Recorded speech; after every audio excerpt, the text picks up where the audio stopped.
Chapter 1. The Pressure of Marriage. Mom, this is for your own good. The Zhang family is a renowned entrepreneurial dynasty in this city.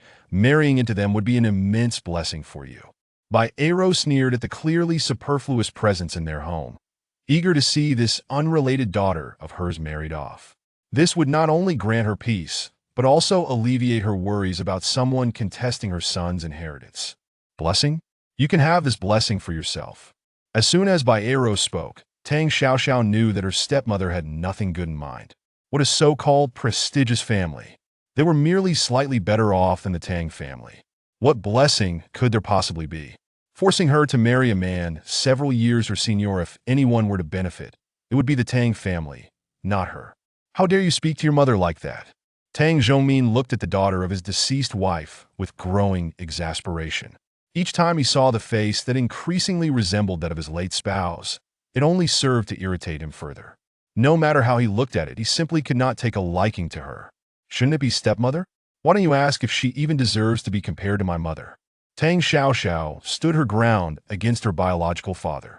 Her parents' marriage had been a business arrangement, and while her mother was alive, she had endured much for the sake of the family. Yet her father had never loved her mother, not even for a second. On the surface, he had maintained a respectful distance, but behind closed doors, he was entangled with Bai Aro. After her mother's tragic passing, he hastily brought Bai Aro and her son, Tang Yinkai, who was a year younger than Tang Xiaoxiao, back into their home. Bai Aro's mother-son duo had taken over, and just like that, she had become an outsider in her own home. The thought of calling Bai Aro mother was utterly ludicrous. Shut up! Have I been too lenient with you? Where is your sense of propriety? You must marry. Tang Zhongmin had never held much affection for his daughter. Now, with Tang Xiaoxiao openly challenging his authority as a father, his indecision evaporated. Sacrificing a daughter he found distasteful in exchange for professional advancement was a no-brainer. Why hesitate? With Tang Zhongmin's decision made, a smug smile finally crept across Bai Aro's otherwise sullen face. She had always said that opportunities to ascend to the Zhang family were scarce. Marrying off a daughter she found unappealing was a risk-free transaction, one that warranted no further consideration. And not just lenient, have you ever truly cared for me since the day I was born? Upon hearing Tang Zhongmin's words, Tang Xiaoxiao felt as if she had stumbled upon an absurd joke. During her mother's lifetime, her so-called loving father returned home only a few times a year. After her mother's death, he swiftly brought his mistress into their home without a hint of shame. Thanks to his indulgence, Bai Aro not only claimed her mother's bedroom, but also discarded all of her mother's belongings when Tang Xiaoxiao was away. Meanwhile, Tang Yinkai had transformed her study and music room into his own bedroom and game room. In this house, there was only one room that could affirm her belonging her mother's legacy. It wasn't that Tang Xiaoxiao hadn't considered moving out, rather, she didn't want to leave a place filled with memories of her mother, nor did she wish to retreat in defeat, thus emboldening Bai Aro and her son further. You will marry, whether you like it or not. If you obediently agree, I will return your mother's belongings to you. Tang Zhongmin felt no concern that his daughter would resist. What Bai Aro had discarded were merely items used by Mu Qing, such as clothing, bedding, and cosmetics. As for Mu Qing's valuable possessions, they were safely stored away. My mother's belongings? Tang Xiaoxiao regarded her biological father with disbelief. Upon learning that her mother's possessions had been thrown away, she had frantically scoured trash bins for them. To think that her father had actually kept her mother's treasures, yet refused to return them to her, was he reveling in her sorrow? They're your mother's photo album and a jewelry box. If you marry obediently, I will return them to you. Tang Zhongmin, thoroughly annoyed, presented an offer that Tang Xiaoxiao could hardly refuse. He had only kept Mu Qing's two most treasured items by mere chance, yet now they served a purpose. Give them to me now, and I will agree to marry. Tang Xiaoxiao yearned to reclaim her mother's belongings. The photo album and jewelry box were items her mother frequently revisited. To others, they might seem insignificant, but to Tang Xiaoxiao, they were priceless treasures. Come with me upstairs. Having seen the album and jewelry box himself, Tang Zhongmin knew they held no exceptional value. Even the trinkets in the box were unremarkable, save for a jade Buddha. However, such items could easily be purchased with wealth. Thus, he readily returned the two items to Tang Xiaoxiao, confident that she wouldn't change her mind after all. He was the head of the household, and he believed his daughter could never escape his control. Tang Xiaoxiao clutched her mother's belongings tightly to her chest and eventually raised her gaze to Tang Zhongmin, attempting to elicit a flicker of paternal affection from him. Do you realize that Zhang Dafa's son is only 5 years younger than I? She was nearly the same age as Zhang Dafa's son, forcing her to marry Zhang Dafu using her mother's belongings. Tang Zhongmin was truly a wonderful father. Isn't that splendid? You would face no pressure to bear children and would simply enjoy life. Tang Zhongmin dismissed her concerns.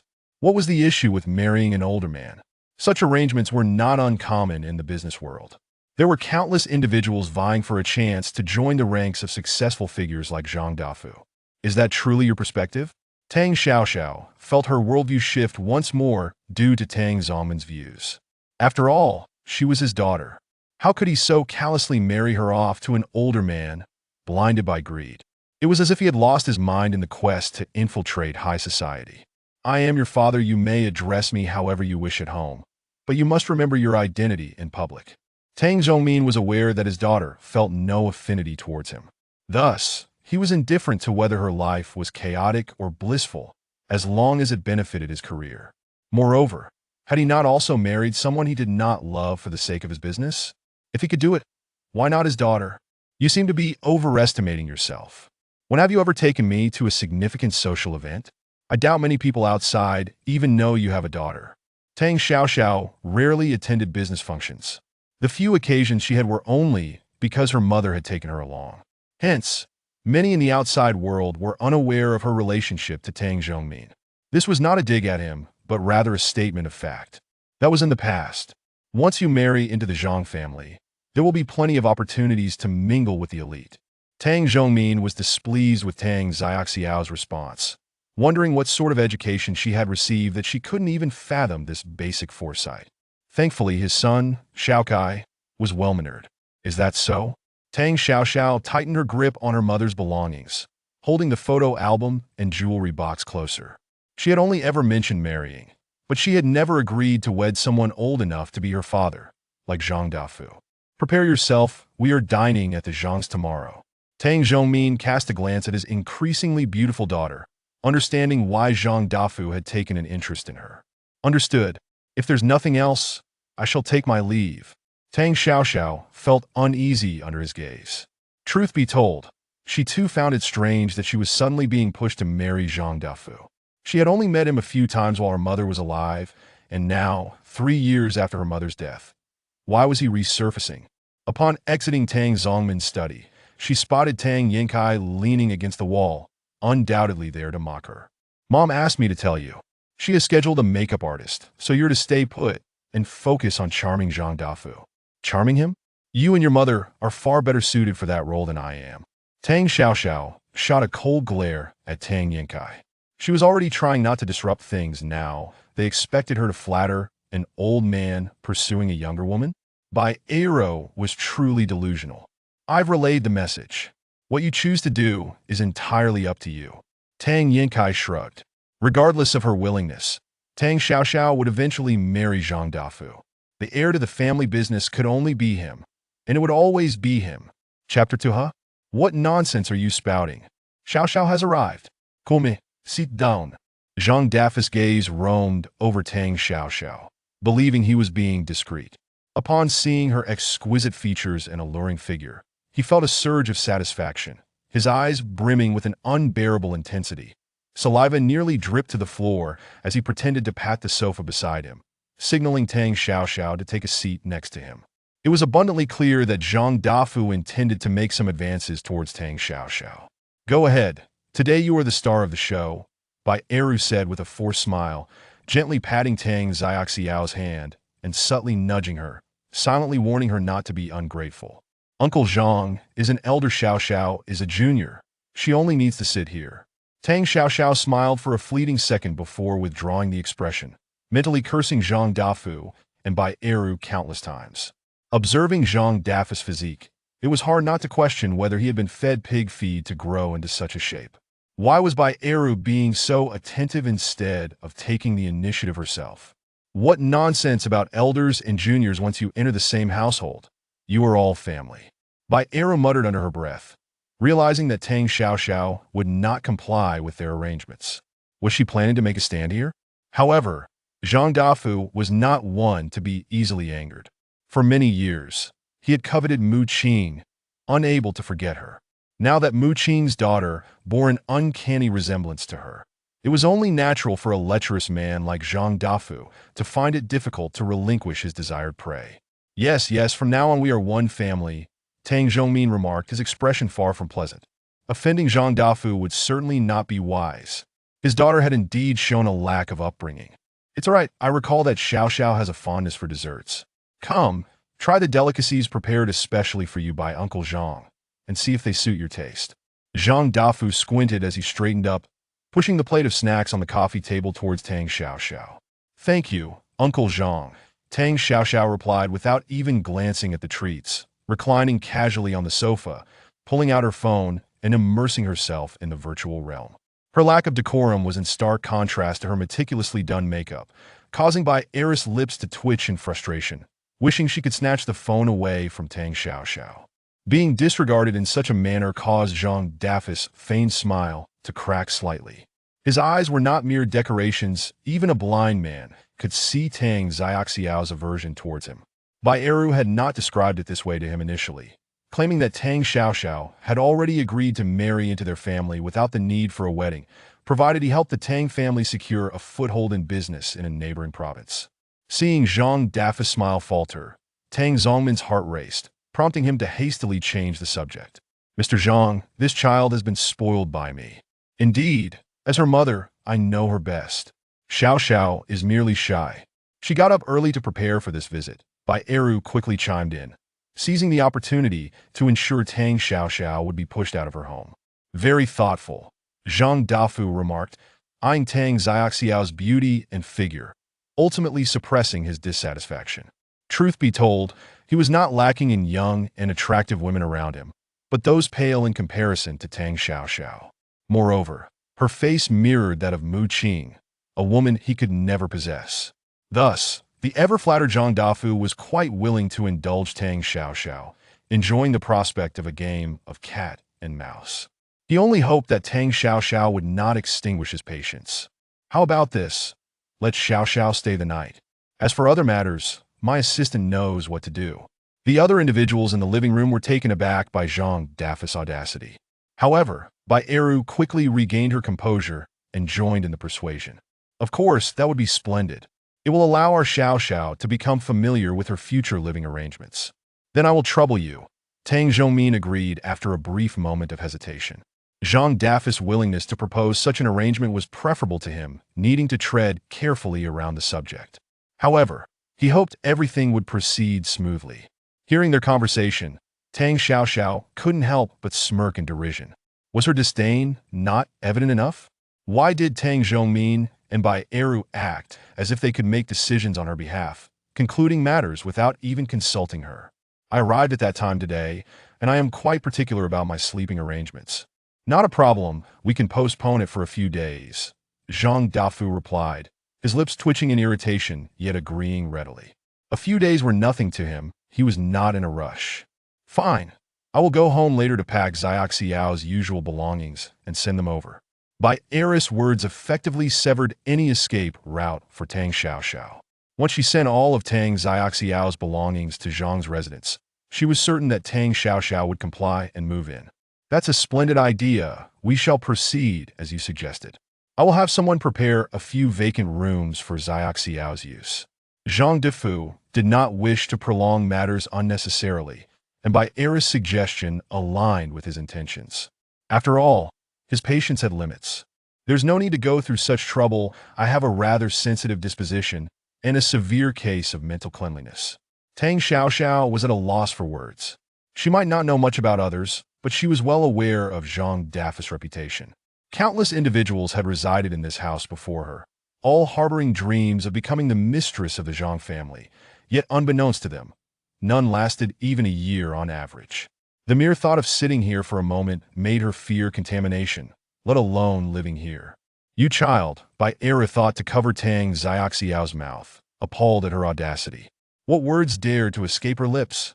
If she were to ruin the collaboration with the Zhang family, Bai Eru would ensure Tang Xiaoxiao face consequences. To speak of mental cleanliness was to indirectly insinuate Zhang Dafis' lack of propriety in his private life.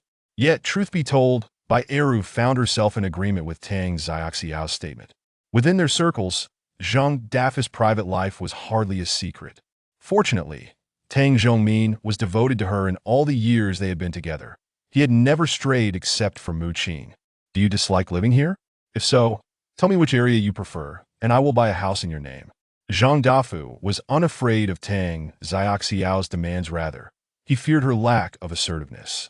In his eyes, he had grown weary of those willing to trade everything for money. A personality like Tang Xiaoxiao's was refreshing and brought a long-lost sense of amusement, making life less monotonous. Are you delighted? You should quickly thank Mr. Zhang. Bai Eru observed Zhang Dafis' unwavering gaze, feeling a surge of jealousy. How she had pleaded for Tang Zhongmin to purchase a moderately appealing house for her. Yet here was Zhang Dafu, generous even before having tasted his prey. Thank you, Uncle Zhang. I favor the villas in Dujiang District. Tang Xiaoxiao blinked, making a surprising declaration. Villas in Dujiang District were not within reach for just anyone. Those who resided there were either affluent or wielded considerable influence. Given Zhang Dafis' financial capacity and clout, he was evidently unqualified for such a purchase. If you fancy it, next time Uncle will take you to visit. Zhang Dafu dared not accept Tang Xiaoxiao's proposition. He himself could not reside in Dujiang District. How could he afford a villa there for her? He could only feign ignorance. Don't heed this child's nonsense. We have matters to attend to, so we shall take our leave. Tang Zhongmin grew anxious, fearing that his daughter might utter further irksome remarks that would aggravate Zhang Dafu, and thus hurriedly rose to bid farewell, exiting the Zhang residence. Zhang Dafu, still seething from the recent affront, remained silent, merely waving his hand to signal their departure. Chapter 3. The scoundrel outside the Civil Affairs Bureau. After departing from the Zhang household, Tang Xiaoxiao swiftly conjured an excuse to dismiss Tang Zhongmin and Bai Eru, making her way alone to the entrance of the Civil Affairs Bureau. Reflecting on the events of the day at the Zhang residence, she felt an urgent need to secure a marriage for herself, lest she unwittingly set herself ablaze by appearing in the same photograph as the corpulent Zhang Dafu. As Tang Xiaoxiao alighted from the taxi, she overheard a couple, seemingly a match made in heaven, embroiled in a heated argument outside the bureau. To be precise, it was the woman who was vociferously expressing her grievances, while the man remained silent, not offering even a glance in her direction. From Tang Xiaoxiao's vantage point, she surmised that the couple was likely engaged in a marriage of convenience. They had been wed for 3 years. Yet the man had never stepped foot into his wife's home. Conversely, the woman had taken a lover even before their union and had maintained contact with him throughout their marriage. Recently, for reasons unknown, the man had decided to return home, only to stumble upon the shocking sight of his wife entangled with another. To Tang Xiaoxiao's mind, the woman was certainly lacking in decorum, but the man was no saint himself. Although he was not an ideal partner, he seemed a fitting candidate for a formal marriage, allowing both to lead their separate lives in peace. Perhaps Tang Xiaoxiao's gaze was too overt, too direct. For it was difficult for Xiao Zhiyuan to ignore her presence. Do you need something? Are you talking to me? Tang Xiaoxiao, still lost in her thoughts, failed to realize she was mere steps away from the very person she had been observing. Pulled back to reality, she innocently pointed at herself, bewildered as to why her object of gossip had suddenly approached her. That a flicker of impatience crossed Xiao Zhiyuan's eyes. He had assumed the individual before him recognized him and was contemplating whether to greet her. Now, it seemed he had miscalculated. His already sour mood, stemming from the divorce, soured further, prompting him to dismiss the peculiar woman before him and stride toward the parking area. Wait, just a moment. Tang Xiaoxiao was uncertain where she had gone wrong. Despite having said only a single sentence, that if you have something to say, just say it. Under normal circumstances, Xiao Zhiyuan would have simply walked away. However, today, he inexplicably halted his steps. Would you consider getting married? As soon as the words left her lips, Tang Xiaoxiao regretted her choice of phrasing. What did she mean by getting married? Yet, with the statement now spoken, she steeled herself to continue that we could just go in and obtain a certificate. And then neither would interfere in the other's life, that we could divorce at any time. How does that sound? Does that work for you? Xiao Zhiyuan, initially taken aback, could not help but feel a twinge of surprise. Did he appear to be in need of a spouse? Before he could refuse, Tang Xiaoxiao pressed on, her words tumbling forth with relentless determination. Rest assured, I am not the type to create drama. Nor will I harbor any inappropriate intentions. Moreover, this would be my first marriage. Marrying me would not be a loss for you. Her incessant chatter left Xiao Zhi momentarily stunned, as he found himself thunderstruck by her audacity. What reason do you have? What reason? Tang Xiaoxiao, having launched into her lengthy explanation, was momentarily at a loss for the meaning behind his question. To help you, he clarified. Xiao Zhiyuan was not easily swayed and immediately discerned Tang Xiaoxiao's true intentions. Ah, she uttered, bewildered. How had this become about helping her? Although she was indeed eager to find someone to marry, she questioned what benefit it would provide him. What do I gain from helping you? Xiao Zhiyuan had no intention of allowing her to respond immediately and posed another question, that he had married Jiang Yoxin due to familial pressure, having initially believed she was also without a beloved. They had agreed that should either of them find someone they truly cared for, they would part ways. Little did he know, Jiang Yoxin had already harbored feelings for another from the outset. Upon discovering this, he had quietly divorced her without informing anyone. Otherwise, he would not be wasting time listening to a stranger's fanciful notions that I could help you fend off unwanted suitors, available at your beck and call. In her fervent desire to secure a marriage, Tang Xiaoxiao was willing to go to great lengths that as long as she obtained the marriage certificate, no one could compel her to marry another against her will. Fend off unwanted suitors, available at my beck and call. Xiao Zhiyuan scrutinized the woman before him, who appeared both timid and resolute in her unique proposition. He had no need for anyone to ward off admirers. After all, no one with a sound mind dared approach him for validation. Yet he did require someone to serve as a decoy, to placate the family members eagerly awaiting grandchildren. All right, Tang Xiaoxiao noted the flicker of interest in his demeanor and nodded eagerly, fearing that any delay might make her seem insincere. Have you brought the necessary documents? If so, let us proceed. This marked Xiao Zhin's third appraisal of the peculiar woman standing before him, that he had no fear of her concocting some scheme. For in the face of absolute power, all cunning plans were rendered inconsequential. Tang Xiaoxiao understood this. She had brought her household registration and identification card. As the man turned to leave, she followed closely behind, only realizing once they were in the vehicle that they were indeed at the Civil Affairs Bureau. Where else could they possibly go? Curiosity compelled her to inquire. Where to? Isn't this the Civil Affairs Bureau? We need to do a marriage examination and take a registration photo. What did you think we were here for? He was bewildered that she had dared to follow him without knowing their destination. Oh, right, I understand now. Tang Xiaoxiao felt a wave of embarrassment wash over her. It was only natural for her to lack experience, having never been married before, and she had never anticipated things would unfold so smoothly. Just as she arrived at the Civil Affairs Bureau, she stumbled upon a recently divorced scoundrel, albeit a rather handsome one at that. Xiao Zhiyuan had no desire to expose her naivety, but regretted agreeing to marry someone he had only known for less than 10 minutes. However, having already committed, retracting would not align with his character. Thus, he decided to utilize his connections to uncover the mysterious background of this woman who had so unexpectedly attached herself to him. Name and residence? Tang Xiaoxiao, Yuquan District. Tang Xiaoxiao straightened her posture, fearing that any delay in her response might cause him to question her sincerity and reconsider their marriage agreement. Let us make it clear. You cannot back out. We agreed to obtain a marriage certificate. Rest assured, I will not retract my promise, Xiao Zhiyuan replied, having never heard of the Tang family in the city to gain a better understanding of Tang Xiaoxiao. He instructed others to investigate her background. After all, she was soon to be his lawful wife, and he deemed it necessary to know a bit about her. Chapter 4.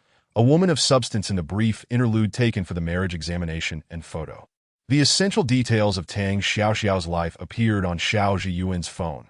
Observing her background, a playful smile graced his lips, for it became clear that she was hastening to procure a marriage certificate to escape her family's relentless matchmaking. However, as his fingers scrolled over the information regarding Zhang Dafu, the smile faded from Xiao Zhiyuan's face. Xiao Zhiyuan? Xiao Zhiyuan? Tang Xiaoxiao regarded him with curiosity. Having arrived at the Civil Affairs Bureau, she wondered why he remained fixated on his phone. Could he genuinely be reconsidering his decision? "Let us go inside," he finally suggested, putting his phone away that a flicker of anger simmered within him. For neither Tang Zhongmin, the Zhang family, nor the Mu family warranted his respect. Typically, he was not one to engage in acts of kindness. Yet he found himself compelled to assist this visibly terrified yet stubborn woman in alleviating her worries. In all honesty, Tang Xiaoxiao was genuinely apprehensive that Xiao Zhiyuan might have a change of heart. After all, individuals like him, who could maintain a mutually non-intrusive relationship and were willing to obtain a certificate with a stranger, were few and far between. Noticing that Xiao Zhiyuan showed no signs of reconsideration, she stepped into the Civil Affairs Bureau with a heart full of trepidation. It was only when she held the red book that symbolized her and Xiao Zhiyuan's union that her anxiety finally dissipated. With this certificate in hand, she could no longer be coerced. "Shall I escort you home?" Casting a glance at the sky, Xiao Zhiyuan extended a modicum of concern toward his newly minted legal spouse. "If possible, please take me to the nearby bus station." Tang Xiaoxiao clearly had not anticipated that Xiao Zhiyuan would suggest taking her home. As soon as the words left his lips, her gaze flickered past the bus stop across from them, her mouth racing ahead of her mind. By the time she realized what had transpired, the words had already escaped her. Observing the bus stop not far away, Xiao Zhiyuan fell into an unusual silence. "Are you sure? Perhaps I should still take you back." "Well, all right, that would be troublesome." To avoid further awkwardness, Tang Xiaoxiao contemplated for a moment before acquiescing to Xiao Zhiyuan's proposition that if only she had noticed earlier that the bus stop was right across from her, or if her tongue had been a tad slower, she wouldn't have found herself in such an embarrassing situation. Fortunately, Xiao Zhiyuan chose not to expose her blunder. Her dignity remained somewhat intact. "We are legally married. There is no need for such formality between spouses." He gazed at the slightly awkward Tang Xiaoxiao. A sense of joy unexpectedly welled up within him that he even raised the marriage certificate in his hand and waved it in the air, signaling to Tang Xiaoxiao that she ought to adjust to their new relationship from this moment on. "I understand. By the way, there are some matters I need to discuss with you in advance." Tang Xiaoxiao divulged her family background and the reasons for her haste in obtaining the marriage license to Xiao Zhiyuan, aiming to provide him with some psychological preparation. She was uncertain about Xiao Zhiyuan's family background, but had her own conjectures. Families that require a business marriage are typically not prominent ones. Perhaps there were unsavory matters within his family, much like her own. Consequently, Tang Xiaoxiao naturally assumed that Xiao Zhiyuan, like herself, was seeking to escape familial constraints. Upon hearing Tang Xiaoxiao's revelations, Xiao Zhiyuan raised an eyebrow in surprise, not having expected her to be so candid with him. Was she attempting to give him a preemptive warning? Seeing Xiao Zhiyuan fall silent, Tang Xiaoxiao worried that he might be concerned about the Zhang family's potential trouble. The thought that he might be contemplating a return to divorce sent her into a panic, prompting her to reassure him. "You need not worry. If the Zhang family truly seeks to take their anger out on you, I will divorce immediately and ensure you are not implicated." I asked that so. "Is it all right to drop you off here?" Xiao Zhiyuan parked the car to the side and glanced at his phone, which had lit up again. It was the third call from home that he was not unwilling to answer. Rather, it was inconvenient to do so in Tang Xiaoxiao's presence. Without needing to think, he knew his mother was repeatedly calling to inquire about the situation with Jiang Yoxin. "Have we arrived so soon?" It was only upon Xiao Zhiyuan's reminder that Tang Xiaoxiao realized they were already near her residence in the Villa District. She hurriedly expressed her gratitude and quickly exited the vehicle. After taking a few steps, she suddenly remembered that she had yet to exchange contact information with Xiao Zhiyuan and promptly returned. "Xiao Zhiyuan, let us add each other on WeChat. You can contact me anytime if you need assistance." "Certainly." Xiao Zhiyuan paused momentarily. He had obtained Tang Xiaoxiao's contact details from another source, but had forgotten that they had not yet exchanged information directly. Thus, after the call ended, he opened the WeChat QR code and added Tang Xiaoxiao as a friend. After successfully connecting on WeChat, Tang Xiaoxiao thanked him once more and left without looking back. Once she departed, Xiao Zhiyuan pinched the bridge of his nose and returned the call to his mother. "Mom. Yes, by the way, Mom, I found a new daughter-in-law for you. Just now, I can't talk right now. I'm driving." After hanging up, Xiao Zhiyuan pressed the accelerator and drove away.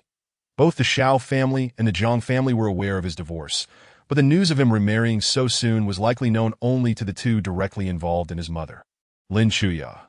Upon returning home, Tang Xiaoxiao found Tang Zhongmin seated in the living room with a grim expression, while Tang Yingkai lounged on the sofa, seemingly relishing the drama. Sister, I heard from Mom and Dad that you almost offended Zhang Dafu today. What on earth happened? Mom is so furious she is bedridden. What happened? Wasn't everything fine on the way back?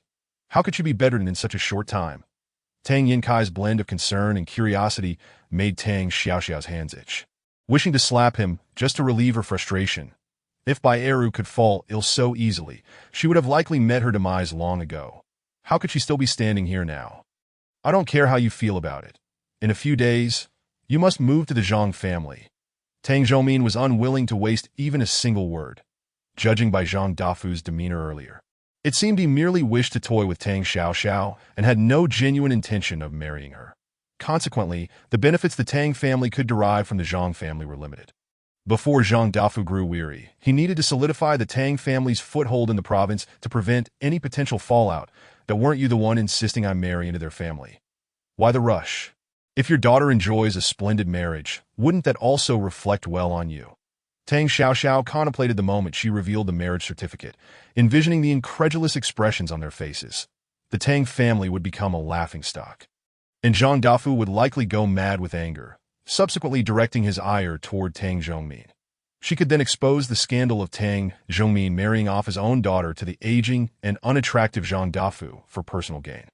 In doing so, both the Tang and Zhang families would be subjected to public scorn, allowing her to gracefully exit and seek divorce from Xiao Zhiyuan, ultimately starting anew with her mother's belongings. Sister, you should listen to Dad and move into the Zhang family for now. As long as you perform well, you'll get whatever you desire. Bai Eru returned home in a fit of rage. Frustrated that Zhang Dafu had suddenly changed his mind about the marriage and demanded Tang Xiaoxiao move into the Zhang family, he was making it abundantly clear that he could dictate terms while they were left with no choice. The underlying motive was all too apparent. He sought to avoid responsibility and make it easy to dismiss matters when he grew tired of them. Yet, despite their anger, Bai Eru and Tang Zhongmin could only swallow their outrage. As none of this truly mattered to them, they had never expected anything from the Zhang family in the first place. Chapter 5 Tang Xiaoxiao refused to move into the Zhang family and was cast out of her home. Tang Xiaoxiao was taken aback. Move into the Zhang family to curry favor with Zhang Dafu. What did that mean? It seemed Tang Zhongmin and Bai Eru were merely indulging in their own fantasies about marrying her off to Zhang Dafu. Had Zhang Dafu never intended to marry her? What, then, was the purpose of her hasty marriage today? Setting aside all else, it was absolutely impossible for her to lower herself to please Zhang Dafu. She, Tang Xiaoxiao, would never stoop to such degrading lengths for the sake of others. Not a chance. Whoever wants to grovel to Zhang Dafu can do so. I will not be going. You must go. Regardless that do you even realize who has been supporting you. Without the Tang family, what would you eat and drink? Tang Zhongmin's primary concern was to force Tang Xiaoxiao to relocate to the Zhang family. Seeing her stubbornness, he dropped all pretense that he harbored a singular demand of his estranged daughter. As long as she could please Zhang Dafu, he would continue to provide for her generously. Otherwise, he wouldn't hesitate to let her experience some hardship. If need be, he had ways to deal with her. Tang Zhongmin was well aware that anything related to Mu Qing would compel Tang Xiaoxiao to capitulate, including accompanying Zhang Dafu. Pushing your own daughter into a pit of fire. You truly are something else that I have hands and feet. I won't starve or thirst. You can keep your false concern to yourself. Tang Xiaoxiao's usual lifestyle was not one of extravagance, but it was far superior to that of the average person. Yet, all of that had been during Mu Qing's lifetime. Since Mu Qing's passing, Bai Eru had taken control of the family's finances. Bai Eru had no intention of caring for Tang Xiaoxiao's well-being. As long as Tang Xiaoxiao remained silent, Bai Eru would play dead and provide her with not a single penny. Thus, after Mu Qing's death, Tang Xiaoxiao had to cover her own living expenses through her own efforts. You have quite a temper. Let's see what kind of life you lead once you leave the Tang family. Come back when you figured things out. In Tang Zhongmin's view, Tang Xiaoxiao had been spoiled by Mu Qing. A person accustomed to a life of luxury could hardly endure hardship, but he was determined to teach her a lesson. Tang Zhongmin, resolute in his decision to show Tang Xiaoxiao a different side of life, immediately froze all of her financial accounts and ordered all household staff and the steward not to lend her any assistance. Should anyone be caught helping her, they would be expelled from the Tang family. Leave if you want, if it weren't for this being my and my mother's home. Do you think I care about living here? Tang Xiaoxiao had no expectations of Tang Zhongmin. She turned and ascended the stairs to gather her belongings. At this moment, she was unaware that Tang Zhongmin had already frozen all her bank accounts. There was little for her to pack, aside from the photo album and jewelry box left by Mu Qing. She gathered only a few outfits. Dad asked me to come up and tell you that all your bank accounts have been frozen. Tang Xiaoxiao was preparing to leave with her suitcase when she was confronted by Tang Yankai at the door. I hope you have a habit of using cash. Otherwise tonight you might find yourself sleeping on the streets. Exterminate completely? Tang Xiaoxiao chuckled derisively. This is quite enough. What authority does Tang Zhongmin have to act this way? It's for your own good that you're only going to stay at Zhang's for a few nights. It won't cost you anything. Leaning against the doorframe, Tang Yankai scrutinized her with a lecherous gaze. One couldn't help but acknowledge that Tang Xiaoxiao's attire today was indeed striking. No wonder someone like Zhang Dafu would take a liking to her and offer such generous conditions. Honestly, why do you bother pretending to be aloof? The sooner you go, the sooner you return. It benefits everyone. What an audacious face you have. I suspect Zhang Dafu has rather peculiar tastes. I'm sure he'd be eager to have you lie down for him. As she spoke, Tang Xiaoxiao adopted an even more vulgar expression, one that suggested mutual understanding. Perhaps he would even dote on you, and the Tang family could bask in that glory. Tang Xiaoxiao, are you out of your mind? I kindly reminded you, and yet you deserve to be unwelcome in this family. Tang Yankai, far from being a naive child, quickly comprehended the implications of her words. For the first time in over 20 years, he felt utterly insulted and found himself at a loss for a retort. Indeed, I am unwell. I've contracted a condition that mandates no one approach me, especially those surnamed Tang and Bai. Tang Xiaoxiao smirked coldly that if one wished to disgust her, they must first consider her willingness to engage.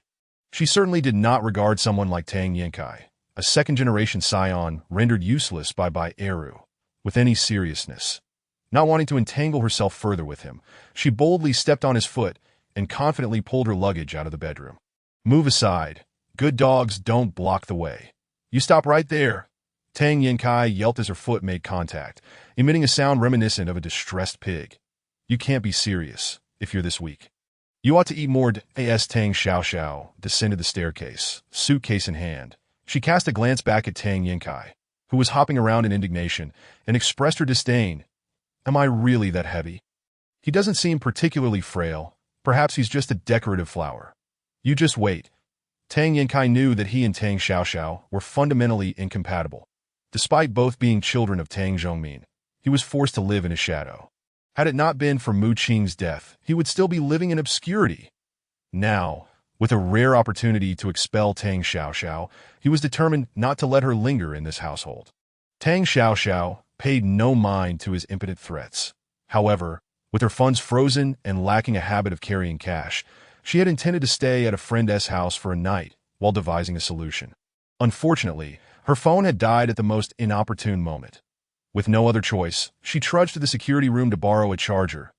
To her dismay, the security guard was also a snob, unwilling to lend her even a charger. Left with no alternatives, Tang Xiaoxiao forced herself to drag her suitcase while walking to her friend's house, silently praying for assistance along the way. Unbeknownst to her, the night deepened, with only passing vehicles around. Not a single person was in sight. Tang Xiaoxiao lost track of time, her feet nearly in agony. Had she known, she would have packed a few pairs of comfortable shoes instead of wearing a pair of heels. Thus, she cursed Tang Zhongmin and Bai Eru repeatedly in her mind. Upon spotting a nearby bus stop, she wasted no time in making her way there, removing her heels and placing them in her suitcase. She settled onto a bench to rest. As the saying goes, when misfortune strikes, even a sip of cold water can get stuck in your teeth. Just moments after sitting down, the sky opened, and a light rain began to fall. Initially intending to rest before continuing her journey, the rain intensified, forcing her to seek shelter under the bus stop, planning to wait until it passed. However, this wait extended until dawn. Chapter 6. After her funds were frozen. She was picked up by Xiao Zhiyuan on the road. As dawn broke and the rain from the night ceased, Tang Xiaoxiao thought that with the morning light, there would surely be people passing by the bus stop. She decided to wait there, Hoping to seek assistance to her surprise, the first person to arrive was none other than her newly minted legal husband from the previous day. What on earth is going on? Xiao Zhiyuan had been summoned home by his family for an explanation and, at his mother's insistence, had come to this far-off place to buy pastries. Otherwise, he wouldn't have passed by here, seeing Tang Xiaoxiao in such a disheveled state. He almost wouldn't have recognized her if she hadn't been wearing the same clothes from yesterday. Isn't it obvious? I've been kicked out. Tang Xiaoxiao, suitcase in hand, stepped barefoot into the puddles as she approached Xiao Zhiyuan's car and leaned closer to his window. Would you mind giving me a lift, my legal husband? Get in. For a moment, Xiao Zhiyuan felt as though he had invited trouble upon himself. Trouble of a significant magnitude. Thank you. You truly are a good person. Tang Xiaoxiao awkwardly placed her suitcase in the trunk before sitting in the passenger seat. Did I ask there a charger in the car? My phone is dead. Xiao Zhiyuan glanced at her dirty feet, somewhat speechless, and handed her the spare charger. Oh, you spent the night here. More or less. Luckily, I ran into you. Tang Xiaoxiao had no intention of venting her grievances to someone she had only known for less than a day, so she spoke lightly. Xiao Zhiyuan, however, began to see her in a new light. It seems your luck is indeed quite remarkable. Tang Xiaoxiao tugged at the corner of her mouth. His words sounded oddly suspicious, almost like a subtle boast. Shaking her head, she dismissed the thought. Haha, you're right to be wide away. Do you have any cash? Could you lend me some? You really are quite forward. Just yesterday, Tang Xiaoxiao had said to seek her out if he needed anything.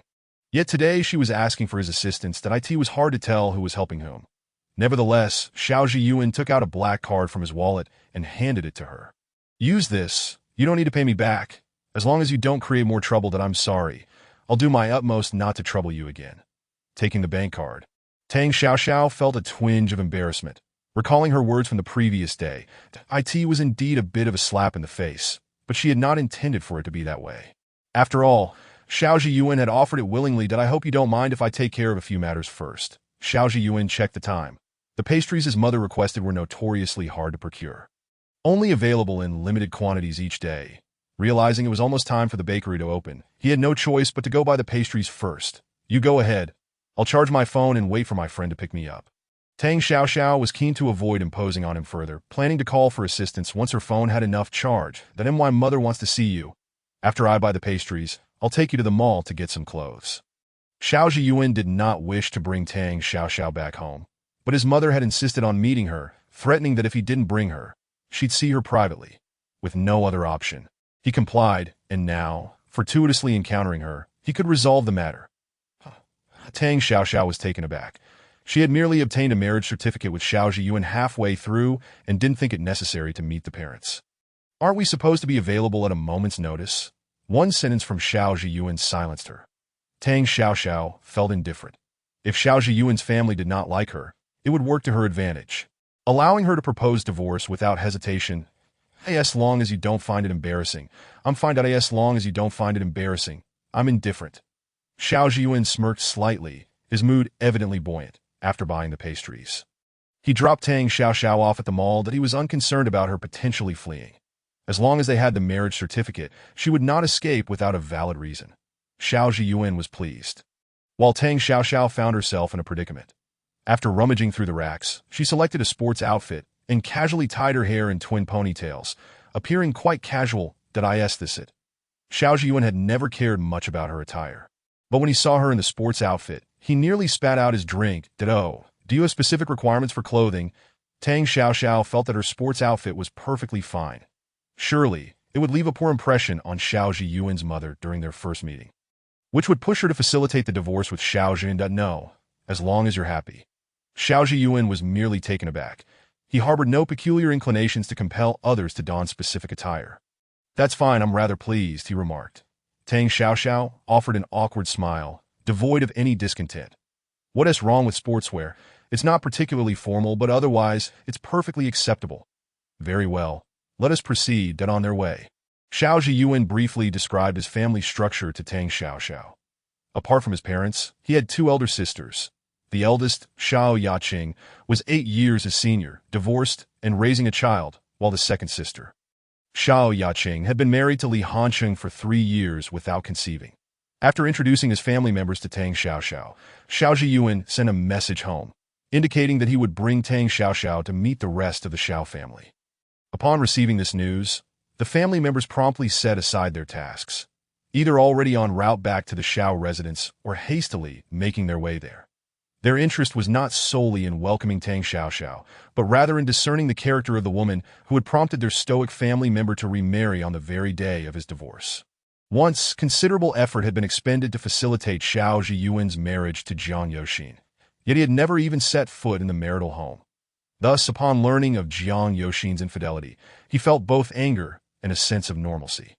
However, the news of Xiao Zhiyuan's subsequent marriage elicited an extraordinarily excited reaction that it was not just Lin Chuya who found Tang Xiaoxiao intriguing. The entire Xiao family was captivated by her. When Tang Xiaoxiao learned of Xiao Zhiyuan's two sisters, she no longer found his personality peculiar. Much like Tang Yankai, he had been spoiled by his family, often regarding others with a sense of superiority, although Xiao Zhiyuan was not entirely dismissive of others.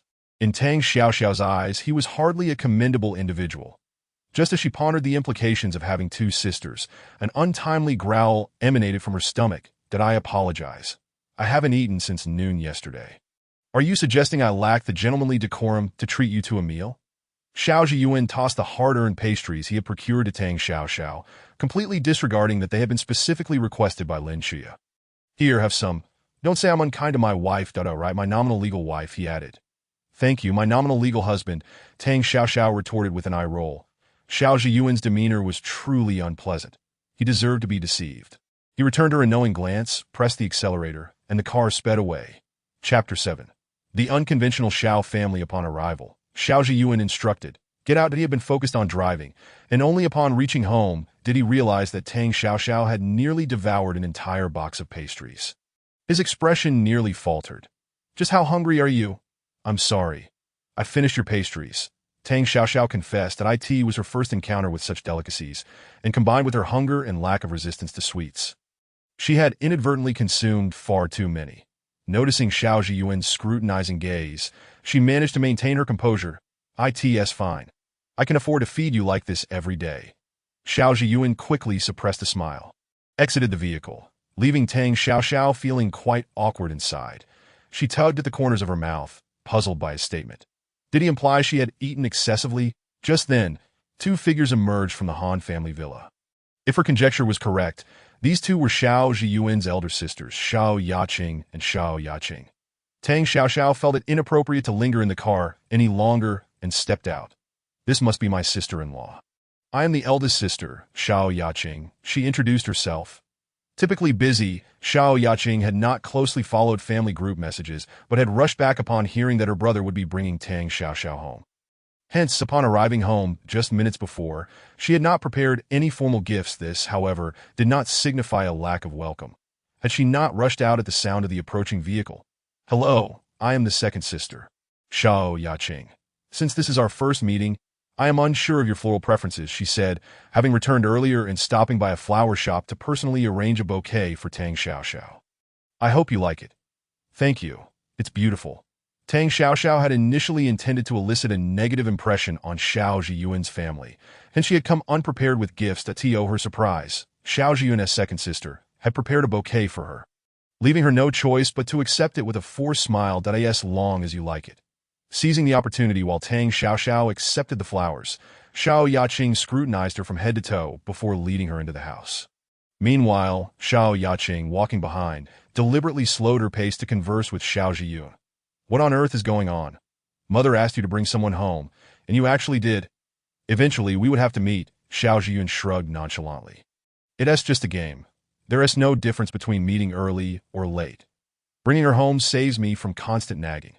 Fine, I can't control you." In Xiao Yaqing's view, her brother was merely avoiding parental reprimands. Otherwise, he wouldn't have casually brought someone home. Yet it was somewhat abrupt to introduce her without any preparation.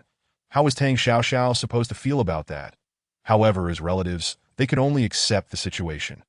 After taking a few steps, Xiao Zhiyuan suddenly recalled the box of pastries that Tang Xiaoxiao had nearly emptied. He returned to the car, retrieving what little remained.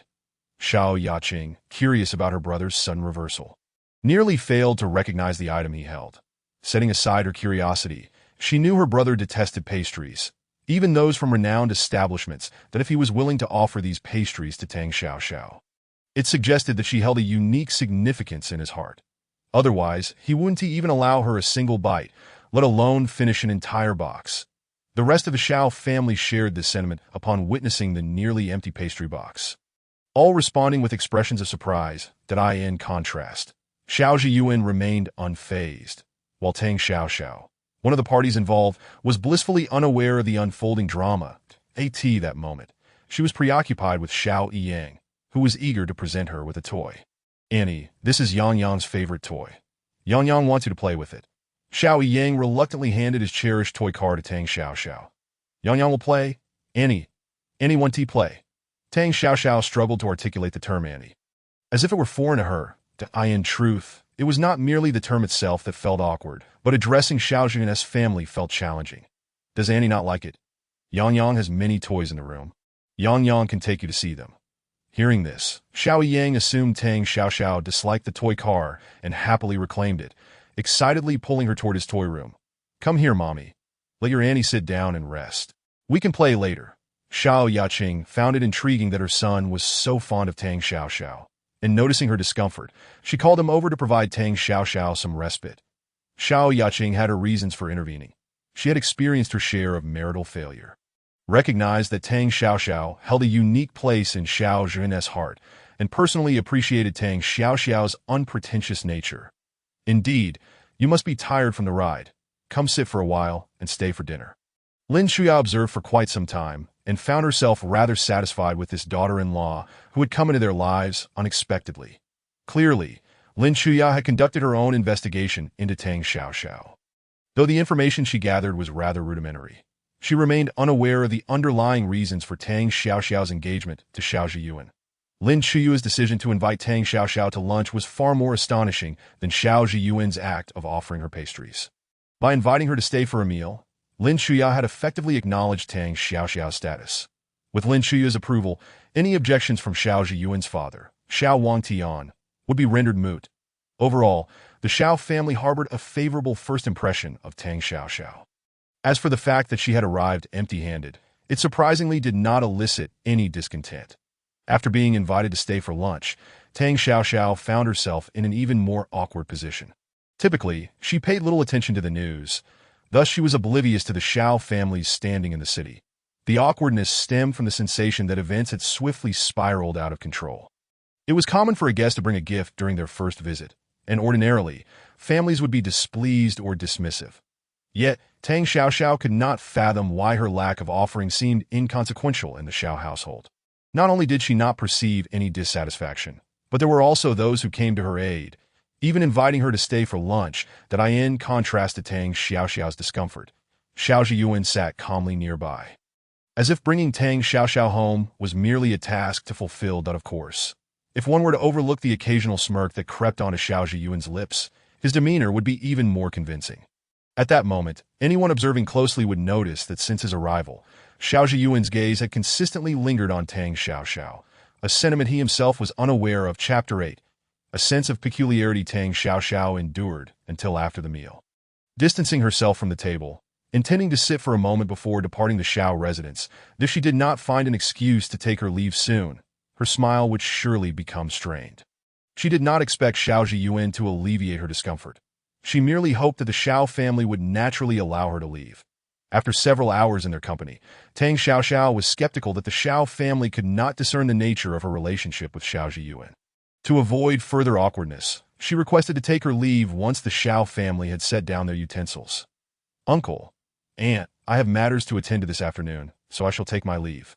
You leaving so soon? We had planned to invite you to the mall this afternoon, replied Xiao Yaqing. This meeting was rather abrupt, and we did not have the opportunity to prepare anything.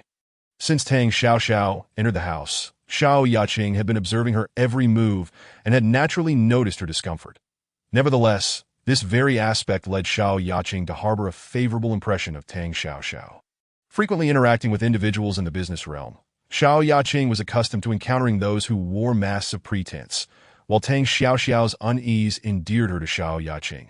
Tang Xiaoxiao bit her lip, uncertain of how to respond. In comparison to the Xiao family, she felt she was the one being discourteous. Not only had she arrived empty-handed, but she also preferred to remain silent after their meeting. In contrast, the members of the Xiao family seemed not only unperturbed, but also wore expressions that were quite intriguing. "Thank you, but I really cannot stay," she stammered. "All right, let us not put Xiao Xiao in a difficult position. We are family. Any time is a good time to go out," Lin Shuya interjected, producing a red envelope from seemingly nowhere and stepping forward to hand it to Tang Xiaoxiao. "Almost forgot. This is a gift from your mother." "Thank you." Tang Xiaoxiao cast a glance at Xiao Zhiyuan, hoping to gauge his reaction to her surprise. He appeared to be merely watching the spectacle unfold, leaving the decision entirely up to her, with no other option. Tang Xiaoxiao shifted her focus back to the envelope. From the exterior, it appeared somewhat flat, suggesting it contained little monetary value. After a moment's hesitation, she accepted it, thinking she could repay Xiao Zhiyuan later. It was only upon receiving the envelope that she discovered it did not contain cash, but rather resembled a bank card. "Since you have matters to attend to, I won't keep you," Lin Shuya said. "Let a yuan drive you." Seeing Tang Xiaoxiao accept the envelope, Lin Shuya felt even more satisfied. After hearing of her son's divorce the previous day, she had sighed in relief. The marriage had been her insistence. Yet the couple continued to lead separate lives, leaving her regretful for her desire to have grandchildren. Thus, upon learning of her son's swift marriage to a stranger after his divorce, she felt a sense of urgency. Despite her anxiety, Lin Shuya refrained from excessive interference, fearing she might complicate matters further. However, after meeting Tang Xiaoxiao, her unease inexplicably dissipated. Lin Shuya had a premonition that Tang Xiaoxiao might indeed bring her the grandchildren she longed for. After all, as a mother, she could discern that her son harbored a distinct affection for Tang Xiaoxiao. Didn't know that one to be necessary. "I can take a taxi," Tang Xiaoxiao insisted, realizing that the envelope likely contained a bank card. She wished to return the envelope to Lin Shuya, but since her claim of having matters to attend to was merely an excuse, allowing Xiao Zhiyuan to drive her would unravel her deception. "I'll drive you," Xiao Zhiyuan stated, offering no opportunity for Tang Xiaoxiao to refuse as he picked up a coat from the side and led the way. Tang Xiaoxiao nearly rolled her eyes. Since she entered the door, Xiao Zhiyuan had not uttered a single word. She could not understand why he was now suddenly so insistent to go ahead, but "take your time on the way," she replied. Lin Shuya observed and felt even more pleased. What had begun as a casual remark had unexpectedly borne fruit. Her son, who typically shunned family outings, was voluntarily acting as a chauffeur. How could she not be delighted? "Goodbye, Uncle, Anne and sisters, and Yang Yang." Tang Xiaoxiao awkwardly forced a smile as she recalled that her intention for coming today was to provoke the Xiao family's disdain, ideally prompting Xiao Zhiyuan's mother to forcefully separate her from him. Yet, things had not gone as planned. Despite the unexpected turn of events, Tang Xiaoxiao was the type of person who reciprocated kindness. Even if she felt embarrassed, she maintained a basic level of courtesy. "Aunt, you must come often to play with Yang Yang," said Xiao Yang, rushing into Tang Xiaoxiao's embrace, his tiny hands clutching her pant leg, reluctant to let go. "Yang Yang, be good." Tang Xiaoxiao bent down to lift Xiao Yang into her arms. He was soft and endearing, eliciting affection from all who beheld him, Tang Xiaoxiao included. Naturally, she cradled him with ease. Only upon reaching the entrance did she set him down. "Goodbye, Aunt. Next time you come, Yang Yang will show you his toy house." Xiao Yang obediently allowed Tang Xiaoxiao to hold him, but once on the ground, he looked up with tear-filled eyes. "All right, Aunt promises Yang Yang that next time we will visit your toy house." "Okay." Tang Xiaoxiao gently pinched Xiao Yang's cheek. Her smile genuine. "Okay." With Tang Xiaoxiao's assurance, Xiao Yang suddenly felt bashful, turning to run back into his mother's embrace before responding to Tang Xiaoxiao. That moment, Xiao Zhiyuan lowered the car window, and Tang Xiaoxiao promptly took her seat inside. As the vehicle slowly departed the Xiao residence, she exhaled a breath of relief and retrieved the red envelope that had just been handed to her. "You can take this back. What is yours," she asserted. Xiao Zhiyuan glanced at the envelope in her hand but did not respond, focusing on driving. "That IT looks like a bank card." "You really missed out," Xiao Zhiyuan as Tang Xiaoxiao opened the envelope. She was met with the sight of a platinum card nestled inside. "Xiao Zhiyuan, you shouldn't. I feel guilty keeping this." "Not at all," he replied, unconcerned by the card's significance. His interest lay more with Tang Xiaoxiao, whom he had known for less than 20 hours, for whether he was at a loss. That was uncertain, at least, Individuals who piqued his interest were exceedingly rare, particularly among those he had just met. Thus he did not dwell on any notions of loss. Where to? Just drop me off at the intersection ahead. I'll find a budget hotel to stay at for now that I'll repay you once I earn some money. Tang Xiaoxiao planned. All right, feel free to message me anytime you need, he replied. Xiao Zhiyuan was acutely aware that Tang Xiaoxiao had nowhere else to go, and he surmised that her mention of having matters to attend to was merely a pretext. Despite his genuine desire for Tang Xiaoxiao to reside in his villa, which he seldom occupied, rendering it a waste of space, he recognized that this was not the appropriate moment to broach the subject.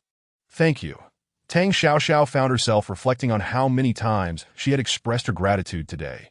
Setting aside her relationship with Xiao Zhiyuan, this day marked the warmest she had felt since the passing of her mother.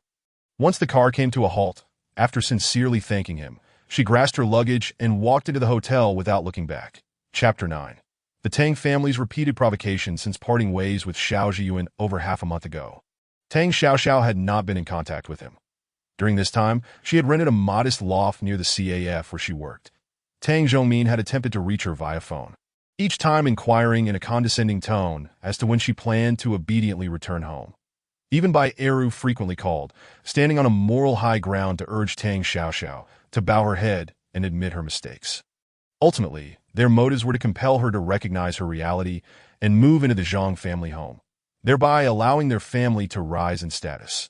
Tang Yankai, too, pressured her, asserting that sacrificing something small for the sake of the family's prosperity was a duty of the Tang family members. Tang Xiaoxiao naturally dismissed the words of these three as mere nonsense, unwilling to engage with them. Ultimately, she decided to block their numbers, seeking some peace. However, unbeknownst to her, Tang Yankai had somehow learned of her employment at the CF and began to show up there regularly. Looking for trouble to eye in the face of Tang Yankai's deliberate provocations, Tang Xiaoxiao, despite her restraint, found herself unable to keep her job, as the CAF owner would not tolerate constant disturbances that in this era, job seekers were plentiful, and no proprietor wished for their establishment to be a source of daily conflict. Consequently, Tang Xiaoxiao was unequivocally dismissed. After losing her job, Tang Xiaoxiao could not shake off Tang Yankai's harassment. Rather, her forbearance only emboldened him further. On the very next day after her dismissal, she found herself cornered at the entrance of her rental unit by Tang Yankai. "Oh, have you lost your job? Thanks to you. Do you really think I am unaware of your situation?" Tang Xiaoxiao gazed at the infuriatingly smug expression on Tang Yankai's face, regretting her earlier choice. Had she known better, she would not have opted for a budget accommodation in a neighborhood lacking security. Why had she forsaken a comfortable life to endure this suffering? Who could she blame? Tang Yankai shrugged, exuding an arrogant demeanor that suggested he felt untouchable. "Enjoy your life. Rest assured, I, as your elder sister, would never compete with my immature brother." Tang Xiaoxiao chose not to delve deeper, as she was not truly foolish. Everything concerning the Tang family was irrelevant to her. She was merely an eyesore in that household. Tang Zhongmin regarded her as a disgrace, her existence a constant reminder of how he had compromised his dignity for profit. Bai Eru saw her as a thorn in her side, an embodiment of Tang Zhongmin's betrayal. Tang Yankai feared that she might claim a share of the Tang family's assets. "I wonder how long you can maintain this obstinacy. From this day forth, I shall become your nightmare until you move into the Zhang family home." Tang Yankai had always believed that it was Mu Qin and Tang Xiaoxiao who had forced him to live a life shrouded in secrecy for nearly 2 decades. Now, he finally resided openly in the Tang family estate. Yet to the outside world, he was merely an adopted son of Tang Zhongmin. How could he not feel resentment and hatred? Coupled with Bai Eru's incessant indoctrination, Tang Yankai had long harbored ill towards Tang Xiaoxiao, as if her misfortune would somehow translate to his own well-being. "Are you this idle on a regular basis?" Tang Xiaoxiao shot Tang Yankai an exasperated glance that was precisely because he had such a leisurely lifestyle that he relied on the Tang family as his safety net. "You hit the nail on the head. Indeed, I am quite idle," Tang Yankai retorted as he stuck a chewed piece of gum on a Tang Xiaoxiao's door, reveling in the satisfaction of watching her reaction unfold. "How tiresome that if you continue like this, I shall report you for disturbing the peace." Tang Xiaoxiao glanced at the gum on her door, nearly retching at Tang Yankai's juvenile antics. It was evident she needed to move into a more secure neighborhood sooner rather than later. Do you have any evidence? Besides, even the most impartial judge struggles with family matters. Who would stand on your side? Tang Yankai dismissed her words entirely, yet he could not deny that she was correct in one regard. He was indeed quite idle. When it came to Tang Xiaoxiao, he had an abundance of methods at his disposal. Most of the time, he need not get his hands dirty. Simply causing her some trouble was sufficient, and many would gladly assist him in this endeavor. Go ahead and try. I must leave now, so I shall not entertain you further. Tang Xiaoxiao was unwilling to squander her time engaging in verbal sparring with Tang Yankai. She had to purchase a birthday gift for her best friend. In a couple of days, it would be Gu Min's birthday, and she always celebrated it with her. Thus, she did not wish to miss out on this year's festivities due to her own issues. Feel free. Tang Yankai did not impede Tang Xiaoxiao's departure, but rather stepped aside to let her pass. Once she had left, he promptly pulled out his phone and sent the location and apartment number to someone in his WeChat contacts. The intention was not difficult to decipher. Shortly after Tang Yankai dispatched the message, two unsavory-looking individuals approached. Young Master Tang, leave this matter to us. We guarantee it will be handled properly. Indeed, we are well acquainted with this sort of task. And you can count on our satisfaction. As for the fee. Once the task was completed, the benefits would naturally be yours.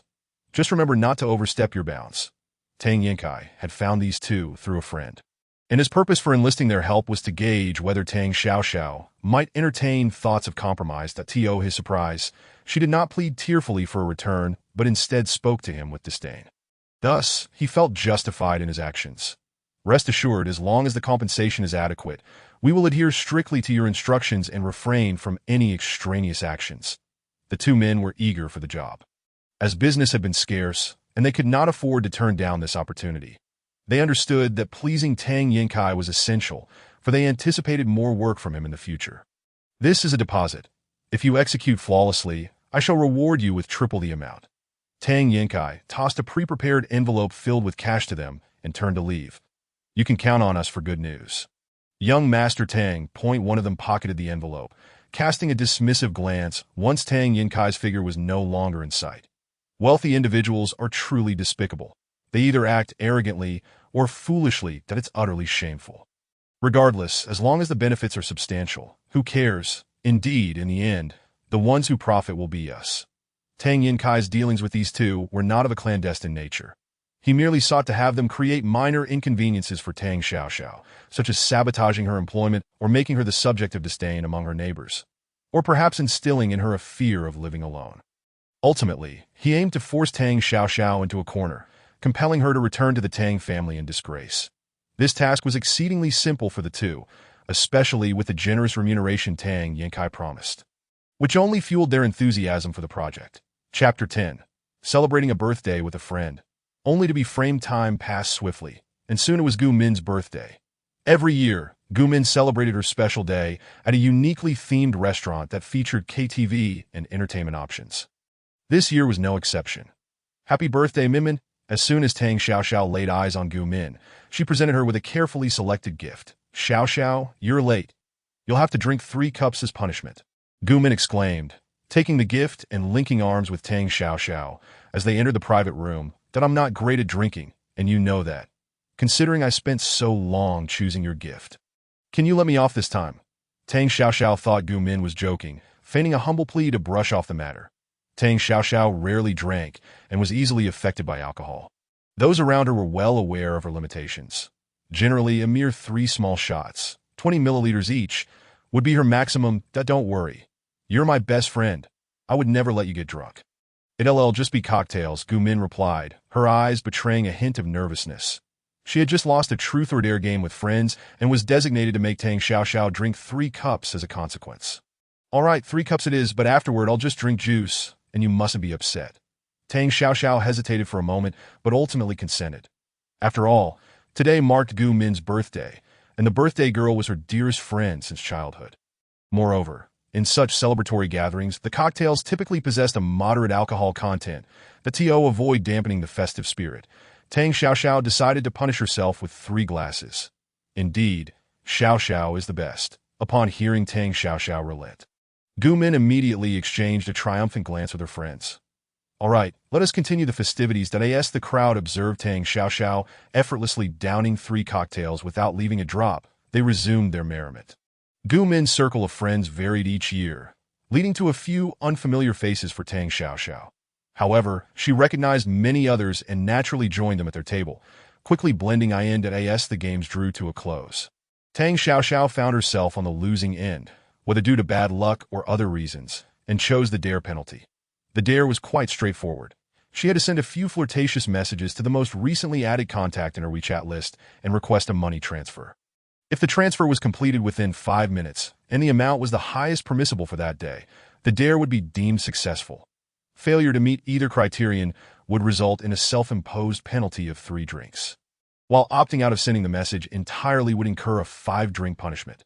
Not wishing to spoil her best friend's birthday, Tang Xiaoxiao reluctantly opened the WeChat chat with Xiao Zhiyuan, repeatedly reassuring herself that sending a few flirtatious lines was not a significant issue given their relationship.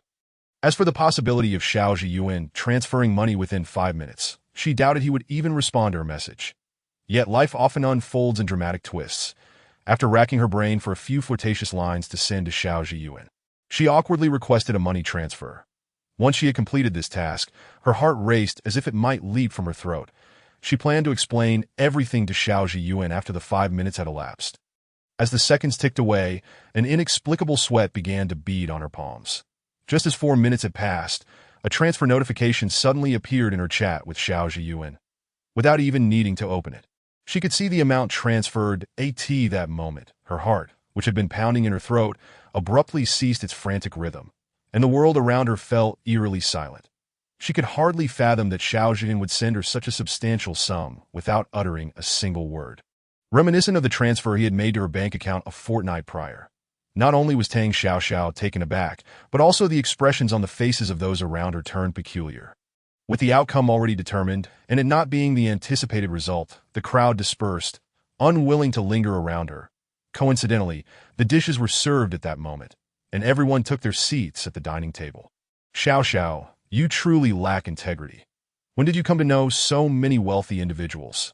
You should introduce them to me, Gu Min remarked, biting her lip, a tinge of jealousy evident in her demeanor. She had seen that Tang Xiaoxiao had only added Xiao Zhiyuan less than 20 days ago, and the message sent moments ago was the first interaction they had. That I've been preoccupied with various matters lately. I'll fill you in later. All right. Tang Xiaoxiao intended to share her situation with Gu Min, but opted to withhold the details for now, fearing it might concern her. She planned to confide in Gu Min once her circumstances stabilized, never anticipating the events that would unfold that day. Let us eat first. We can continue playing afterward. Gu Min nodded in acceptance of Tang Xiaoxiao's explanation, though she felt increasingly sidelined as a friend for not being informed about everything. All right. Tang Xiaoxiao remained oblivious to Gu Min's expression, instead contemplating how to explain things to Xiao Zhiyuan. Ultimately, she briefly shared her experience with the dare and then set it aside to elevate the atmosphere during dinner. Some guests took to singing, and gradually, everyone became immersed in the joy of the occasion. Even Tang Xiaoxiao, lulled by the jubilant ambience, lost her guard and consumed a considerable amount of mixed drinks, with her low tolerance for alcohol, coupled with the 3 cocktails she had previously downed. It wasn't long before she found herself drunkenly sprawled on a nearby sofa. Although Tang Xiaoxiao was intoxicated, her mind remained somewhat alert. She simply lacked the desire to move or open her eyes. Someone has gotten her drunk. You need to be cautious and avoid raising her suspicions. Understood? I'm merely toying with her. It's not unusual for things to escalate when one is inebriated. Don't forget your promise to me. Did I know? You'll see it tomorrow. That moment. Tang Xiaoxiao's mind was surprisingly clear, yet the voices surrounding her sent chills down her spine. How could she not recognize Gu Min's voice? It was precisely this familiarity that filled her with dread. Sensing someone drawing near, Tang Xiaoxiao feigned nausea, hoping to use the pretense as an excuse to distance herself from this precarious situation. Unfortunately, her legs betrayed her, and before she could rise, she collapsed onto the floor. Xiaoxiao, what is wrong? Are you about to be sick? Gu Min exchanged a knowing glance with the man beside her. I'll take you to the restroom. Just hold on for a moment. It's no trouble. I'll assist you. The man stepped forward to support Tang Xiaoxiao, as other everyone else was absorbed in singing and playing games. Their attention was diverted from Tang Xiaoxiao. Even if they had noticed her, they thought little of it. After all, it was typical for someone who had drunk too much to need assistance to the restroom, especially with someone helping her. Thus, they continued their revelry, unaware of the unfolding situation. The two led Tang Xiaoxiao out of the private room. Chapter 11. Crisis. Xiaojun arrives. Where are you taking me? Tang Xiaoxiao felt utterly drained, and as she opened her mouth, her stomach churned violently, causing her immense discomfort. Jiang Xiao, I leave Xiaoxiao in your care. Ji Yumin and the man deposited Tang Xiaoxiao into another empty private room before departing without a hint of hesitation, ignoring her evident distress. Their attitude was as if Tang Xiaoxiao was not her best friend, but rather a foe. Plastic friendship? Xiaoxiao, perhaps you should thank me for helping you see your true friend for who she really is. Jiang Chuan observed Gu Min's departing figure, a sardonic expression crossing his face before turning his attention to Tang Xiaoxiao. Noticing her unconscious state, he found himself instinctively tracing her captivating features with his fingers. He had been introduced to Tang Xiaoxiao through Gu Min several years prior, but she had consistently rebuffed his advances, leading to a lingering resentment over time. Thus, today's events unfolded as they did. To win Tang Xiaoxiao's affection, Jiang Chuan had promised Gu Min a limited-edition sports car and a coveted membership to a high-end beauty salon upon the successful completion of his scheme. Although Jiang Chuan was unaware of Gu Min's motivations for agreeing to the transaction, it did not deter him from obtaining what he desired at a minimal cost. As he contemplated this, his emotions spiraled beyond control, and his actions grew increasingly reckless. In a state of hazy consciousness, Tang Xiaoxiao could feel her skin exposed to the air, and the nausea she had been suppressing surged forth, culminating in a violent episode of vomiting. Once her stomach was emptied, her once clear mind gradually succumbed to confusion, and she soon drifted into unconsciousness. In stark contrast, Jiang Chuan, now covered in the remnants of her upheaval, wore a grim expression, his previously enthusiastic demeanor extinguished.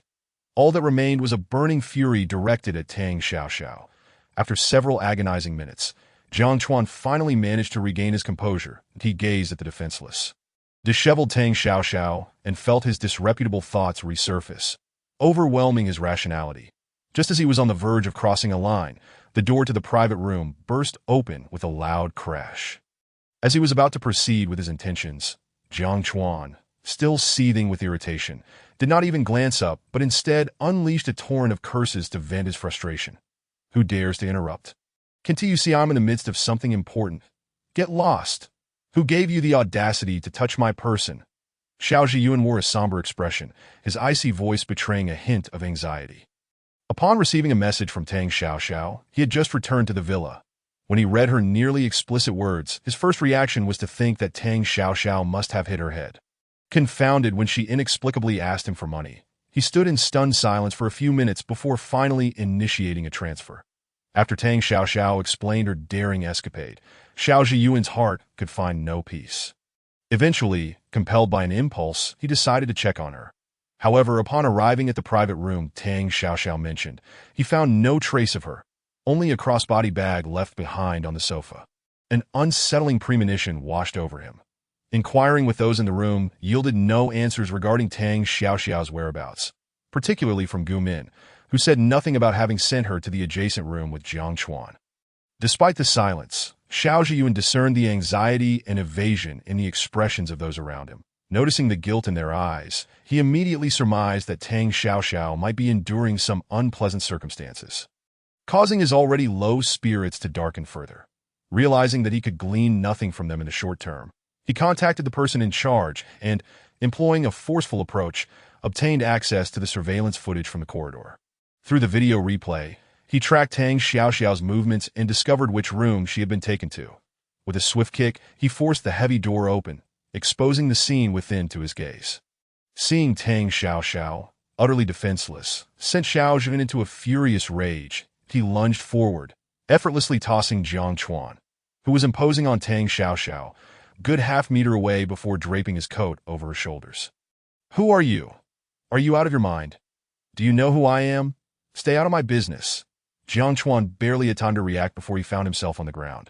Never having experienced such treatment, he scrambled to his feet, pointing an accusing finger at Xiao Zhiyuan, his words stumbling out in a flurry. However, confronted by the furious aura enveloping Xiao Zhiyuan, He felt a twinge of fear and was momentarily frozen in place by a mere glance. Once Jiang Chuan finally fell silent, Xiao Zhiyuan's gaze settled on Tang Xiaoxiao's beautiful but tense face in that moment. His anger reached its zenith, and he could hardly fathom what might have transpired had he not arrived today. Or had he come even a moment later. Fortuitously, he was there. Fortuitously, he had arrived in time. Tang Xiaoxiao, Tang Xiaoxiao. Unfortunately, Tang Xiaoxiao was in such a state of unconsciousness that she could not hear his voice. Her awareness already lost to slumber. Seeing her in such a drunken stupor, Xiao Zhiyuan felt an ironic anger bubbling within him. Just how audacious could she be to let down her guard so completely? Just as he was about to unleash another outburst, a hurried figure appeared at the door. "Young Master Xiao, I had no idea you were here. Please, young master." The person in charge, still basking in the warmth of his own comfort, rushed over upon receiving the call. Little did he anticipate encountering such a scene. One from the Jiang family and one from the Xiao family, both of whom were not easily offended. Yet, given the current circumstances, he had no choice but to take a side. Gritting his teeth, he disregarded Jiang Chuan standing nearby and hurried to Xiao Zhiyuan's side. "That I'll leave this to you. Handle it well and provide me with a satisfactory resolution." Xiao Zhiyuan had no desire to engage with anyone.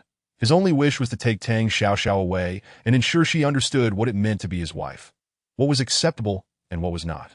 "Rest assured, young master, I will provide you with a satisfactory answer." The person in charge found himself in a difficult position but had no choice but to press on. Once Xiao Zhiyuan had taken Tang Xiaoxiao away, he wiped the sweat from his brow. Life was unpredictable. He had initially intended to curry favor, but now, if he mishandled this situation, it could cost him dearly and jeopardize his future. Nevertheless, he was keenly aware that the Jiang family paled in comparison to the Xiao family. Watching Jiang Chuan from the corner of his eye, he silently dialed the police, handing the matter over to others to resolve. He could only hope that Xiao Zhiyuan would overlook his proactive approach and not hold it against him. By the time Tang Xiaoxiao regained consciousness, more than 10 hours had passed. Her head throbbed painfully as she sat up, taking a while to discern the layout of the unfamiliar room. Panic surged within her as she recalled snippets of the conversations she had barely caught the day before. Throwing off the covers, she looked down at the clothing that did not belong to her, her mind going blank as she stumbled out of bed, just as she took a few steps. The sound of a door opening reached her ears that a middle-aged woman, appearing to be in her 40s, entered with the clothes Tang Xiaoxiao had worn the previous day. Upon seeing that she was awake, the woman immediately donned a smile. "That you're awake. I've washed your clothes and placed them here." "Wait, where am I?" Tang Xiaoxiao felt a wave of despair wash over her. Her mind was a chaotic mess. But one thing was certain. She had been betrayed by her closest friend. "You are in young Master Zhao's private villa. If you have any questions, you may go downstairs to ask him. He is currently having breakfast." The maid dared not speak ill of her employer, fearing for her job. "Young master?" "Xiao Zhiyuan." Tang Xiaoxiao could only think of one person with the surname Xiao, realizing she was in Xiao Zhiyuan's villa. Her frantic heart calmed significantly. Aside from her throbbing headache, she felt no other discomfort. With this thought, the trembling fear she had felt earlier began to dissipate. "Did I prepared a hangover soup for you? Would you like to drink it in your room or downstairs?" Normally, Xiao Zhiyuan did not stay overnight at the villa, especially not after 10 o'clock. The maid had been startled when she heard the car last night. And upon seeing Xiao Zhiyuan carry a woman inside, she had kept her head down, terrified of knowing anything she shouldn't to her knowledge. The previous maid had been dismissed for asking inappropriate questions and had yet to find another job. Thus, she dared not speak out of turn, fearing the loss of such a good position might ruin her future as a maid. "Thank you, I'll head down shortly." Tang Xiaoxiao had many questions for Xiao Zhiyuan. Why he had come to find her, how he had located her, what her situation had been when he found her, and whether her best friend had truly pushed her into a pit of fire. All these questions weighed heavily on her mind. And, wait, what about the clothes she was wearing? "Wait, did you help me change? When you came up, your clothes were already changed, and if there is nothing else, I'll take my leave." The maid had assumed that Xiao Zhiyuan had brought a woman home last night and had spent over an hour upstairs, engaging in what should and shouldn't be done. But now, it seemed things were not as she had imagined. Realizing her thoughts had wandered, the maid quickly switched back to her work mindset. Hearing that she hadn't been the one to change Tang Xiaoxiao's clothes, Tang Xiaoxiao's mind went blank again as she sank back onto the edge of the bed. Ah, how am I supposed to face Xiao Zhiyuan now? After mentally preparing herself no less than 5 times, she finally changed out of the shirt and slipped into her own clothes, once dressed. She hesitated every step of the way down the stairs. Xiao Zhiyuan, having heard from the maid that Tang Xiaoxiao was awake, sat downstairs waiting for her. When he finally saw her descend, the irritation and fury from the previous day surged back within him, prompting him to utter a hurtful remark without thinking. "Have you forgotten what your identity is?" What is my identity?" Tang Xiaoxiao caught sight of Xiao Zhiyuan sitting at the dining table, and just as she was about to express her gratitude, she was met with his cold inquiry. The guilt and unease she had felt began to dissipate in the face of his question. "You must remember that you are now my wife. Xiao Zhiyuan, before you consider straying, think about how desperately you sought me out in the beginning." Xiao Zhiyuan, upon finishing his words, was immediately engulfed by a wave of regret. He was acutely aware that Tang Xiaoxiao had been wronged, and that among all those affected, she bore the heaviest burden of this ordeal. Yet, the mere thought of what might have transpired had he not arrived in time the previous day ignited an uncontrollable fury within him. It was an anger born from his helplessness to intervene in Tang Xiaoxiao's plight, which erupted upon seeing her. Only Xiao Zhiyuan himself understood that this was his way of venting his frustration at his own inadequacy. "Xiao Zhiyuan, what do you mean by that? Are you insinuating that I am reckless? Do you think I am the kind of person who acts without discretion?" Tang Xiaoxiao was at a loss regarding her own emotions. Was it heartache, discomfort, grievance, or suffocation? Xiao Zhiyuan's few careless words made her acutely aware of the events that had unfolded the day before. The haunting dialogue ringing in her ears was no mere figment of her imagination. It dawned on her that her friend Gu Min had indeed gotten her drunk and handed her over to others. But this was a lapse in her judgment, and she had not wished for such a fate. Was it truly her fault that she nearly lost her purity? Why did Xiao Zhiyuan choose to speak to her in such a manner? Xiao Zhiyuan's gaze fell upon Tang Xiaoxiao's face, and insincere words escaped his lips once more. Even he could not fathom why he uttered such hurtful statements. "Think what you will." The instant his words fell, tears streamed uncontrollably from Tang Xiaoxiao's eyes.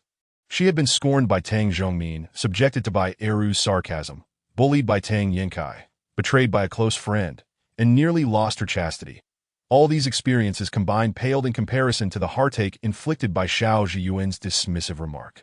When her gaze met Xiao Zhiyuan's expressionless eyes, her heart felt as though it had been pierced, leaving her breathless with pain. Desperate to escape the suffocating humiliation, Tang Xiaoxiao turned to flee Diane that moment. She collided with the housekeeper carrying a bowl of sobering soup. Ignoring the scalding sensation of the soup spilling onto her hand, she ran away. It was only after leaving the villa that she gradually slowed her pace. Upon noticing the tears glistening at the corners of her eyes, Xiao Zhiyuan felt an overwhelming urge to apologize that he truly did not harbor the thoughts he had expressed regarding Tang Xiaoxiao. However, just as he prepared to speak, he witnessed Tang Xiaoxiao colliding with the housekeeper, thus missing his opportunity to express remorse. Watching her retreating figure, Xiao Zhiyuan sighed heavily, collapsing into a chair and rubbing his temples in frustration. He could not comprehend why he had acted thus. He had never intended to convey such irrevocably hurtful words. Yet, as he contemplated pursuing her, he hesitated, wanting to teach Tang Xiaoxiao a lesson about naively trusting others. He reasoned, "I was there this time. What about next time? What about the time after that? I cannot always be there to rescue her." The mere thought of Tang Xiaoxiao and pain sent his temper spiraling out of control. As he continued to ruminate, her tear-streaked face became entrenched in his mind, an image he could not shake off. That in a fit of agitation, Xiao Zhiyuan decided to step outside, concocting a flimsy excuse to seek out Tang Xiaoxiao. He justified his departure by claiming the difficulty of hailing a cab near the villa, pondering how long it would take for someone like Tang Xiaoxiao to walk. His concerns were not for her welfare, nor were they an attempt to atone for his careless words. Yet, despite his feeble reasoning, he still failed to find Tang Xiaoxiao's presence. After dismissing his pride to call her, he was met with silence. After 3 unanswered calls, he muttered a curse and drove himself to the office, unaware that in a hidden corner, Tang Xiaoxiao was curled up in despair. Chapter 13. Tang Zhongmin threatens Tang Xiaoxiao. With Mu Qing's ashes, Tang Xiaoxiao recognized Xiao Zhiyuan's car. Therefore, when she saw it pass by, she clutched her phone tighter, drawing herself closer. It was only after the vehicle disappeared from sight that she exhaled in relief. She did not wish for Xiao Zhiyuan to misconstrue her actions, which was why she had fled the uncomfortable situation at the first opportunity.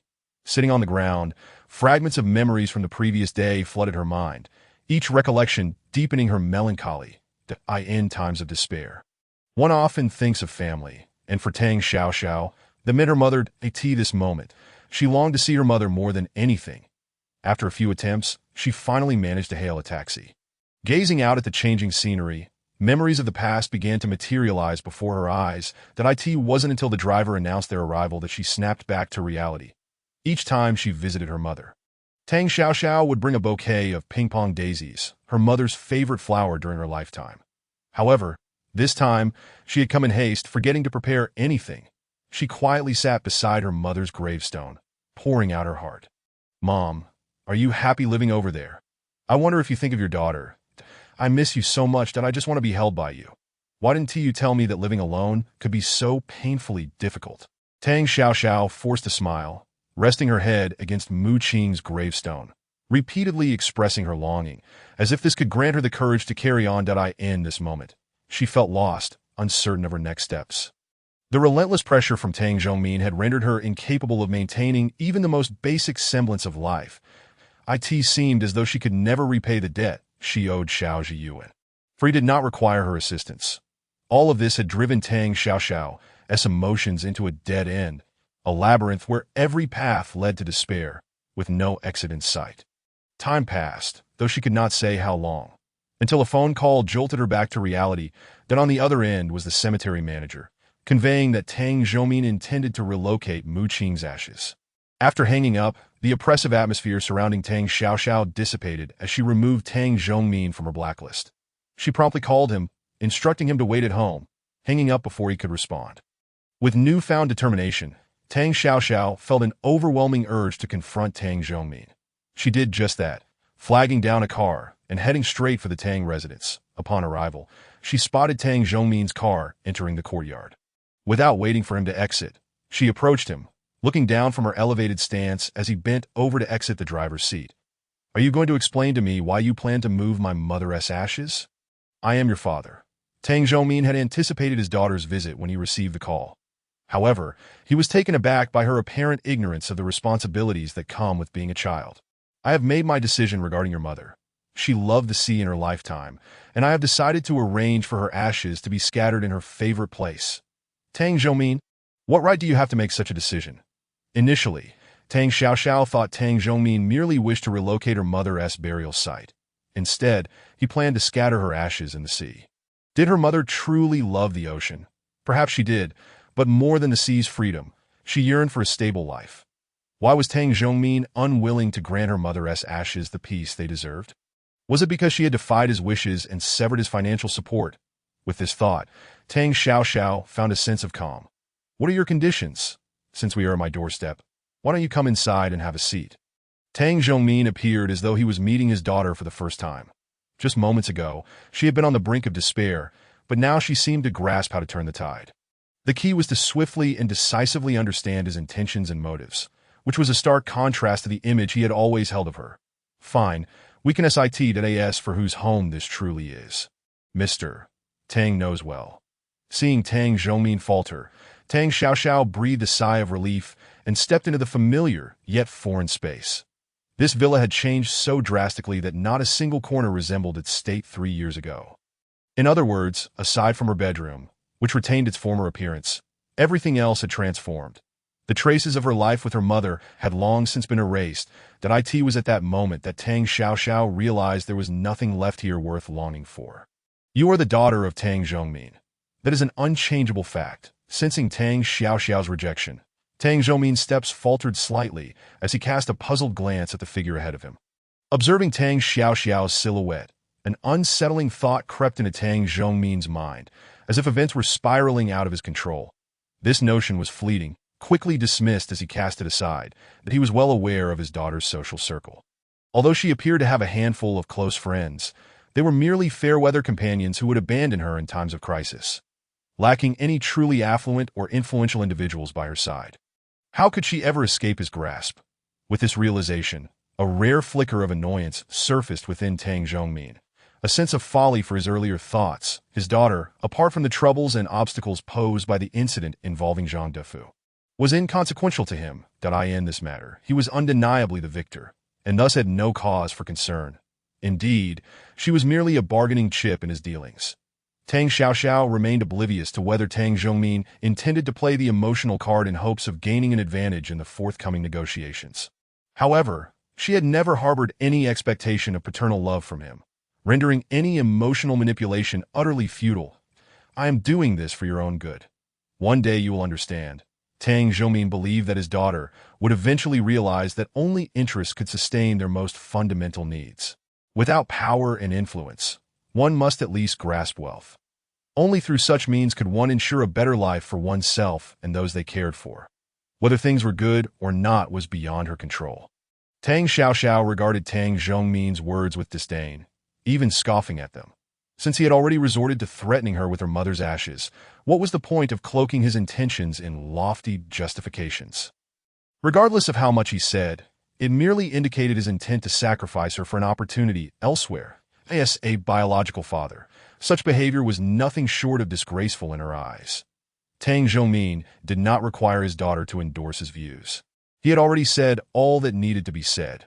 Whether she could extricate herself from this situation was beyond his concern. He only desired a result he wished to witness. Chapter 14. For the sake of her mother's peace, Tang Xiaoxiao chose to concede that as long as you maintain a good relationship with Zhang Defu, I will not disturb your mother's ashes. Tang Zhongmin lounged with his legs crossed, exuding an air of relaxation as though he were entirely assured of his position in this matter. That all you ask. Tang Xiaoxiao had prepared herself mentally for this confrontation. She could only aim to placate Tang Zhongmin for the moment. The question of genuine compromise remained open for discussion. You ought to be grateful that Zhang Defu has no intention of marrying you. Otherwise, your entire life would be bound to him. Tang Zhongmin recalled the moment he was forced into marriage with Mu Qing, having played a role for 20 years to finally be with by Eru.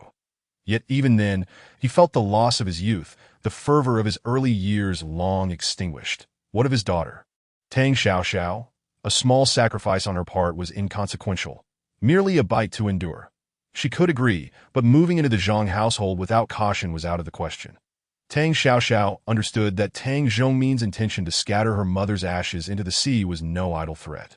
For now, she could only appease him and devise a plan later. You better not pull any tricks. Zhang Defu will come to pick you up for dinner tonight, so be prepared.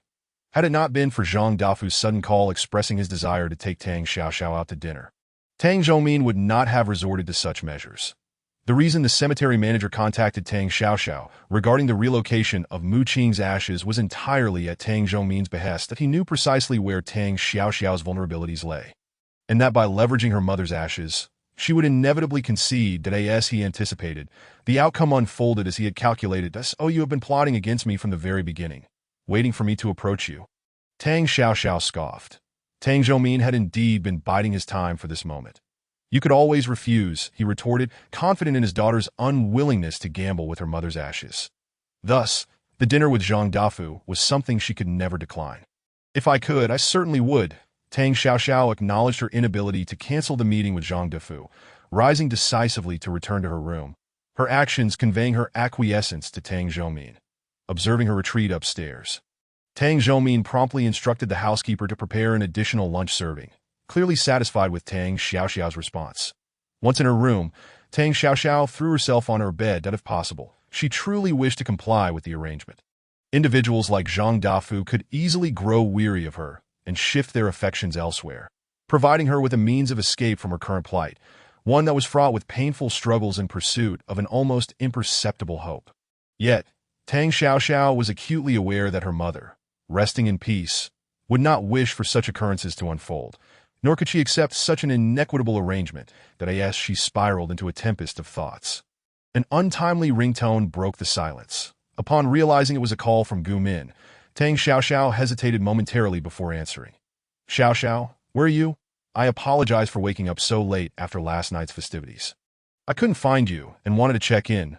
Gu Min's voice echoed, tinged with concern. In truth, Gu Min had witnessed Tang Xiaoxiao being taken away by that sudden appearance of a man the previous day and was calling to ascertain whether Tang Xiaoxiao harbored any suspicions about her.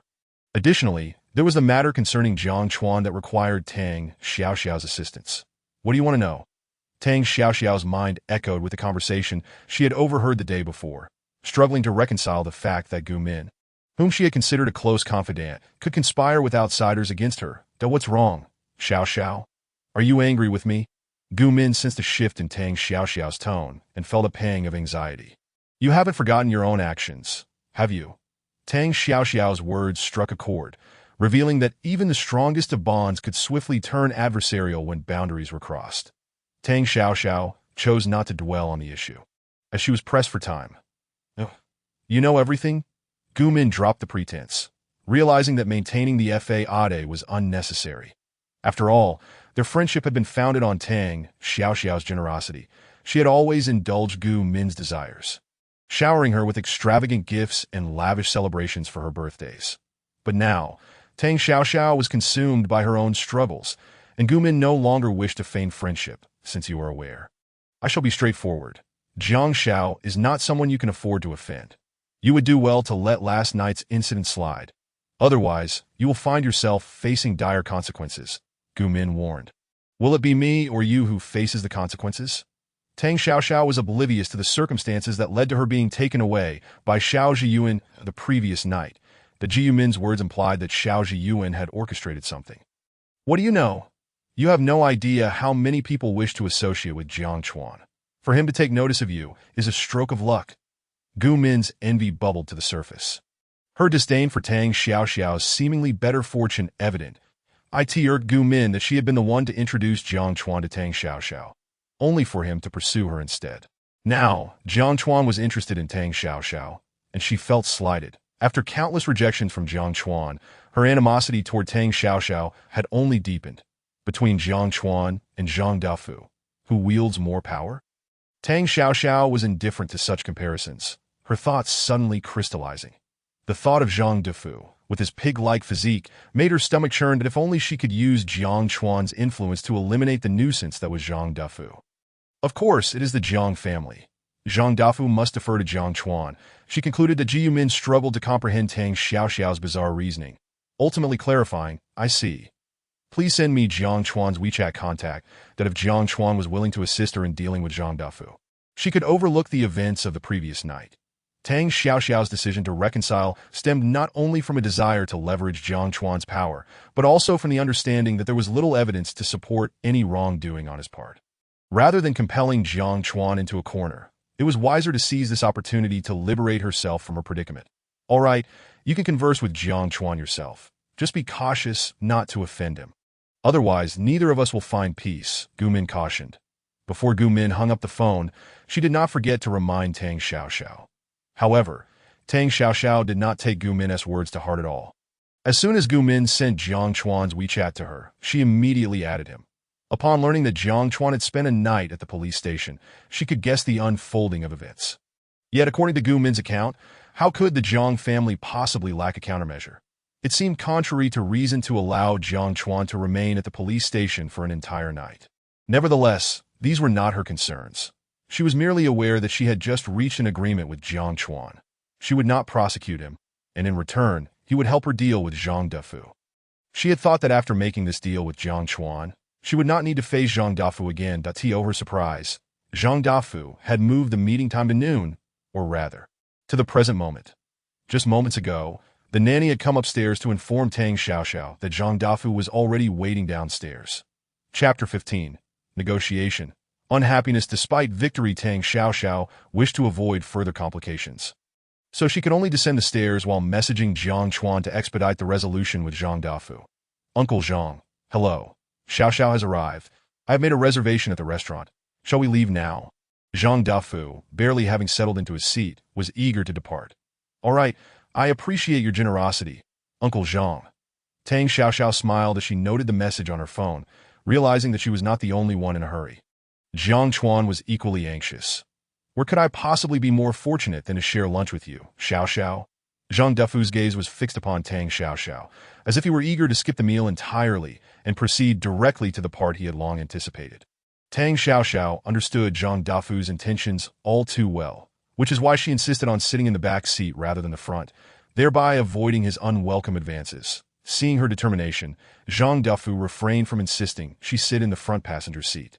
After all, she would soon belong to him, so there was no need to rush. Upon arriving at the restaurant, Zhang Dafu chose a secluded corner. He first exhibited gentlemanly behavior by allowing Tang Xiaoxiao to take her seat before sitting beside her. Resting his arm on her shoulder, "Look and see what you would like to eat. Make sure to indulge, for you will need your strength later." "Uncle Zhang, you are sitting too close. Isn't this rather inappropriate?" Tang Xiaoxiao narrowed her eyes, desperately wanting to shake off his arm, which was thicker than her calf. Unfortunately, it was not yet the time to confront him. What could possibly be inappropriate? Do take a moment to consider your choices. Zhang Dafu, far from relenting, only intensified his advances. Tang Xiaoxiao resolutely summoned the waiter. Once the waiter arrived, Zhang Dafu had no choice but to retract his arm. Clearly, he too was wary of being recognized. Fearing the label of an old bull courting tender grass, Tang Xiaoxiao deliberately ordered several dishes that would take a longer time to prepare, hoping to buy herself more time for Jiang Chuan's favorable news. After the waiter departed, Zhang Dafu once again placed his arm on Tang Xiaoxiao's shoulder. Initially, he had intended to wrap his arm around her waist, but with Tang Xiaoxiao firmly pressed against the back of her chair, he had to settle for second best. As he gazed at Tang Xiaoxiao's profile, Zhang Dafu seemed to see Mu Qing, murmuring involuntarily, "You bear such a striking resemblance to your mother." Tang Xiaoxiao, at a loss for words in response, was interrupted by the ringing of Zhang Dafu's phone. As Zhang Dafu's attention shifted to the call, Tang Xiaoxiao seized the moment to breathe a sigh of relief, only to unexpectedly lock eyes with Xiao Zhiyuan. Upon meeting his frigid gaze, she felt an unexplainable sense of guilt, despite having done nothing wrong. Tang Xiaoxiao awkwardly forced a smile, only to witness Xiao Zhiyuan turn his attention to a woman approaching him. This woman, whom Tang Xiaoxiao recognized as Xiao Zhiyuan's recently divorced ex-wife, had been the catalyst for Tang Xiaoxiao's whirlwind marriage. She had witnessed their divorce and thus found herself entangled with Xiao Zhiyuan. Seeing Xiao Zhiyuan on a date with Jiang Yoxin, Tang Xiaoxiao was momentarily frozen. Could there be signs of reconciliation between them? Would that mean she could finally escape this absurd marriage? Before Tang Xiaoxiao could scrutinize the interactions between Xiao Zhiyuan and Jiang Yoxin, Zhang Dafu returned. Upon his return, Zhang Dafu did not sit beside Tang Xiaoxiao, but chose to take a seat opposite her, his expression grave, resembling that of a predator. "When did you become involved with Jiang Chuan from the Jiang family?" "About 2 or 3 hours ago," Tang Xiaoxiao replied, averting her gaze. Upon hearing Zhang Dafu's inquiry, she guessed that Jiang Chuan had indeed resolved matters concerning Zhang Dafu on her behalf.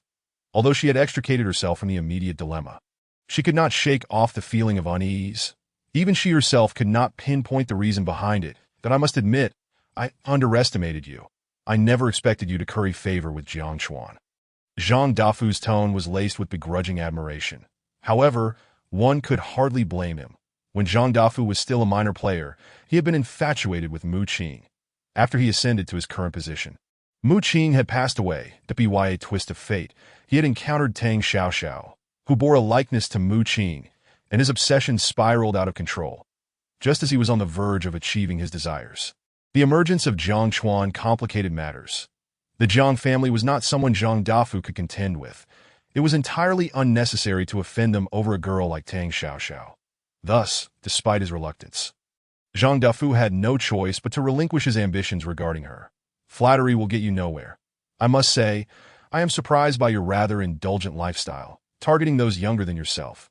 Tang Xiaoxiao displayed her phone's chat history to Zhang Dafu, revealing Jiang Chuan's sincere gesture.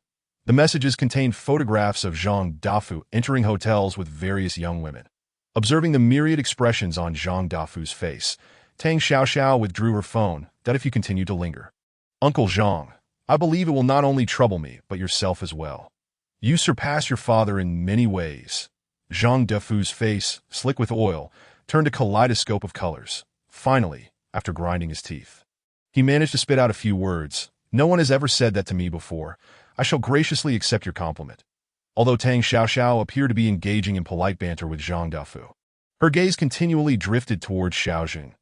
The sight of him laughing and conversing with Jiang Yoxin ignited her curiosity. She wished to eavesdrop on their cheerful exchange. And regarding the Jiang family and those photographs, Zhang Dafu was not particularly concerned about the photos circulating. He feared the repercussions from the Jiang family. Should the photos leak, he would merely suffer a tarnished reputation, one that many were already aware of. However, if the Jiang family set their sights on him, it would spell disaster, potentially returning him to square one. That how about we agree to coexist without interference? Upon hearing Zhang Dafu's suggestion, Tang Xiaoxiao averted her gaze once more, thus missing the moment when Xiao Zhiyuan turned to look at her. Tang Xiaoxiao understood that her narrow escape from Zhang Dafu had been a stroke of luck. After all, her relationship with Jiang Chuan was merely a transactional agreement. The Jiang family was unlikely to take action against Zhang Dafu on her behalf. Thus, aside from seeking a peaceful resolution, there were no other alternatives. That would be for the best. I have matters to attend to. Please enjoy your meal. Zhang Dafu, brimming with suppressed rage, could only stifle his emotions as he stood to leave. Remaining any longer would only lead to further humiliation. Take care, no need to see me off. Watching Zhang Dafu depart in defeat, Tang Xiaoxiao felt an overwhelming sense of satisfaction, even waving him goodbye with enthusiasm. After ensuring Zhang Dafu had left, she turned her gaze back to where Xiao Zhiyuan had been seated, only to discover that both he and Jiang Yoxin had vanished. Looking around, she found no trace of Xiao Zhiyuan. With her spirits dampened, she felt no desire to linger in the restaurant any longer. Before leaving, she cast a wistful glance at the uneaten food on the table. Yet, no matter how delectable the dishes, the loss of interest in tasting them would render their flavors utterly disappointing. As she walked towards the restaurant's exit, her mind was preoccupied with thoughts of Xiao Zhiyin and Jiang Yue. So engrossed was she in her musings that it took her a moment to register someone calling her name. Chapter 16. Misunderstandings deepen. Get in the car. After waiting for several seconds, Xiao Zhiyuan noticed that Tang Xiaoxiao merely stood there dazed, showing no signs of movement. He approached and took hold of her wrist, pulling her into the car. Xiao Zhiyuan, Tang Xiaoxiao, despite being forcibly brought into the vehicle, felt a flicker of unexpected joy. Did you think it was Jiang Chuan or Zhang Dafu? Originally, Xiao Zhiyuan had intended to escort Jiang Yoxin.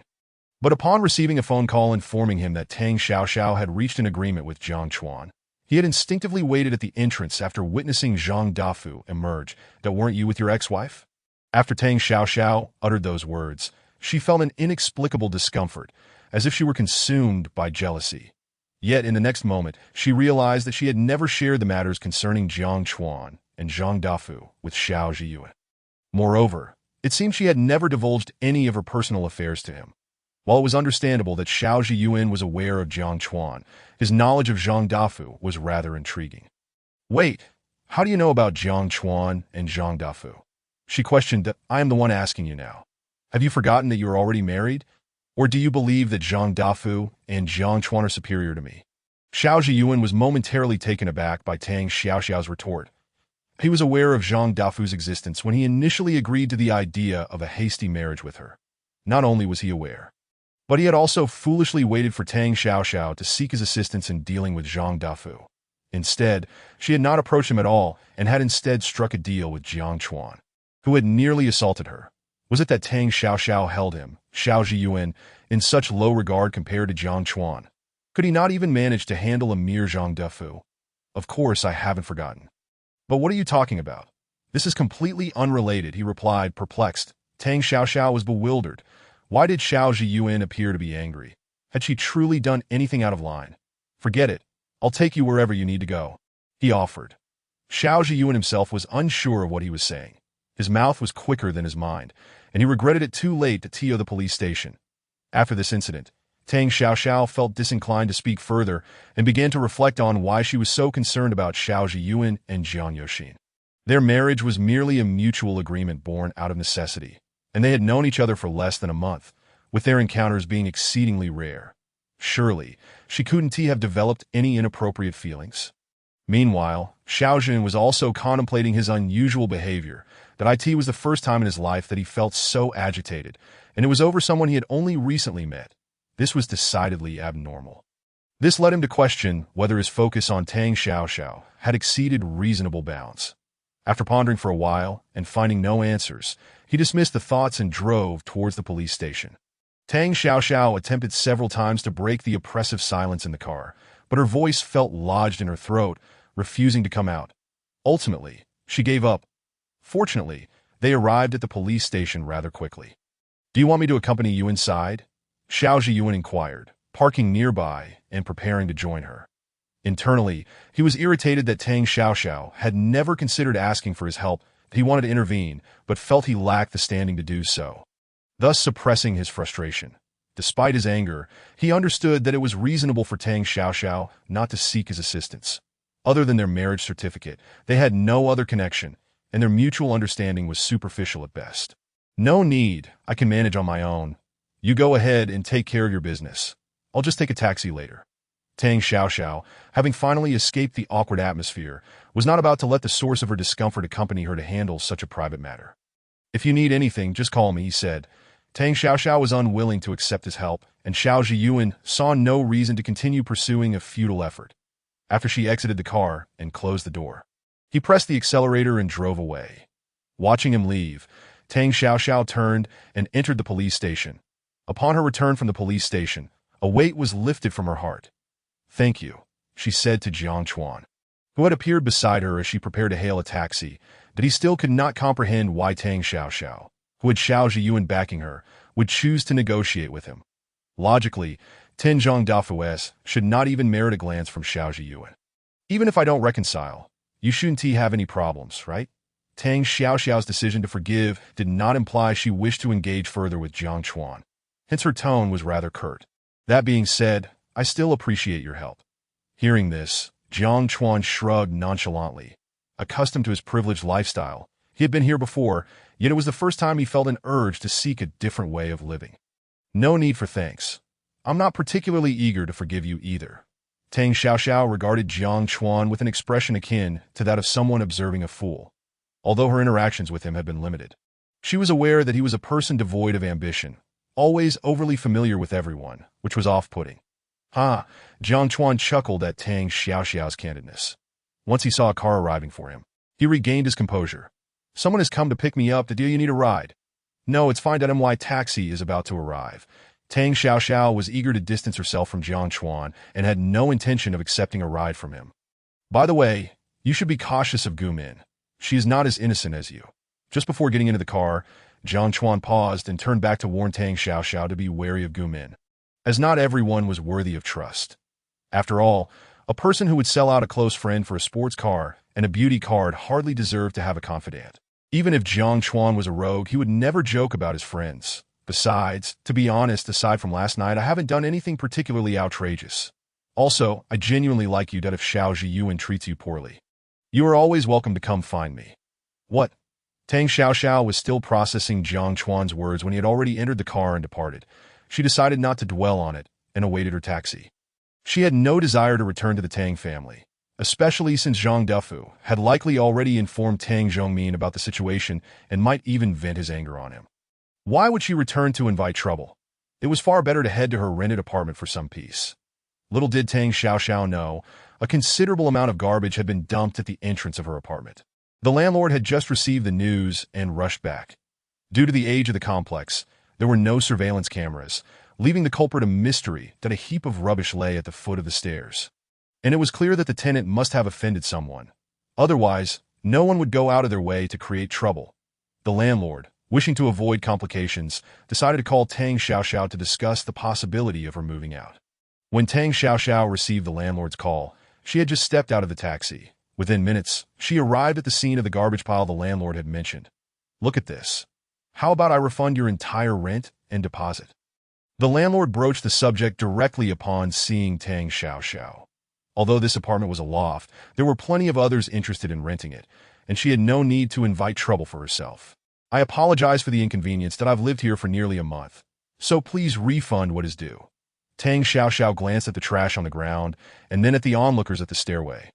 Understanding the landlord's concerns and not wishing to burden her further, "The only person who knows I live here is Tang Yankai. Aside from him, I can't think of anyone else. All right, I'll cover the cost of cleaning up the garbage. Can you move out tonight?" The landlord was pleased that Tang Xiaoxiao did not haggle over the matter. Recently, someone had inquired about renting the loft, and she had forgotten to respond. Now it was perfect timing. Once Tang Xiaoxiao vacated, She could clean the place up and rent it out to someone else, incurring no losses that I'll move out immediately. Please refund my deposit and any excess rent. Tang Xiaoxiao stepped over the pile of rubbish and entered her room to pack her belongings. She did not have much stuff, and within half an hour, she was ready to go. Once her luggage was packed and the excess funds refunded, she terminated the rental agreement and left with her suitcase. Without any hesitation, therefore, she did not notice the two figures lurking behind a flower bed, observing her every move. Are we being too excessive in our actions? One of them questioned. Are you looking to provoke trouble? Besides, we haven't done anything wrong. But what? Hurry up and follow her to see where she goes. We need to report back to our employer. These two were not the individuals Tang Yankai had hired. But they were following her nonetheless. They had seen Tang Xiaoxiao being evicted by the landlord and were concerned about where she would move to, not wanting to face Tang Yankai without that information. Thus, they trailed behind her. Unbeknownst to Tang Xiaoxiao, she was being followed as she walked to a hotel only 3 kilometers away. Guided by her navigation app, this hotel was rather old and offered relatively cheap rates. Although Tang Xiaoxiao possessed bank cards from Xiao Zhiyuan and Lin Chuya, she preferred not to rely on others. Once her financial situation stabilized, she intended to return the funds intact. Therefore, she was not picky, adhering to the principle of saving wherever possible. Aside from working as a waitress, she had also started taking on design projects online, confident that she would soon see returns. Is this really someone from the Tang family? Renting a cheap place and staying in such a shabby hotel. Isn't that typical of the wealthy? They often engage in sordid affairs. Point 2 individuals spoke nonchalantly, yet their hands exhibited not the slightest hesitation. As Tang Xiaoxiao entered the hotel, she promptly captured her location and sent it to Tang Yanka. When Tang Yanka received the message, he happened to overhear Tang Zhoumin's phone conversation, realizing that Tang Xiaoxiao was engaging in underhanded tactics that not only hindered the Tang family's ability to expand their business beyond local confines, but also earned them the ire of Zhang Dafu. Tang Yanka had originally intended to wait until the family's enterprises flourished further, hoping to seize some projects and escape the scrutiny of Tang Zhongmin, indulging himself in a life of ease elsewhere. However, his plans were thwarted, leaving him feeling as though he was drawing water with a basket. Thus, he decided to confront Tang Xiaoxiao directly, warning her against her deceptive antics that could impede his pursuits. Do you have some sort of mental affliction? Upon hearing the knock at the door, Tang Xiaoxiao initially presumed it was a case of mistaken identity, likely due to poor sound insulation. Upon listening more intently, she could distinctly hear the cacophony from outside. The voice belonged to none other than Tang Yanka. Although she had no intention of opening the door after 5 minutes of persistent knocking from Tang Yanka, who remained undeterred, and with neighbors peeking out from adjacent rooms, Tang Xiaoxiao reluctantly complied and opened the door. Do you have any idea the trouble you've caused for the family? Do you comprehend the losses we have incurred because of you? Tang Yanka had knocked for quite some time. Had it not been for those two individuals claiming that Tang Xiaoxiao was inside, he would have doubted anyone was home. Just as he was about to kick the door down, Tang Xiaoxiao swung it open. I told you, if you wish to entertain that old man, you may do so on your own. Tang Xiaoxiao observed the gathering of several people in the corridor, and a slight headache began to throb at her temples. Was it possible that Tang Yanka was truly lacking in common sense, reveling in being the center of attention? When he needed her, he proclaimed they were family, yet when he did not, he would just as gladly cast her aside. Did Tang Yanka believe everyone in the world shared his mindset? Moreover, she had never acknowledged any connection to them. It seems your lesson was not sufficient. Hurry and apologize to me and President Zhang, or you will regret it. Initially, Tang Yanka could dismiss the conversations around him, but as the onlookers formed their own judgments based on snippets of dialogue, they began to point fingers and murmur about him. The more he listened, the more he felt his face burn with humiliation. He spat out a threat and left in a huff. What are you staring at? Do words not carry any weight? My apologies. This is my half-brother, and he has caused you trouble, Tang Xiaoxiao said, amused as she found someone to help her dismiss Tang Yanka. She even took the opportunity to greet the curious onlookers. Subsequently, she disregarded their chatter and closed the door, shutting their whispers outside. According to Tang Yanka, the rubbish outside the rental property was his doing, although Tang Xiaoxiao found his antics to be nothing more than repugnant. They posed no genuine threat to her. However, she wished to avoid repeated disturbances from him. Additionally, she was perplexed as to why Tang Yanka was so well acquainted with her whereabouts, which left her feeling rather uneasy. For precaution, she decided to stay for one night and contemplate a change of residence the following day, preferably to an upscale community that would limit outside access, thereby sparing her the discomfort of Tang Yanka's presence. As Tang Xiaoxiao perused real estate listings online, the manager from the cemetery contacted her again, indicating that Tang Zhongmin had already engaged in discussions with them regarding the transfer of Mu Qing's ashes. This time, the manager reached out voluntarily, and regardless of the circumstances, Tang Xiaoxiao felt entitled to be informed. After hanging up, she found the news difficult to digest. While Mu Qing had often suggested divorce during her lifetime, Tang Zhongmin had always refused. His reluctance to divorce stemmed from a desire to preserve his reputation, choosing to maintain a facade of respectability while clandestinely harboring Bai Eru and Tang Yanka. Even until her death, Mu Qing believed that despite the absence of feelings between her and Tang Zhongmin, they upheld their mutual agreement and refrained from betraying their marriage. Tang Xiaoxiao had harbored similar thoughts until the moment Tang Zhongmin, accompanied by Bai Eru and the younger Tang Yanka, brazenly appeared in the Tang household, awakening her to the harsh reality that it was this revelation that ignited her animosity towards the trio. Not only that, but Tang Xiaoxiao was also perceived as an eyesore by Tang Zhongmin, Bai Eru, and Tang Yanka, each viewing the other with disdain while being forced to coexist under the same roof. Tang Xiaoxiao was unwilling to depart from the home she shared with her mother, while Tang Zhongmin sought to avoid the infamy of casting out his biological daughter. However, everything had changed as Tang Zhongmin insisted on scattering Mu Qing's ashes in the sea. Tang Xiaoxiao had grown weary of her current existence and resolved to sever ties with him. Yet first, she needed to curtail his reckless actions. Chapter 18. At a loss, seeking help from the Mu family, Tang Xiaoxiao rose early in the morning, initially intent on relocating. However, after receiving a call from the cemetery manager midway, she was compelled to extend her lease. The most pressing concern now was to devise a strategy to prevent Tang Zhongmin from relocating Mu Qing's burial site. The only solution Tang Xiaoxiao could conceive was to seek assistance from the Mu family, specifically her maternal grandfather, Mu Hai. Thus, she made her way to the Mu household the following morning. Under normal circumstances, Tang Xiaoxiao would only visit the Mu family during festive occasions or significant events. It was not that she was unwilling to return. Rather, her presence at the Mu household was as awkward as her situation at the Tang family estate. Her mother, Mu Qing, was actually the adopted daughter of the Mu family. Mu Hai had initially adopted Mu Qing in hopes of having a child, but within a year of her adoption, his wife became pregnant. Once Mu Hai's biological child was born, Mu Qing was gradually overlooked by the family. As time passed, she became a marginalized figure within the Mu household. Later, a business alliance between the Mu and Tang families forced Mu Qing into an obligatory union with Tang Zhongmin, leading to Tang Xiaoxiao's eventual birth. Hence, aside from necessary appearances, Tang Xiaoxiao seldom returned to the Mu family. This visit was motivated by her hope for assistance that I was wondering who it was. "What brings you here?" Qian Jejia, who harbored an aversion for Tang Xiaoxiao, had always been compared to her by family elders during their childhood. Consequently, each time Tang Xiaoxiao visited the Mu household, Qian Jejia would make a point of showing her displeasure. "Is grandfather home? I need to speak with him," Tang Xiaoxiao inquired, surprised to find Qian Jejia also present at the Mu household, as it seemed she encountered her every time she visited. "You can tell me. When grandfather comes down, I will relay your message." Qian Jejia, having recently quarreled with her family and having nowhere else to go, had sought refuge at the Mu household, continuing her role as the pampered daughter. After all, only the Qian and Mu families would indulge her without limits. "No worries. I will wait here for grandfather," Tang Xiaoxiao replied, settling herself in the living room as though she would not leave until she saw Mu Hai. Were it not for her desperation for assistance, she would not have sought out Mu Hai. "To be frank with you, grandfather just stepped out. He probably won't be back until the afternoon if you wish to wait."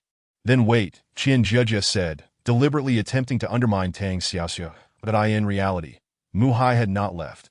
He was practicing calligraphy in his study, a habitual morning ritual he engaged in before descending to join the family. Qian Jejia's remark was motivated purely by her desire to see Tang Xiaoxiao humiliated. "Thank you for the information. You needn't concern yourself with me, cousin. Please attend to your affairs," Tang Xiaoxiao said, fully aware of Qian Jejia's intentions. She recognized that Qian Jejia merely sought to revel in her discomfort. Not only Qian Jejia, but also her mother, Mu Wan, along with her grandfather Mu Hai and grandmother Zhao Shu, treated her with indifference. Who cares about you? Qian Zhejia attempted to instigate an argument with Tang Xiaoxiao. However, rather than reacting angrily to her attitude, Tang Xiaoxiao responded with a sarcastic retort, which incited Qian Zhejia's fury, with a seemingly threatening remark. Qian Zhejia stormed upstairs. Tang Xiaoxiao shook her head as she watched her retreating figure. Qian Zhejia's prowess was not even half of Bairu's, if she took such trivial matters to heart. Her mental state would have deteriorated long ago. After approximately half an hour in the living room, Mu Hai finally made his leisurely descent. Xiaoxiao, you have come. Hello, grandfather, Tang Xiaoxiao greeted, standing at the bottom of the stairs. Waiting until Mu Hai approached the staircase before stepping forward to stand a few paces away from him. Please, have a seat. What brings you here today? Mu Hai observed Tang Xiaoxiao, standing respectfully, nodding in satisfaction. Only when he leisurely settled into his designated sofa did he instruct Tang Xiaoxiao to find a place to sit, exuding the demeanor of a stern elder. If Mu Hai treated everyone equally, it would be one thing, but he reserved this particular treatment solely for Tang Xiaoxiao. Upon seeing Qian Zhejia come down, his expression instantly transformed into a beaming smile as he beckoned her to sit beside him. Zhejia, you're up. Come sit with your grandpa. We'll have breakfast together shortly. Qian Zhejia had deliberately timed her descent, eager to uncover the reason behind Tang Xiaoxiao's unexpected return that it was neither a festival nor a holiday. So there must be something she wanted. Anticipating Tang Xiaoxiao's flustered expression, Qian Zhejia immediately donned a cheerful facade and swiftly approached Mu Hai's side. All right, Grandpa, I'm quite hungry. You can't blame others for your own laziness in bed. Don't go back and tell your mother that Grandpa mistreats you, Mu Hai chided, his affection for Qian Zhejia evident. Though Tang Xiaoxiao was also his granddaughter, in Mu Hai's eyes, Qian Zhejia was cherished. While Tang Xiaoxiao was merely the child of his adopted daughter, he treated Qian Zhejia as a precious gem while maintaining a stern demeanor towards Tang Xiaoxiao. Xiaoxiao. Have you eaten yet? I have. Tang Xiaoxiao observed all this with keen eyes. Truth be told, she had long grown accustomed to Mu Hai's favoritism in her childhood. She often questioned her mother about the stark differences in treatment between the two granddaughters. She never sought lavish gifts, merely wishing that at least the presents should be somewhat comparable to those given to Qian Zhejia. For instance, during the new year, Qian Zhejia received red envelopes that were several times more substantial than hers. Similarly, on her 10th birthday, she could only recall receiving a small gift from Mu Hai and Zhao Shu. While Qian Zhejia was showered with presents annually, as a child, Tang Xiaoxiao frequently sought answers, but often found none. After crying and throwing tantrums, she ceased to bring it up after witnessing her mother secretly weeping on her 10th birthday. It was then that Tang Xiaoxiao realized her mother was not welcomed by the Mu family, as she was merely an adopted daughter. From that moment, apart from her mother, Tang Xiaoxiao no longer yearned for familial affection. So, what brings you here to visit Grandpa today? Mu Hai nodded and turned to have the prepared breakfast served at the table. You not hungry? Go eat first. Grandpa will chat with your cousin. Grandpa still favors me. Zhejia, you go ahead and eat, Qian Zhejia said with a smirk, throwing a meaningful glance at Tang Xiaoxiao before heading to the dining area, intending to eat while eavesdropping. Come on, have you encountered some difficulties? Despite not being particularly close to Tang Xiaoxiao, Mu Hai had a certain understanding of her, but he knew that unless something significant was amiss, she wouldn't return at this hour. Regardless, Tang Xiaoxiao was still his granddaughter. He couldn't allow anyone to bully her, as that would be akin to slapping his own face. My father wishes to relocate my mother's ashes from the cemetery and scatter them in the sea. Grandpa, could you please persuade him? Chapter 19. A cold eye and a dilemma. Once more, what sudden urge to relocate the ashes. Upon hearing Tang Xiaoxiao's words, Mu Hai's first reaction was not anger but curiosity about the circumstances. He understood that Tang Zhongmin would not want to move Mu Qing's ashes without cause. This was a family matter of the Tang family, so he felt it inappropriate to intervene too much. This alone illustrated Mu Qing's standing in Mu Hai's heart, that I have gone against my father's wishes. Tang Xiaoxiao noted Mu Hai's calm demeanor regarding this matter and mentally prepared herself for the worst. There is no deep-seated enmity between father and daughter. Your father was merely caught up in a moment of anger. Just communicate with him when you return that Mu Hai had never paid much attention to his granddaughter's circumstances. particularly after Mu Qing's passing. He had scarcely inquired about what Tang Xiaoxiao was up to. Therefore, he was unaware of her situation within the Tang family and was too disinterested to delve into why Tang Xiaoxiao, who had never sought his assistance before, was now approaching him on this matter.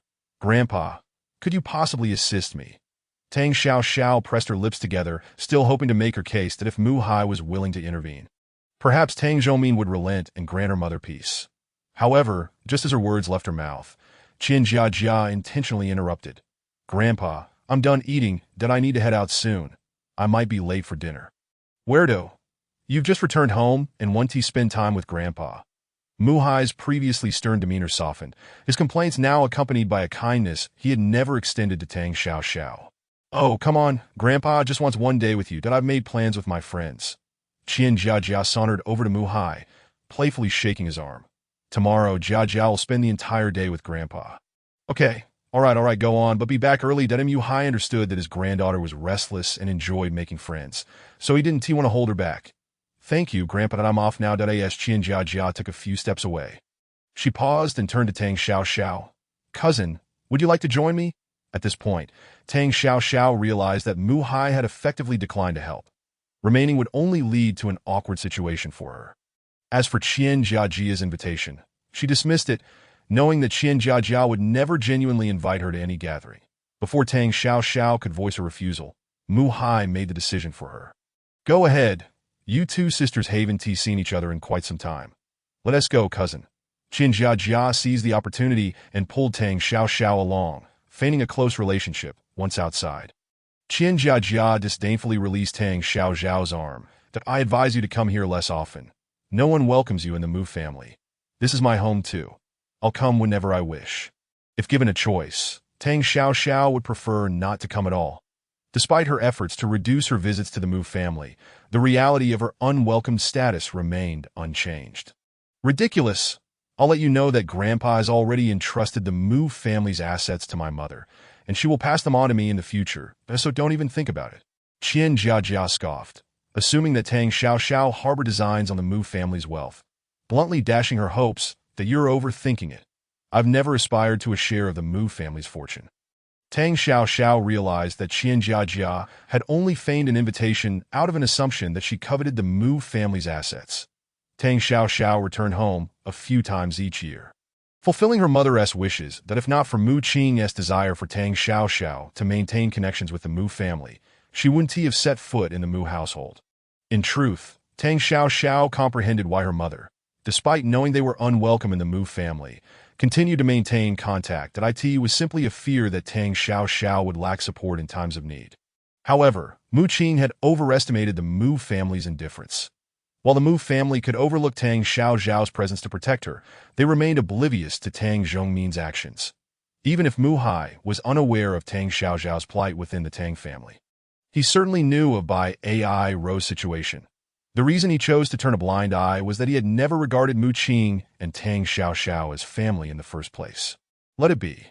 Qian Jiajia scrutinized Tang Xiaoxiao for a moment, realizing she couldn't glean anything, and then hopped into the sports car Mu Hai had gifted her that year. Driving away, watching Qian Jiajia leave, Tang Xiaoxiao wore a wry smile. With Mu Hai's refusal to assist, how could she possibly retain her mother's ashes? Was she truly destined to witness Tang Zhongmin scatter her mother's remains into the sea? Tang Xiaoxiao lingered at the entrance of the Mu family for a long time before departing without a backward glance. That it seemed imperative for her to have a conversation with Tang Zhongmin. To Tang Zhongmin, the location of Mu Qing's burial was of little consequence, but he was merely incensed by Tang Xiaoxiao's defiance and sought to chastise her.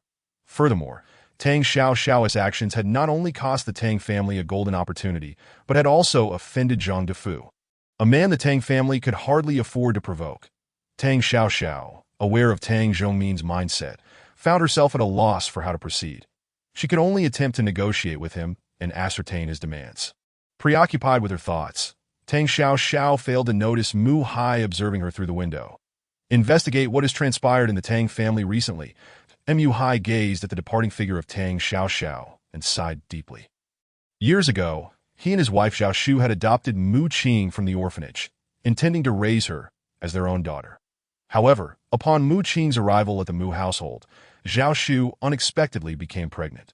Initially, Mu Hai and Zhao Shu could still regard Mu Qing as their own. But as their biological daughter Mu Wan grew older, their affections inevitably began to sway towards her. Particularly Zhao Shu, who had never been entirely willing to adopt a child without blood ties, poured all her love into Mu Wan after having her own daughter, completely forgetting her earlier promise to raise Mu Qing as her own. Gradually, Mu Wan began to emulate this behavior, often taking things from Mu Qing. Understanding her situation, Mu Qing, who was inherently sensible, continued to yield, leading to the current predicament. "Very well, sir, I shall investigate immediately." The butler, who had been silently standing beside Mu Hai, accompanied him in watching Tang Xiaoxiao fade into the distance. Once Tang Xiaoxiao was completely out of sight, the butler, unable to contain his concern, spoke up, "Shall I drive Miss Xiaoxiao home?" "No need. Remember, there is only one young lady in the Mu family. And that is Jia Jie." Mu Hai withdrew his gaze and turned to ascend the stairs. The coldness in his words sent a chill through the butler, who respectfully watched Mu Hai depart before exhaling slowly and setting about investigating the recent happenings concerning the Tang family. Chapter 20. Xiao Zhiyuan's intervention. Meanwhile, Xiao Zhiyuan, who had not slept a wink since parting ways with Tang Xiaoxiao yesterday, had just finished a phone call that it had been a long time since he had stayed up all night over a matter. Since their separation, around 18 hours had passed, during which Xiao Zhiyuan had either been waiting for information regarding Tang Xiaoxiao or reviewing the details he had gathered. The initial information he had procured was merely superficial, prompting him to instruct a thorough investigation upon his return, which included uncovering the fact that Mu Qing was the adopted daughter of the Mu family. Seated at his desk, he tapped his fingers restlessly, his gaze fixed upon the documents that had arrived that morning. Xiao Zhiyuan found himself in a tumult of emotions that he had witnessed many disheartening events, yet he found it particularly difficult to reconcile the tribulations faced by Tang Xiaoxiao. Feeling a pang of sympathy for her, despite being surrounded by relatives who felt like strangers, she managed to carve out her own vibrant existence. The accolades she had received illustrated the richness of her life. While perusing the documents, Xiao Zhiyuan stumbled upon another revelation. Mu Qing had not been abandoned at the orphanage. Rather, she had walked there of her own volition. This was not the first time such a scenario had unfolded. The orphanage had taken Mu Qing in without any inquiries, and the very next day, she was adopted by Mu Hai and Zhao Shu. The Mu family, though considered a third-rate family in the city, should have offered Mu Qing a promising future. However, the arrival of Mu Wan altered the trajectory of her destiny. That Mu Qing's precarious situation drew Tang Xiaoxiao into an even more awkward predicament. This very reality intensified Xiao Zhiyuan's concern for her. Despite the multitude of relatives surrounding her, she bore the weight of everything alone. The more he learned, the deeper he sank into his own thoughts. Just as Xiao Zhiyuan was lost in contemplation, a sudden ringing of the phone jolted him back to reality. "That Yuan, I just received news that the Mu family is also inquiring about the Tang family. Is there anything you need me to do?" "No need. Tell Tang Zhongmin to keep his inappropriate thoughts to himself. Otherwise, what he values may very well vanish." Xiao Zhiyuan's words were not mere idle threats. Dealing with the Tang family required little effort on his part. The disappearance of the Tang family was merely a matter of time. "How curious. It's rare to see you so furious. By the way, do you need help investigating Mu Qing's background?" "Yes, but ensure that no one else is aware of this matter." Xiao Zhiyuan was uncertain whether it was right or wrong to delve into Mu Qing's origins. For now, he merely wished to gather information and would contemplate the implications later. After all, much time had elapsed, and the chances of uncovering anything were uncertain. "Understood. Let us arrange to have a meal together soon." After hanging up, Xiao Zhiyuan removed his glasses and rubbed his furrowed brow, feeling exhaustion wash over him. Completing his tasks, he suppressively set aside the urge to contact Tang Xiaoxiao, planning to address the tension between them after he had rested. Especially since their recent encounters had not been particularly pleasant. With that thought, he exhaled deeply and proceeded to the washroom. Meanwhile, just as Xiao Zhiyuan fell into a deep sleep, Tang Xiaoxiao returned to the Tang family. Upon entering, she had an unexpected encounter with Bai Ai Ro. "How dare you come back? Look at the havoc you've wreaked." Bai Ai Ro was already incensed with Tang Xiaoxiao, had it not been for Tang Xiaoxiao's foolish offense against Zhang Defu. She would not have endured a scolding from Tang Zhongmin accumulating her grievances. by AI, Rose slapped Tang Xiao across the face as soon as she saw her return. This was Tang Xiao's first experience of being struck, and it caught her completely off guard. After a moment of shock, her initial anger flared, and she retaliated with a slap of her own. That you've brought this upon yourself. I am your. By AI, Rose was momentarily stunned, perhaps unable to fathom that Tang Xiao would dare to strike back. Just as she was about to raise her hand to retaliate, Tang Xiao seized her arm. What gives you the right? This is my home. You are nothing but an intruder, a mere cuckoo. Don't delude yourself into thinking you are the mistress here. Seeing by AI Rose attempt to strike again, Tang Xiao held her arm firmly, neutralizing her strength. Enough of this nonsense. All of you, cease this at once. Tang Zhongmin, having just descended the stairs, was instantly irked upon hearing the commotion in the living room. He was confronted with the sight of the two people he least wished to see embroiled in a quarrel, and his temper flared. Tang Zhongmin's aversion to by AI Rose stemmed from the fact that she had been the catalyst for the troubles between Tang Xiao and Zhang Defu. Had by AI Rose not exaggerated the situation initially, he would not have found himself in such a passive position. His gaze shifted to Tang Xiao, realizing that she was ultimately the source of all this discord. If he did not take action, his resentment would remain unresolved. What are you doing back here? Are you not aware of the reasons? Tang Xiao, in a state of defiance, felt as though she had nothing left to lose. What could Tang Zhongmin do besides leverage their mother's situation to threaten her? This is your own doing, that if it weren't for your issues, I wouldn't be in such a helpless position now. Tang Zhongmin regarded Tang Xiao with an expression of disdain, as if she were not his daughter, but merely a business associate with whom he was negotiating. Is it truly my fault? Or have you woven your own webs? Tang Xiao met his gaze fearlessly, a situation previously unseen between them. In this moment, Tang Zhongmin's identity as a father seemed to dissipate. Do you not wish for your mother's ashes to rest in peace? Tang Zhongmin was momentarily taken aback by Tang Xiao's resolute demeanor, feeling as though he were facing a rival in business. Speak plainly.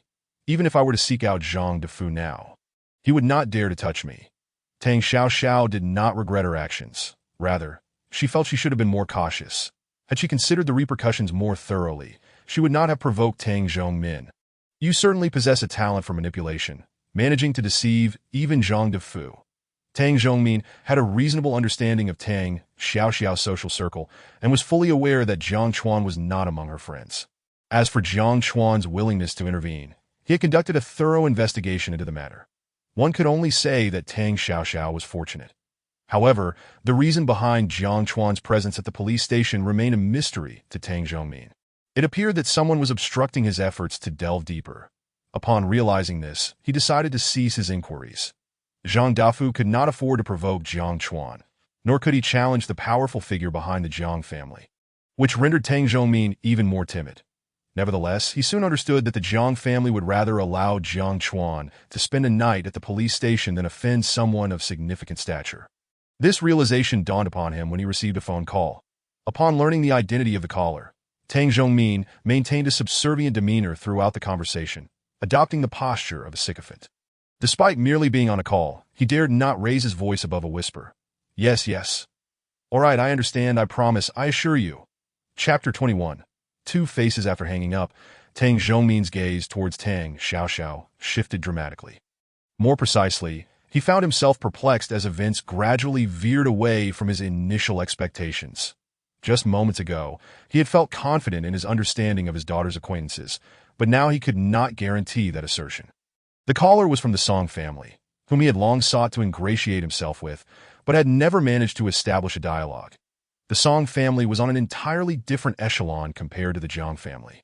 Do you know someone from the Song family? Tang Zhongmin's tone underwent a striking transformation. Not only Tang Xiao, but even Bai Eru, who was merely observing, sensed the shift.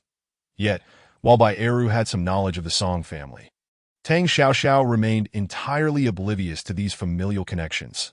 You truly do not know anyone from the Song family? Tang Zhongmin noted the genuine confusion etched on Tang Xiao's face. However, if she was unaware of anyone from the Song family, why would they reach out to him?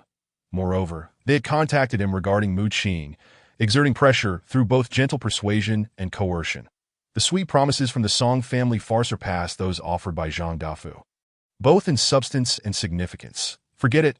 I will have someone unfreeze your account shortly, and you can move back and dot. I will also ensure that your mother's resting place is well taken care of.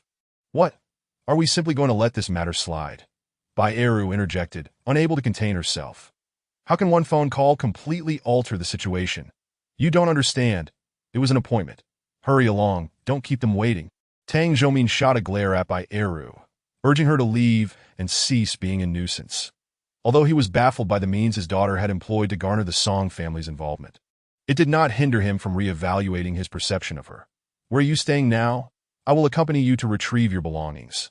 Living outside without a home is simply unacceptable. Are you really not going to touch my mother's ashes? Tang Xiaoxiao could not fathom how any of her acquaintances could possibly be connected to someone named Song. If it was not someone she knew, then who could be assisting her? In a matter of mere seconds, Tang Xiaoxiao racked her brain, struggling to comprehend the unfolding events. That Mu Qing is also my wife. Naturally, I wish for her to find peace. Observing Tang Xiaoxiao's bewilderment, Tang Zhoumin could not help but question whether the Song family's involvement was truly linked to her. If it were unrelated to her, then it must pertain to Mu Qing. Regardless of the connection, Tang Xiaoxiao possessed more value than he had initially perceived. Let us go. Retrieve your luggage. You enjoy playing the piano, do you not? In a couple of days, I will create a piano room for you and arrange a study as well. There is no need for such trouble. I can manage on my own. Tang Xiaoxiao was reluctant to return home. However, considering that Tang Yinkai could find her anywhere she went and often cause her trouble, it seemed more prudent to move back in with her father. After all, Tang Yinkai would be less likely to create disturbances at home. Once she found a place of her own, she could always move out again. Very well, I shall send a driver to accompany you. Tang Zhoumin had his own matters to attend to shortly, so upon seeing Tang Xiaoxiao's insistence, he chose not to press further. Moreover, he wanted to expedite discussions with the Song family. Having her belongings secured would provide him with peace of mind. All right. Tang Xiaoxiao nodded and then disregarded Tang Zhoumin, turning directly to head to the hotel to collect her belongings. Tang Zhoumin instructed the driver, who was to take him out shortly, to escort Tang Xiaoxiao instead, as he would be driving himself later. Miss, allow me to drive you, the driver said, following Tang Zhoumin's instructions as he pursued Tang Xiaoxiao's figure outside. Seeing her engrossed in her phone, presumably hailing a taxi, he quickly interjected, pardon me. Tang Xiaoxiao had indeed intended to call for a ride, only turning around upon hearing his voice. Spotting Tang Zhoumin's driver behind her, she promptly canceled her recently initiated taxi order. Despite the Tang family's outward appearances, both Tang Zhoumin and Bai Eru had their dedicated drivers. Tang Yinkai typically drove his own luxury car, while Tang Xiaoxiao, despite possessing a driver's license, rarely took the wheel herself. Since Mu Qing's passing, she had ceased driving altogether, relying on an electric scooter for transportation, making her recent frequency of hailing taxis a rarity. This is my responsibility. The driver typically only comes to the Tang residence upon receiving word from Tang Zhoumin that he is going out. While he may not be intimately familiar with the affairs of the Tang family, he has certainly heard whispers. Although he is primarily Tang Zhoumin's chauffeur, he occasionally finds himself responsible for transporting Bai Eru and Tang Yinkai as well. This particular occasion marks his first experience of escorting Tang Xiaoxiao. Observing her demeanor, which resembles that of a figure from a painting, the driver cannot help but feel a twinge of nervousness. Tang Xiaoxiao offers a slight nod, yet her thoughts have already drifted far away. She is acutely aware that the catalyst for Tang Zhoumin's drastically shifting demeanor is that phone called in 01 extends their assistance without reason, particularly when she has no connections to the Song family. Faced with the unknown, a sense of unease stirs within her. If she finds herself surrounded by indifference and scheming, the sudden appearance of warmth can be disconcerting, especially when such kindness appears to have no traceable origin. That it is only natural for one to feel apprehensive, perhaps even to speculate about the intentions behind such goodwill. Tang Xiaoxiao embodies this sentiment. Having grown accustomed to the malice and cold indifference around her, leaving her at a loss when confronted with genuine kindness, that it is only when the driver reminds her that they have arrived at their destination that Tang Xiaoxiao regains her composure. With minimal luggage and most of her belongings neatly stowed in her suitcase, she quickly prepares to depart. After vacating her room, she continues to carry her suitcase herself, never once requesting assistance from the driver. Initially, he waits at the hotel entrance for her to emerge, and upon seeing her, instinctively steps forward to help with her luggage. Although the distance from the hotel to the parking area is merely a few steps. The driver acts on habit. As he watches Tang Xiaoxiao brush past him with her suitcase in tow, his perception of her is once again altered. Only when she reaches the car does she take a moment to glance at the driver, hoping he might assist in opening the trunk to stow her suitcase. Upon realizing she does not even know his name, she finds herself caught between asking and opening the trunk herself. Fortunately, the driver arrives just in time to make the decision for her that on the return journey, Tang Xiaoxiao receives a call from Tang Zhongmin, who informs her that he intends to take her to a gala the following evening, suggesting she find time to purchase an appropriate outfit. Although she initially contemplates declining, the mention of the event being hosted by the Song family causes her refusal to falter. Tang Xiaoxiao is curious about why the Song family would extend their help to her. Tang Zhongmin's invitation to attend is, in fact, a result of his association with her. Had it not been for her, he might never have received an invitation from the Song family at all. Thus, despite their differing motivations, neither Tang Xiaoxiao nor Tang Zhongmin finds a valid reason to refuse participation in the gala hosted by the Song family. Chapter 22. A Display of Talent. A rousing ovation. The gatherings hosted by the Song family predominantly feature the city's most prominent families, rendering Tang Zhongmin's presence somewhat incongruous. Nevertheless, he is ambitious, and even in his discomfort, he seeks to find a way to fit in. As Tang Xiaoxiao observes Tang Zhongmin bustling about, one might be led to believe that he is the host of the event. Not only Tang Zhongmin, but the guests at the gala seem eager to flaunt their wealth, adorned in the most opulent and elegant attire. Upon encountering acquaintances, conversations revolve around the designers of their jewelry and the masters behind their garments, with discussions of personal upkeep never far behind. Consequently, it is not just Tang Zhongmin who feels out of place. Tang Xiaoxiao experiences her own discomfort. Fortunately, the event has only just begun, and as the hosts, the Song family is unlikely to arrive too early. Seeking refuge, Tang Xiaoxiao retreats to a corner. However, it is not long before she is approached by none other than Song Qiming, the individual who had assisted Xiao Zhiyuan in investigating her. Song Qiming, having grown up alongside Xiao Zhiyuan, possesses a deep understanding of him. Therefore, when Xiao Zhiyuan first tasked him with looking into Tang Xiaoxiao, his curiosity about her was piqued. Upon learning of the whirlwind marriage between Xiao Zhiyuan and Tang Xiaoxiao, his intrigue only intensified. Seizing the opportunity to finally meet her in person, Song Qiming arrived at the gala early, waiting for her. "Hello, Miss Tang, that I am Song Qiming, a close friend of a Yuan's. May I have a few moments of your time?" "Hello, you can call me Xiaoxiao. May I ask you a question?" Tang Xiaoxiao did not anticipate encountering anyone who would strike up a conversation with her at the gala, particularly someone who identified as part of the Song family. Perhaps he might hold the key to discovering who had aided her. However, she found herself unfamiliar with the name A Yuan, even though it seemed she ought to know him based on Song Qiming's tone. "Are you inquiring about who called your father yesterday?" Song Qiming smirked, finding Tang Xiaoxiao's question entirely unsurprising that he had reviewed her file, leading him to suspect that she was an exceptionally independent individual. Her very first inquiry confirmed his hypothesis. "Thank you. Although I am unsure why you are willing to help me, your assistance has been invaluable." With this acknowledgement, Tang Xiaoxiao deduced that the person who had called Tang Zhongmin was not Song Qiming himself, but someone connected to him. "Think nothing of it. I am merely assisting a Yuan that he is far more adept at handling matters than I am," Song Qiming replied with a nod, accepting her gratitude. However, as a loyal friend, he did not wish to take undue credit. After all, were it not for Xiao Zhiyuan, he would not even know who Tang Xiaoxiao was, let alone offer help. This marks the second occasion Tang Xiaoxiao has heard the name A Yuan from Song Qiming. Yet she remains oblivious to his identity. Just as she was about to inquire further, Song Qiming interrupted her. "I've heard that Miss Tang is fond of playing the piano. There happens to be a piano here, but the pianist has been delayed. Would you care to give it a try?" Song Qiming orchestrated this moment intentionally. For the gala, the Song family had specifically invited a pianist of the highest caliber. In reality, the pianist had already arrived. However, Song Qiming had temporarily sent him away to create this opportunity for Tang Xiaoxiao to showcase her talent. He was also keen to discern whether Tang Xiaoxiao possessed the qualities worthy of his good friend. "Me?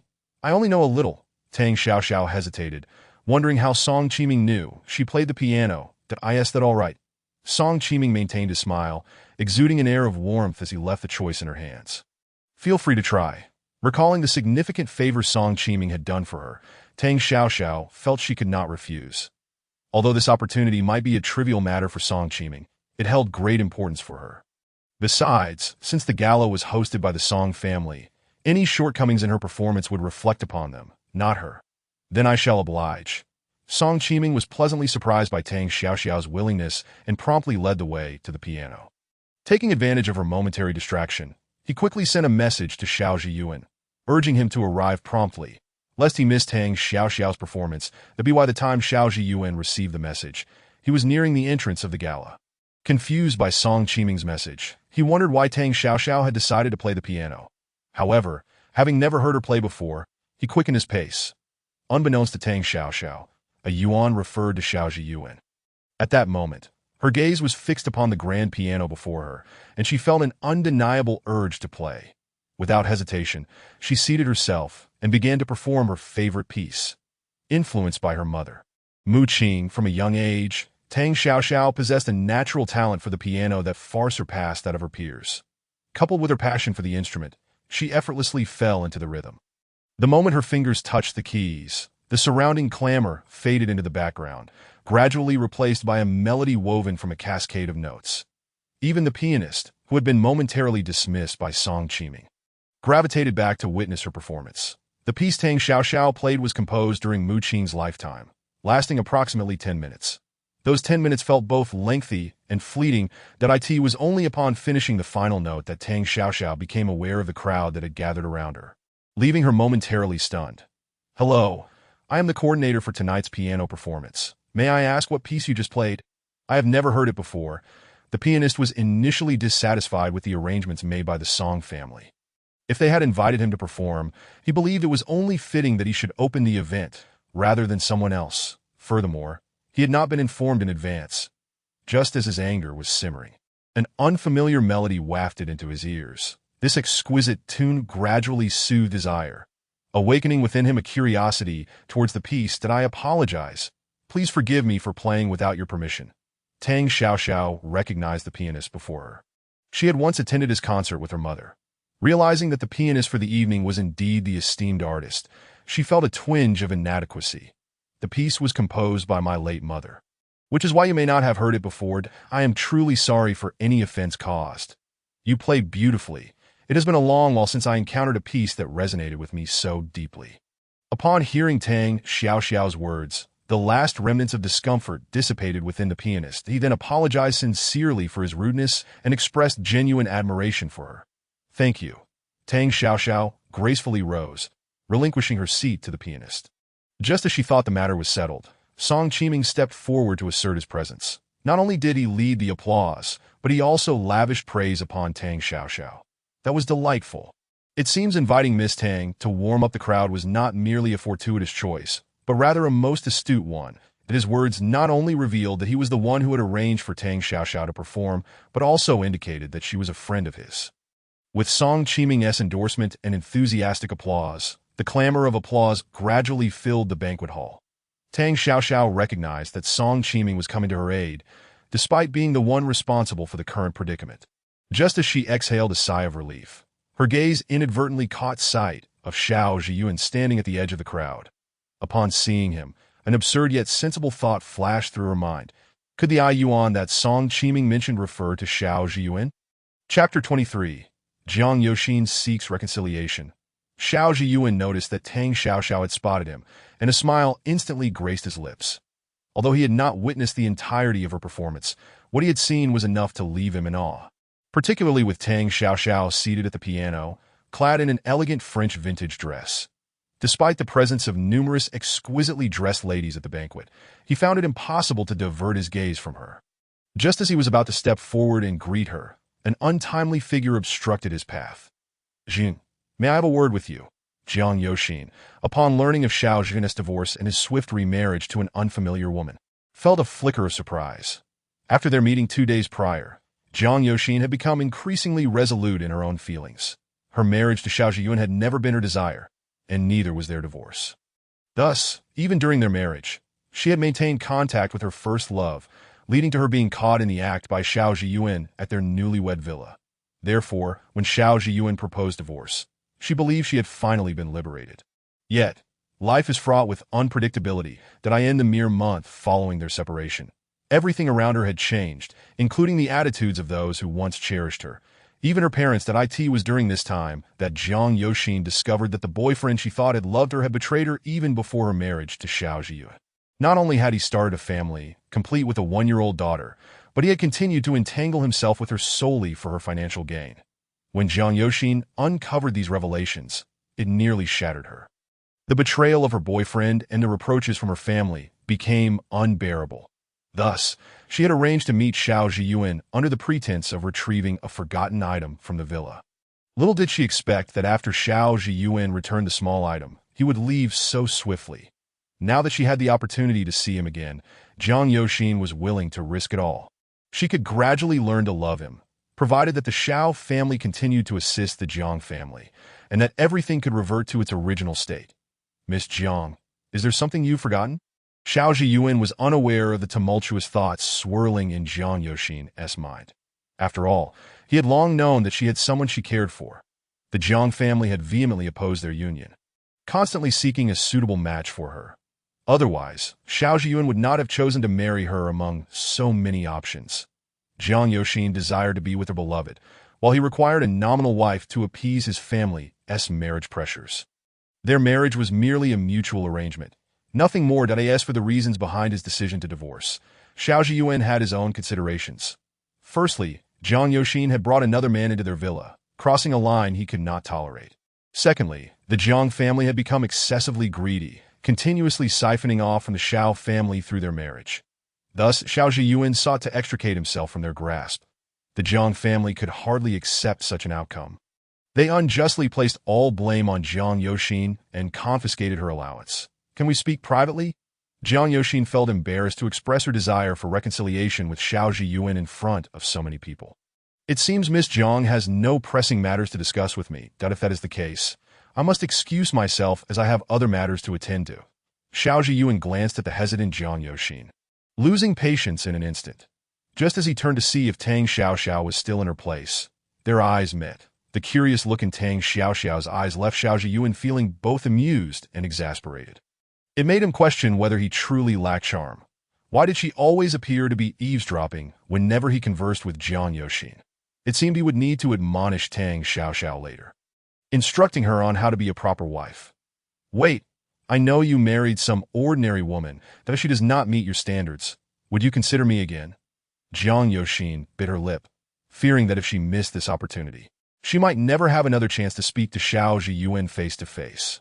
After a moment's hesitation, she boldly voiced her thoughts. Fortunately, the guests at the banquet were gathered at the front and had not yet noticed them. Even if someone did, they would not overhear their conversation. I promise I will not betray you in any way, and I will try to learn to love you. What conditions? Miss Jiang, just mind your own affairs. Do you think you are worthy? Xiao Zhiyuan scoffed, turning to stride towards Tang Xiaoxiao. How dare Jiang Yoxin even entertain such thoughts? No matter how desperate he might be, he would never look at someone like her.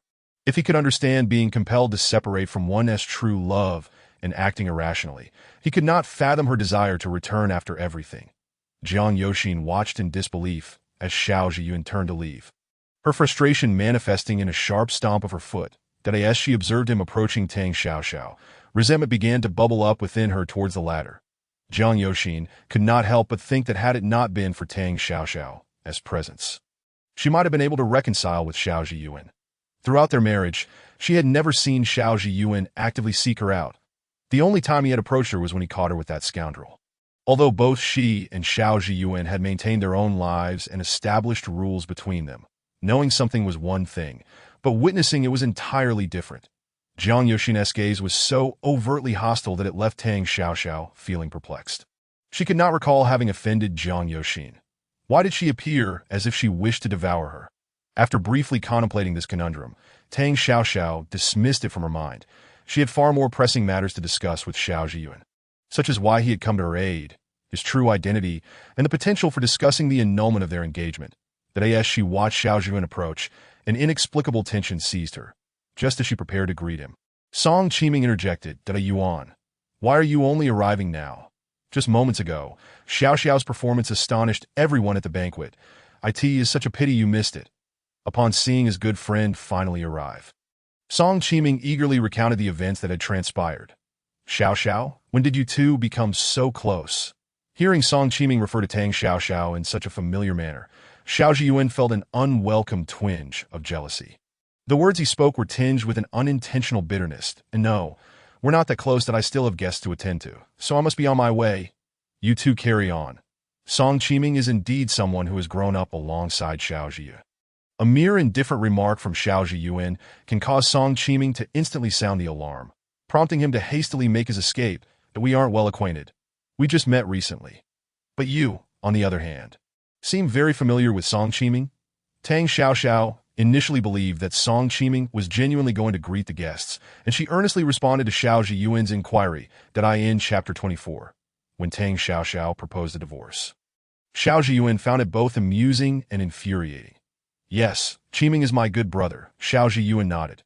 Although he was unaware of the details of their conversation, he felt a sense of pleasure seeing them engage so amiably. "It's rather noisy here. Would it be convenient to change our location for a discussion?" The individuals Tang Xiaoxiao could identify at the banquet could be counted on one hand, and furthermore, she wasn't particularly interested in such gatherings. To clarify her doubts, Tang Xiaoxiao tentatively inquired of Xiao Zhiyuan, gauging whether he would be willing to step aside for a private conversation. Raising an eyebrow, Xiao Zhiyuan gestured for her to lead the way. He had assumed Tang Xiaoxiao merely wanted to find a quieter spot, but to his surprise, she directed him to a secluded corner of the banquet, piquing his interest. "Can we speak now? Song Qiming mentioned that it was you who asked him to call my father," promising an opportunity for the Tang family to develop. Tang Xiaoxiao's eyes were fixed intently on Xiao Zhiyuan, attempting to glean information from his expression that truly what Qiming said. Xiao Zhiyuan had thought Tang Xiaoxiao brought him to this remote location to inquire about something else entirely. It turned out she was merely asking about this matter. Indeed, he had asked Song Qiming to intervene, but his intention was to dissuade Tang Zhongmin rather than fulfill his desires. "Is it really you?" Tang Xiaoxiao's impatience grew as Xiao Zhiyuan's evasive response only fueled her unease. Although she could guess the answer was right before her, she felt unsettled until she heard Xiao Zhiyuan confirm it himself. "Sort of that I merely instructed Qiming to advise your father not to overreach with unrealistic aspirations." Reflecting on Tang Xiaoxiao's past experiences, Xiao Zhiyuan's disdain for Tang Zhongmin deepened. He had no intention of setting traps for Tang Zhongmin, let alone presenting opportunities to him. Xiao Zhiyuan never shied away from admitting his vindictive nature, and he did not conceal it from Tang Xiaoxiao either, that he was unbothered by the knowledge of his darker side being exposed. As for granting the Tang family a chance for development, that was entirely Qiming's idea. "I had no prior knowledge of it. That's so. Does your surname Xiao refer to the leading enterprise in the city?" Tang Xiaoxiao had never paid much attention to the local business landscape. She had only discovered it during a spontaneous online search on her way to the banquet. Upon learning that the top company was the Xiao Corporation, she had not initially associated it with Xiao Zhiyuan, merely having entertained a fleeting thought that quickly vanished. In her understanding, families in need of business marriages could hardly be from the city's leading enterprises. Yet the current situation compelled her to link Xiao Zhiyuan with the foremost Xiao family in the city. That if I understand your statement correctly, it should imply Xiao Zhiyuan had thought Tang Xiaoxiao was already aware of his identity. After all, having visited his home not long ago, she could have deduced to his surprise. She was only now coming to this realization, and her reaction was quite telling. "Wait, how is it that your family is pressing you to marry? Yet you agreed to a flash marriage with me?"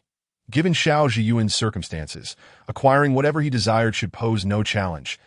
If all the women eager to marry him were lined up, one might not even be able to see the end of the line. "You're wonderful. There's nothing impossible about it."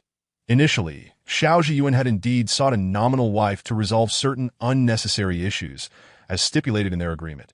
However, he could not quite pinpoint which aspect had shifted over the past month, leading to an increased frequency of his attention toward Tang Xiaoxia. By the time he recognized it, she had already carved out a place in his heart. "No, that's not accurate, that I merely desired to avoid marrying an older man.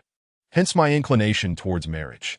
Yet you possess countless options, and besides, despite Tang Xiaoxiao's mother not marrying for love, which had turned what should have been a harmonious union into a chaotic affair, It did not diminish her yearning for a romantic relationship.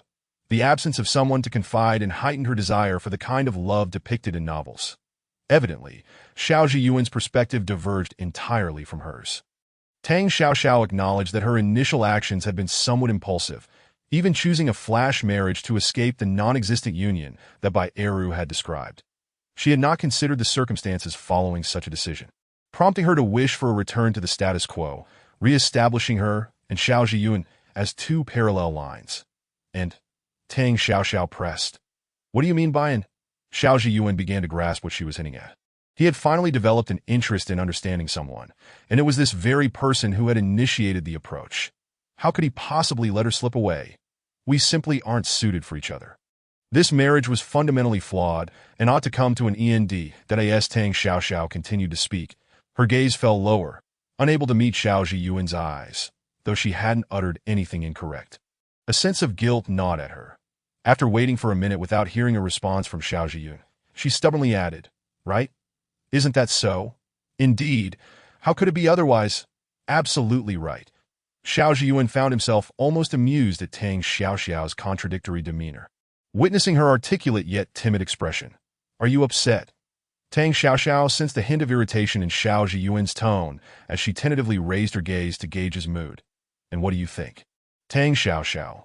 Upon seeing her incredulous yet somewhat flustered expression, the irritation in Xiao Zhiyuan dissipated, increasing his intrigue toward her. How could one person's face display such a plethora of conflicting emotions? "So, do you agree? I noticed you seem to get along quite well with your ex-wife. Why not give it another shot?" Since the topic had already been broached, Tang Xiaoxiao decided to throw caution to the wind. This wasn't her first encounter witnessing Xiao Zhiyuan with Jiang Yoxin. That hadn't someone once claimed that after a couple breaks up, the other party should simply vanish from their life. Following this logic, shouldn't divorced individuals cease to exist in each other's worlds? Give it a try. Xiao Zhiyuan was perplexed about what Tang Xiaoxiao had observed. When had he appeared to get along well with Jiang Yoxin? The cumulative time spent with Jiang Yoxin barely amounted to 12 hours, so why would he want to try anything with her? Tang Xiaoxiao nodded, thinking this would allow her to extricate herself from this awkward relationship. However, the mere thought of exchanging the red book for a green one made her feel uneasy. Trying isn't out of the question. Xiao Zhiyuan feigned contemplation for several seconds, then nodded in agreement with Tang Xiaoxiao's suggestion. Upon hearing this response, Tang Xiaoxiao's eyes dimmed momentarily before she concealed the bittersweet emotions that arose. She had initiated the topic, and now Xiao Zhiyuan was open to divorce. Such an outcome aligned with her desires. Why then did she feel disheartened? Tang Xiaoxiao was unsure and had no desire to unravel that confusion. In Chapter 25, feeling somewhat guilty, Tang Xiaoxiao resolved to proceed with the divorce. Then let us begin from this moment forth. Initially, Xiao Zhiyuan was infuriated by Tang Xiaoxiao's persistent request for divorce, but upon observing her expression, his mood visibly brightened. Perhaps even Tang Xiaoxiao herself was unaware of the exact nature of her expression at that moment. "All right, when to visit the Civil Affairs Bureau is up to you." Tang Xiaoxiao struggled to suppress the overwhelming sourness within her as she forced a smile that was more painful than tears. Believing she was managing well, unaware that Xiao Zhiyuan was keenly aware of her true feelings. "Let us try first. If it doesn't work out, we can always go to the Civil Affairs Bureau later." Xiao Zhiyuan smiled, his eyes reflecting the lightheartedness of his demeanor. "What is there to try? Isn't obtaining a divorce certificate simply a matter of going to the Civil Affairs Bureau?" He intended to convey that he wanted to explore possibilities with Jiang Yoxin. So what did that have to do with going to the Civil Affairs Bureau? Was Xiao Zhiyuan truly a scoundrel, maintaining an ambiguous relationship with others while still being married? "Are you suggesting we start dating first?" "Perfect. Your thoughts align with mine. I too believe we should give it a try." Xiao Zhiyuan felt no remorse for his deceptive reasoning. Tang Xiaoxiao abruptly raised her head, staring incredulously into Xiao Zhiyuan's smiling eyes. Was he truly listening to her? Her implication was that Xiao Zhiyuan should try with Jiang Yoxin. Not with her, in a world rife with the scandals of the affluent. She merely wished to lead a simple life with the one she cherished most. Who else could it be, if not Jiang Yoxin? Xiao Zhiyuan, on the other hand, was uncertain whether Tang Xiaoxiao had misunderstood something, that if he genuinely intended to explore a relationship with Jiang Yoxin, he would never have squandered years waiting until now. Of course, it was Miss Jiang. She was beautiful, with an enviable figure, and they had shared a marriage. The more Tang Xiaoxiao pondered, the more agitated she became. It was Xiao Zhiyuan who had stated it himself. Even if they were bound by a marriage certificate, there should still be a fundamental respect between spouses. Yet, what was the outcome? The result was that Xiao Zhiyuan was clandestinely meeting Jiang Yoxin. And just moments ago, they had been conversing intimately in her presence. Now, she had chosen to turn a blind eye, and yet Xiao Zhiyuan still remained unsatisfied. That day, Jiang Yoxin left her belongings behind. And I went to return them. You saw it. She approached me of her own accord. Xiao Zhiyuan was now certain that Tang Xiaoxiao must have misconstrued something. Otherwise, no rational person would utter such words. As my wife, shouldn't you assert your claim over me? Why are you attempting to facilitate my relationship with Jiang Yoxin? Isn't that rather unprofessional? Was it meant to be this way? Tang Xiaoxiao's mind was utterly overwhelmed. How could words like these come from Xiao Zhiyuan, making her the one in the wrong? Otherwise, why would she wish to experiment with Jiang Yoxin? Xiao Zhiyuan's gaze locked on Tang Xiaoxiao, and upon seeing her hesitate, he pressed on with renewed vigor. Do you believe you cannot compare to Jiang Yoxin? Or have you come to feel unworthy of me after learning of my status? No. How could that be? Tang Xiaoxiao involuntarily swallowed a non-existent lump in her throat, bewildered at how the situation had spiraled so drastically. However, to concede that she was inferior to Jiang Yoxin was something she could not accept. She considered herself to be quite admirable as for whether she was worthy of Xiao Zhiyuan. That was even harder to determine in any case. She was not that lacking, was she? That will suffice from now on. Regardless of what you see or hear, unless I tell you directly, do not believe it. Although Xiao Zhiyuan was unfazed by the rumors and gossip, he did not want unnecessary misunderstandings to arise for Tang Xiaoxiao, especially from someone like Jiang Yoxin. Well, you must not trust everything negative you see either. Tang Xiaoxiao nodded, recalling the moment when Xiao Zhiyuan caught her with Zhang Dafu. She felt it necessary to mention it to him. She had to admit that she did not entirely reject the idea of interacting with Xiao Zhiyuan. In fact, deep down, she resisted the notion of having no connection with him. Given this, it was better to follow her heart. I know. Let me introduce you to a few people. Xiao Zhiyuan extended his arm to Tang Xiaoxiao, signaling her to link hers with his, whether it was the influence of Xiao Zhiyuan or some other force. She inexplicably took his arm. Upon witnessing Tang Xiaoxiao's willingness, a smile of unprecedented delight graced Xiao Zhiyuan's lips. Perhaps it was the first time either of them had engaged in such intimate contact with someone of the opposite sex outside their family, leaving them both slightly anxious. However, compared to their own tension, the other guests of the banquet reacted as if they had witnessed something extraordinary, each person either with mouths agape or eyes wide with astonishment. It was no wonder they were shocked. While many may not have known who Tang Xiaoxiao was, none were unaware of Xiao Zhiyuan. Who is the person beside Xiao Zhiyuan? I don't know, but have you ever seen him so close to anyone else? You might have a point. Enough chatter, he is coming over. Countless pairs of eyes were fixed on Xiao Zhiyuan, as if attempting to delve into his innermost thoughts at that moment. Do not concern yourself with them. If you feel uncomfortable, we can leave another day. Xiao Zhiyuan scanned the crowd scrutinizing them before turning to face Tang Xiaoxiao, who stood beside him. It's fine. Tang Xiaoxiao shook her head, still adjusting to the shift in their relationship. The tension stemming from their proximity seemed trivial compared to the scrutiny of those around them. When she agreed to explore their relationship as romantic partners, Tang Xiaoxiao had already contemplated the various scenarios that might unfold, including the current predicament.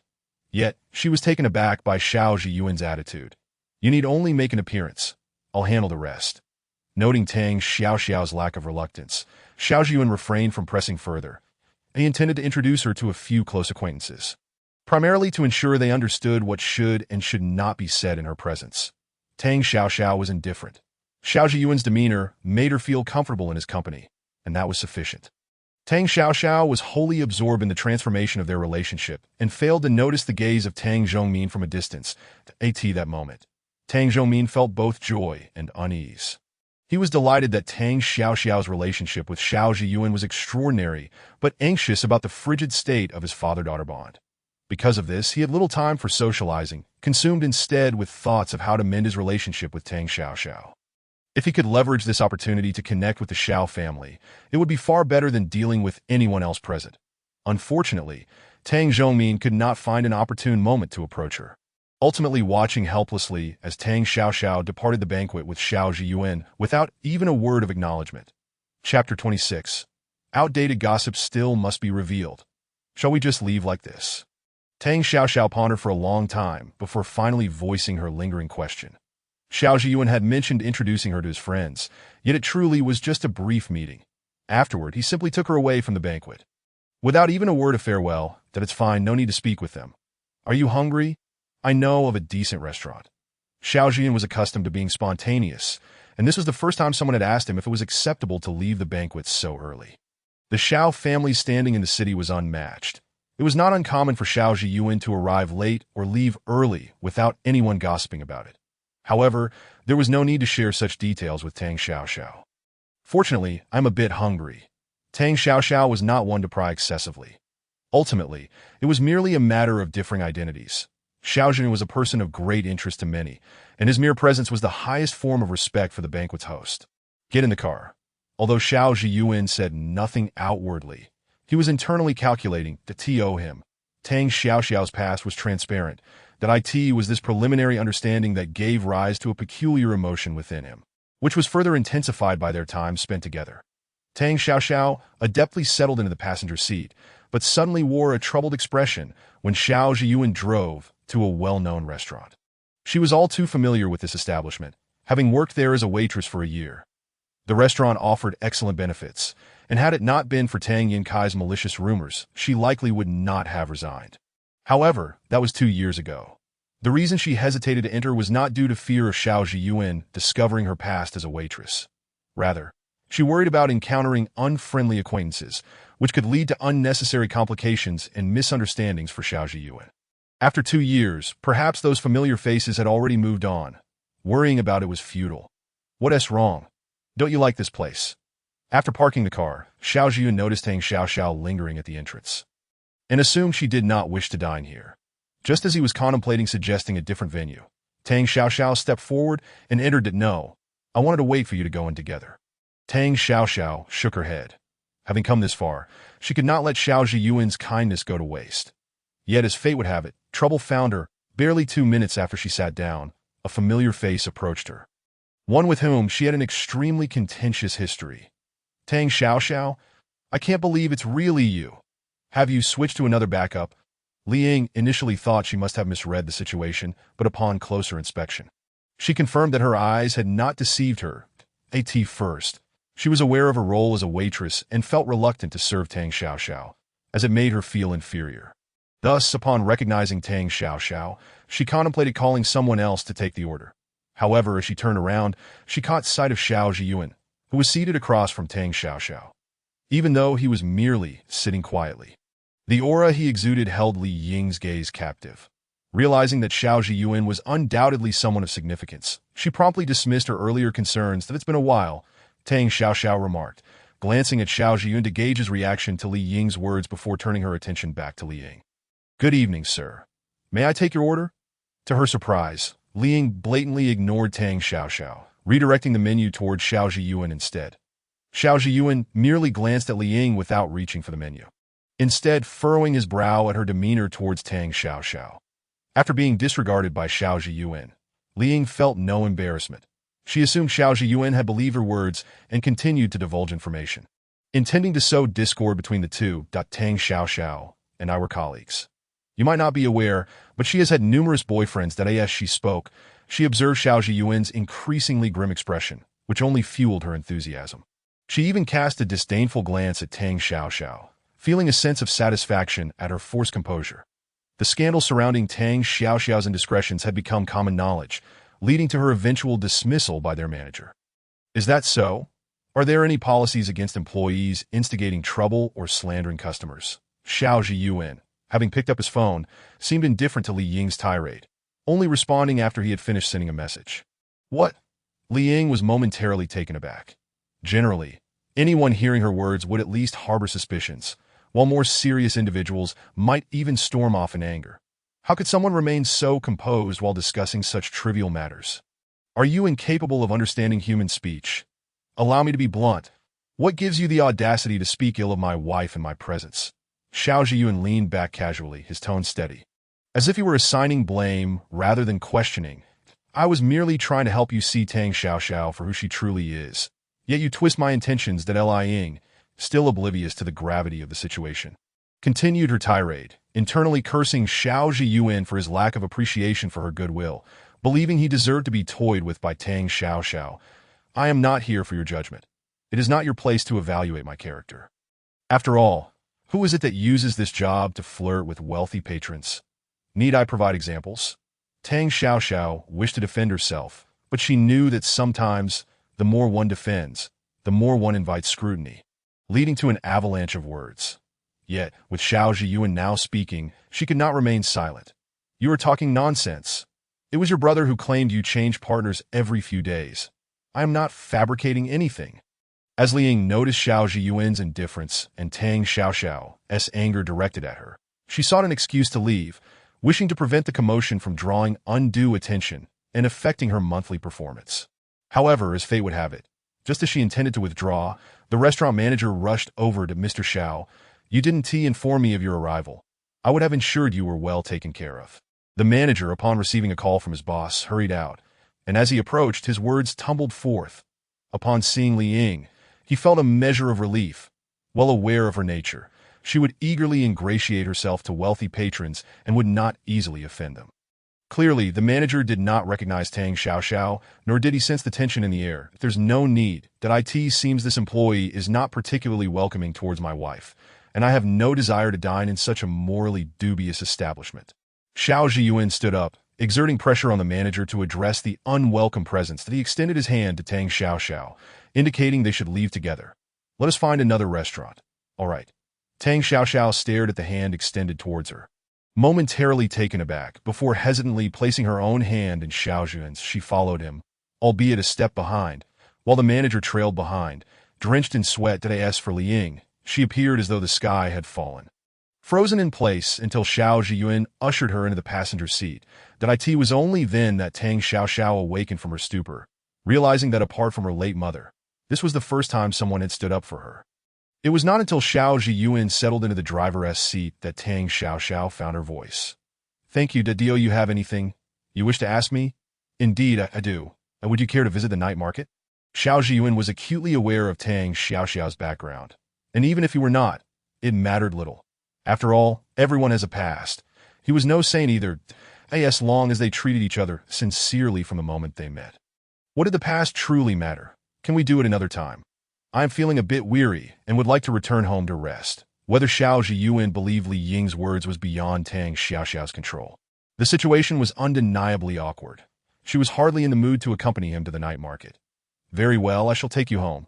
Xiao Zhiyuan took note of Tang Xiaoxiao's subtle expressions, respecting her decision through action as he drove her back to the Tang residence, silently regretting not opting for another restaurant earlier. Chapter 27. Moving out of the Tang residence, the car meandered slowly through the bustling streets. The outside world a cacophony of noise, while within, an unsettling silence prevailed. Tang Xiaoxiao hesitated before speaking, determined to clarify matters with Xiao Zhiyuan, regardless of whether he was willing to believe her. Once, when I was harassed, Tang Yankai happened to witness it. Subsequently, he spread rumors about me, leading to those unfounded claims that in truth, Tang Xiaoxiao felt a measure of gratitude towards Tang Yankai. His intervention had deterred the group from pursuing her further, despite the fact that he later brought her even more trouble. You recall our earlier agreement. Regardless of what I see or hear, I will choose to believe you, unless you admit it yourself. Xiao Zhiyuan sighed softly, pleased that Tang Xiaoxiao was willing to explain. Yet if this explanation would only deepen her suffering, he would prefer she remain silent, that I am not that easy to deal with. Are you truly not considering trying someone else? Tang Xiaoxiao rested her chin on her hand, gazing out of the window at the passing scenery, accustomed to the indifference of those around her. She found it difficult to cope with the concern emanating from Xiao Zhiyuan. Does being with me make you uncomfortable? Xiao Zhiyuan pondered how many times he had been rejected by Tang Xiaoxiao that day, leading him to question his own allure. No Tang Xiaoxiao, previously distracted by the view outside, instantly turned to focus on Xiao Zhiyuan's profile upon hearing his question. Then where am I falling short? Xiao Zhiyuan sensed her gaze upon him. But as he was driving, he could not afford to be distracted, remaining unaware of the emotions reflected in her eyes that no, I apologize. I am simply not used to this, for what exactly she was unaccustomed to. Tang Xiaoxiao did not elaborate, instead returning her gaze to the window. After explaining herself, she found that observing the vibrant nightlife outside calmed her heart. Xiao Zhiyuan stole a glance at her, and at that moment, she turned her head to look outside, causing them to miss the hidden emotions in each other's gazes. The confined space fell into silence once more, though this time, the air felt less stifling and bore a subtle, indescribable quality. That it was only when the car came to a gentle halt that Xiao Zhiyuan broke the stillness. That I apologize for the unpleasant experience tonight. This is not your fault. I should be the one apologizing. Tang Xiaoxiao understood that Xiao Zhiyuan was referencing the events at the restaurant. Not to mention, she had not given the incident much thought. Li Ying's actions were entirely a result of her own choices. Were it not for her, Xiao Zhiyuan would not have had to endure such a distressing evening. Thank you for bringing me back. I shall take my leave now. Farewell, Tang Xiaoxiao, whether you believe it or not. I sincerely hope we can give each other a chance. Xiao Zhiyuan watched as Tang Xiaoxiao alighted from the car, his gaze lingering until she had disappeared from view, just as she had taken about 7 or 8 steps. He found himself unable to resist the urge to exit the vehicle, but he was acutely aware of Tang Xiaoxiao's aversion towards him. It was precisely this understanding that compelled him to relinquish the choice to her. The moment his words escaped his lips, they struck at the very core of Tang Xiaoxiao's heart, forcing her to pause. Was she truly ready to give it a try? The answer was evident, and she found herself with no justifiable reason to decline. Xiao Zhiyuan's excellence needed no further affirmation, and the ease she felt in his presence, being cared for, trusted, and cherished, had taken root deeply within her. Well then, I look forward to your guidance, she declared. Though Tang Xiaoxiao turned her back to him, Xiao Zhiyuan could vividly imagine the expression on her face as she spoke those words. That it was not until she had completely vanished from his sight that a smile broke forth from him. A deep and joyful laughter that reflected his buoyant spirits. After a considerable time, he finally drove away. Tang Xiaoxiao, upon hearing the sound of the engine, slowly exhaled a breath she hadn't realized she had been holding. However, before she could fully release that breath, Bai Eru's irritated voice reached her ears that, "Oh, who is this returning? Chased away by someone." Bai Eru was already displeased that Tang Zhongmin preferred to take Tang Xiaoxiao to the banquet rather than her. Now, seeing Tang Xiaoxiao return alone, she assumed that Tang Xiaoxiao had indeed been sent back. With eager enthusiasm, she rushed over to question her. Am I a disgrace to the Tang family for being sent away? At that moment, Tang Xiaoxiao had no desire to engage with Bai Eru. Her mind was consumed with thoughts of her recent agreement to date Xiao Zhiyuan. What do you think you are? How dare you presume to represent the Tang family? Let me tell you, the Tang family belongs to Xiaokai. It has nothing to do with you. The recent events had left Bai Eru unsettled, reminding her of years past when Tang Zhongmin had promised to marry her, only for a Mu Qing to emerge unexpectedly. This time was no different, as she watched Tang Xiaoxiao gradually become transparent within this household, only to have the Jiang and Xiao families appear on the scene. Should Tang Zhongmin forge a connection with the Xiao family through Tang Xiaoxiao, then she would undoubtedly claim half of the Tang family's assets. If not more, as the mother of Tang Yankai, Bai Eru would never allow such a situation to unfold.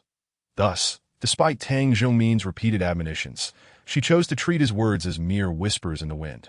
Don't you think everyone is like you? I've never desired even a penny from the Tang family. Tang Xiaoxiao felt as though she had just heard a joke. Why did Bai Eru and her son incessantly speak of the Tang family's wealth? Were they truly that desperate for money? If her assumptions were correct, this mother and son duo must be raking in 20 to 30,000 every month in pocket money, coupled with Bai Eru's withholding of Tang Xiaoxiao's allowances. How could they possibly be short on funds? If you are so noble, why not move out? Staying here only reveals your intent to gain some benefit. With the conversation laid bare, Bai Eru had no qualms about expressing her disdain. She was itching to expel Tang Xiaoxiao to avoid any further missteps that could jeopardize her plans. Expel me? Then by all means, do as you wish. When Tang Zhongmin returns, you can explain yourself to him. Tang Xiaoxiao shrugged indifferently, having come to terms with her situation. Her mother was still alive, and surely Wu Nti wanted her to endure the discomfort of remaining in this house, which had been drastically altered. Rather than endure the pretense with 3 people who could barely tolerate one another, she would rather relocate. Bairu thought she must have misheard. This was not the first time she had openly suggested Tang Xiaoxiao move out. Yet, each time, Tang Xiaoxiao had acted as though she hadn't heard. Even when Bairu withheld her pocket money, Tang Xiaoxiao had never confronted her that it was unexpected that this time. She readily agreed. Only when Tang Xiaoxiao truly began to descend the stairs with her suitcase did Bairu panic that in the past, Tang Xiaoxiao's comings and goings were of little concern to anyone. But this time was different. Tang Zhongmin depended on Tang Xiaoxiao to elevate his status, that if she were to leave now, he would undoubtedly blame her. Stop. If you are going, do not leave just yet. Wait until Tang Zhongmin returns. You should be pleased that I am leaving. Why are you so anxious? Tang Xiaoxiao rolled her eyes. Her legs were her own, and she could leave whenever she wished. Moreover, she was eager to witness the spectacle of Tang Zhongmin and Bairu tearing into one another. There was no way she would heed Bairu's request to remain until Tang Zhongmin returned.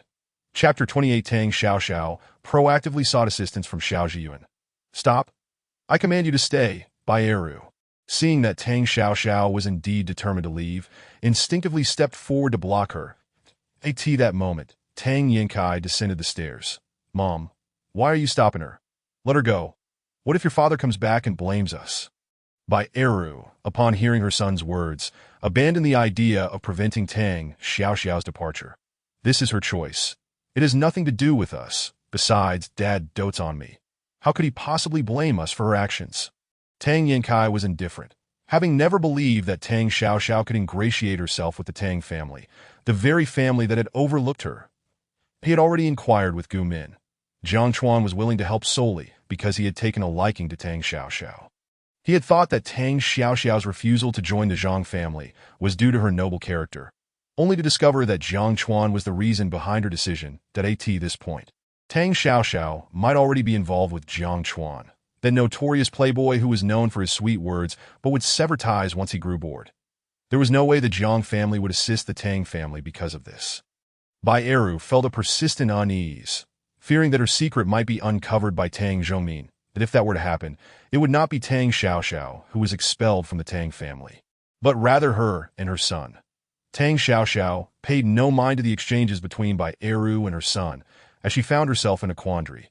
She was torn between whether to call Xiao Zhiyuan to ask him to return and take her to a nearby hotel for a few days. Just as she wrestled with her indecision, her finger inadvertently brushed against Xiao Zhiyuan's phone number, and the call was placed without her realizing it. What's wrong? Hello, Xiao.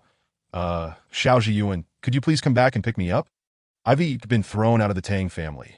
Tang Xiaoxiao was startled by Xiao Zhiyuan's voice, taking about 4 or 5 seconds to comprehend what had just transpired. All right, just give me a few minutes. Coincidentally, Xiao Zhiyuan had passed by a cake shop after leaving the Tang family, and, remembering that Tang Xiaoxiao hadn't eaten dinner, purchased a little of everything that he was now on his way back to the Tang residence. After hanging up, Tang Xiaoxiao recalled that Xiao Zhiyuan had mentioned a few minutes rather than several minutes. Just as she pondered this, his car appeared in her line of sight. Before she could inquire how he had arrived so quickly, Xiao Zhiyuan emerged from the vehicle. Who forced you out? No one. I came to this realization on my own. But how did you arrive so swiftly? Tang Xiaoxiao was reluctant to delve into the details. Rather than being forcibly removed, it was more accurate to say she had chosen to leave that I bought some cake. Would you like to have a piece on the way? Noticing that Tang Xiaoxiao was unwilling to discuss the matter further, Xiao Zhiyuan refrained from pressing her, but he naturally accepted her luggage and placed it in the trunk. However, as he prepared to enter the car, his gaze coldly swept over the onlookers peering from the window. Before he composed himself and settled into the driver's seat. What are your plans next? Care to share? I want to check into a hotel first and then purchase a house with a higher level of security. As she spoke, Tang Xiaoxiao remembered that she still owed Xiao Zhiyuan money. When her bank card was unfrozen, she had already reimbursed all her expenses, making it the perfect moment to return the money to him. By the way, here is your card back, and this is for you. I'll keep this. This card is a gift from my mother to you. Accept it as it is yours. Xiao Zhiyuan reclaimed the bank card he had lent to Tang Xiaoxiao, returning the one given by his mother. After Tang Xiaoxiao hesitated before accepting it, he pulled another card from his pocket. Take this as well, that if Tang Zhongmin dares to freeze your bank card again, you must inform me, understood? No need. I have my own money. Upon seeing the platinum card Xiao Zhiyuan had produced, Tang Xiaoxiao waved her hand dismissively. She truly had no need for such funds and was determined not to use Xiao Zhiyuan's money. In the future, when I inevitably have to attend various events, if I don't have time to prepare your attire, you'll have to buy your own. Xiao Zhiyuan's identity is well established, and as his wife, it is only natural for Tang Xiaoxiao to accompany him to various events. Each occasion requires a new evening gown, and over time, this expense accumulates significantly. Xiao Zhiyuan may voice his sentiments, but it is evident that he will always arrange for custom gowns to be made for Tang Xiaoxiao in advance of each event. However, that is a discussion for another time. Alright, if there are any events that require my presence, please do let me know in advance. After some contemplation, Tang Xiaoxiao agreed. Xiao Zhiyuan had made his position clear, and she certainly did not wish to spend extravagantly on her appearance. You haven't eaten anything tonight, and I'm unsure of your preferences, so I bought a little of everything for you to try.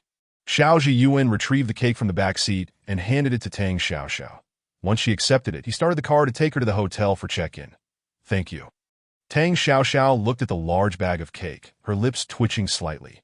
Yet, considering that Xiao Zhiyuan had specifically purchased it for her, she suppressed her smile and selected a particularly appetizing piece to savor.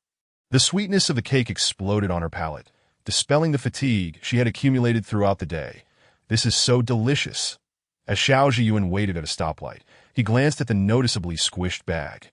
A smile tugging at his lips, it seemed that Tang Xiaoxiao truly had a fondness for sweet treats. Despite her evident love for desserts, she maintained an enviable figure.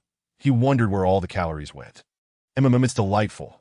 Tang Xiaoxiao had no resistance to sweets, capable of indulging until her stomach was full without ever tiring of them. Moderate your intake. We will have dinner at the hotel soon. Xiao Zhiyuan was concerned that Tang Xiaoxiao might go hungry, which was why he offered her the cake to stave off her hunger, not intending for her to treat it as a meal. All right, I'll just have one more piece, and then stop.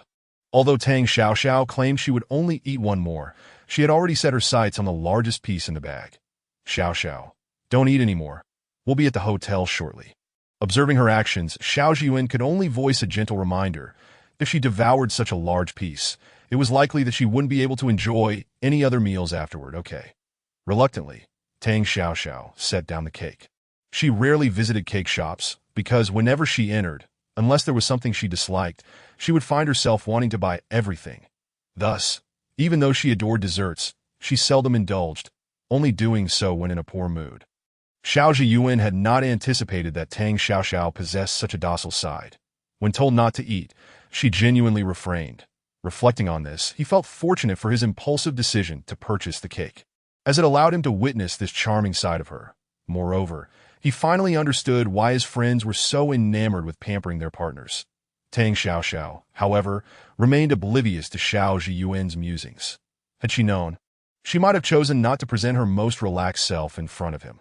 Chapter 29, The Joy of House Hunting after deciding to officially move out of the Tang household. Tang Xiaoxiao devoted her days to house hunting. During this period, Tang Zhongmin called her several times, adamantly urging her to return home. Frustrated by his incessant calls, Tang Xiaoxiao firmly stated that if he continued to harass her with his unsolicited opinions, she would block him. Only then did he relent. With Tang Zhongmin's interference finally at bay, Tang Xiaoxiao wholeheartedly focused on finding a new home. She had already discovered a property that met her satisfaction. Yet it was met with Xiao Zhiyuan's disapproval.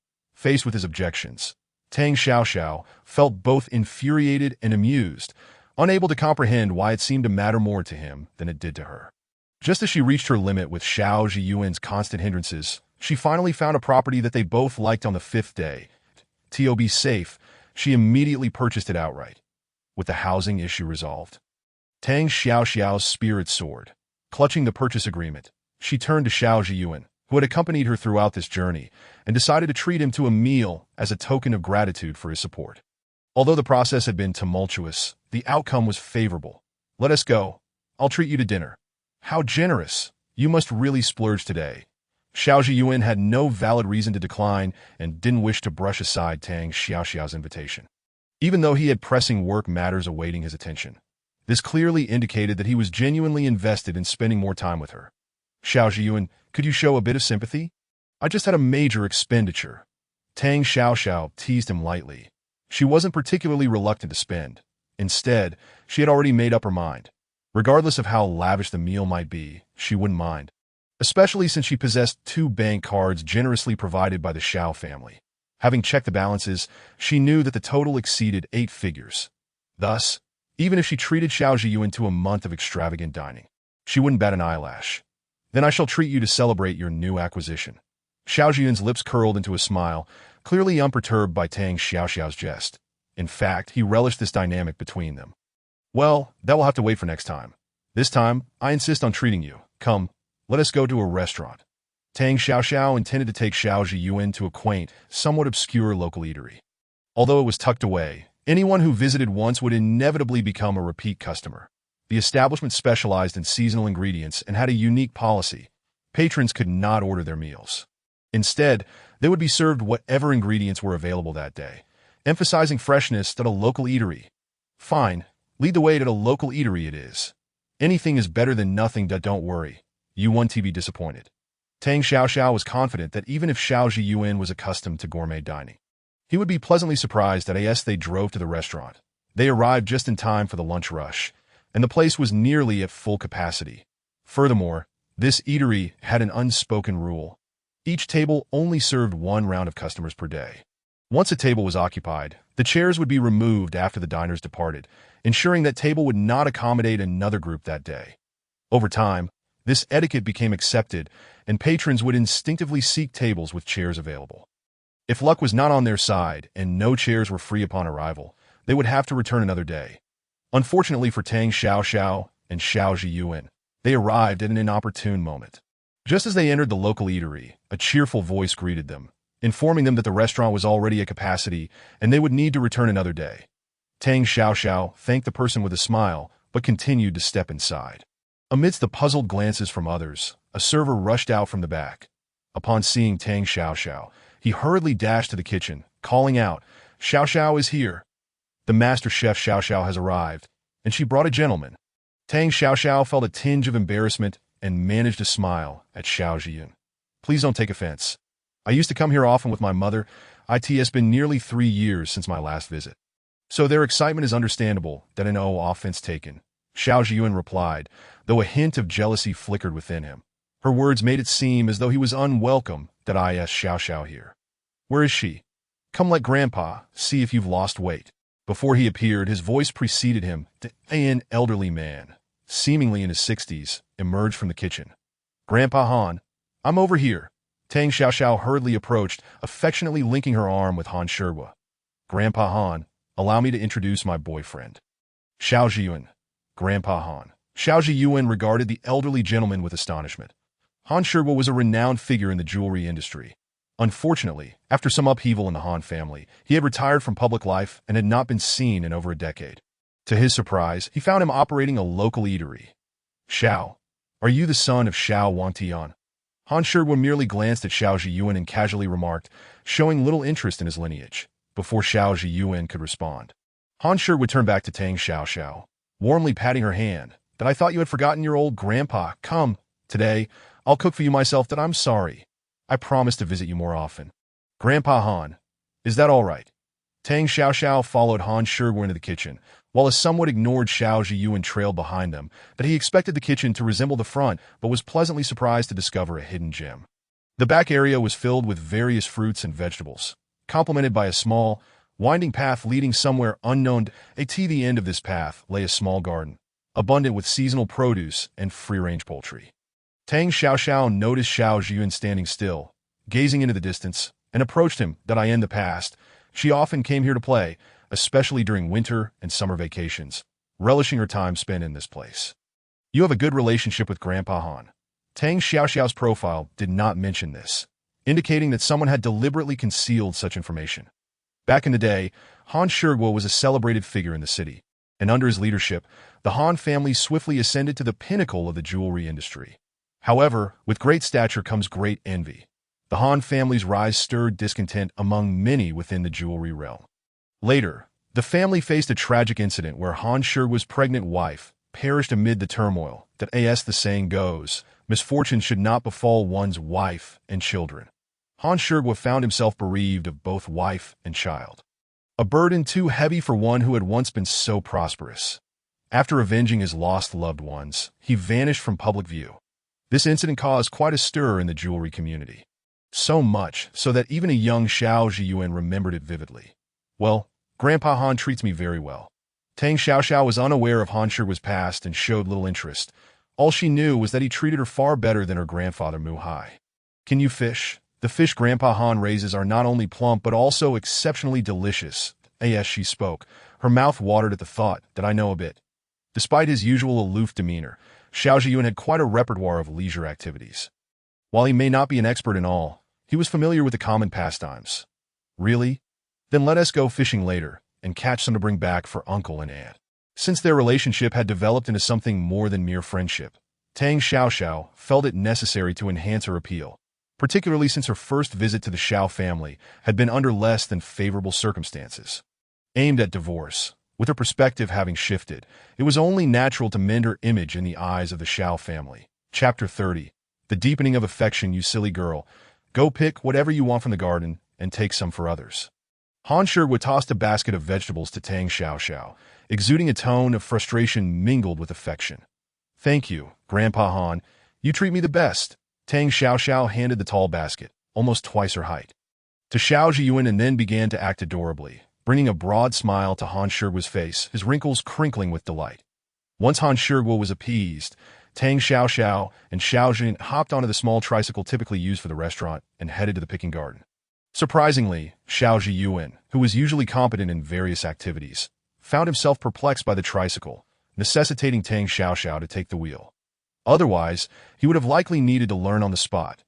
Tang Xiaoxiao stifled her laughter, barely containing herself until Xiao Zhiyuan's comment, "If you want to laugh, just laugh," broke her restraint. Her bright laughter was infectious, easing the initial tension Xiao Zhiyuan felt and allowing him to embrace an experience he had never encountered before. Not only did Tang Xiaoxiao introduce him to the fruits and vegetables of the garden, but she also shared stories from her past experiences there. The two, dressed in attire that starkly contrasted with their surroundings, became a striking sight within the garden. Tang Xiaoxiao, without hesitation, harvested the ripe vegetables and fruits, filling her basket.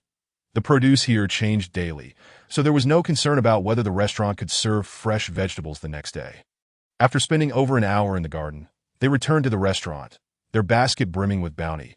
Upon seeing the tricycle return filled to the brim, Han Shiguo felt a pang of sorrow, knowing instinctively that all the mature vegetables from the garden were now in their possession.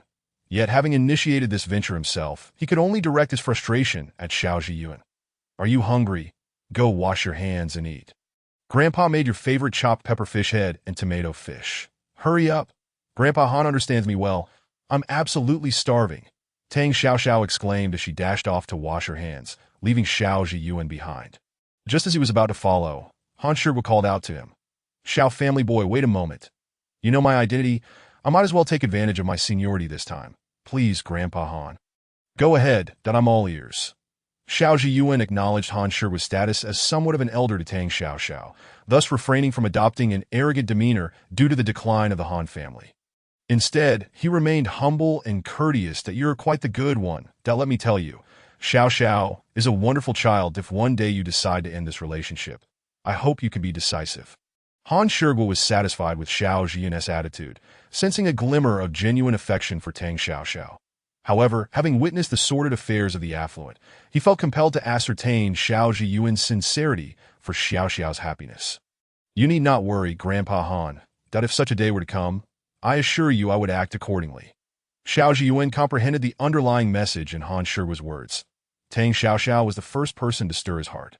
Though their time together was brief and their initial encounter far from ideal, it was precisely this Tang Xiaoxiao that held his gaze captive, leaving him unwilling to miss any facet of her.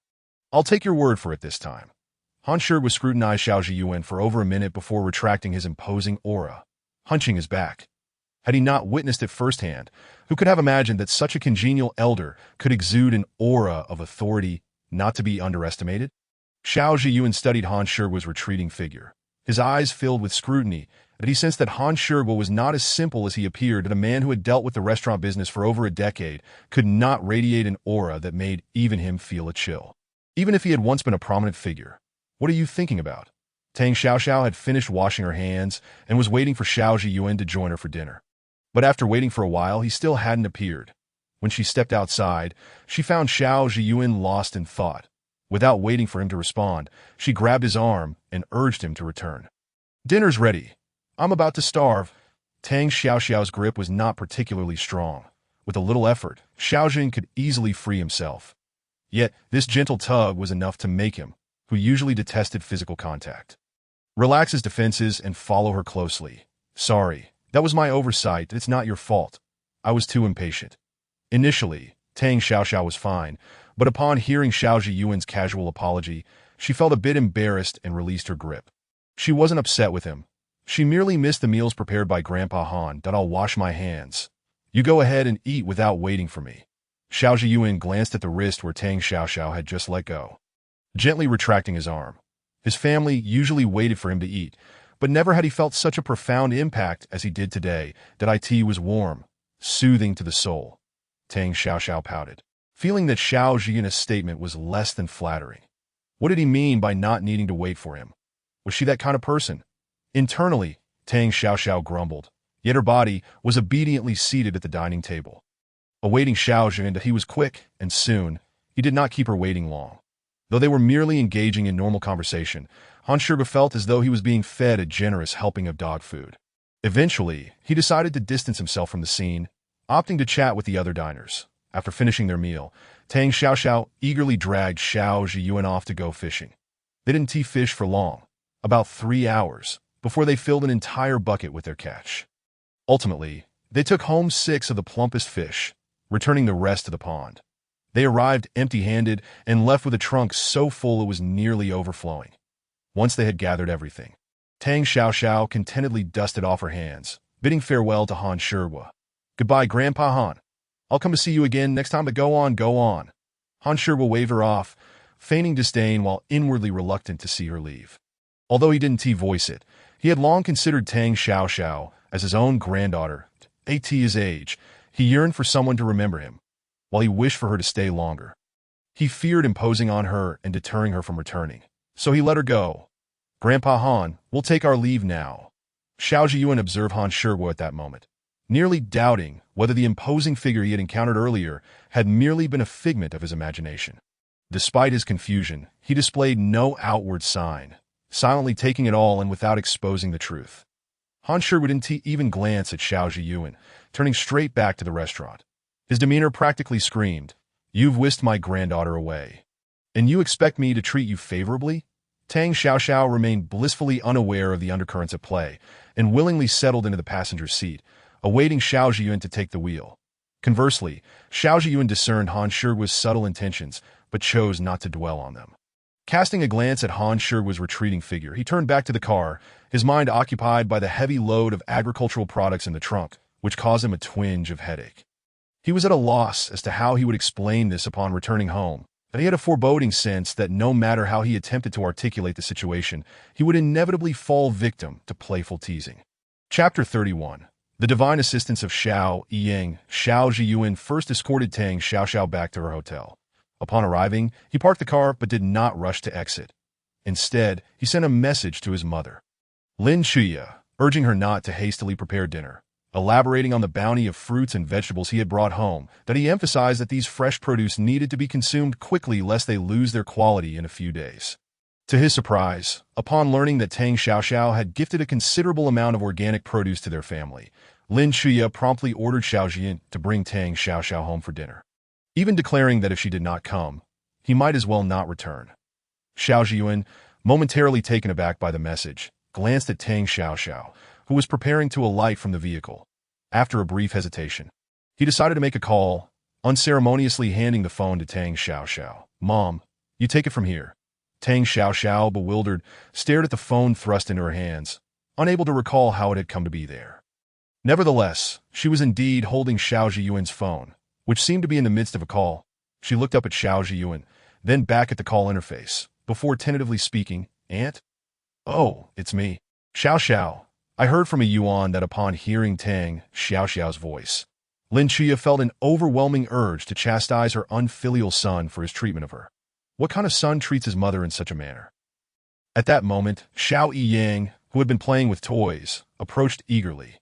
"Grandma, who is on the phone? Didn't you always mention Annie?" he added, as he rushed over to greet her. Lin Chuya, having frequently heard her grandson speak of Tang Xiaoxiao, took the opportunity to cradle Xiao Yiyang in her arms, inviting him to join the call. Yay! Yiyang wants to say hi to Annie. Xiao Yiyang, with a flourish, held the phone to his ear, enthusiastically greeting Tang Xiaoxiao. It was evident that he genuinely adored her. Annie, it's me, Yang. Why haven't you come to see me? Do you not like Yang? Yang, Annie has been quite busy lately and hasn't had the chance to visit. But it's certainly not because I don't like you. As she spoke, Tang Xiaoxiao discreetly assessed Xiao Zhiyuan's reaction.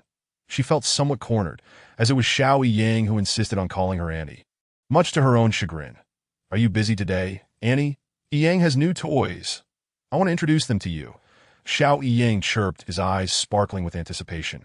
Lin Chuya, overhearing, could not help but beam with delight, scheming openly as no one was watching. Yang, you should tell Annie to come over for dinner tonight. Xiao Ying's face brightened instantly as he relayed the message to Tang Xiaoxiao verbatim. Auntie, Grandma, says she wants to invite you for dinner. Can you come over soon? Lin Chuya's voice was loud enough for Tang Xiaoxiao to hear, prompting her to instinctively glance at Xiao Zhiyuan, seeking his reaction. Come on.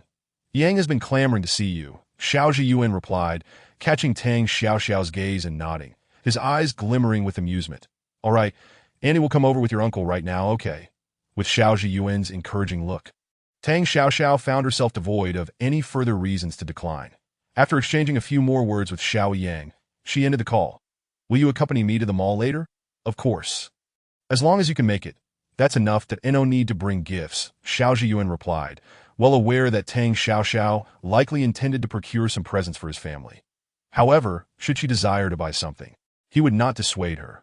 He would never squander Tang Xiaoxiao's thoughtful intentions. Seeing her insistence, he drove her to the mall, sharing insights about his family's preferences along the way to assist her in choosing gifts. Once Lin Chuya learned that Tang Xiaoxiao would be joining them for dinner, she informed the rest of the family, including Li Hansheng, whom Tang Xiaoxiao had yet to meet, since Xiao Zhiyuan mentioned they would arrive later.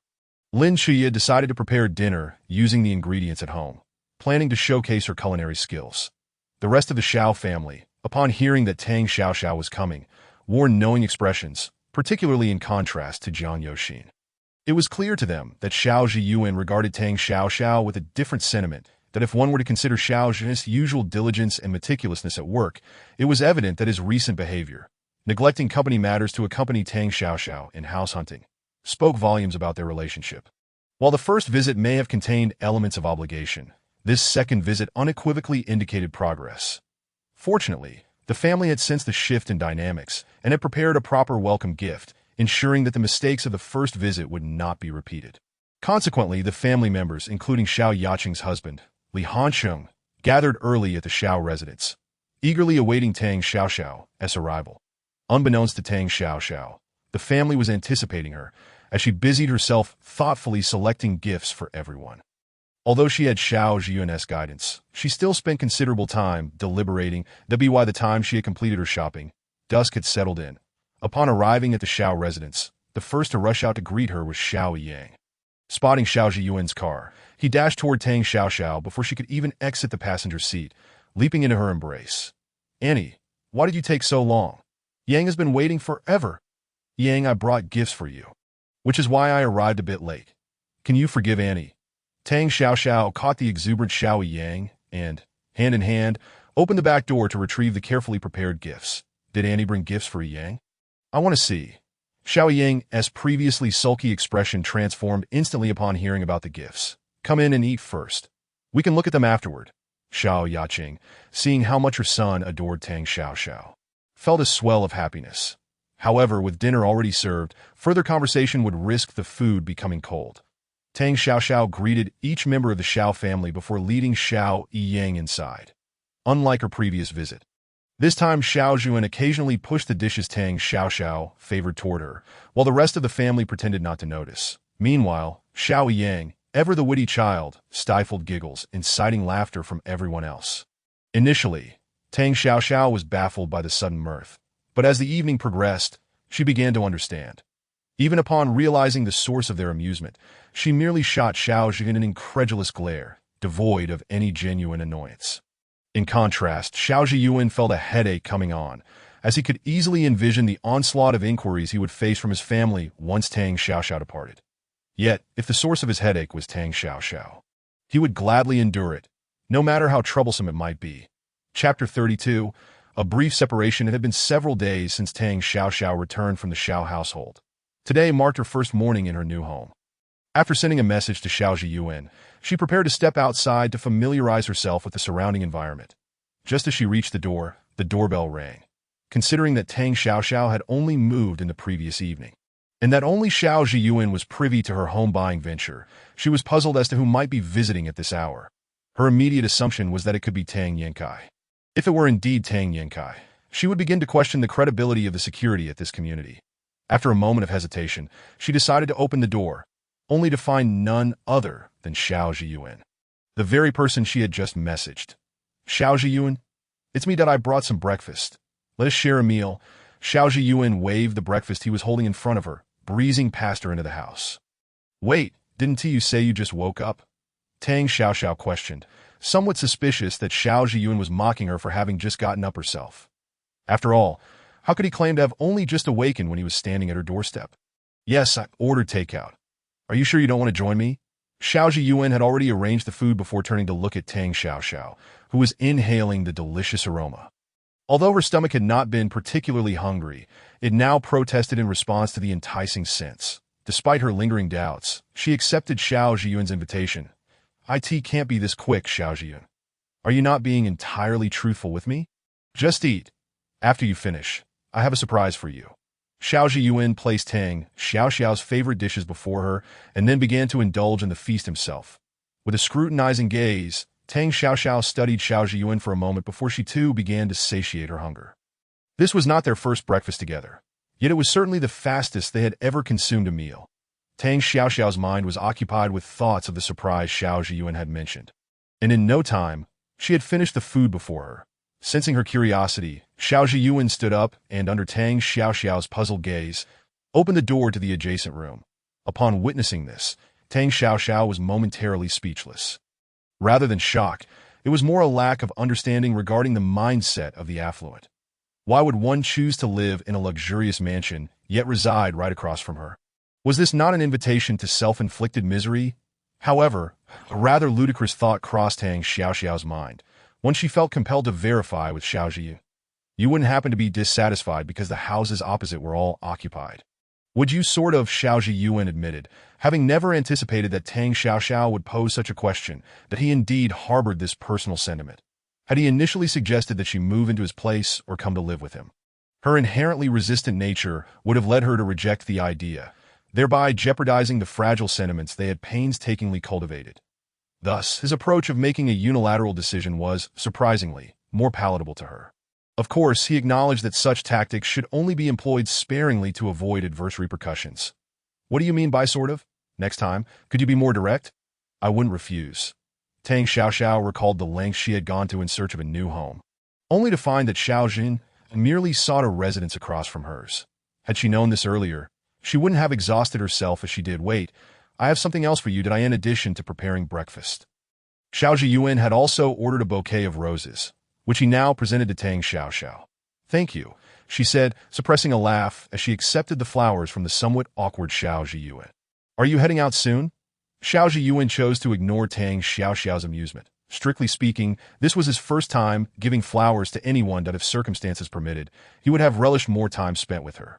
Unfortunately, recent business matters had accumulated, and he needed to personally attend to several partnerships, estimating that he would be away for an extended period. Today essentially marked his farewell to Tang Xiaoxiao.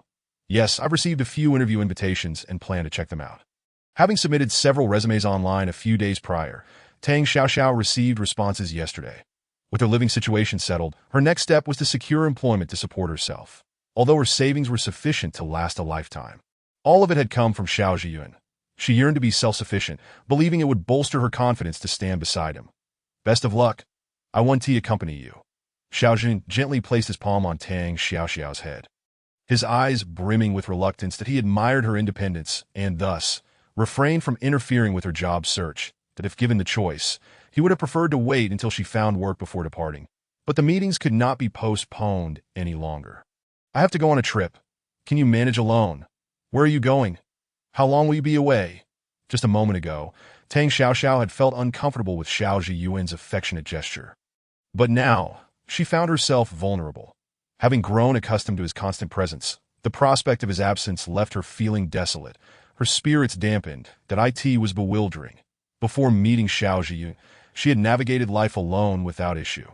Why was she now struggling to adapt? I'll be back in no more than half a month. Xiao Zhiyun caressed Tang Xiaoxiao's head tenderly, his tone gentle yet tinged with the sorrow of impending separation. When do you leave? Feeling the warmth radiating from Xiao Zhiyuan, Tang Xiaoxiao buried her head into his chest. That I had planned to leave this afternoon. But if you're going for an interview, I thought I could accompany you. Xiao Zhiyuan had no desire to depart so soon. Yet time was not on his side. This decision had only been made recently. Had he not worried about Tang Xiaoxiao's feelings, he would have left the night before. All right, be safe on your journey, and remember to contact me when you arrive. Stepping back, Tang Xiaoxiao extricated her head from Xiao Zhiyuan's embrace. She was not naive. Despite their burgeoning romance, both had their individual responsibilities. And there was no need to cling to one another. Moreover, it was only through mutual growth and understanding that their love could endure. Xiao Zhiyuan had bestowed upon her ample respect, and she too must reciprocate with equal, if not greater, regard. That I will. Gazing at Tang Xiaoxiao before him, Xiao Zhiyuan hesitated, lips pressed together in contemplation, ultimately yielding to his feelings as he leaned down to leave a gentle kiss on her forehead. If anything arises, you must inform me, that if I do not respond promptly, reach out to Qiming. I understand. As the sensation of his lips lingered on her forehead, Tang Xiaoxiao's mind erupted in a flurry of emotions, leaving her momentarily at a loss for how to react. After a prolonged silence, she finally nodded. She was no child. She could handle her affairs without needing to burden others. Where is your interview? Allow me to escort you. Having addressed all necessary matters, Xiao Zhiyuan intended to take Tang Xiaoxiao to her interview before leaving the car for her and hailing a cab to the airport. There's no need. I can go by myself. You should head to the airport. Earlier is better.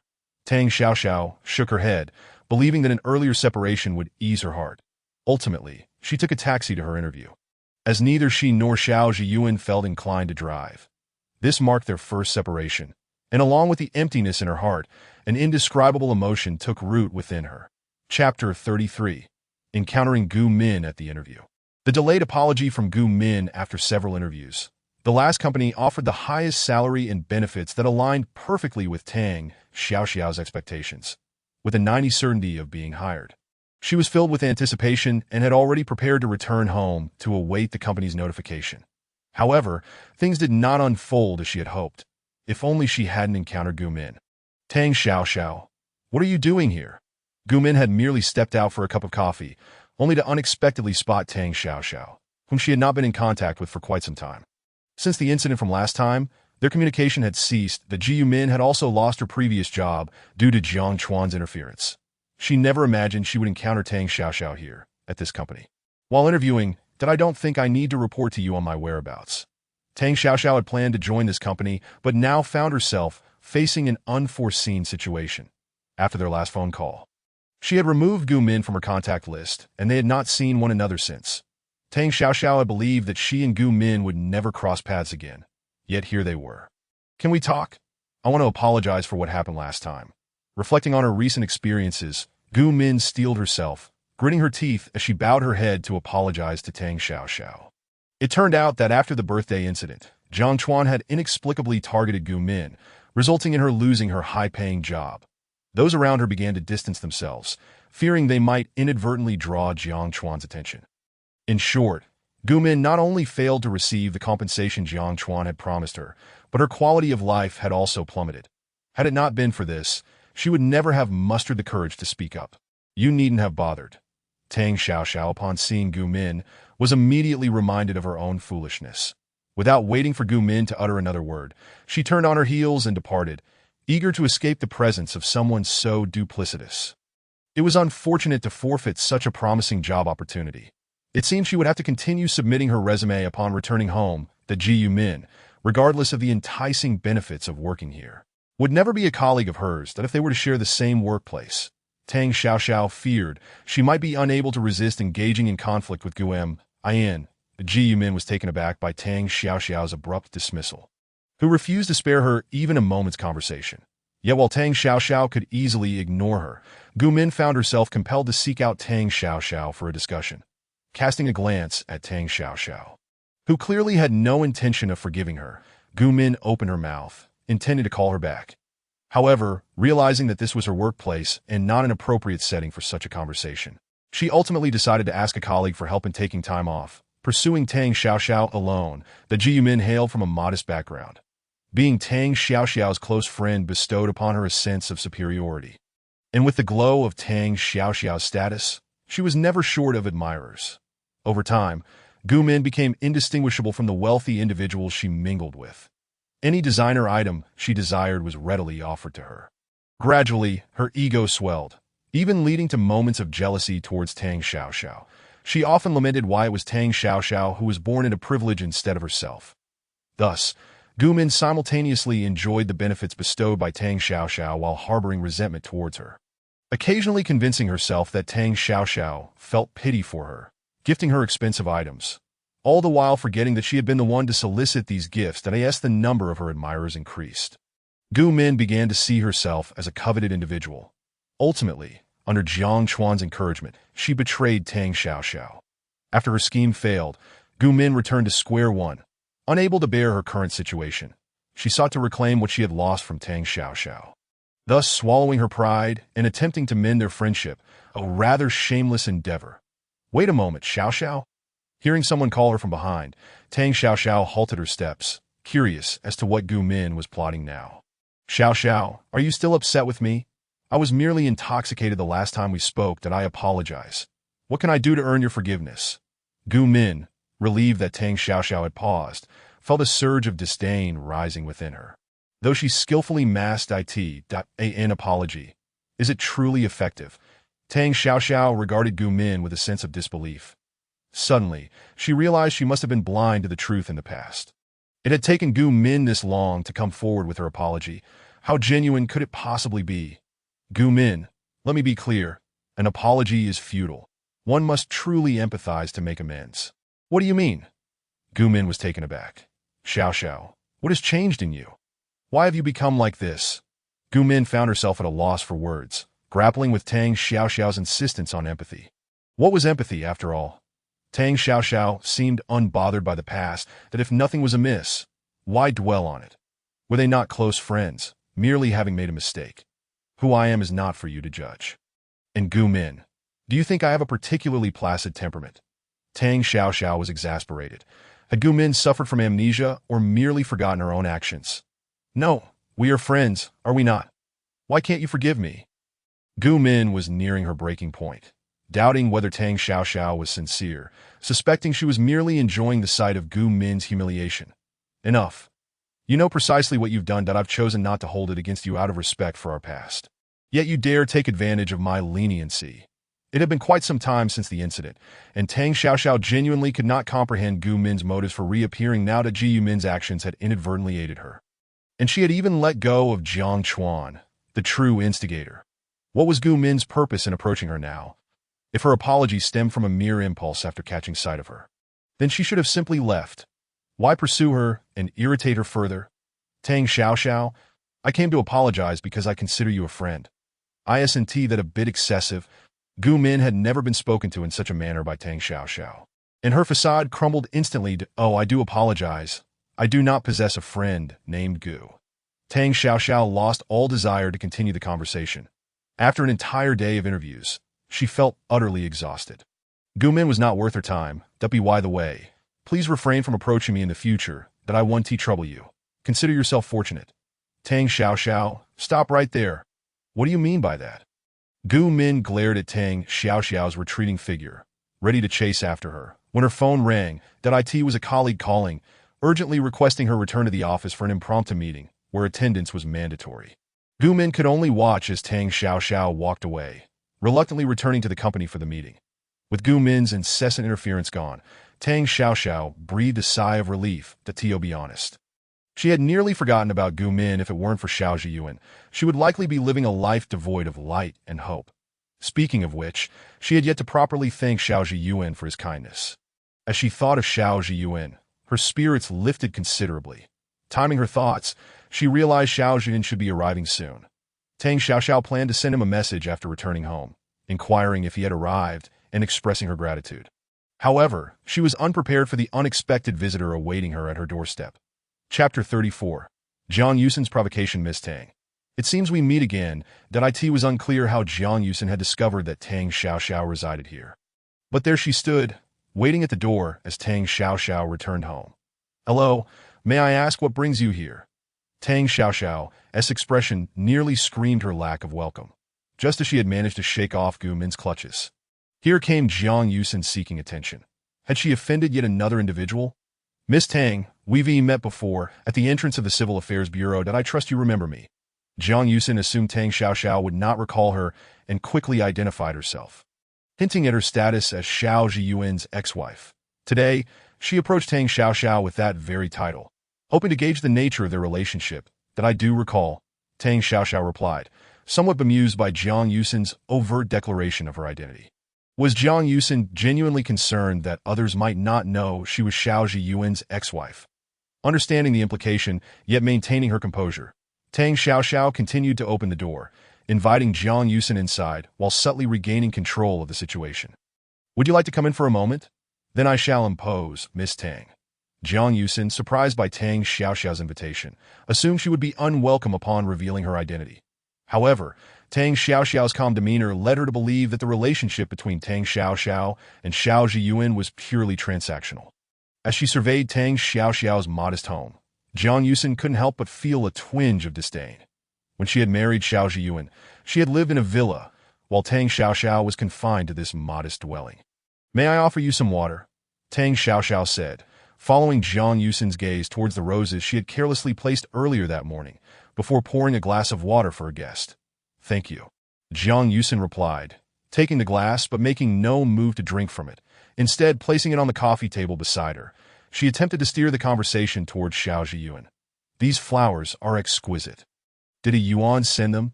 If you like them, you may take them with you, Tang Xiaoxiao offered, while subtly placing the bouquet far from Jiang Yusin's reach. Miss Tang, you just that I've heard that you married a Yuan on the very day I divorced him. Did you know each other prior? Jiang Yusin smirked, dismissing the significance of a mere bouquet. Did she lack the means to acquire flowers, or was she simply unworthy of such gestures? If someone truly wished to give her flowers, why would they place them so far away? Not at all. That if it weren't for your bold pursuit of love, I wouldn't have met Zhiyuan. Tang Xiaoxiao speculated that Jiang Yusin wished to reconcile with Xiao Zhiyuan. Otherwise, she would not have sought him out repeatedly, only to be met with disappointment. Yet, had it not been said that Jiang Yusin had someone she cherished, their marriage was merely a matter of mutual benefit. Observing Jiang Yusin's actions, it appeared as though she longed for a second chance. How well does Miss Tang understand a Yuan? I have heard that a Yuan's childhood companion is returning to the country soon. So Miss Tang should exercise caution. Jiang Yusin's statements are somewhat exaggerated. The so-called childhood companion merely shares a close friendship with Xiao Zhiyuan. At most, they were childhood playmates. Thank you for the information. Does Miss Jiang have any other matters to discuss? Tang Xiaoxiao was not particularly interested in Jiang Yusin's childhood companion, that if Xiao Zhiyuan truly had feelings for that so-called childhood friend, then Jiang Yusin would be of no consequence. Nor would Tang Xiaoxiao. Thus, how could Tang Xiaoxiao be troubled by the sudden appearance of a childhood companion? I can assist you, whatever you desire. I can provide, and I will help you escape the abyss of this marriage. Jiang Yusin believed she understood Xiao Zhiyuan better than Tang Xiaoxiao did. Perhaps Xiao Zhiyuan was simply not suited for marriage, nor deserving of the title of husband. After 3 years of marriage, their encounters could be counted on one hand. Were it not for Xiao Zhiyuan's refusal to return to their villa, she would never have brought that scoundrel there, and the current predicament would have been avoided. Why do you wish to assist me? Tang Xiaoxiao need not guess. Jiang Yusin's true intentions had already been revealed. Yet, she was curious where Jiang Yusin derived her confidence that Tang Xiaoxiao would surely wish for a divorce. Only after the divorce would I realize how deeply I am attached to a Yuan. Helping you is also helping myself. Jiang Yusin's words were crafted with finesse. Had Tang Xiaoxiao not perceived her ulterior motives, she might have been genuinely moved.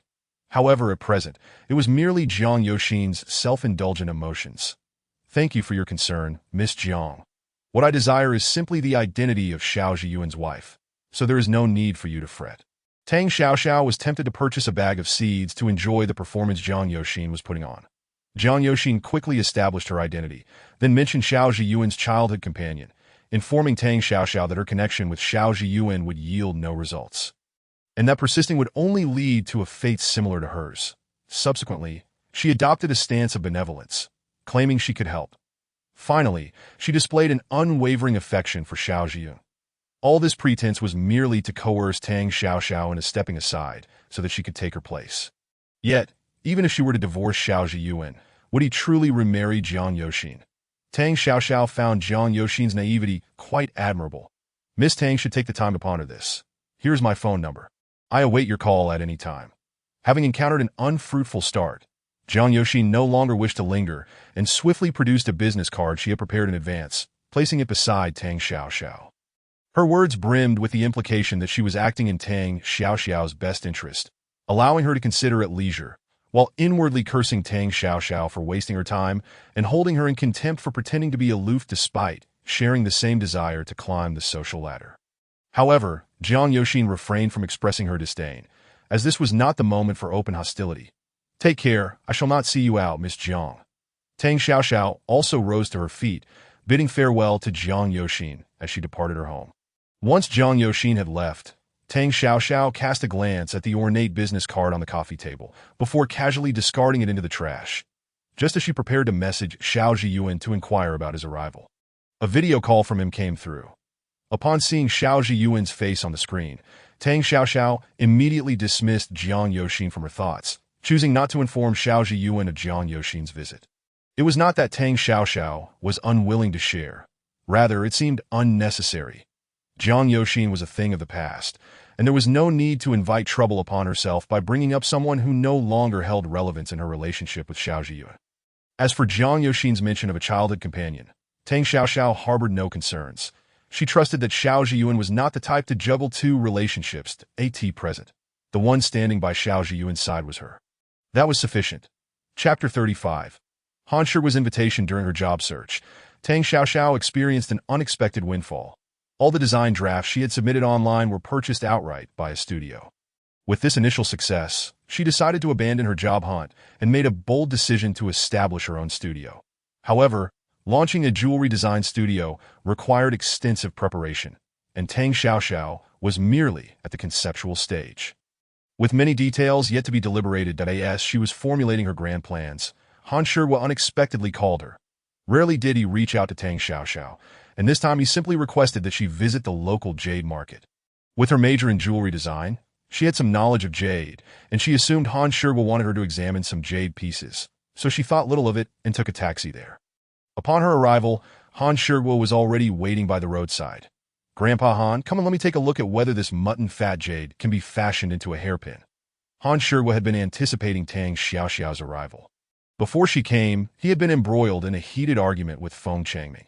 The dispute arose because Feng Changming's daughter had given birth to a pair of twins, and he wished to gift jade pieces to his daughter and her adorable offspring. However, lacking knowledge about jade, he turned to Han Shiguo for assistance in the end, both Han Shiguo and Feng Changming had their sights set on a piece of mutton-fat white jade, yet it was riddled with deep cracks. Feng Changming insisted on crafting a hairpin and a bracelet for his daughter. Given the limited size of the jade and its poor condition, the task of creating both items greatly increased the design difficulty, leading to a heated disagreement over how to proceed. Were it not for the fact that Feng Changming was a lifelong friend of Han Shiguo, he might have stormed off in frustration. Ultimately, with no other options, Han Shiguo thought of Tang Xiaoxiao, hoping she might offer a solution. However, this action sparked a realization in Feng Changming, who promptly summoned his son-in-law from a prominent jewelry family to assist. The man was already on the premises, and Feng Changming was now in conference with Bai Pingfeng, which only served to further infuriate Han Shiguo, prompting him to step outside to await Tang Xiaoxiao. After hearing Han Shiguo's account, Tang Xiaoxiao felt somewhat uncertain that it was not that she lacked confidence in her abilities. Rather, she was accustomed to designing blueprints first before sourcing materials and had never attempted to operate in reverse. She feared disappointing Han Shiguo and tarnishing his reputation, especially given that he appeared quite irate. Han Shiguo guided Tang Xiaoxiao to the materials. Before she could even get settled, Feng Changming announced that the problem had been resolved. "Old Han, why did you arrive so late?" "You were right. I'll find another way for the hairpin. Old Feng, that's rather unfair. Han Shi would cast a disapproving glance at the design, full of skepticism. Did you not say that the cracks do not align on the same side? If not designed this way, how else could it be done? Feng Chaming also wished to create jade pieces for both mother and daughter from the same stone, as it carried a meaningful sentiment. Now that his son-in-law had arrived, his conclusion mirrored Han Shi's. The hairpin could not be positioned well. With the facts laid bare, he had abandoned his initial idea. Why was he now acquiescing to Han Shi's perspective yet still appeared displeased? I went through all the trouble to bring my precious granddaughter here. At least let her take a look. What else with the rush? Were it not for his friendship with Han Shi, Feng Chaming might have erupted in anger. The insistence on adding a hairpin was his idea, and now he was the one relinquishing it. Now he had come to terms with the situation. Why had he not thought of this earlier? Did he truly want his precious granddaughter to make an unnecessary trip? I never said you couldn't take a look. Feng Chaming realized he was in the wrong and could only apologize. But how was he to know that Han Shi also had a granddaughter? Xiao, please take a look for Grandpa Han. If it were you, what would you do? Han Shi, tired of engaging with his old friend, turned his attention back to Tang Xiao, muttering quietly that if you have matters to attend to, please go ahead. I apologize for the trouble today. Feng Chaming helplessly shook his head. Had he known it would come to this, he would have heeded Han Shi's advice and spared Bai Pingfeng the journey. Originally, Bai Pingfeng was indeed quite busy and was preparing to leave, but upon seeing Tang Xiao, his feet felt as though they had taken root. Bai Pingfeng's unusual reaction quickly caught Feng Chaming's attention. What's the matter, my dear-in-law? Feng Chaming inquired. It's nothing. Do you happen to know the name of Han Shi's granddaughter? Bai Pingfeng attempted to control his breath, striving to appear composed, yet only he understood the depth of his shock, fear, and anxiety. The loss of his sister had been an enduring affliction for him and the entire Bai family, and no one was aware of the turmoil within him as he recognized the woman approaching. The only discrepancy was the incongruity of age. The striking resemblance to his deceased mother was entirely at odds with the woman's age. Could she be the child of his sister? Could she be his niece? Bai Pingfeng did not know, nor did he dare to contemplate further. After so many years, he had experienced countless disappointments. This is the first time I've heard old Han mention he has a granddaughter. What's going on? I'll ask him later, Feng Chaming remarked, perplexed by Bai Pingfeng's sudden curiosity about Han Shi's granddaughter. Just then, Han Shi's voice rang out. Haha, splendid, truly my granddaughter, look at this insight.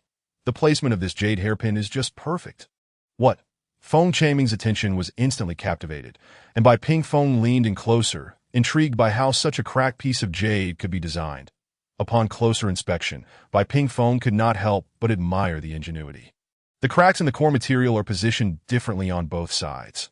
Why didn't I think of designing it as a pair? And this jade hairpin, designed in a spiral hollow style, completely avoids the flawed areas. Brilliant! The idea of a matching pair strikes right at the heart of creativity. Feng Chaming grew increasingly excited that it wasn't that he was reluctant to spend money. Rather, this piece of mutton-fat jade had been a hard find.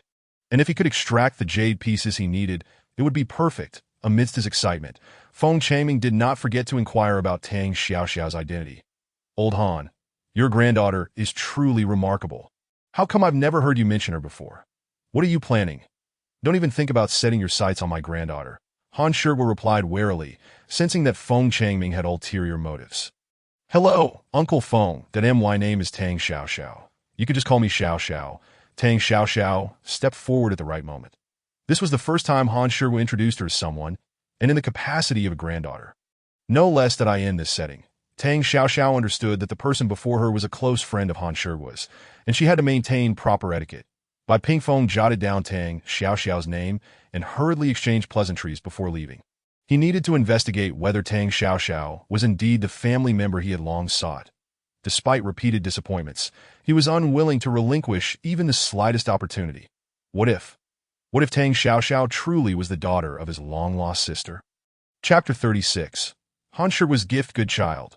Grandpa Feng had to leave in a hurry today, and didn't he bring anything nice? See if there's anything in this shop that catches your eye. And let Grandpa Feng know. Feng Chaming observed Bai Pingfeng's reaction discreetly, then cheerfully attempted to lighten the mood. That you're quite generous. Xiao, come over and see what you liked, and no need to be polite with this old fox. Han Shurga shot a glare at Feng Changming's grandfather. He had yet to present a formal gift to his granddaughter, while Feng Changming, this old fox, was being overly attentive. Thank you for your kindness, Grandpa Feng.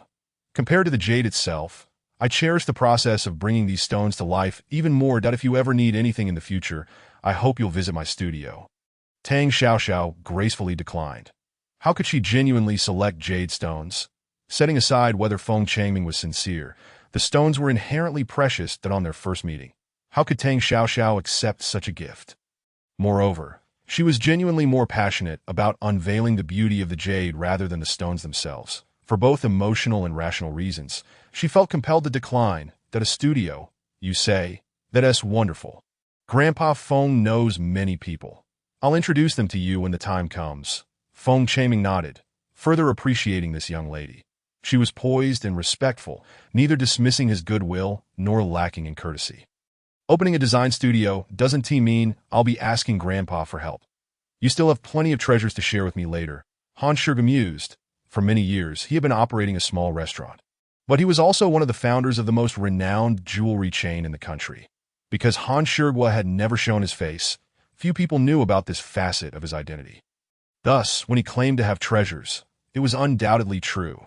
The studio is still in the preparatory stage. Once we open, Xiaoxiao will certainly remember you, Grandpa, Tang Xiaoxiao assured. Opening a jewelry design studio was not akin to launching a jewelry shop. There was no need for a flagship piece. Tang Xiaoxiao sensed that Han Shurga genuinely regarded her as a granddaughter, that in front of Feng Changming. She did not refuse Han Shurga's kindness, nor did she believe he possessed any truly stunning jewelry. Don't forget about Grandpa Feng when the studio opens. He'll come to support you, Feng Changming said. Needing to attend to other matters, he sought to acquire the piece of mutton-fat jade, and thus took his leave after exchanging a few words. I have some matters to attend to, so I'll take my leave first. Old Han, do bring Xiaoxiao to visit me sometime to go on. Han Shurga waved his hand dismissively, as if swatting at flies. Once Feng Changming departed, Han Shurga's demeanor shifted entirely. Xiaoxiao, Grandpa Han just took the liberty of acknowledging you as my granddaughter. Are you upset with Grandpa Han? In Xiaoxiao's heart, he was indeed her grandfather, and she feared he might not want to acknowledge her as his granddaughter. Grandpa, you still have me that I'll keep you company and be filial to you, Tang Xiaoxiao said, her voice slightly choked. She understood the pain of losing a loved one, that after her mother passed away, she had locked herself in her room for several days, yet she had never considered giving up on life. Just how much anguish must one endure to entertain such thoughts in the wake of losing a loved one? Grandpa knows you are a good child.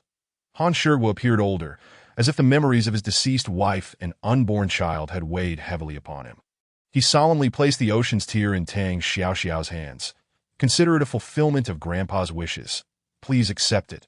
Thank you, Grandpa. I will cherish it carefully, Tang Xiaoxiao replied, unable to refuse such an offer. Grandpa hopes that you will wear it on important occasions in the future, so it doesn't gather dust. Han Shurga's request to Tang Xiaoxiao is driven by his own selfish motives. With Tang Xiaoxiao now in a relationship with Xiao Zhiyuan, it is inevitable that she will need to attend significant events. Without at least a couple of respectable pieces of jewelry, she would surely become the subject of ridicule. How could Han Shurga's granddaughter possibly fall short in the realm of adornments? Subsequently, Han Shurga presented several other sets of jewelry. While they may not possess the fame of the ocean's tears, they are certainly not lacking in prestige. You should keep these sets as well. Who knows, you may one day become part of the Xiao family, and you cannot afford to lose face. Understand? I understand. Thank you, Grandpa. Tang Xiaoxiao was well aware of the implications behind Han Shurga's words, yet the items were far too precious for her to accept outright. That it was a dilemma. Accepting them felt like a burden. But refusing seemed equally inappropriate. That I'll take them.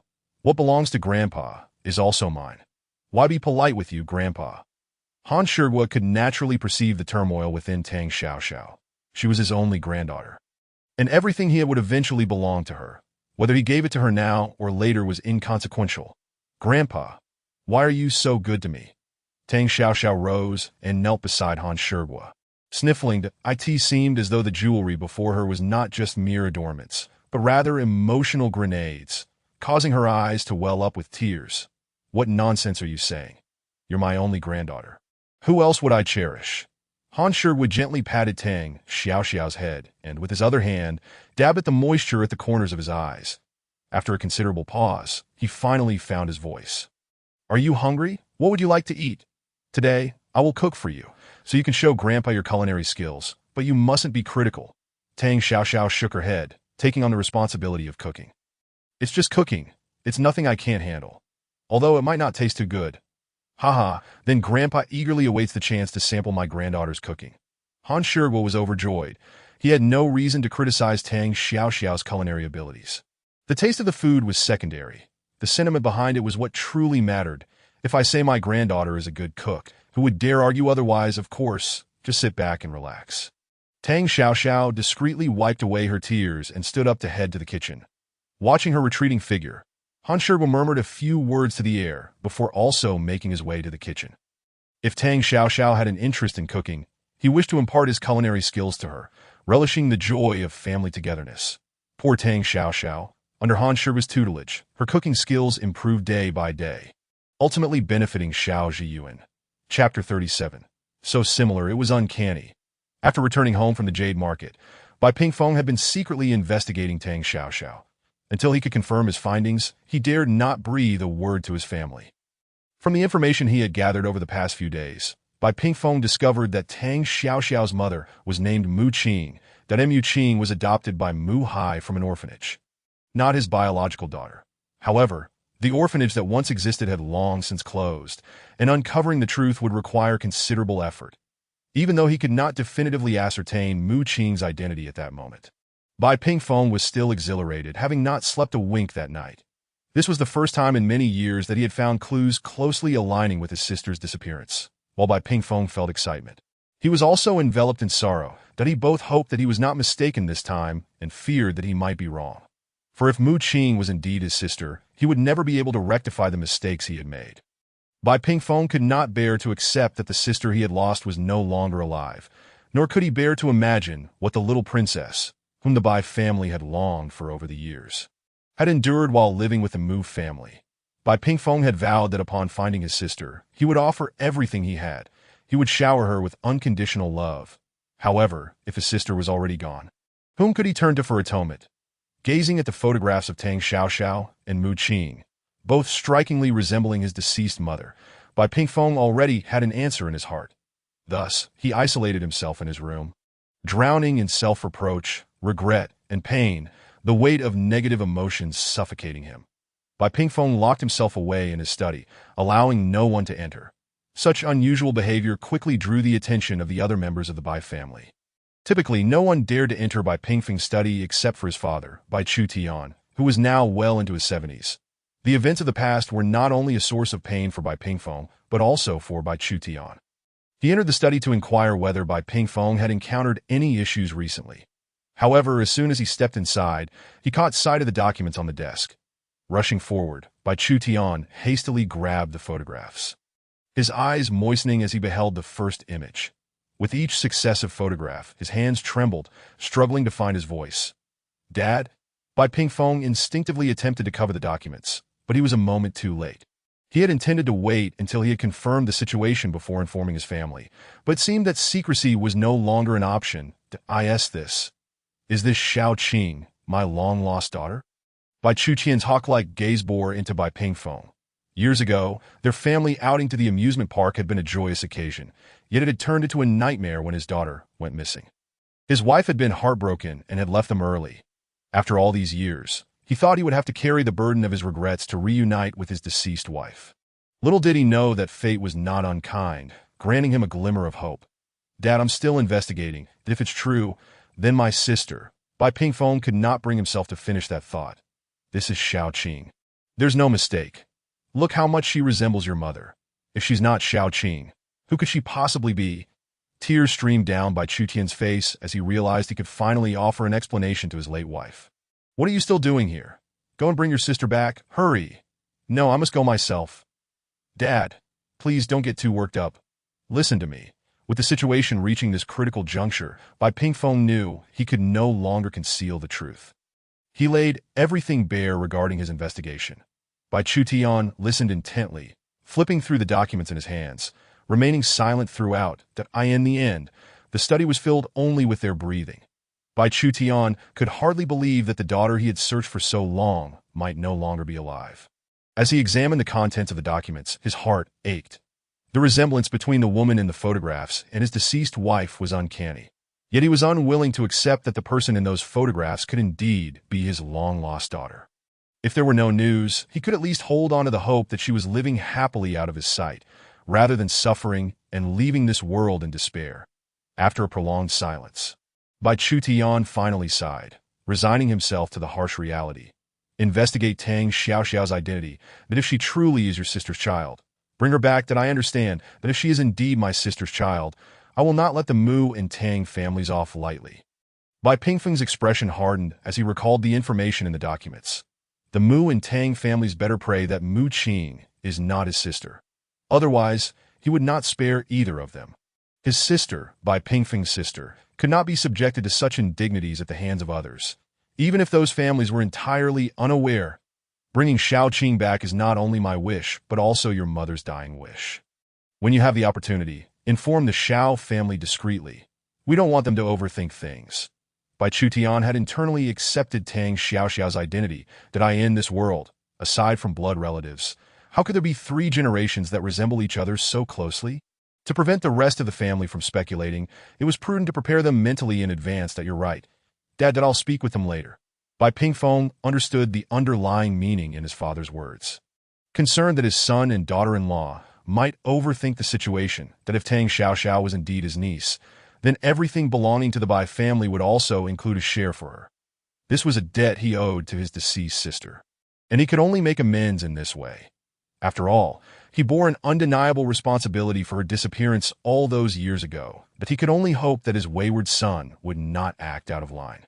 That child is named Xiaoxiao, right? Where does she live now? In Bai Chu-tian's heart, Tang Xiaoxiao is undoubtedly the child of his daughter, his granddaughter. He feels an overwhelming sense of guilt towards this daughter. Now that Mu Qing is no longer in this world, Bai Chu-tian's guilt has transferred to Mu Qing's daughter, Tang Xiaoxiao. The once formidable Bai Chu-tian now harbors feelings of unease that he fears that Tang Xiaoxiao may not forgive him, that she may refuse to acknowledge him as her grandfather, that he is apprehensive that she might resent him, denying him the opportunity to express his emotions. Consequently, Bai Chu-tian resolves to approach Tang Xiaoxiao under the guise of a stranger, intending to reveal his true identity when the time is right, allowing her some time to prepare for the revelation. Father, are you suggesting? Bai Pingfeng, while inwardly acknowledging that Tang Xiaoxiao is indeed his niece, is still wary of making assumptions. What if they were mistaken again? I will check on how that child is doing now. You focus on your own matters. Bai Chu-tian waved his hand, silencing Bai Pingfeng. Regardless of the truth of Tang Xiaoxiao's lineage, he felt compelled to embrace her as his granddaughter, if only based on her appearance. Chapter 38. The frequent appearances of the Bai family in the jewelry world upon learning that Han Shigua is one of the founders of a jewelry empire. Tang Xiaoxiao frequently sought his guidance in her studio whenever she encountered difficulties. Han Shigua welcomed her inquiries, eager for Tang Xiaoxiao to engage with him daily, selflessly imparting all that he knew. From him, Tang Xiaoxiao acquired a wealth of knowledge that had previously eluded her grasp point one day. As Tang Xiaoxiao stepped out as usual, she was drawn to an elderly man with a head full of white hair, standing hesitantly at the entrance of the community. After a moment's hesitation, she decided to approach him to inquire if he needed assistance. Typically, she would not initiate conversations so readily, but something about this unusual elder prompted her to extend her concern. Hello. Are you here searching for someone? I'm looking for my granddaughter, but I only know she resides in this community and have no idea where to find her. Bai Chu-tian had been standing there for over half an hour. Since he had come alone, passers-by were unlikely to engage him, failing to recognize his extraordinary status and showing no inclination to address him. Having grown weary from standing, Bai Chu-tian was about to summon his driver when Tang Xiaoxiao appeared. Do you have any means to contact your family? Tang Xiaoxiao asked, feeling conflicted. With so many residents in the community and being new herself, she doubted her ability to assist. She could only hope to reach out to the elder's family first. I had one, but I forgot to bring it with me this morning.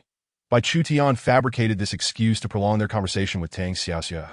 Do you remember where you live? I can call a cab to take you back. And you can return to find your granddaughter another time. That a flicker of caution arose within Tang Xiaoxiao.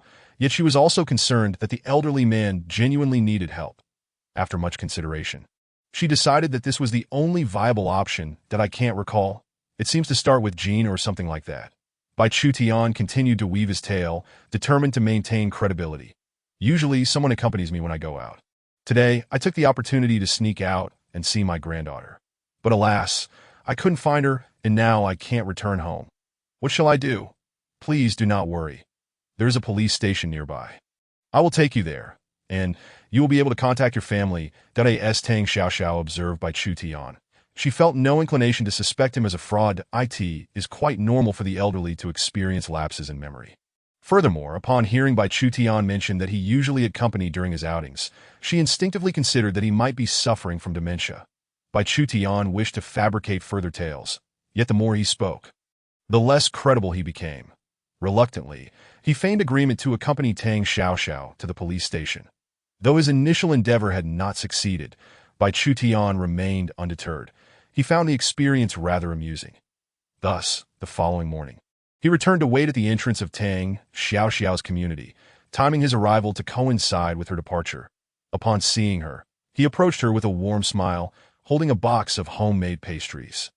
Thank you for your kindness yesterday, dear girl. Here are some pastries my family made. Do give them a try. Old man. Tang Xiaoxiao was surprised to see him again, glancing around and noticing that he was alone. She worried that he had ventured out again without anyone's accompaniment. Thank you, old man.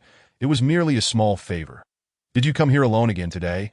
My son dropped me off, but he was too busy with work to stay. Bai Chu-tian handed the pastries to Tang Xiaoxiao and began to present a pitiful image of an abandoned elderly man. Do you know which unit your granddaughter lives in? I can escort you there. By merely observing his attire, Tang Xiaoxiao could sense that this elderly gentleman came from a well-off background. Coupled with the exquisite packaging of the pastries, it became increasingly clear. Perhaps his children were simply preoccupied with their lives, providing for his material needs while neglecting emotional support, prompting him to seek out his granddaughter alone. My memory is failing me. I forgot to ask yesterday that I know how to get to the police station. I can go there myself. You are busy, young lady. Bai Chu-tian's expression visibly shifted to one of melancholy as he sought to elicit sympathy from Tang Xiaoxiao. Would you like to come to my house for a cup of tea? Tang Xiaoxiao glanced at the pastries in her hands, then at Bai Chu-tian's forlorn figure. Remembering how she had spent over an hour at the police station with him waiting for someone to pick him up, she pondered what his family could possibly be so busy with. They had sent him here again, showing a lack of responsibility. Is it too much trouble for you? Bai Chu-tian's heart swelled with joy. Though he feigned reluctance, presenting a facade of being invited rather than taking the initiative, I have nothing pressing today. Your company would be a delightful respite. Tang Xiaoxiao spoke sincerely, with Han Shiguo's assistance. She had been busy organizing her studio, having already secured a location, and now merely awaiting staff recruitment. Thank you so much, young lady. Bai Chu-tian paused, waiting for Tang Xiaoxiao to offer her arm for support. Having lived to his age, he had no worries about sustenance, but yearned for familial companionship.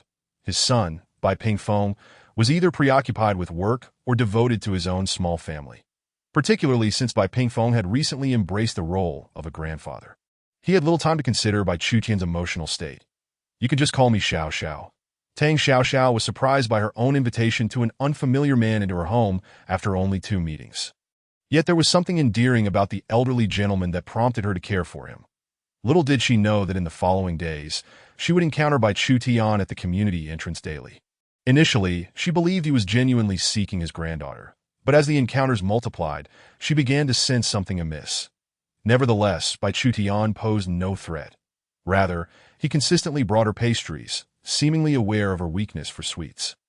Despite Bai Chu-tian's benign intentions, Tang Xiaoxiao had her own pursuits to attend to.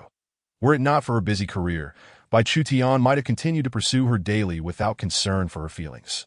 Yet as Bai Chu-tian stepped back, Bai Pingfeng's son approached Tang Xiaoxiao. Chapter 39. Bai Zixing questions Tang Xiaoxiao's identity and insults her. Are you Tang Xiaoxiao? From a young age, Bai Zihong was aware that he had an aunt who had been missing for decades, making her elusive presence all the more challenging to locate.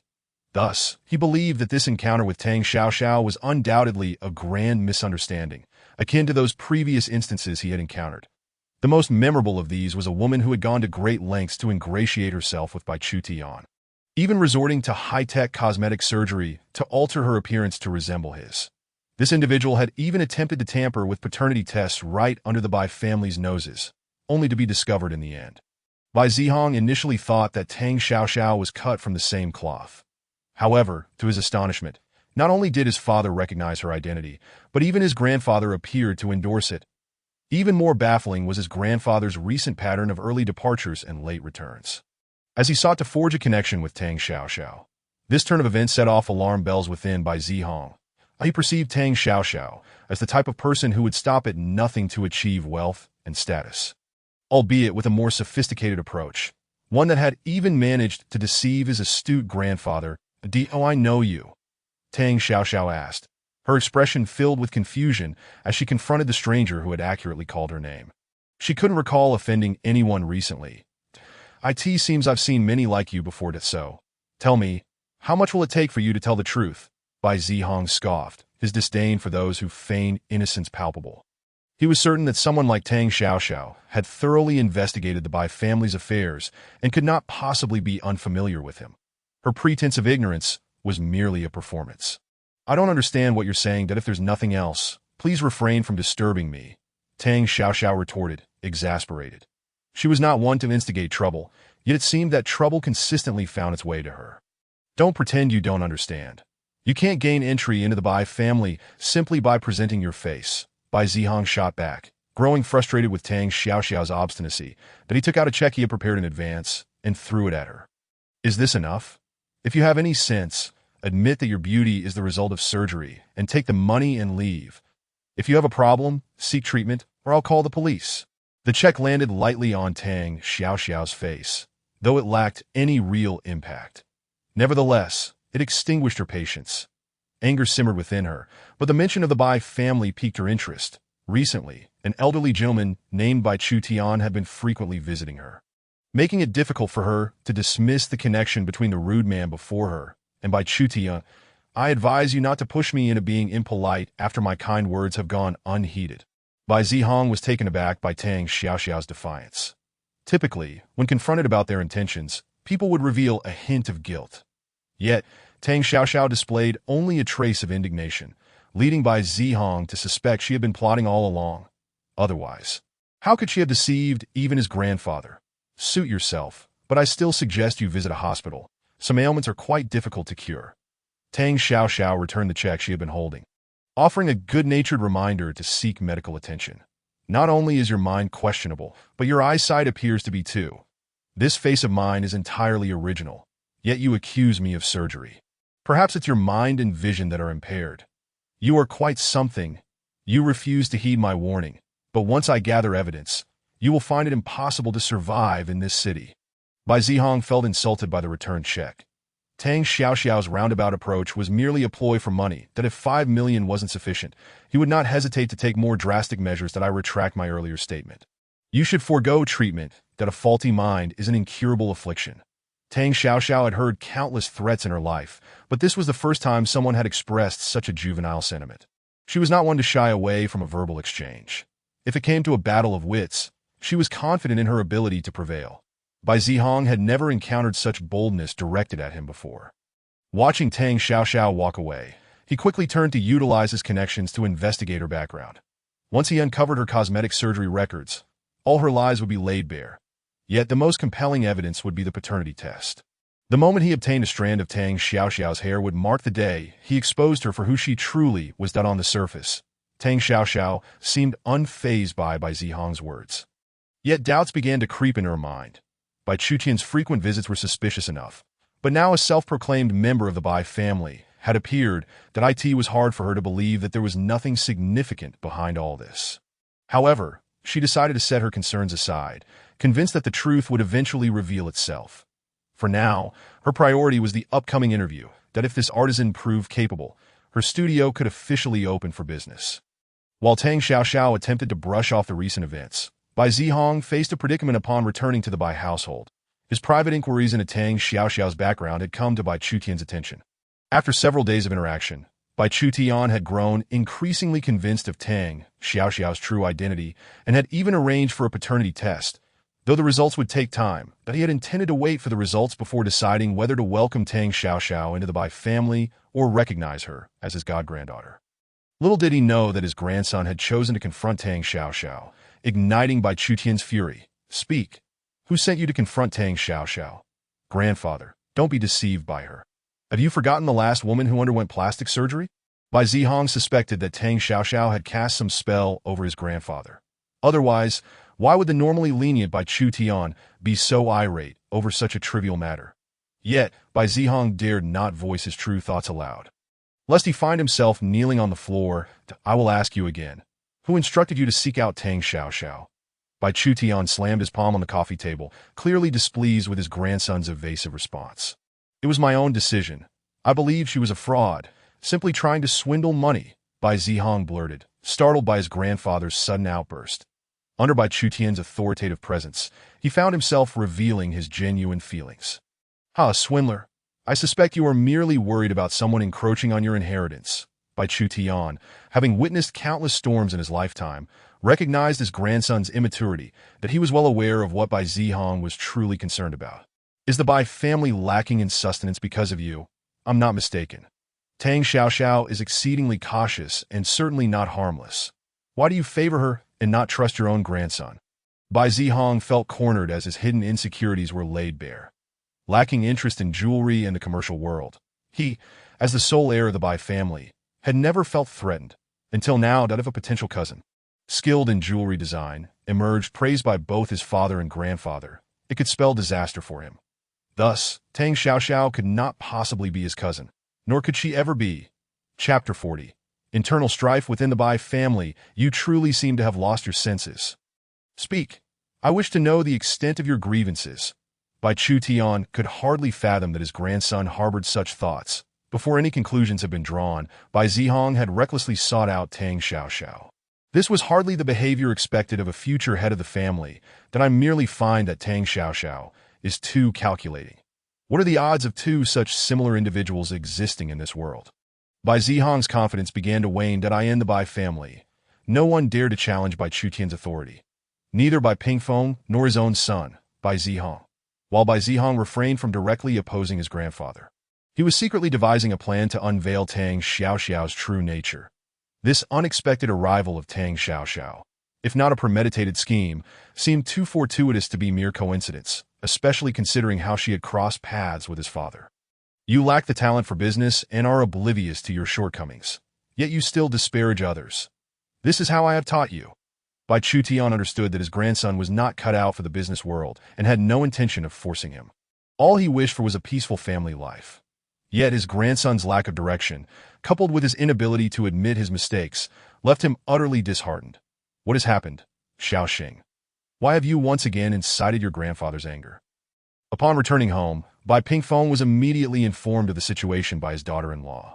Without even removing his coat, he hastened over, anxious that his son might speak indiscriminately and divulge everything. Bai Pingfeng had contemplated the sudden appearance of Tang Xiaoxiao, speculating that his son might harbor resentment towards her due to his own feelings of disappointment. However, he could never have anticipated that his son would seek out Tang Xiaoxiao. "What is going on? Ask him, inquire about what your dear son has done." If Bai Chutian were not of advancing years, he would not find himself out of breath after uttering just a couple of sentences, and would hardly have granted Bai Zihong the opportunity to defend himself, that it was quite possible he would resort to the family's disciplinary measures that in the Bai household. One could achieve nothing and merely exist as a decorative figure. Yet one must possess the courage to acknowledge one's mistakes. Were it not for this principle, Bai Chutian would not have been so incensed. "You speak clearly. If you cannot articulate your thoughts, then go kneel in the study." Bai Pingfeng recognized that his father was indeed angry. Otherwise, such words would not have been uttered that on one side stood his own son, and on the other, the uncertain status of Tang Xiaoxiao, who may or may not be his niece. Bai Pingfeng felt no need to make a choice. Although he felt guilt towards his sister, this sentiment was insufficient to justify the humiliation of his son. Clearly, this was not the appropriate moment to advocate for him. At this juncture, Bai Zihong was aware of the gravity of the situation. Kneeling in the Bai household was no trivial matter. One could not simply kneel for a moment and expect absolution. At the very least, one would be required to remain in the study for an entire day before being allowed to move freely. During this period of penance, one would not even be permitted a single drop of water, let alone the luxury of sleep. Should there be any signs of drowsiness, the steward nearby would not hesitate to administer punishment with a whip. Thus, upon hearing of the impending punishment, Bai Zihong promptly recounted the events of his visit to Tang Xiaoxiao. Upon learning that his son had sought out Tang Xiaoxiao in an attempt to dissuade her from pursuing their family, Bai Pingfeng's mind began to race, and he started to counsel his father in return. Father, Xiaoping's actions are not without merit. What if Tang Xiaoxiao is an impostor? Would our Bai family not become the laughingstock of the entire city? Bai Chutian, upon hearing this, found the fury in his eyes dissipating, replaced instead by a sense of helplessness. Son, Xiaoping has grown under your watch. You know him better than anyone, and he is merely concerned that we may be left with nothing but empty hopes. While he bore an undeniable responsibility for his sister's disappearance, this did not implicate his son and parent wishes for their children to suffer. He could not disregard his son, simply due to his own guilt. You are correct. Xiaoping is indeed your son, and therefore, I harbor no resentment towards you.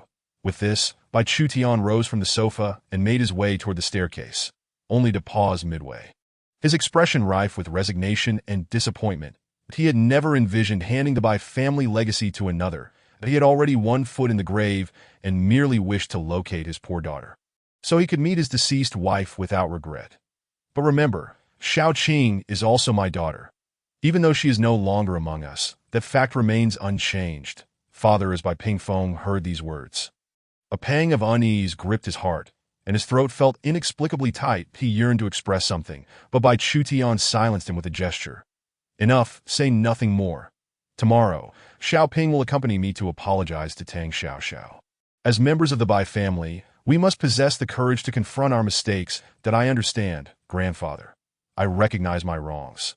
Bai Zihong glanced at his father, and upon seeing him nod, he relented.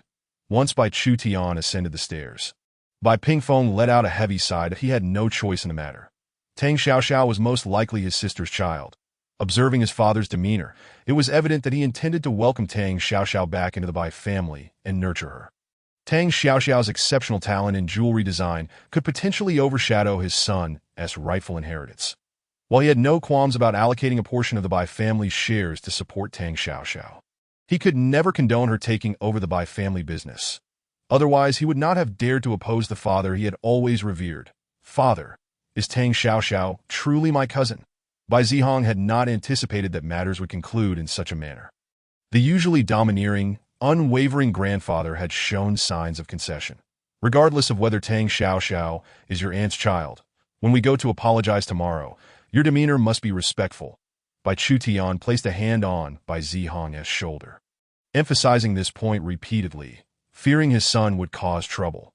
Should that occur, he would find it difficult to continue shielding him. Your grandfather cares for you deeply.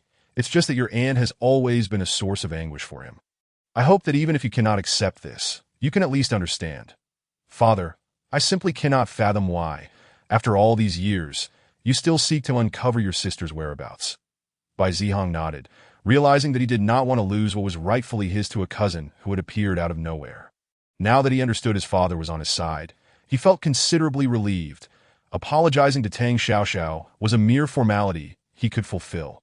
However, he still needed to grasp the reasoning behind his father and grandfather's apparent favoritism towards Tang Xiaoxiao.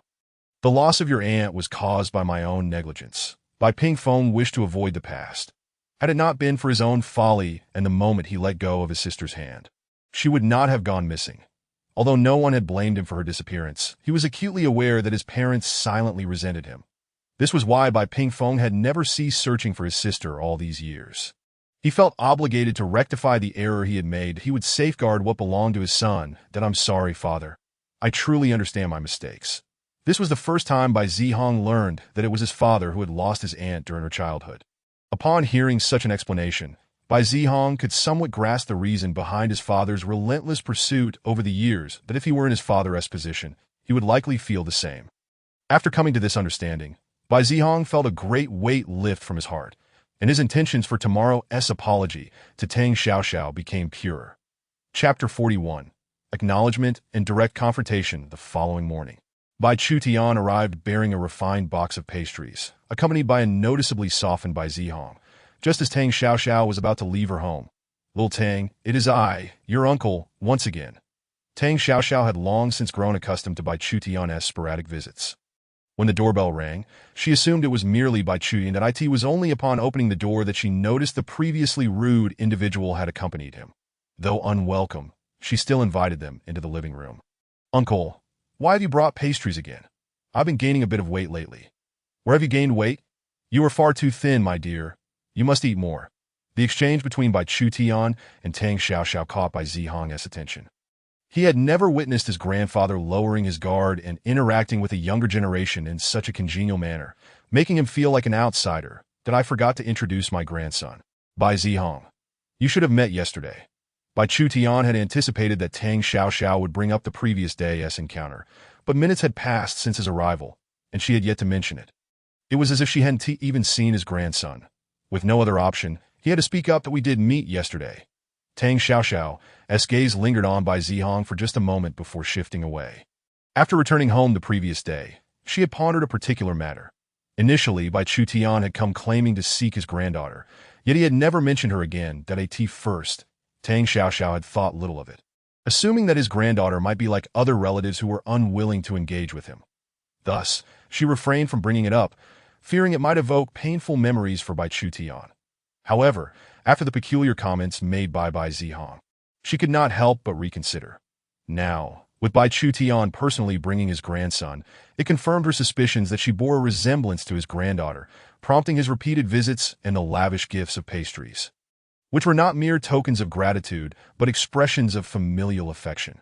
Yet Bai Chutian might very well be her late mother's biological father, or grandfather. "I apologize for my earlier impudence, Miss Tang, that I wish to express my sincerest apologies."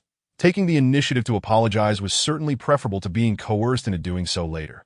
Bai Zihong sought to seize the opportunity to speak first, ensuring he would not lose face in front of Tang Xiaoxiao. "It's quite all right. It may have been my appearance that caused the misunderstanding, but I assure you, I have not undergone any cosmetic procedures." Tang Xiaoxiao felt little emotional resonance regarding the sudden appearance of the Bai family. Regardless of their blood ties, it held no significance for her. Her mother was no longer alive, and she had severed her connection with the Tang family. The emergence of the Bai family now bore no meaning. Bai Zhixing was perplexed by the situation. Upon hearing Tang Xiaoxiao's words, he nearly lost his temper, but fortunately, he was interrupted. Otherwise, he would have truly ended up on his knees. Silence. As soon as the word "you" escaped Bai Zhixing's lips, he was promptly halted by Bai Chutian. Once Bai Zhixing ceased speaking, his expression shifted in an instant, adopting a benevolent demeanor as he turned to Tang Xiaoxiao. "My dear girl, my grandson tends to speak without a filter. Please do not take it to heart. Uncle, do you have something you wish to inquire about? Perhaps regarding my mother?" Tang Xiaoxiao sought to uncover the true relationship between her mother and the Bai family. Before her mother passed away, she had longed to understand why she was abandoned at the orphanage. She wished to ascertain whether it was her family's rejection or some other reason behind her abandonment. "Could you elaborate on your mother's situation?" Bai Chutian remained silent for several minutes, taken aback by Tang Xiaoxiao's astuteness, while still haunted by the loss of his daughter. Each midnight, the memories of that fateful day replayed in his mind, tormenting him and robbing him of peace. Only in the presence of Tang Xiaoxiao did he find solace. Truth be told, there isn't much to say. My mother has never reconciled with the fact that she was abandoned. Tang Xiaoxiao felt a wave of sorrow for her mother, who had endured in silence for so many years. Had it not been for the gratitude towards the Mu family for their kindness in raising her, why would her mother choose to live with a man who did not love her for over 20 years, never once mentioning the word divorce until her passing? Yet this was merely speculation. Who could truly know if it was fabricated? Sitting nearby, Bai Zhixing heard Tang Xiaoxiao express her mother's lingering pain regarding her abandonment, and a retort almost escaped his lips, though this time his voice was weak and lacking conviction. "You are correct. It does not yet suffice to prove my mother's connection to your Bai family. Tang Xiao absorbed by Ji Xing's words, his indifferent tone causing Bai Chu Tian to swallow the words he had yet to speak. However, Tang Xiao was not one to relent easily. Instead, she plucked several strands of hair from her own head and approached Bai Ji Xing, placing them before him. It is not only your doubts. I wish to clarify this matter as well. Let us conduct a test, and we can discuss the rest later. Bai Ji Xing found himself rendered speechless by Tang Xiao's candidness. Had he truly misjudged her? Was she not the kind of person who craved superficial accolades? What are you doing, girl? Bai Chu Tian was equally surprised by Tang Xiao's assertiveness and found himself admiring her even more. Didn't you also take a strand of hair that fell on the sofa? Uncle? Tang Xiao endeavored to maintain her composure. Initially, she had not thought much of it, but now she felt compelled to reconsider. That hair could very well belong to someone else, and it was prudent to be precise. At this moment, Bai Chu Tian genuinely found himself at a loss for words that he had not anticipated that Tang Xiao would witness his earlier action, nor did he foresee her silence until now. Perhaps she had long harbored doubts about his frequent proximity to her, but he pondered from whom she had inherited such meticulousness and intelligence. Child, your uncle's intentions were hardly subtle. It would be difficult not to notice. Tang Xiao refrained from exposing his motives, partly because she found Bai Chu Tian endearing. This sentiment differed from her feelings towards Han Shigua. Furthermore, Bai Chu Tian bore no malice. He was merely an elderly man starved for affection. It just so happened that she had no other pressing matters at hand. Seated nearby, Bai Ji Xing began to reconsider whether his reaction had been overly dramatic. Yet, regardless of the outcome, if Tang Xiao's mother truly was his aunt, he did not mind gaining an additional cousin as long as Tang Xiao did not covet the Bai family fortune. Just as the atmosphere grew tense, the doorbell rang. Tang Xiao exhaled in relief. Curious as to who might be visiting, she rose swiftly, recognizing that no matter who it was, they would be the harbinger of a resolution to the current impasse. Chapter 42. Xiao Zhiyuan returns. Burdened by painful memories, Xiao Zhiyuan, why didn't you inform me of your return? The moment Tang Xiao laid eyes on Xiao Zhiyuan, a myriad of emotions coalesced into a profound yearning for him. The facade of composure she had maintained crumbled in an instant. Without waiting for Xiao Zhiyuan to speak, she threw herself into his embrace, her voice laced with a sense of grievance. Xiao Zhiyuan, I feel so sad. Xiao, I'm here. No matter what happens, I will stand by your side. Xiao Zhiyuan caught Tang Xiao and gently patted her back that he had received a message from Song Qiming, revealing that he had discovered Mu Qing might be Bai Chu Tian's lost daughter. Coincidentally, the Bai family was also discreetly investigating Tang Xiao. Thus, upon receiving this intelligence, Xiao Zhiyuan rushed back, anxious that Tang Xiao would have to face these revelations alone, especially now. Tang Xiao, her voice tinged with tears, confided in him her fears, which tugged at Xiao Zhiyuan's heartstrings. I have something I need to tell you. Feeling Xiao Zhiyuan's comforting hand on her back, akin to soothing a child, she began to feel embarrassed and reluctantly loosened her grip. Creating distance between them, my mother is not actually I know that I'm sorry. I've had someone investigate you that I'm aware of everything, including your mother's situation. Xiao Zhiyuan recognized that Bai Chu Tian was present, which explained his hasty entrance at this moment. It was crucial to ascertain Bai Chu Tian's intentions. However, upon seeing Tang Xiao's wide-eyed gaze, he released a slow breath of relief, ultimately taking her hand and leading her towards the living room. Are you afraid? I know your past like the back of my hand, that I asked that why you always seem to have such a strong hold over me. Had she known previously about Xiao Zhiyuan's investigation, she would have been furious. No one appreciates having their privacy invaded. Yet now, she felt a sense of liberation, as she no longer needed to disguise herself in front of him or fear that he would distance himself from her upon discovering her unsavory past. Perhaps she had indeed developed feelings for Xiao Zhiyuan. Otherwise, she wouldn't be so anxious about their relationship. Now that Xiao Zhiyuan claimed to know her past, she felt free from the burden of her history. No, it is you who has me utterly captivated, that I care for no one else's past but yours. Xiao Zhiyuan tightened his grip on Tang Xiao's hand, lending her his strength as they reached the living room. Where his expression turned grave, that he led Tang Xiao to the sofa, introducing himself. Greetings, old master. I am Xiao Zhiyuan, the lawful husband of Xiao, that I hope my presence does not offend you. The son of Bai Wang Tian, he indeed possessed an impressive demeanor. Since you were Tang Xiao's companion, there is no cause for offense. Bai Chu Tian initially believed their hasty marriage was akin to the rumors circulating outside. Yet Xiao Zhuan's direct introduction of himself demonstrated a sense of responsibility. Unexpectedly, this seemingly unremarkable man had truly taken a liking to Tang Xiao, which was hardly surprising. She was indeed worthy of affection. Ah, Bai Xiaoyi is also present. I recall our last meeting at a certain banquet. With this remark, Xiao Zhiyuan positioned himself as the host, treating Bai Chu Tian and Bai Ji Xing as guests. As the saying goes, guests should follow the hostess' lead. With one statement, Xiao Zhiyuan seized the initiative that I wonder what brings you, old Master Bai, and Bai Xiaoyi, to visit Xiao today? As far as I am aware, old Master Bai, the appraisal report from your end has yet to be finalized. Upon encountering Tang Xiao, I found her quite delightful and learned of her fondness for desserts. So I brought a box along. The appraisal report is merely a formality. Bai Chu Tian refrained from mentioning the primary purpose of their visit, which was hardly surprising, given that Xiao Zhiyuan had gleaned this information. Some matters could be unearthed by one, while others remained elusive.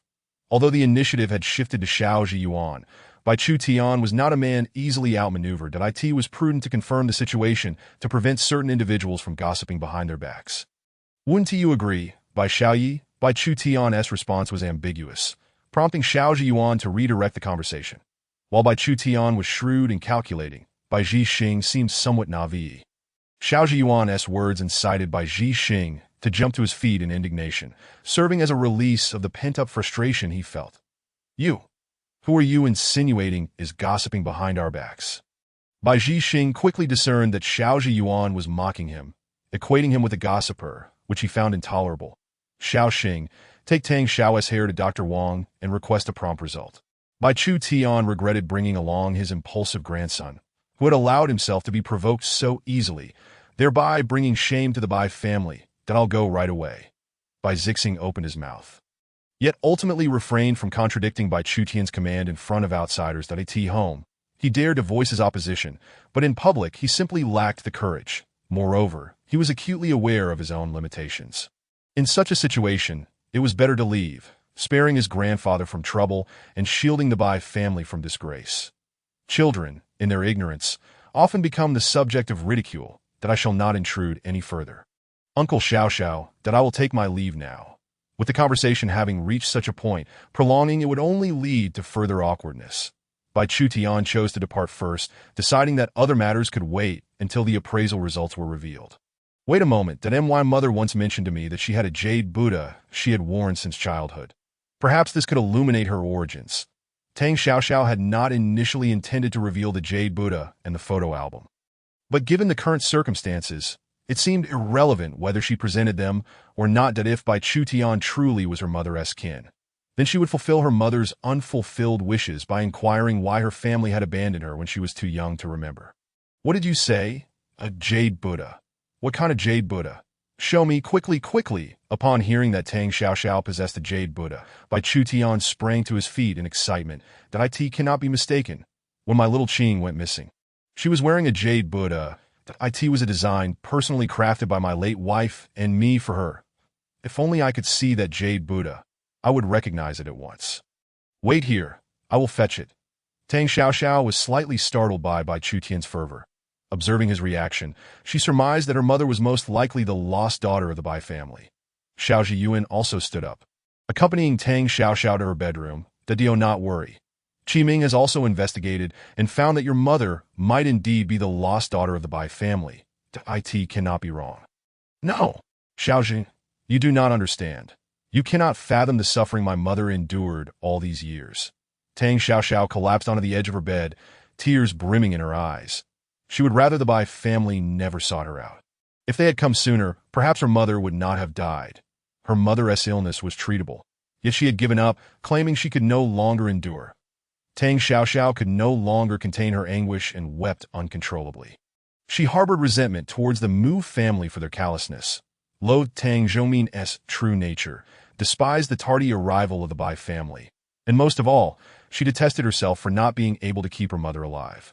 If only she had discovered her mother's illness earlier and persuaded her to seek treatment, Her mother might still be alive, that if only she had shown her mother more care, preventing her from feeling so lonely. Her mother would not have abandoned her treatment. Chapter 43. Tang Xiaoxiao refuses to return to the Bai family. Let it out. It will be better to cry. Xiao Zhiyuan quietly accompanied Tang Xiaoxiao, allowing her to lean against him. You do not know. If I had discovered my mother's illness sooner and urged her to seek treatment, she might not have left me. The last bastion of Tang Xiaoxiao, as heart crumbled as she sobbed in Xiao Zhiyuan's embrace. This is not your fault. You have done your best. Your mother would not want to see you burdened with guilt. Though Xiao Zhiyuan could not fully empathize with the pain within Tang Xiaoxiao. Witnessing her deep sorrow caused his heart to ache as well. And apart from offering his presence, he felt powerless to do anything else that my mother wished to understand why her family abandoned her. Why they bore her despite not caring for her. Tang Xiaoxiao sniffed, her emotions gradually stabilizing. She would ask the questions her mother had wanted answered, did I know more tears? All right. You will learn all that you wish to know. Xiao Zhiyuan refrained from revealing that Mu Qing was the lost child that he believed Bai Chu Tian would prefer to disclose to Tang Xiaoxiao the events of the past himself. You are right. We will find out. Tang Xiaoxiao wiped her tears and glanced at the dampened suit, pouting slightly as she pointed at the wet spot on his shirt, feeling a bit guilty. Should you not tidy up? It is fine. You should wash your face first, given how distressed you are. Xiao Zhiyuan gently ruffled Tang Xiaoxiao's hair. That IT is merely a piece of clothing. It pales in comparison to the person before me. Understood? I will go now. Tang Xiaoxiao managed a faint smile, unsure why she felt so vulnerable and tearful, a state she was not accustomed to. It must be Xiao Zhiyuan's influence. Hurry along. Do not force yourself to smile if you do not feel like it. In my presence, just be yourself. Xiao Zhiyuan could not resist pinching Tang Xiaoxiao's cheek again. Did she not realize how irresistibly charming she was? If this continued, she would truly find herself ensnared. Who told you to pinch me? Do you not realize how painful that is? Whether Tang Xiaoxiao felt pain or not was beyond Xiao Zhiyuan's understanding. He merely knew that it felt nice to pinch her. However, he dared not voice that sentiment. When Tang Xiaoxiao emerged from washing her face, Xiao Zhiyuan was jolted back to reality from the sensation lingering on his fingertips. Adio, you want me to accompany you outside? Can I face this alone for now? Tang Xiaoxiao understood that Xiao Zhiyuan was inquiring if it was convenient for him to be present. His presence offered her some comfort, yet she preferred to confront what lay ahead by herself. All right, I will be right here with you. Xiao Zhiyuan too wished to remain by Tang Xiaoxiao's side, that if it were possible, he would gladly become a stream flowing into her heart, healing her emotional wounds. Thank you for being willing to return and face this with me, that I am grateful. Having you here is truly wonderful. Holding the Jade Buddha and the photo album, Tang Xiaoxiao exhaled a heavy sigh before stepping outside. Bai Chu Tian waited anxiously in the living room, feeling time drag like never before. Just when he was about to lose hope, Tang Xiaoxiao approached, and as she drew near, Bai Chu Tian reached out to take the Jade Buddha from her hands. Upon seeing it, tears streamed down his face. This is indeed the Jade Buddha crafted by my late wife and me, that I have finally found it. I have finally found my daughter, Xiao Qing. Where is your mother laid to rest? May I visit her? Can you first tell me why you abandoned my mother? Why did you not want her, yet still chose to bear her? Tang Xiaoxiao observed the tears streaming down Bai Chu Tian's face. Nearly succumbing to the urge to grant him permission to visit her mother, that if her mother truly had been abandoned, why then did Bai Chu Tian exhibit such grief? Abandon? No, that cannot be. How could I ever forsake my child? My Xiao Qing was lost, and I have searched for her for over 40 years. My Xiao Qing, I have arrived too late. Bai Chu Tian wept while tightly clutching the Jade Buddha to his chest. My unfortunate child, how could you be gone? It is my failure as a father. That is all right. My mother is interred in the West District Cemetery, that if you wish to visit her, you are always welcome. Hearing Bai Chu Tian state that her mother had been separated due to being lost brought some solace to Tang Xiaoxiao, that if only her mother knew, she would surely be overjoyed. With this thought in mind, Tang Xiaoxiao extended the photo album to Bai Chu Tian. Would you like to look at the album? My mother said that seeing it would be akin to participating in her growth. Bai Chu Tian trembled as he accepted the album. Flipping through its pages repeatedly, his fingers lingering over the images of Mu Qing. Soon, his legs weakened, and he nearly faltered. Fortunately, Tang Xiaoxiao was quick enough to support him, guiding him to a sofa. Bai Chu Tian's sorrow was palpable. Despite her resentment, Tang Xiaoxiao could not bear to see the elderly man in such distress. After some contemplation, she slowly recounted stories of Mu Qing during her lifetime that as Bai Chu Tian listened. Guilt and grief washed over him. The mere words on the pages had already caused him pain, but hearing them from Tang Xiaoxiao's lips made his heart bleed. How could anyone treat his daughter in such a manner? How dare they? After listening, Bai Chu Tian began to form his own judgments regarding the Mu and Tang families. However, at that moment, the most pressing question was whether Tang Xiaoxiao would be willing to call him grandfather. My dear, would you accept me as your grandfather and come home with me? I apologize, but I am doing well on my own. Tang Xiaoxiao was uncertain whether her mother, if still alive, would choose to forgive or return to the Bai family. But now that her mother was gone, what significance did those thoughts hold? She had grown accustomed to solitude, and more importantly, she was not alone. She had Xiao Zhiyun and Han Shiguo by her side. There was no need for the tardy arrival of family to owe her. Family was merely a label of blood relation, one that would not stand by her in crucial times or shield her from life's storms. It was already a blessing if they did not scheme against her. Therefore, she felt no need for family now. Do you harbor hatred for your grandfather? Do you harbor resentment toward your grandfather for losing your mother? Bai Chu Tian is aware that Tang Xiaoxiao holds grievances against him, and he understands that having her call him grandfather is not something that can be achieved overnight. Yet hearing the answer directly still brings him immense sorrow. What purpose does hatred serve?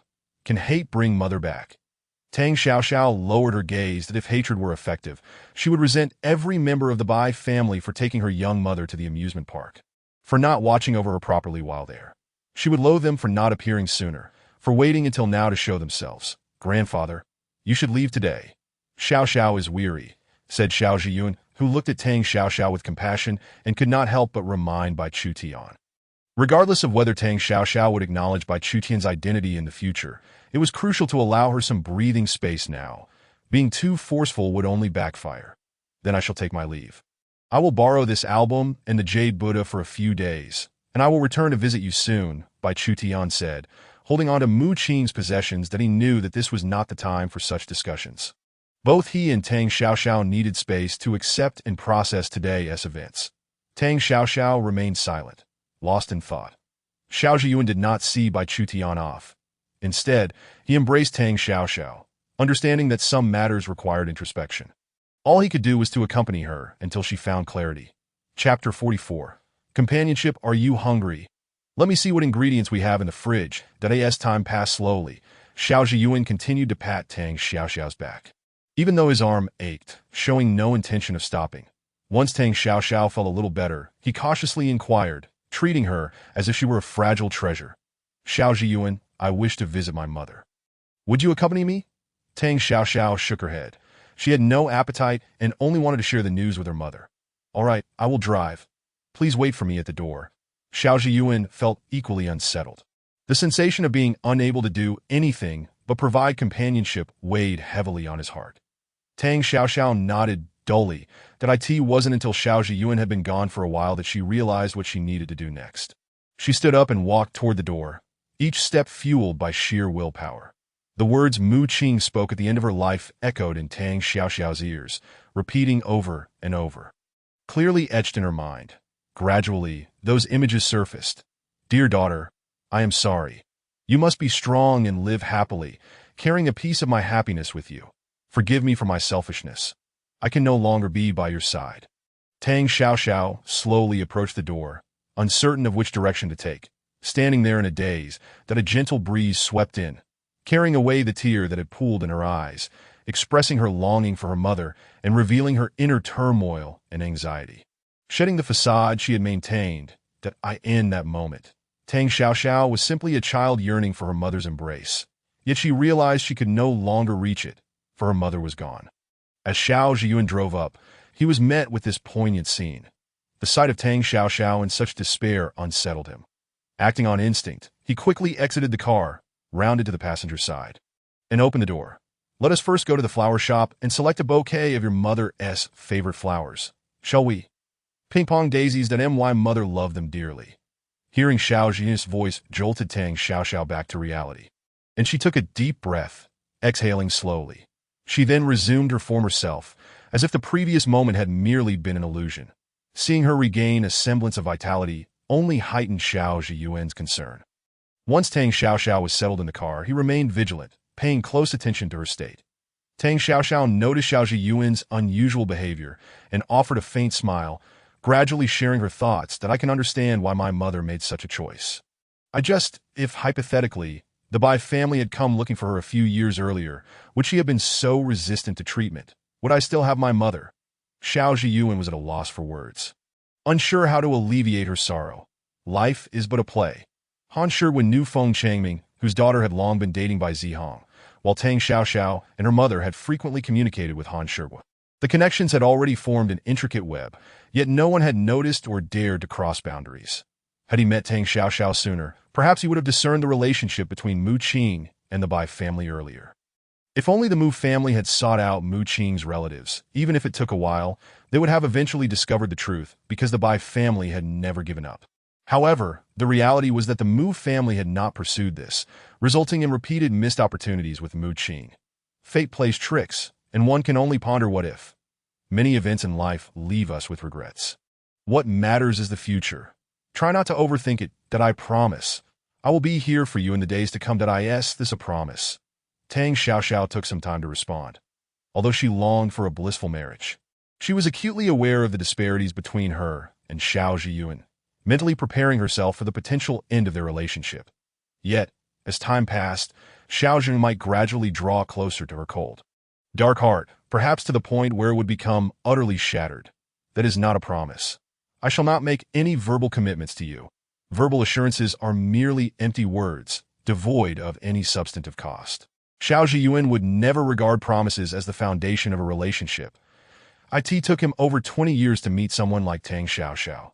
Verbal commitments felt too trivial, unworthy of his patience. Is that so? Tang Xiaoxiao's lips curled into a bittersweet smile. But what if I take it seriously? May I offer a promise to Miss Tang Xiaoxiao through my actions? I wonder if Miss Tang would be willing to spend her life testing it. Xiao Zhiyuan parked the car at the flower shop, awaiting Tang Xiaoxiao's response. Just as he thought she might remain silent and was preparing to exit the car to buy flowers, Tang Xiaoxiao's soft laughter, as light as a feather, filled the vehicle. Let us see how you perform, she said, stepping out of the car ahead of him and entering the flower shop. She wished to visit her mother. But there was another motive. She wanted her mother to meet Xiao Zhiyuan. She wanted to be able to tell her mother with certainty that she was in love.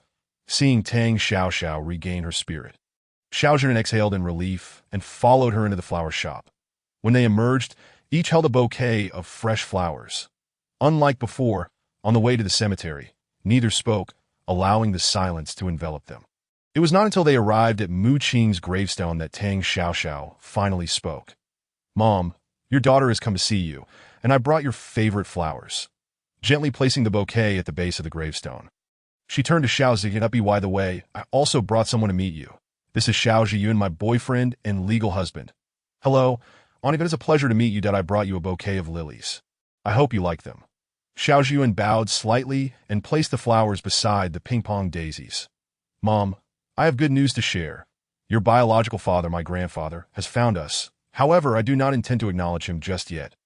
Even though he has always been concerned about you and has been searching for you, his name is Bai Chu Tian, and he will visit you in a few days. Surely you would love to see him? Tang Xiaoxiao softly recounted the recent events, speaking as if there were endless words to share, even without a response.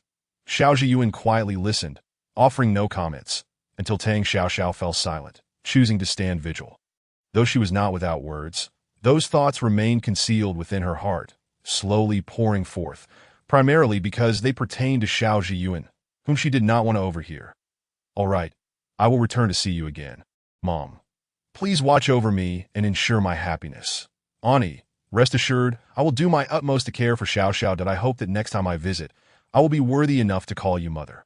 Xiao Zhiyuan was unaware of what Tang Xiaoxiao had said afterward, but he had an inkling that it was certainly related to him. Once back in the car, Xiao Zhiyuan couldn't help but inquire of Tang Xiaoxiao if she had spoken ill of him. Naturally, Tang Xiaoxiao would not divulge anything. Revealing such words now would jeopardize her future standing before Xiao Zi. In truth, Tang Xiaoxiao wished for Mu Qing to bless her and Xiao Zhiyuan with a lasting relationship. Her heartfelt plea was, "Mother, please do ensure my happiness, that I have never felt such a profound affection for anyone before. This is my first experience of both love and jealousy. Therefore, I implore you to bless your daughter with happiness." Chapter 45. The Bai family's stance and Tang Zhongmin's downfall. Upon returning to the Bai household, Bai Chutian sequestered himself within his study, permitting no interruptions, not even from Bai Pingfeng. Confused, Bai Pingfeng summoned his son to inquire. But Bai Zihong was equally in the dark regarding the unfolding events, that he had left in good spirits, unaware of the turmoil that had ensued. Bai Chutian remained in the study throughout the night, while the rest of the Bai family refrained from resting in their bedrooms.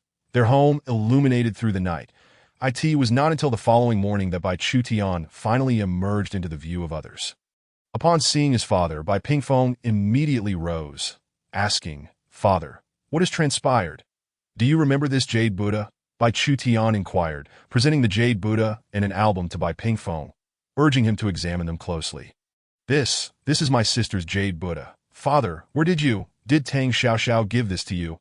Bai Pingfeng recalled the jade Buddha vividly, for he possessed a guanyin carved from the same stone. As he perused the album, it revealed images of his sister in her youth, the photographs capturing her growth over time. The last image depicted Mu Qing during her illness, marking her final appearance in this world.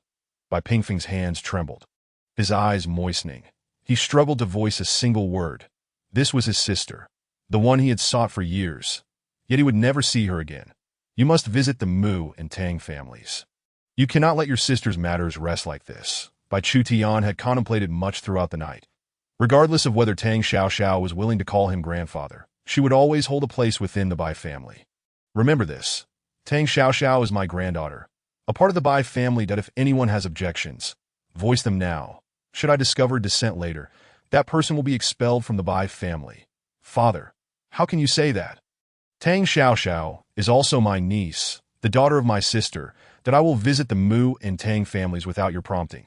Bai Pingfeng, recovering from his earlier agitation and sorrow, recognized his father's subtle admonition. His previous reaction had likely disappointed his father. "Grandfather, I acknowledge my mistake. I should not have imposed my feelings and nearly caused harm to my cousin." Bai Zihong, observing his father's disposition, naturally followed suit. At this juncture, the results of the paternity test were inconsequential. The jade Buddha, the album, and Tang Xiaoxiao's visage had already cemented her identity. That Tio voice any dissent now would risk losing his status as the heir of the Bai family. "Prepare yourselves. In a few days, we shall visit the Western District Cemetery," Bai Chutian declared, feeling his strength waning, that he gestured for everyone to resume their tasks. "Let the family doctor come over."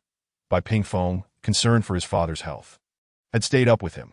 Hearing his father request a doctor sent a jolt of alarm through him. His father typically bore minor ailments stoically, refusing to seek medical attention.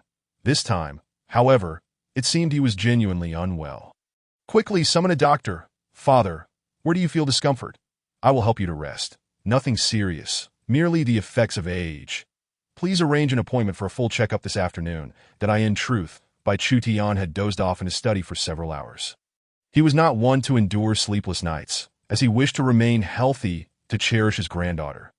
He could not bear to part from his beloved wife and daughter in the afterlife just yet. Furthermore, he was acutely aware of the psychological trauma his daughter's death had inflicted on his precious granddaughter. Thus, he felt compelled to seek treatment promptly to spare her from experiencing similar grief. Even if Tang Xiaoxiao had yet to address him as grandfather, he remained resolute in preserving his health until that day arrived. "I shall make the arrangements now." Bai Pingfeng, sensing his father's willingness to undergo a health check, surmised that Tang Xiaoxiao was the catalyst behind this change. His resentment towards the Mu and Tang families deepened. Although the Bai family operated within the jewelry industry, separate from the business dealings of the Mu and Tang families, Bai Pingfeng was not without resources. Just as he began to forge connections to create minor inconveniences for Tang Zhongmin, the Tang family found themselves in disarray. Bai Pingfeng was unaware of the unseen adversary targeting Tang Zhongmin. Yet he relished the unfolding drama. Meanwhile, Tang Zhongmin was nearing a breaking point, having believed he could ride the coattails of the Song family and secure favor with the Shao family. To his dismay, everything had gone awry before he could even catch a glimpse of success. Repeatedly facing closed doors and being distanced from former allies, his business had plummeted, compounded by a significant family crisis. In a desperate bid for recovery, Tang Zhongmin sought assistance far and wide, only to be told by a sympathetic acquaintance that seeking help from anyone other than his daughter was futile. Tang Zhongmin's countenance shifted dramatically upon hearing this. He had never considered such a possibility. However, he contemplated that, as Tang Xiaoxiao's father, she might at least refrain from stepping on his toes. Yet, the reality compelled him to ponder whether the person covertly undermining the Tang family was indeed his estranged daughter. Following this revelation, he took some time to ascertain Tang Xiaoxiao's whereabouts and approached her home unaccompanied. Should it turn out that the one acting against the Tang family was his own daughter, he would have to swallow his pride and beseech her for mercy. When Tang Xiaoxiao heard the doorbell, she was tidying up her home. Peering through the peephole, she spotted Tang Zhongmin standing at her doorstep. During the initial days following her departure from the Tang family, he had bombarded her with calls, but after a brief period of silence, he resumed his attempts to contact her incessantly. Frustrated, Tang Xiaoxiao had blocked every means of communication with him and his family. To her astonishment, after all this time, Tang Zhongmin had the audacity to show up at her door. After a moment's hesitation, she ultimately decided to open the door and see what he wanted. Regardless of their tumultuous relationship, Tang Zhongmin was still her biological father, and it was prudent to hear him out, if only to guard against any possible schemes. "What brings you here?" She asked. "That I came to see you and brought some of your favorite sweets. Will you not invite your father in for a moment?" Tang Zhongmin gazed at Tang Xiaoxiao, struggling to recognize her. In that instant, he realized the chasm that had formed between them. He was not part of her world anymore. Ironically, it was only now that he understood the gravity of their estrangement. "Come in," she relented. With the door open, Tang Xiaoxiao felt compelled to ascertain what Tang Zhongmin was truly after. She could always expel him later if he persisted in his shamelessness. Chapter 46. Tang Xiaoxiao is reluctantly drawn into the drama, nearly finding herself in a quagmire. "Speak plainly. What is it you seek? Do not tell me you are merely passing through." Tang Xiaoxiao had no faith that Tang Zhongmin would approach her without ulterior motives. History had shown that every time he sought her out, it was never for benign reasons. "How have you been lately? Is he treating you well?" Tang Zhongmin fumbled for the right words, unable to directly ask if she had orchestrated the Xiao family's efforts to undermine his business. "Is that the reason for your visit? If so, you may leave." Tang Xiaoxiao, despite having ample time, was unwilling to squander it on Tang Zhongmin. Should he continue to evade the truth, she would have no qualms about ejecting him from her home. "Xiaoxiao, you are my only child. Cannot you forgive your father for his past indiscretions? I assure you I will treat you better in the future." "Enough. First of all, you have a son. Secondly, what has transpired in the past cannot be altered. Lastly, I require nothing from you. Simply do not appear before me again." Tang Xiaoxiao found the conversation increasingly absurd. Could this truly be the once proud Tang Zhongmin? How could he have transformed so drastically after just 3 months apart? That illegitimate child is the offspring of Bai Eru and another man. Previously, he had been a confused father, acknowledging his mistakes, begging for forgiveness, and hoping for a reconciliation. The thought of raising someone else's child for over 20 years filled him with rage. If it weren't for that anonymous package, he would still be in the dark. The audacity of Bai Eru to carry on with others behind his back, leaving him to bear the blame. Fortunately, someone alerted him. Otherwise, the Tang family would have been at the mercy of Bai Eru and her son. Initially, Tang Zhongmin believed that the Tang family was on the verge of great success and was preparing to hand over the reins to Tang Yankai, which would elevate the family to new heights. Thankfully, that package arrived just in time. Otherwise, he might have truly lost his mind. What? Was Tang Zhongmin losing his senses, spouting nonsense in broad daylight? Tang Yankai was not his son? This revelation was explosive, nearly choking her. Her father had expelled that mother and son from the Tang family. From now on, she would have the final say. "Will you come home with me?" Tang Zhongmin, now devoid of any dignity, desperately pleaded for Tang Xiaoxiao to return, that he made empty promises, assuring her that as long as she forgave him, Xiao Zhiyuan would not turn a blind eye to the Tang family, and all current issues would naturally resolve themselves. Once he secured his daughter's support, he would find a way to secure a son. After all, he was still young. Having another child was not out of the question. "Do you think I care about the so-called Tang family?" The Tang family imprisoned my mother for her entire life. Do you really believe I would return? Tang Xiaoxiao was uncertain of the true reason behind Tang Zhongmin's visit. But one thing was clear. His request for her to return was not his genuine intention. Father knows he has wronged you and your mother, that if you choose not to return, I won't pressure you. At that moment, Tang Zhongmin resembled a forsaken father, his face etched with weariness and loneliness, that if only he could overlook his next words, he might even elicit some sympathy. Father only asks that you cease your torment of the Tang family. The Tang family also holds a part of your mother's legacy. I implore you to spare your father and the Tang family. How laughable. Do you think I would seek revenge on the Tang family? Tang Xiaoxiao finally grasped Tang Zhongmin's true purpose for seeking her out. He believed she was targeting the Tang family, which prompted his visit. First, he expressed remorse, then crafted a pitiful persona, and when that approach failed, he revealed his true intentions. That it was remarkable how Tang Zhongmin's schemes were more layered than a Russian nesting doll. Father knows you wouldn't, but your inaction does not mean the Xiao family will not suffer because of your difficulties, your mother's efforts, and the hardship you impose on your father. With the conversation reaching this point, Tang Zhongmin dropped his facade. He understood that his daughter was not easily swayed. From the beginning, he had no expectations of bringing her back. He merely felt compelled to try, for one might succeed. Now that he had failed, there was no significant loss. Then why are you here seeking me instead of going after the true culprit? Tang Xiaoxiao was no fool. If Xiao Zhiyuan were genuinely standing up for her, she would be overjoyed, not running to confront Tang Zhongmin about it. Under what circumstances would you assist your father? Tang Zhongmin was completely at a loss. The Tang family was everything to him. He could not afford to lose it. You should pursue the real mastermind instead of wasting time here with me. Tang Zhongmin repeated the same few phrases, and Tang Xiaoxiao was on the verge of losing her patience. She was merely an independent entrepreneur. She had no power to target the Tang family. Regardless of her capabilities, Tang Zhongmin had made a valid point. Part of the family's legacy was indeed her mother's labor. Had he not brought it up, she might have forgotten. Do you truly lack any regard for our father-daughter bond? Even if I have been indifferent to you and your mother, I have never denied you sustenance. Now, you refuse to lend even a small favor.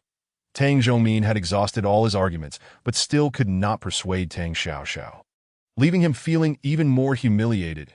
He could not fathom why his daughter harbored such animosity towards him. You are mistaken. Ever since my mother's studio opened, I have never taken a single penny from you. Tang Zhongmin. Tang Xiaoxiao could not help but chuckle at his words. It was amusing that he felt the need to mention such trivial matters. What do you mean?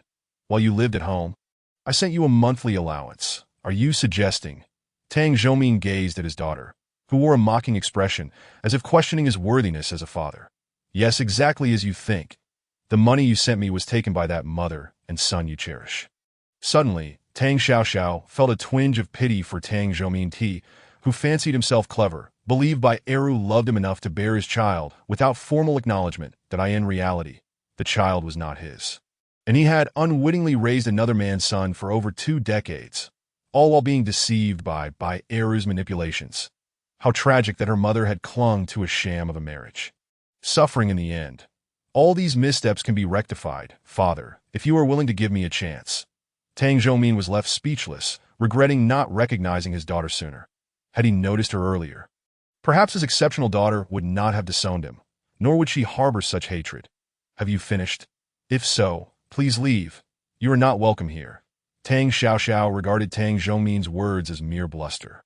She held no respect for those who lamented their past actions. The damage had been done.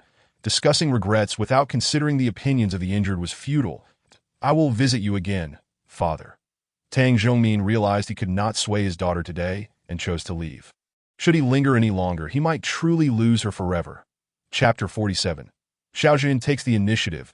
Pink bubbles after being rebuffed by Tang Xiaoxiao. Tang Zhongmin walked out, his countenance disheveled.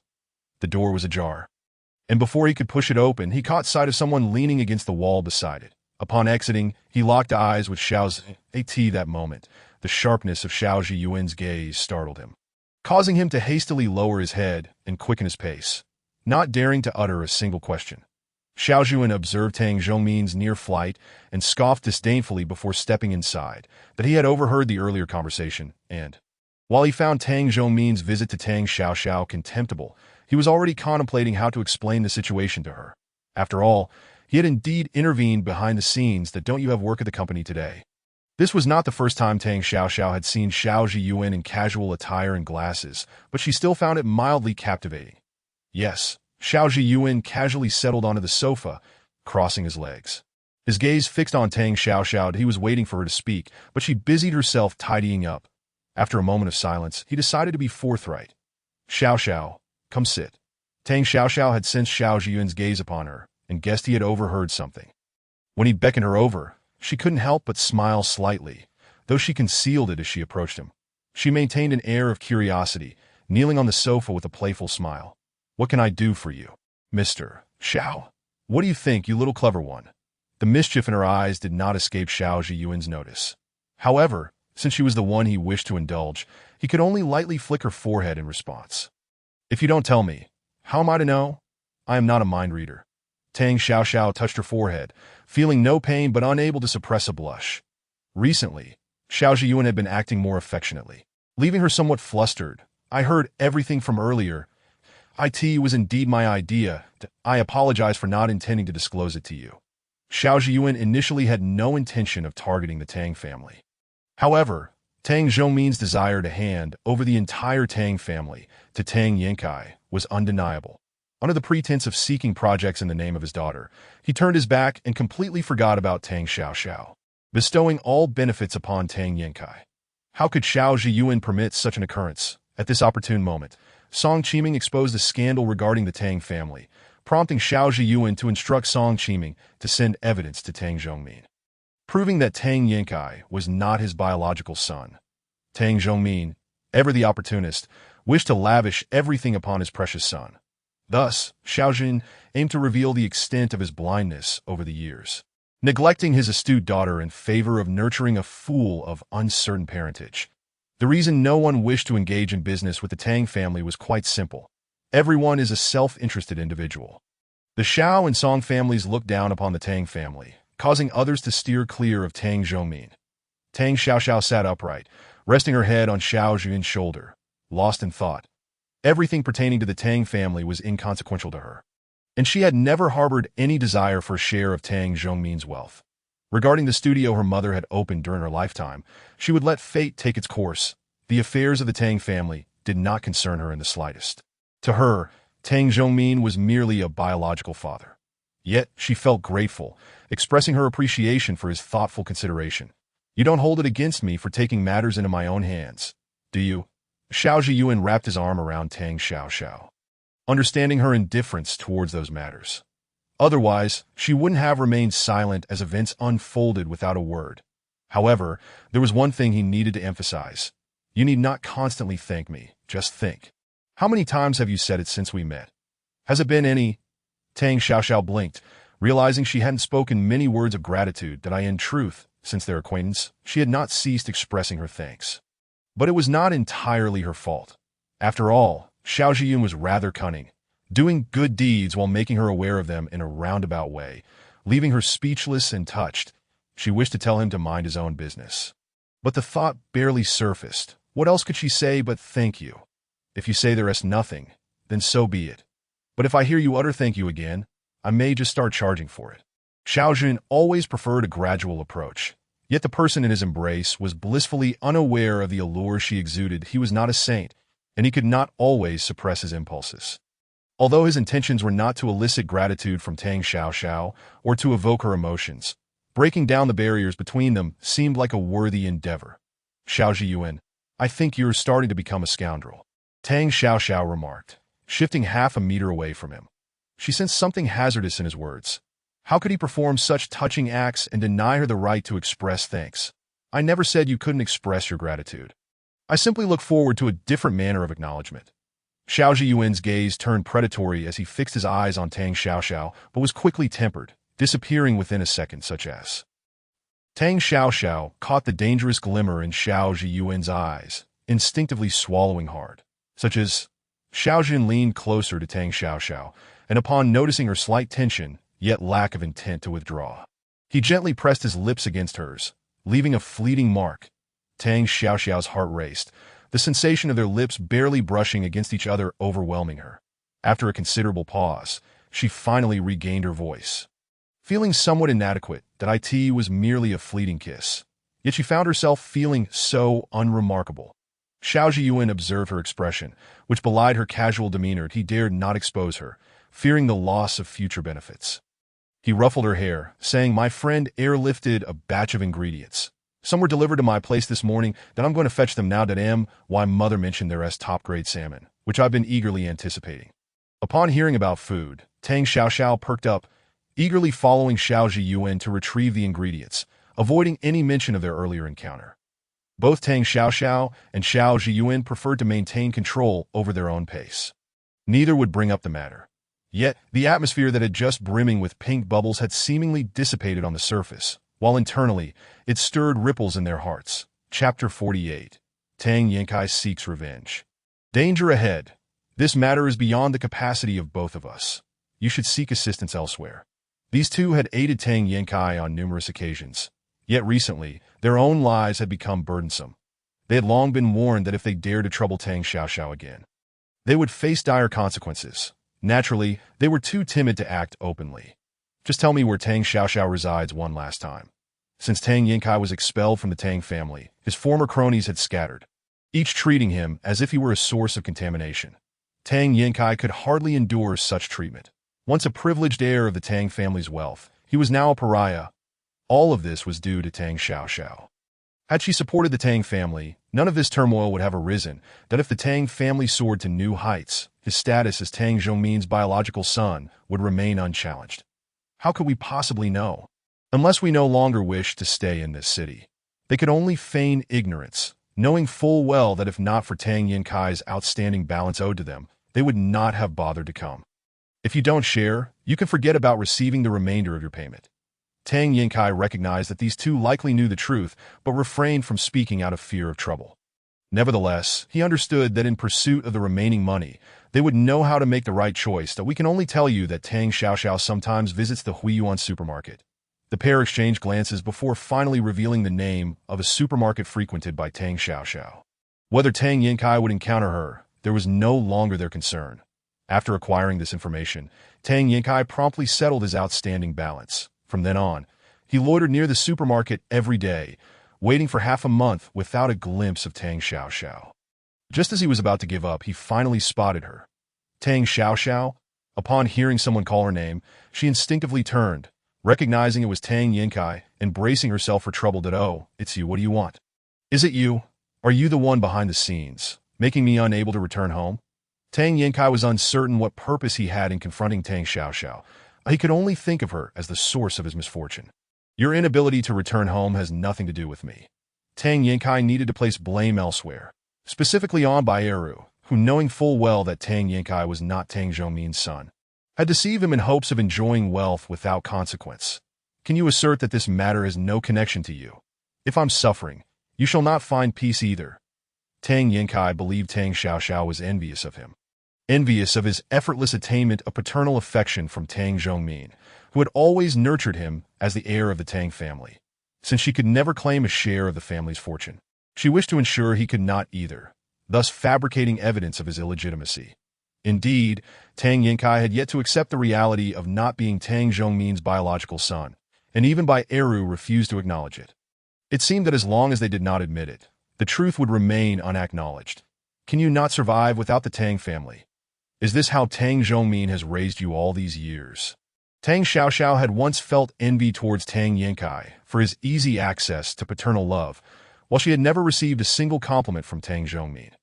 All she had endured were cold stares and manipulations. In retrospect, she ought to be grateful to Tang Zhongmin for keeping his distance. "You can speak so freely now that you have support." Tang Yankai swore silently, observing the way Tang Xiaoxiao looked at him.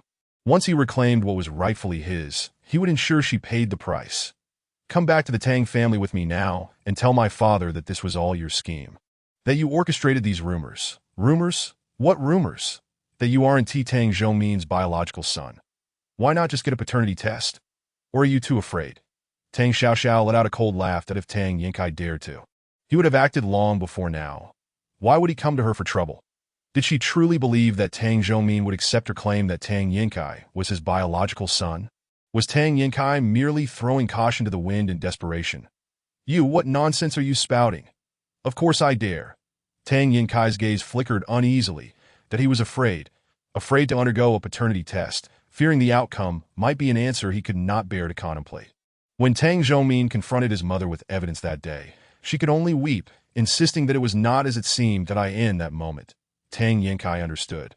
His mother had tacitly acknowledged that he was not Tang Zhoumin's biological child. Yet he could not accept this.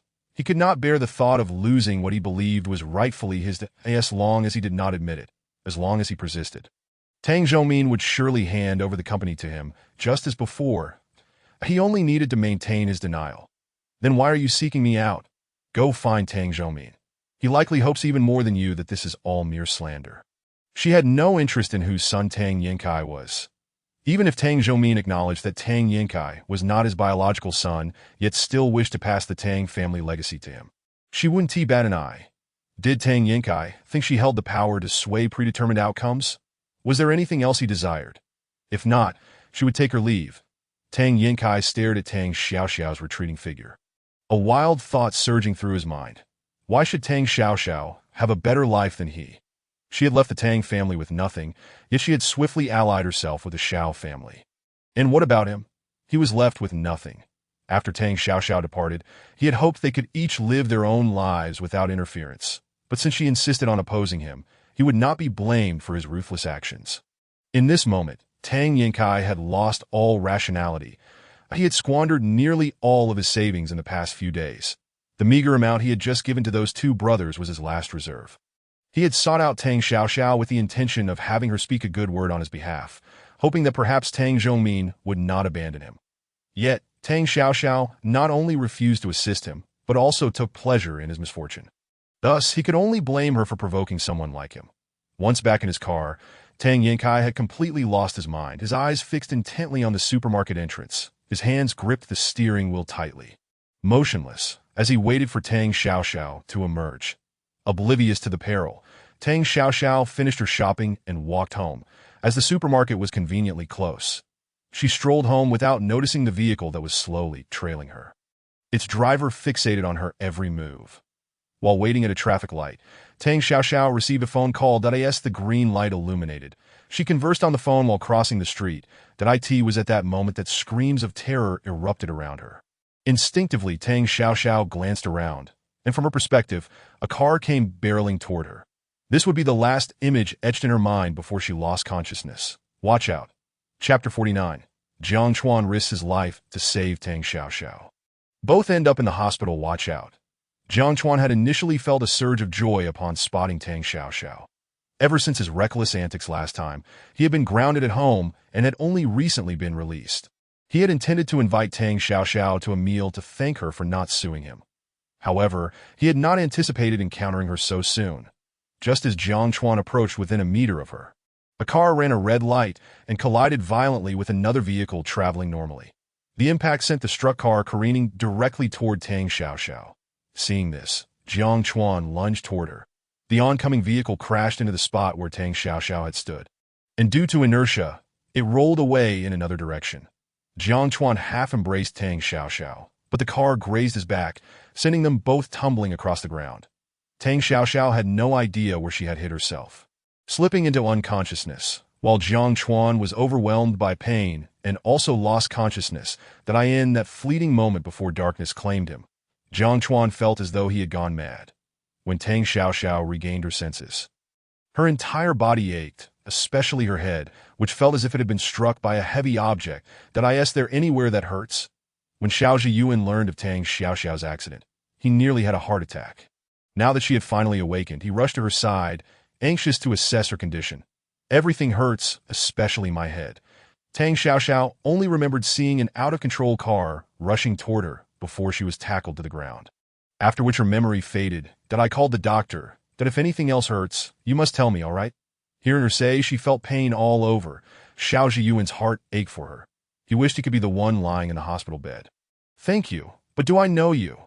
Tang Xiaoxiao realized that her condition must have resulted from the accident.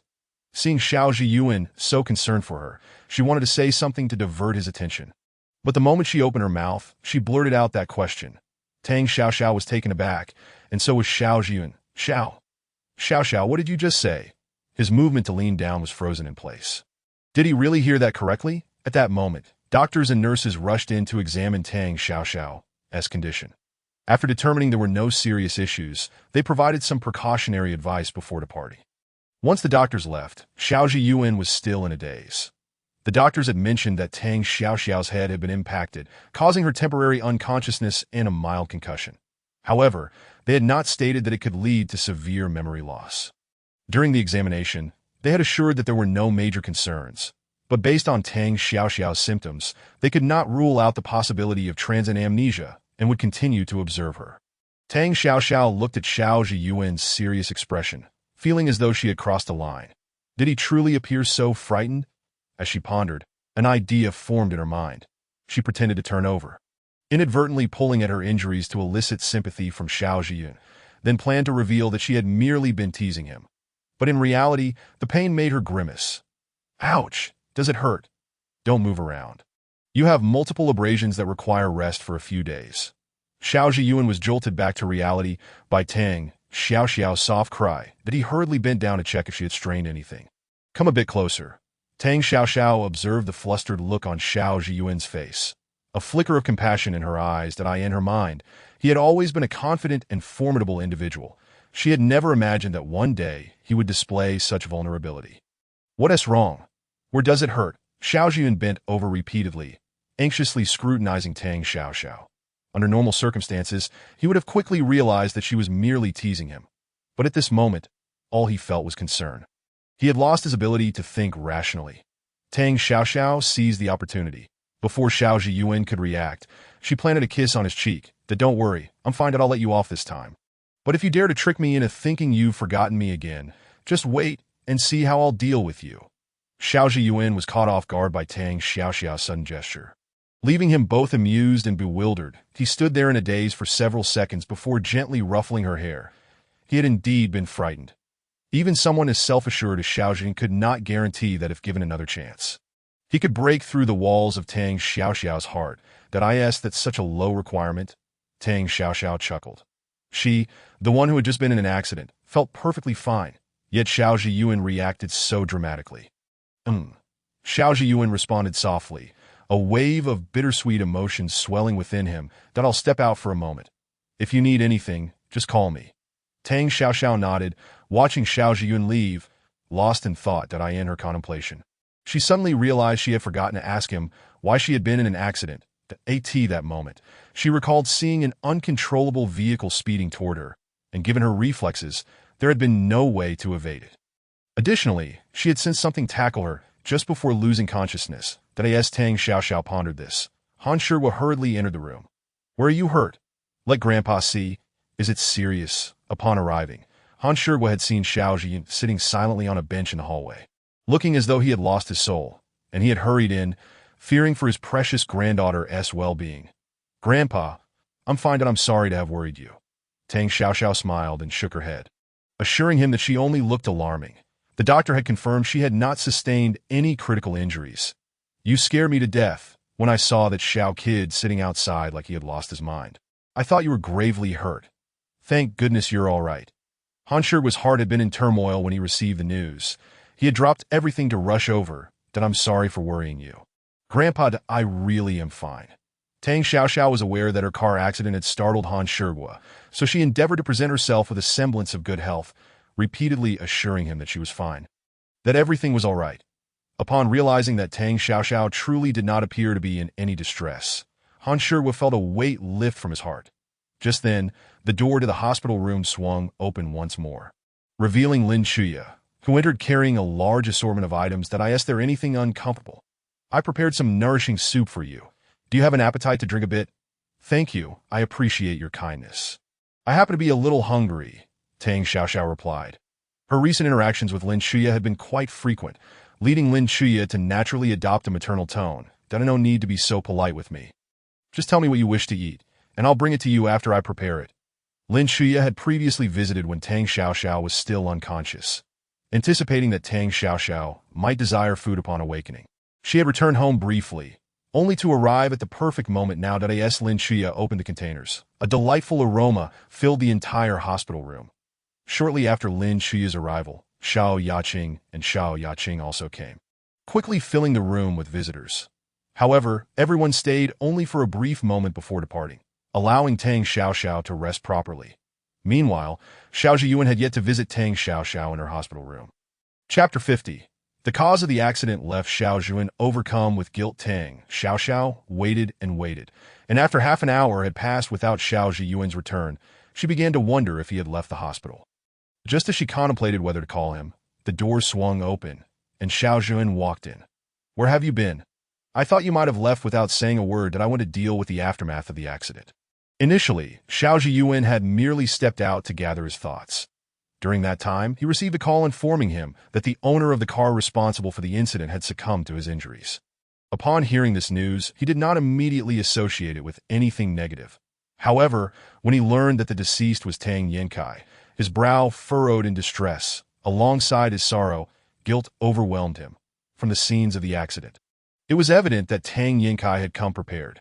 The only stroke of luck was that the other driver involved in the accident had been in a hurry and had not noticed the traffic conditions as he rushed through the green light, colliding with Tang Yankai's vehicle at that moment. Otherwise, Tang Xiaoxiao might have. The subsequent thoughts were too harrowing for Xiao Zhiyuan to bear. His guilt was almost suffocating that it was his oversight that nearly cost Tang Xiaoxiao dearly. Sitting down beside her hospital bed, he enveloped Tang Xiaoxiao in his arms. The sensation of the embrace made his throat tighten. "That I'm so sorry. It's all my fault. That if only I had thought more about you. This wouldn't have happened. What's wrong? What happened?"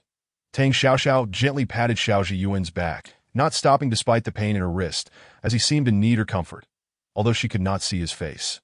She sensed his despondency through his words, which puzzled her. She did not want to witness him in such a state. "Do you realize how close I came to losing you?" The accident was caused by Tang Yankai.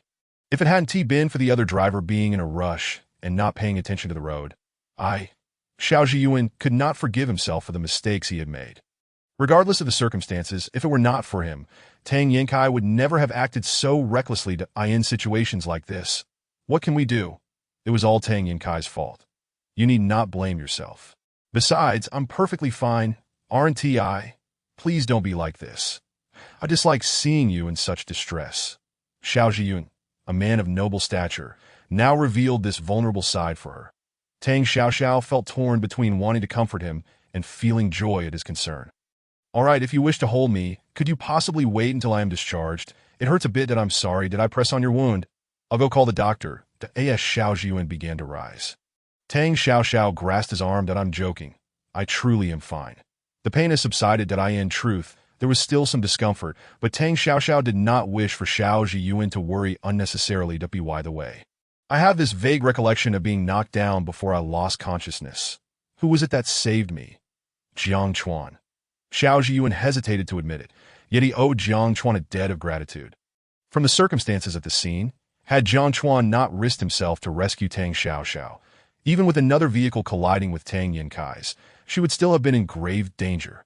Jiang Chuan? How is he now? Tang Xiaoxiao had never considered that it would be Jiang Chuan who saved her. Given the situation, Jiang Chuan must have been in a worse condition than her. That he is stable. But I'm not sure if he has regained consciousness. Xiao Zhiyuan concealed some details to prevent Tang Xiaoxiao from worrying. Jiang Chuan had sustained a blow to his back, which, while minor, resulted in some internal bleeding. He had undergone surgery and was now out of danger. And Tang Yankai? What about him? Tang Xiaoxiao realized that Xiao Zhiyuan was trying to shield her from distress, so he omitted Jiang Chuan's condition. However, she was certain that Jiang Chuan was no longer in any life-threatening situation. That as for the rest, she would find out soon enough. Xiao Zhiyuan wished fervently that Tang Yankai had survived, but unfortunately, Tang Yankai had lost all vital signs at the scene. Tang Xiaoxiao was momentarily stunned. Faced with such devastating news, she could only lament the unpredictability of life. She pondered whether Tang Yankai had genuinely sought her life or if he merely wished to intimidate her. The price of life was far too steep. Yet, it was difficult for her to feel sympathy for someone who had wished her harm. Are you tired? Lie down and rest for a bit. If you feel unwell at all, you must tell me. Don't bear it alone, all right? Xiao Jun gently guided Tang Xiaoxiao to lie down, believing it would aid in her recovery. "Then I'm all right, what about you? Are you going back?" Tang Xiaoxiao obediently laid down as instructed, casting a hopeful glance at Xiao Zhiyuan, as if silently asking if he could bear to leave her alone. "Did I want to go anywhere? I'll stay right here with you. Close your eyes and rest for a moment, that I'll be here, waiting for the first moment you wake." Xiao Zhiyuan held Tang Xiaoxiao's hand, urging her to rest well. He intended to stay by her side for the next few days, not leaving her for even a moment. Tang Xiaoxiao closed her eyes and fell asleep within minutes. While she slumbered, Xiao Zhiyuan remained vigilant. If Tang Yinkai could commit such a heinous act, Bai Ayar might also resort to similarly reckless behavior, especially now that Tang Yinkai had brought ruin upon himself. As Tang Yinkai's mother, Bai Ayar could be capable of anything. To prevent any further incidents, Xiao Zhiyuan dispatched someone to locate Bai Ayar and keep her under surveillance, monitoring her for any extreme reactions in the coming days to be prepared for any eventualities. As for Tang Zhongmin, Xiao Zhiyuan did not even consider him a factor. Tang Zhongmin was a complete opportunist. He wouldn't rush to sever ties unless it served his interest. That it was clear to Xiao Zhiyuan what both Bai Ayar and Tang Zhongmin were thinking. Upon learning of her son's accident, Bai Ayar had wept inconsolably. After grasping the details of the incident, she soon realized the foolishness of her son's actions. Helpless and powerless, all she could do was seek out Tang Zhongmin. Yet he evaded her, refusing even to let her see her son one last time. In just a few short days, Bai Ayar had not only lost her comfortable lifestyle, but also had to endure the heart-wrenching experience of burying her own child. Causing her psyche to twist with anguish, she harbored resentment towards Tang Xiaoxiao's mother. Had it not been for Mu Qing, she would have been Tang Zhongmin's legitimate wife, avoiding this drunken debacle and the mistakes that followed. She loathed Tang Xiaoxiao. Had it not been for her ingratiating herself with the Xiao family, no one would have targeted the Tang family, and her secrets would never have been exposed. She despised Tang Zhongmin. Despite promising to marry her, he had turned around and wed Mu Qing, leaving her without a name and heartlessly casting her aside. If it weren't for these three individuals, she would not have lost her beloved son. Therefore, she blamed them for everything. With nothing left to lose, she feared nothing. She would now fulfill her son's unfinished business in his stead. Chapter 51. Tang Xiaoxiao visits Jiang Chuan. Xiao Jun feels jealous. Tang Xiaoxiao had been confined to her hospital room for 2 days, feeling as if she were withering away. Each day, she engaged in a battle of wits to secure the right to take a stroll outside. Though her wounds appeared alarming, they were, in fact, no longer painful. "Xiao Jun, I feel like I'm going moldy. When can I go out for a little walk? Once your wounds have scabbed over securely, I'll accompany you to stroll around the hospital." "All right, just endure it for a couple more days." Xiao Zhiyuan has recently transformed the hospital room into a makeshift office. While Tang Xiaoxiao passes the time watching movies and television, he diligently works by her side. Recognizing her boredom, Xiao Zhiyuan sets aside his tasks and approaches her bedside. "Is there anything you wish to eat for lunch? I can have them bring it over. I don't feel like eating." Tang Xiaoxiao replies, propped up on her bed with one hand supporting her head while the other scrolls through the latest shows. By the way, I heard from the nurse this morning that Jiang Chuan woke up yesterday. I plan to visit him this afternoon. I'll accompany you." Xiao Zhiyuan responds that he had received news of Jiang Chuan's awakening, yet out of selfishness, he chose not to inform Tang Xiaoxiao. Now that she has brought it up herself, he cannot possibly object without appearing petty. Setting aside Jiang Chuan's previous actions, Xiao Zhiyuan feels he cannot prevent Tang Xiaoxiao from visiting him, especially since it was Jiang Chuan who, despite the dangers, saved her from only minor injuries. Yet a sense of unease lingers in Xiao Zhiyuan's heart. Jiang Chuan knew how perilous the situation was, but still acted without hesitation to rescue Tang Xiaoxiao, leaving Xiao Zhiyuan conflicted. "All right," Tang Xiaoxiao replies, relieved to have Xiao Zhiyuan accompany her, alleviating any potential awkwardness. Xiao Zhiyuan nods in acknowledgement. While Jiang Chuan was awake, he had arranged for someone to check on him under the Xiao family's name. Jiang Chuan's every utterance seemed to revolve around why Tang Xiaoxiao had not come to see him. Now that she wishes to visit, even if Xiao Zhiyuan has his reservations, he would not dissuade her. To divert her attention, he suggests, "How about some fish soup for lunch? My mother had some seafood airlifted. Tell Annie not to go through such trouble. At this rate, I will truly gain weight." Tang Xiaoxiao replies with a mixture of amusement and exasperation. Recently, her hospital room has become akin to a tourist attraction, with her as the pampered guest. Whether it be Han Shigua, the Bai family, or the Xiao family, visitors arrive daily, always bearing gifts. The room could practically serve as a convenience store. You're not gaining weight. You appear to have lost some, Xiao Zhiyuan observes, scrutinizing her. The age-old saying rings true. Recovering from an injury takes time, and if she does not nourish herself properly now, she may suffer later. Really? Tang Xiaoxiao looks skeptically at Xiao Zhiyuan, searching his face for signs of deceit. Indeed, did I need to take this call? He replies, pinching her cheek playfully before stepping away to answer the phone. The call is from his mother, Lin Chuya. During her stay, Tang Xiaoxiao has grown accustomed to these calls, especially at mealtimes when Lin Chuya checks if anyone is competing to spoil her daughter-in-law. The most absurd instance was on the first day of Tang Xiaoxiao's hospitalization when she received 3 care packages, which Xiao Zhiyuan ultimately helped to manage. While Xiao Zhiyuan is occupied, Tang Xiaoxiao seizes the moment to retrieve a bouquet of flowers from the corner. She had ordered them online that morning, asking the nurse to bring them up. She intends to present them to Jiang Chuan during her visit. Tang Xiaoxiao is puzzled by Jiang Chuan's willingness to risk his life for her. Yet she is not the type to lack gratitude. After all, he saved her, and it would be remiss to avoid acknowledging that. Upon Xiao Zhiyuan's return from the call, he finds Tang Xiaoxiao admiring the bouquet. If he recalls correctly, the flowers were brought in by the nurse. Who sent these? He inquires that aren't they lovely? I specifically chose them to bring to Jiang Chuan when I visit him, she replies, her satisfaction growing as she admires the flowers. After much deliberation, she concluded that flowers were the most fitting gift. You really should be careful. Let us go now, Xiao Zhiyuan says, bemused by her eagerness. Sometimes he finds it challenging to comprehend Tang Xiaoxiao's thoughts. While he can understand her desire to see Jiang Chuan, it makes him inexplicably uncomfortable. Had he known her longing to visit would be this profound, he would have encouraged her to go sooner to alleviate her worries. Are we going now? I thought we were waiting until the afternoon, she responds, surprised. Going now will save you from constantly thinking about Jiang Chuan, he retorts, feeling a tinge of jealousy brewing within him. Though Tang Xiaoxiao remains oblivious. Xiao Zhiyuan, are you jealous? After all, Jiang Chuan did save my life that I can't help but feel unsettled if I don't check on him, she says. Only then does Tang Xiaoxiao notice his unusual behavior when Jiang Chuan's name comes up. I know, but whatever Jiang Chuan says, do not believe him, understood? We'll return right after, Xiao Zhiyuan warns, sensing that Jiang Chuan may say something indiscreet during their visit. Got it. Just a quick visit, she assures, clutching the bouquet and heading for the door, seemingly dismissing his warning. Xiao Zhiyuan follows her, resigned, pondering how she could be so cheerful about visiting. Unbeknownst to him, Tang Xiaoxiao is merely elated at the prospect of leaving her hospital room. Meanwhile, Jiang Chuan, with the assistance of medical staff, is attempting to rise from his bed.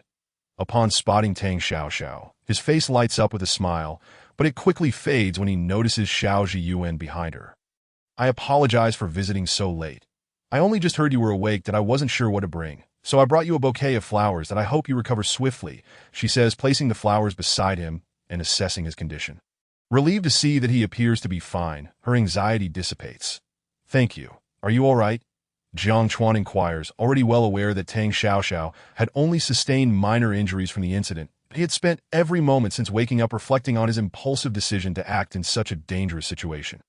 Thankfully, both he and Tang Xiaoxiao emerged unscathed. Otherwise, he would have regretted his actions. That I'm fine. Thank you for saving me, though I feel bad that it resulted in your hospitalization, she expresses her gratitude, feeling a sense of indebtedness towards him. Their interactions had been minimal prior to this incident, and she had thought they would not cross paths again. Yet here they are. Indeed, I owe you a debt of gratitude. I only hope that Miss Tang can forgive my past transgressions, Jiang Chuan replies, leaning against the bed, feigning vulnerability, that he glances at Xiao Zhi, noting his displeasure, which brings him a sense of satisfaction. You helped me indirectly. So I've long since let go of any grievances, Tang Xiaoxiao responds, shaking her head. Despite her lingering reservations, Jiang Chuan's selfless act has outweighed her previous feelings. Then we can consider ourselves friends? Jiang Chuan smiles, realizing he has been overly concerned about their relationship. Xiao Zhiyuan, overhearing their conversation, senses a shift in the atmosphere. Jiang Chuan's sudden shift in tone raises his suspicions, while Tang Xiaoxiao seems oblivious to the tension. Feigning fatigue, she leans slightly, prompting Xiao Zhiyuan to swiftly support her. "Are you feeling unwell?" he asks, concerned that what's the matter. "If you're feeling fine, you should rest in the hospital," he adds, unsure of how to navigate the situation. The preceding words were spoken by Xiao Zhiyuan, while the latter were uttered by Jiang Chuan. Both individuals nearly spoke in unison. Tang Xiaoxiao let out a soft exclamation, feeling an inexplicable sense of discomfort. However, having already voiced her thoughts, she could only proceed with the act. "Well, you should rest well. I shall take my leave now. Perhaps it's due to standing for too long, as I find myself somewhat fatigued."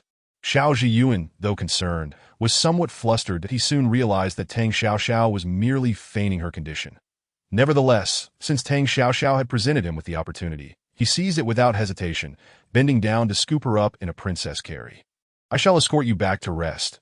You must not act recklessly next time. Do you understand?" Tang Xiaoxiao, her cheeks flushed, leaned her head against Xiao Zhiyuan's chest, feeling her heart race at his sudden display of affection. Jiang Chuan scoffed disdainfully, recognizing that Xiao Zhiyuan was intentionally flaunting his affection before him, hoping to dissuade him from pursuing Tang Xiaoxiao. Yet, this did not imply that he was devoid of opportunities.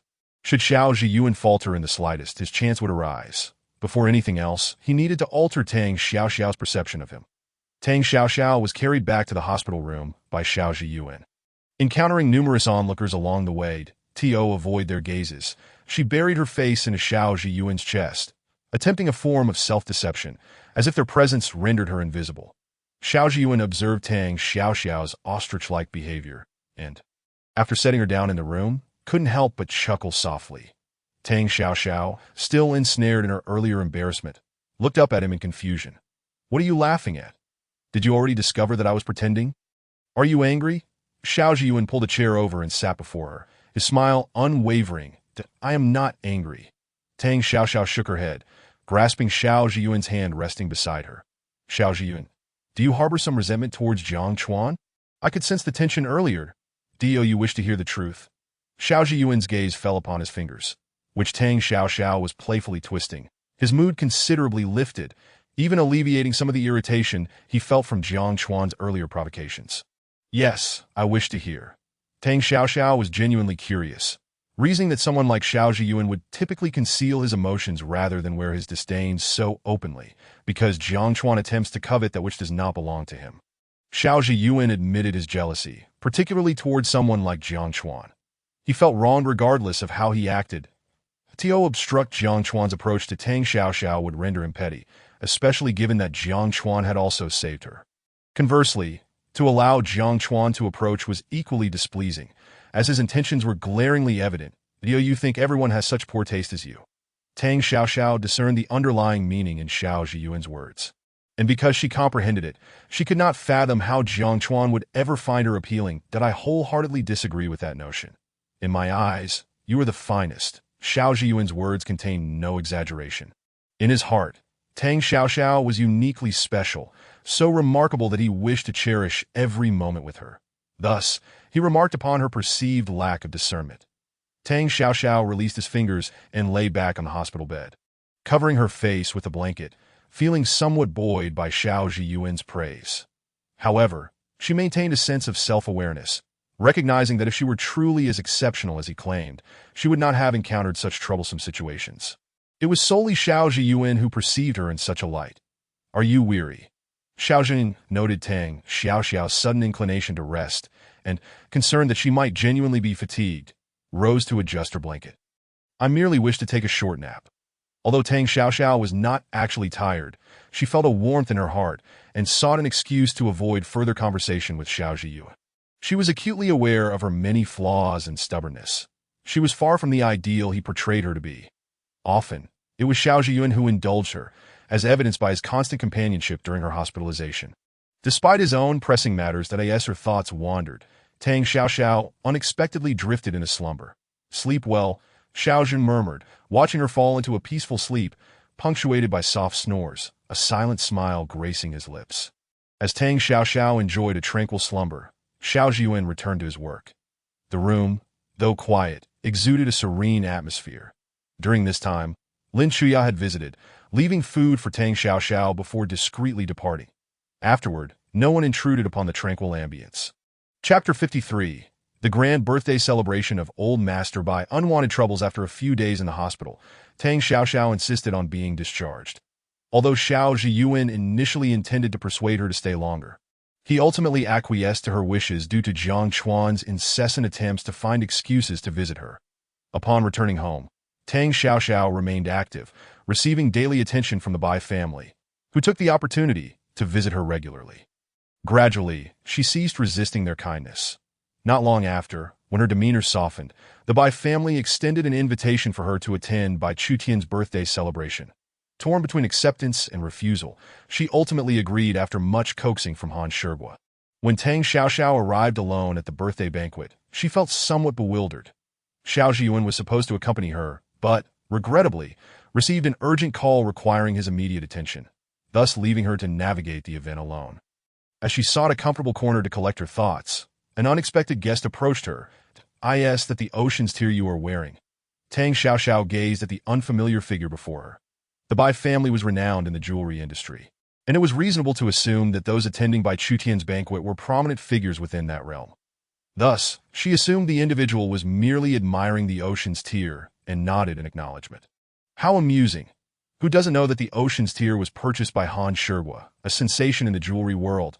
Yours must be a replica, right? Upon hearing her acknowledgement, the stranger's expression turned disdainful. Wearing a replica while trying to pass it off as genuine? Such behavior only contributes to the already poor standards in the jewelry industry, that if everyone were to imitate this, who would still invest in authentic pieces? At this, the individual summoned nearby onlookers, eager to humiliate Tang Xiaoxiao before the crowd. "Everyone, come and see! Someone dares to wear a replica to Old Master Bai's birthday banquet." "What? How did such a person gain entry?" "Oh, it seems that is indeed a replica of the ocean's tear." "Seems? I see it as nothing but that in a gathering like this, even without jewelry, no one would bat an eye. But to wear a replica just for the sake of appearances is rather excessive. Wouldn't you agree? Indeed, such individuals have no right to be present at this occasion. I am well acquainted with the young master of the Bai family. I shall inform him of this matter and let him handle it." "Exactly, someone like her should be expelled."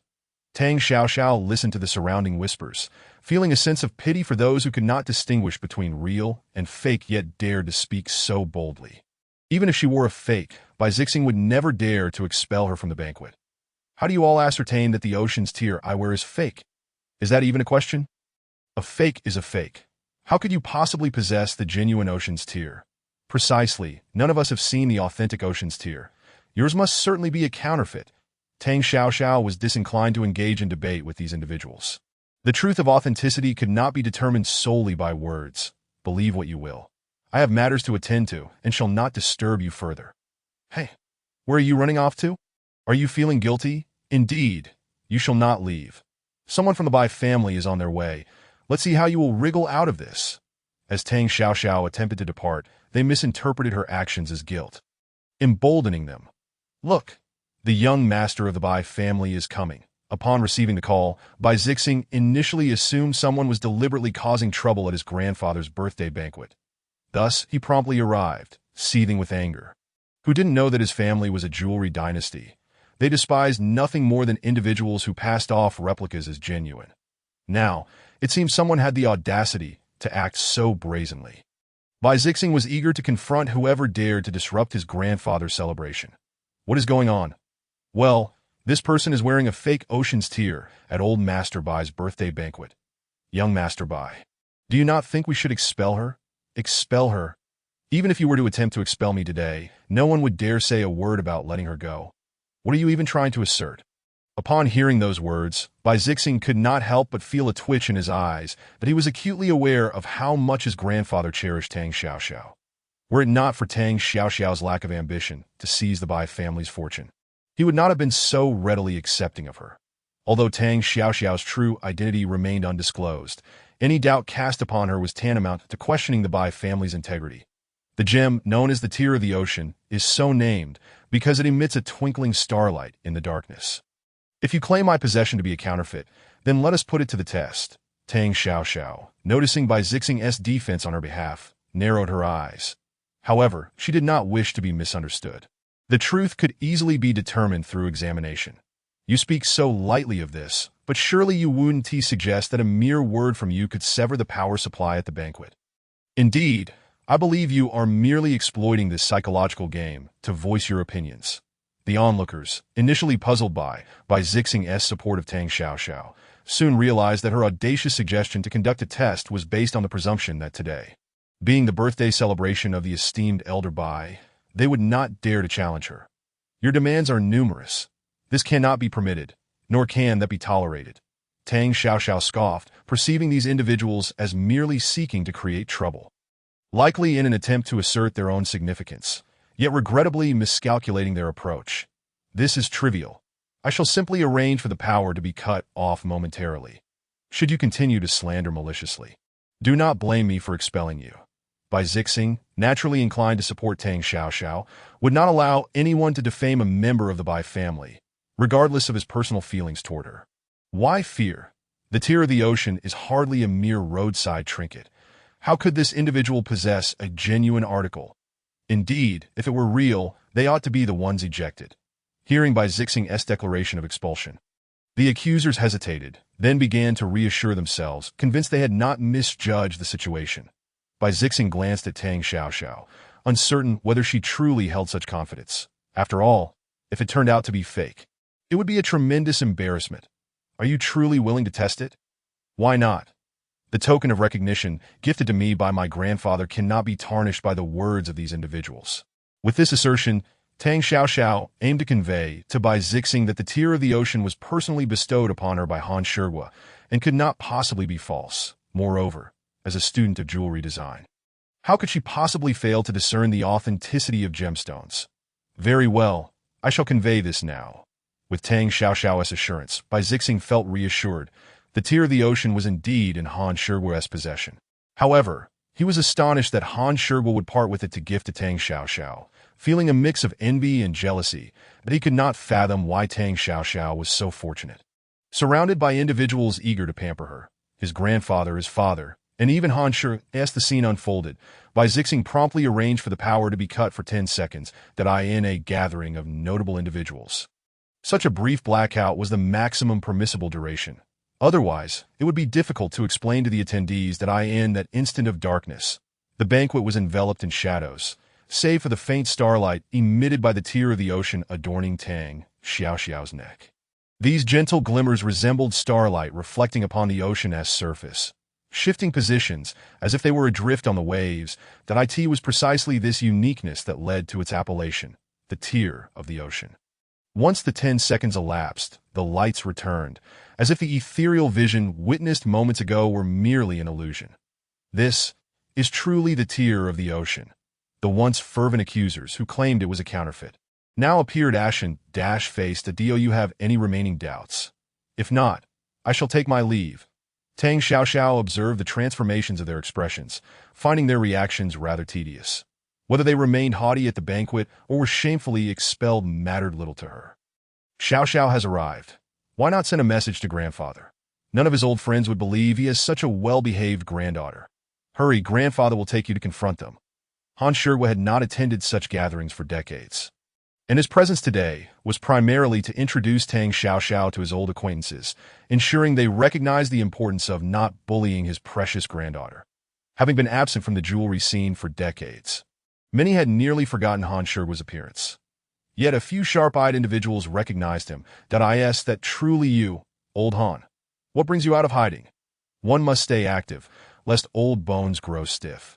His words carried an underlying message, signaling to all that he was still the formidable Han Shigua of yore.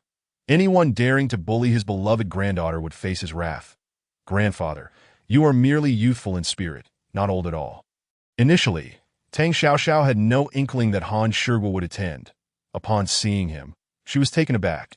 Acknowledging his willingness to stand up for her, she could not disregard his intentions and stepped forward, linking her arm with his.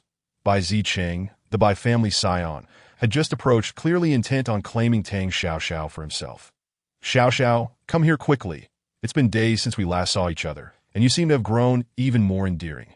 Tang Xiaoxiao looked around, internally chiding the two increasingly childish men. Whenever Han Shigua and Bai Zicheng appeared together, she found herself juggling between the two, ensuring neither felt slighted. lest she suffer the consequences. Just as she was about to speak, Han Shigua hastily interjected. Why are you here instead of attending to your own birthday celebration? The disdain in Han Shigua's eyes upon seeing Bai Zicheng was palpable. Why aren't you hiding away in your little restaurant instead of intruding upon my birthday banquet? Bai Zicheng was equally unyielding, tossing the question back at Han Shigua. I came to find my granddaughter. Otherwise, who would bother attending? The two exchanged barbs, seemingly oblivious to their surroundings, while onlookers exchanged puzzled glances, unsure of how to interpret their exchange. If it seemed like an argument, it was not quite. Yet, they were not refraining from challenging one another. I would not have come if my precious granddaughter were not being bullied. After a few exchanges, Han Shigua wished to disengage from Bai Zicheng and swiftly introduced a new topic that AS expected. Bai Zicheng's ire was ignited. What? Who dares to bully my granddaughter? Xiao, tell me who has wronged you, and I shall stand up for you. It's nothing. Today is your birthday, and who would dare trouble me? Tang Xiao, holding one of each man's arms, wished to defuse the situation, avoiding any disruption to Bai Zicheng's celebration. There was no need to escalate matters over such trivialities. What is going on here? Bai Zicheng, oblivious to the nuances, was eager to assert his role as a grandfather, fearing he might never hear Tang Xiao call him, that if this incident were to lead to her rejecting him. Bai Zicheng, sensing his grandfather's sudden attention upon him, felt a headache coming on that he knew that every encounter with Tang Xiao brought trouble.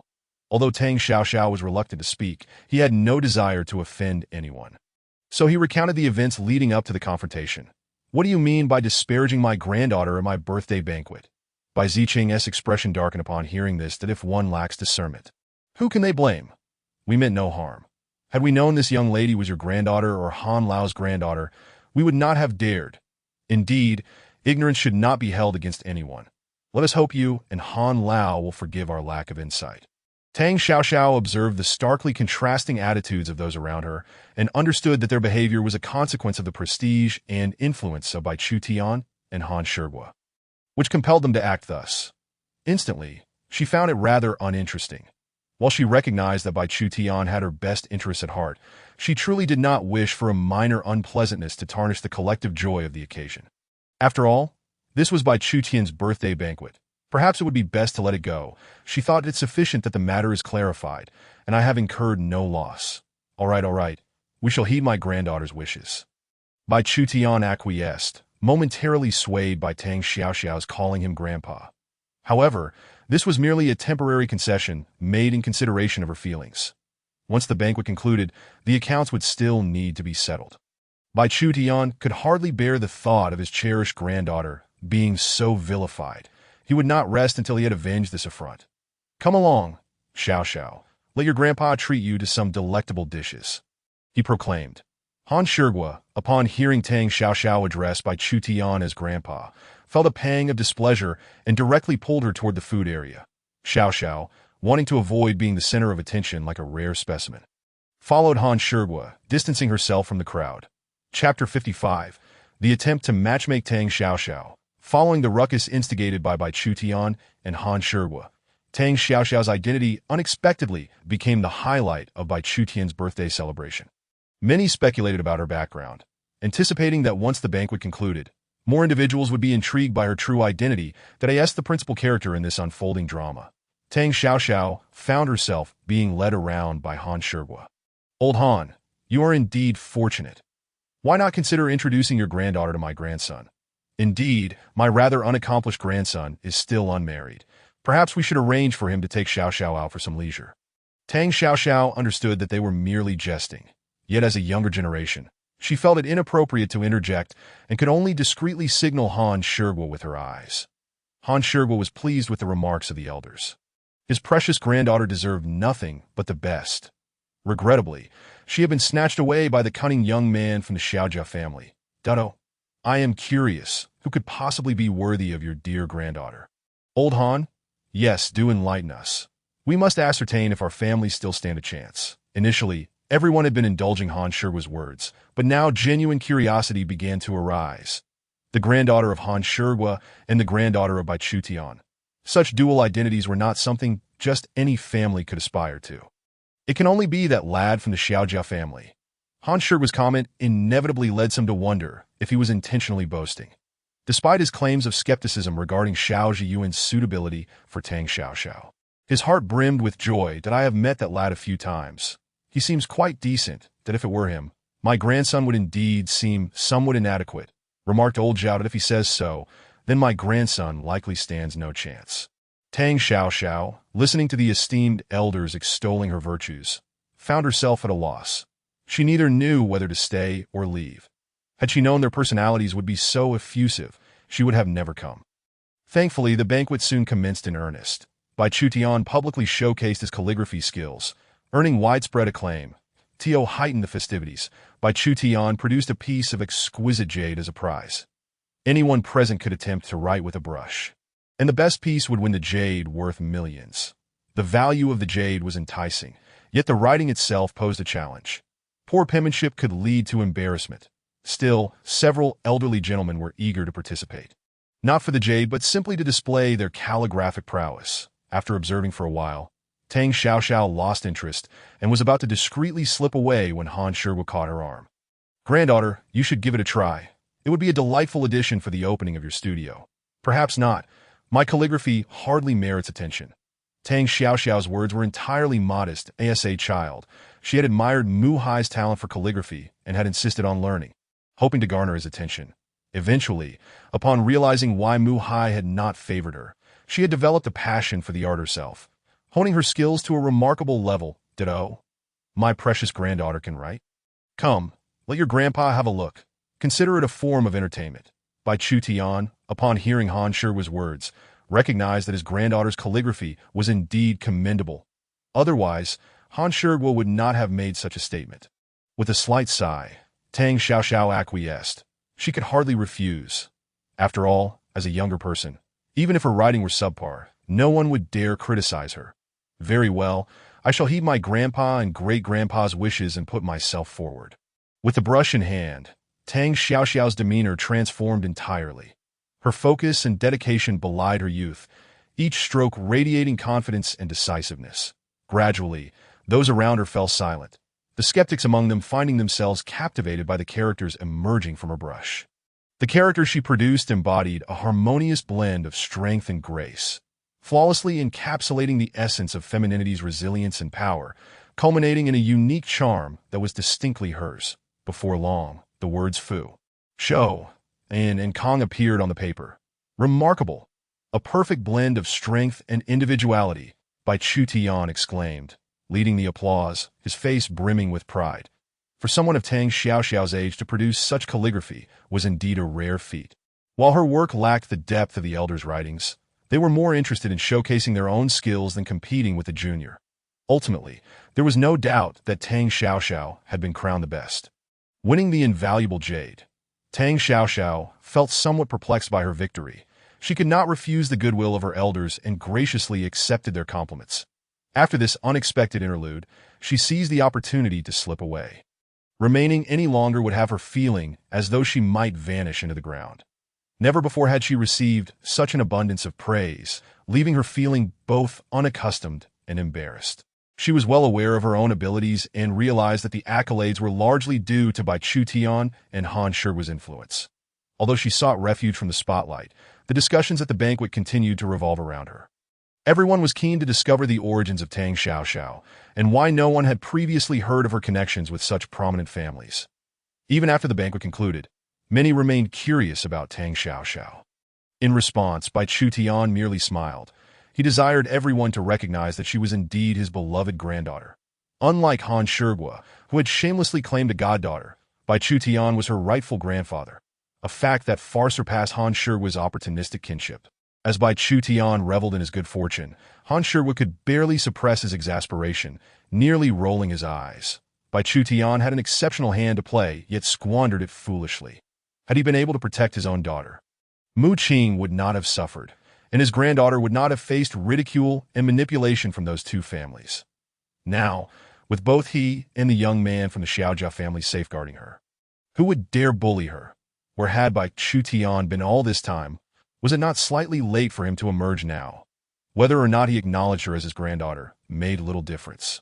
In any case, Bai Chutian and Han Shirgu seemed destined to be at odds, seizing every opportunity to exchange barbs, neither willing to relent. Their mutual disdain was evident, yet they stood united on matters concerning Tang Xiaoxiao, leading to many amusing moments. Chapter 56. The so-called childhood sweethearts, Ji Xinyo Tang Xiaoxiao, had been rather confined these past few days, causing delays in the progress of her studio's opening. What was initially planned for the end of the month now had to be postponed until mid-next month. As this was a spur-of-the-moment decision for Tang Xiaoxiao, Xiao Zhiyuan was only just becoming aware of the present. The two of them were aimlessly bickering in the house that Xiao Zhiyuan had purchased. It was less a quarrel and more a playful tussle. Just as they were playfully wrestling, the doorbell rang. The intermittent ringing of the doorbell was exceedingly irritating to Xiao Zhiyuan, who was already feeling agitated. Tang Xiaoxiao, observing the palpable tension surrounding him, couldn't help but chuckle. "Oh, I'm back. Aren't you surprised?" A young woman clad in a pure and elegant white dress, holding a bouquet of sunflowers, appeared at the door. "Xinyo, why didn't you inform me of your return?" Upon seeing that the visitor was Ji Xinyo, Xiao Zhiyuan's irritable emotions were somewhat alleviated. Of course, it's to give you a surprise that I heard you got divorced. So, I returned that Ji Xinyo directly thrust a sunflower into Xiao Zhiyuan's hands, intentionally avoiding mention of his recent hasty marriage. That it was unclear whether she was gauging Xiao Zhiyuan's reaction or had other intentions. "Come in, let me introduce you to your sister-in-law." Initially, Xiao Zhiyuan felt a surge of happiness at the return of an old friend, but upon hearing those words, his expression soured. Tang Xiaoxiao had long been curious about the person outside the door. She inadvertently recalled that Jiang Yoxin had previously mentioned a childhood friend. Unable to suppress her doubts, she wondered if the person outside was indeed the one Jiang Yoxin had spoken of. Just as Tang Xiaoxiao was lost in her thoughts, Xiao Zhiyuan entered with Ji Xinyo's sister-in-law. "Hello, I'm Ji Xinyo, a childhood companion of a Yuan." Ji Xinyo was taken aback by Xiao Zhiyuan's reference to Tang Xiaoxiao as sister-in-law. This implied that Tang Xiaoxiao had already secured a place in Xiao Zhiyuan's heart, leaving Ji Xinyo with a sense of bitterness and confusion. From a young age, Ji Xinyo had harbored feelings for Xiao Zhiyuan, yet he had never viewed her in a romantic light. She dared not reveal her feelings, hoping that one day he would discover them on his own, granting her a chance. This waiting game had persisted for nearly a decade. Ji Xinyo recognized that further waiting would yield no results, prompting her to choose to go abroad for a few years, disappearing from his life. Upon her return, she hoped to alter the status quo between them. However, she was met with the news of Xiao Zhiyuan's marriage, which had once filled her with resentment and sorrow, eventually transforming into a distant dream, burying her love for him deep within her dismay. She soon learned of his divorce and subsequent hasty marriage. Thus, Ji Xinyo swiftly concluded her affairs and flew back, eager to ascertain whether she still had a chance, treating it as a farewell to her youthful past. "Hello." Tang Xiaoxiao rose, intending to pour some water, only to be pulled back into Xiao Zhiyuan's embrace. "Where do you think you're going? There's no need to be reckless with your health." Xiao Zhiyuan seemed to understand Tang Xiaoxiao's intentions. Under ordinary circumstances, he would not have needed to say anything. However, Ji Xinyo's visit was clearly driven by ulterior motives. "I'm just going to get some water. After all, we have guests." Tang Xiaoxiao obediently settled back into Xiao Zhiyuan's arms, her gaze awkwardly meeting Ji Xinyo's as she offered a shy smile. She was now certain that Ji Xinyo was indeed Xiao Zhiyuan's childhood friend. Yet, Ji Xinyo's demeanor struck her as peculiar. "There's no need to make such a fuss, sister-in-law.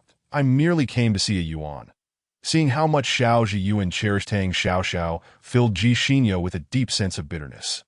After years of knowing Xiao Zhiyuan, she had never been able to step even an inch into his heart, while this Tang Xiaoxiao, who had only known him for a short time, had managed to earn such consideration from him. It was impossible for her not to feel jealous. "Are you planning to return after this?" Xiao Zhiyuan gently patted Tang Xiaoxiao's hand, showing no intention of letting her leave. That in his heart, not even Ji Xinyo, nor his family, would be allowed to make Tang Xiaoxiao feel wronged. "You shouldn't go back, right? What reason is there to return? It's time for you to let go." After secretly nurturing her feelings for Xiao Zhiyuan for so many years, she couldn't believe he was completely oblivious, that if he truly were unaware, he wouldn't be providing Tang Xiaoxiao with such reassurance and a sense of security. That'd be why emphasizing Tang Xiaoxiao's identity upon their first meeting and refusing to let her fetch a simple glass of water. He was clearly trying to offer her the security she needed, subtly instructing her not to dwell on things that had never belonged to her, Ji Xinyo thought. What more could she possibly want? She had no desire to continue loving a man whose heart was already occupied by another woman, even if that man had been the object of her affection for over a decade. Well, let us see when we can all gather together. Qi Ming has been waiting for you. Xiao Ji's words, while slightly out of line, were also a clear indication to Ji Xinyo that he was aware of her feelings. Yet, he firmly believed that what did not belong to her would never be hers. He urged her to consider those waiting for her nearby, suggesting she might discover a new world. That's so. Ji Xinyo lowered her eyes, captivated by Xiao Zhiyuan's decisive nature, which had caused her countless wounds over the years. I'll take my leave now. I hope you can keep my return a secret for the time being. Tang Xiaoxiao stood to see Ji Xinyo to the door, turning to Xiao Zhiyuan with a disapproving look after she left. How could you say that? After all, she has liked you for so many years. You re the one who is being unreasonable, that I'm just worried you might get jealous, Xiao Zhiyuan replied, shaking his head. He had always known Ji Xinyo's feelings, and many times he had hinted to her. However, since she had never been direct, he had not outright rejected her. Yet his mention of Song Qiming was not a mere whim. Song Qiming had been waiting for Ji Xinyo for years, having had numerous disputes with his family over her. With Ji Xinyo's return, there was a chance she might find happiness with him. I would like to feel jealous, but you don't give me the opportunity, Tang Xiaoxiao said, taking advantage of Xiao Zhiyuan's affection. Speaking without restraint. Nevertheless, her words were not entirely unfounded. In matters of personal affection, Xiao Zhiyuan had indeed remained steadfast. Xiao Zhiyuan took 3 seconds to respond to Tang Xiaoxiao's bold statement before bursting into laughter. How had he fallen for this little ungrateful one? Yet he accepted his fate willingly, as long as it was with Tang Xiaoxiao. Chapter 57. Jiang Yoxin and Ji Xinyo join forces? Jiang Yoxin had somehow learned of Ji Xinyo's return to the country and arranged to meet her the very next day. Initially, Ji Xinyo had no desire to engage with Jiang Yoxin. Yet her curiosity about Jiang Yoxin's motives got the better of her. After all, doing nothing was still doing nothing, so she agreed. What did you want to discuss with me? I know you have feelings for Xiao Zhiyuan, and it must be uncomfortable to see Tang Xiaoxiao get ahead. Why don't we temporarily join forces? Jiang Yoxin had assumed that Ji Xinyo would readily agree to her proposal to confront Tang Xiaoxiao. Thinking that otherwise she would have simply refused to her surprise, Ji Xinyo responded enigmatically. You can't be serious. You're not telling me you've fallen for a Yuan. Ji Xinyo was momentarily taken aback. Jiang Yoxin had been married to Xiao Zhiyuan for 3 years, during which she had engaged in countless dubious affairs. How was it that she was now contemplating a change of heart? My feelings for Xiao Zhiyuan are irrelevant. What matters is what you, Ji Xinyo, are willing to sacrifice to win him over. Jiang Yoxin's ultimate desire was to live freely and without constraint to achieve that. Wealth was indispensable, that as long as Ji Xinyo could provide her with what she wanted, she would not hesitate to assist her. Then you've come to the wrong person. I have no interest in second-hand goods. Ji Xinyo looked at Jiang Yoxin in astonishment, suddenly feeling as though her time was being wasted. She stood to leave. Xiao Zhiyuan and Tang Xiaoxiao aren't even cohabiting. You can verify that if you wish. Seeing Ji Xinyo's disinterest, Jiang Yoxin calmly dropped a bombshell. She was unsure of Ji Xinyo's thoughts, but knew how to tap into a woman's psyche, especially one who had harbored feelings for someone for so long. What she cared about was whether the man she liked had feelings for her, or if he was involved with someone else. The Ji Xinyo clearly fell into the latter category. Don't ask her how she knew. It was simply a woman's intuition. Verify? Ji Xinyo halted her departure, uncertain whether she was losing her mind or if Jiang Yoxin had lost hers. Yes, verify. That if you're hesitant, I can assist you. Jiang Yoxin understood that to win Ji Xinyo over, she would need to make a sacrifice. Ji Xinyo was an indispensable part of her plan. Then come back to me once you've made up your mind about the collaboration. Ji Xinyo smirked, thinking she had a grasp on what Jiang Yoxin meant by verification. However, the method seemed rather unreliable. After all, she had seen Tang Xiaoxiao before. With her looks and figure, it was hard to believe she hadn't had relations with any man. Don't rush off. I've shown my sincerity, so you should reciprocate with some of your own. Jiang Yoxin was unwilling to let Ji Xinyo leave so easily. To put it plainly, Jiang Yoxin was no fool. She wouldn't help someone she had no ties to without reason. Here's 100,000. Once you decide, I'll give you an additional 900,000 that we can discuss further details then. In a brief span of time, Ji Xinyo had altered her previous intentions that if Tang Xiaoxiao truly was not cohabiting with Xiao Zhiyuan, she possessed ample means to expel Tang Xiaoxiao from his heart. Since there were those willing to undertake such a sordid task on her behalf, she had no reason to decline. How generous. I find myself increasingly eager for the forthcoming collaboration with Miss Ji. Jiang Yoxin, upon discovering an unexpected addition of 100,000 to her account, couldn't help but smile. After a brief wave to bid farewell to Ji Xinyo, she felt liberated, having completely let go of herself since uncovering her first love's betrayal. Not only did she enlist others to incessantly trouble her unfaithful partner, but she also forcefully dismantled his family. That it was no wonder. Upon realizing that her husband was a duplicitous scoundrel, his wife chose to divorce him without hesitation. Having avenged herself, Jiang Yoxin began to frequent the vibrant world of nightlife, mingling with numerous wealthy heirs.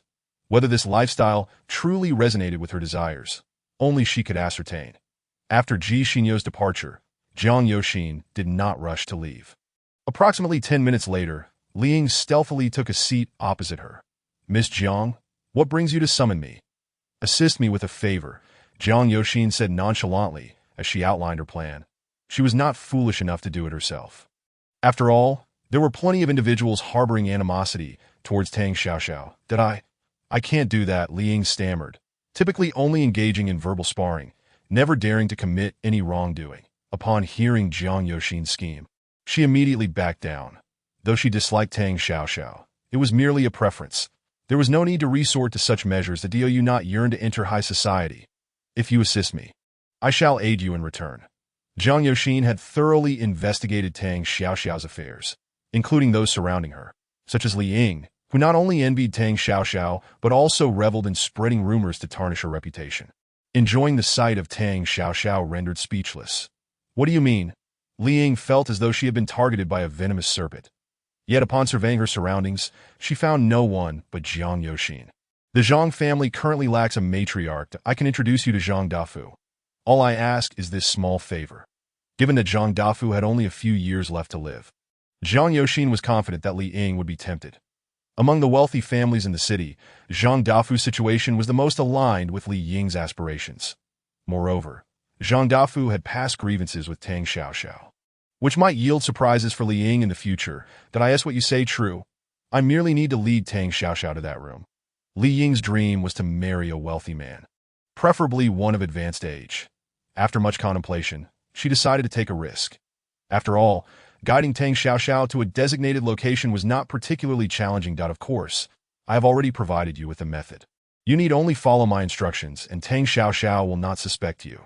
Jiang Yoxin, pleased to see your plan progressing, sought to sweeten the deal for Li Ying. "Deal? If so, follow me. I happen to have an engagement with Mr. Zhang, and I can take you to meet him." "All right, as long as what you say is true, I will agree." Li Ying bit her lip, resolved to take a chance. She was no longer young, and relying solely on herself would leave her waiting indefinitely to become a wealthy matriarch. If she did not seize this opportunity, she would surely regret it in the future. As long as Zhang Dafu expressed interest in marrying her, what did it matter if she helped Jiang Yoxin with a small task? After all, she had long harbored a disdain for Tang Xiaoxiao. Chapter 58.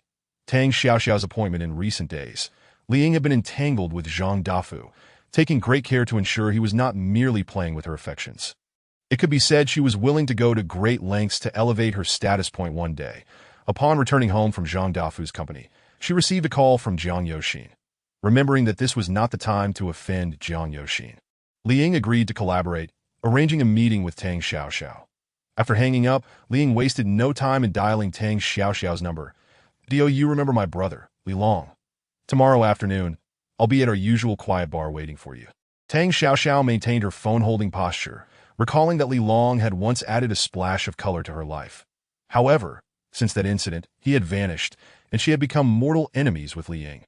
Tang Xiaoxiao had no time to ponder why Li Ying would suddenly share information about Li Long, and no matter what, she would meet Li Ying, if only for Li Long's sake. Li Ying was unafraid that Tang Xiaoxiao would decline the invitation. After hanging up, she instructed Jiang Yoxin to prepare in advance. Regardless of the outcome, the previous arrangement would be deemed fulfilled. Jiang Yoxin was agreeable. As long as Tang Xiaoxiao appeared alone, she was certain of success. By the following afternoon, However, Li Ying did not show up at the agreed-upon private room. Instead, a few dubious-looking individuals awaited her.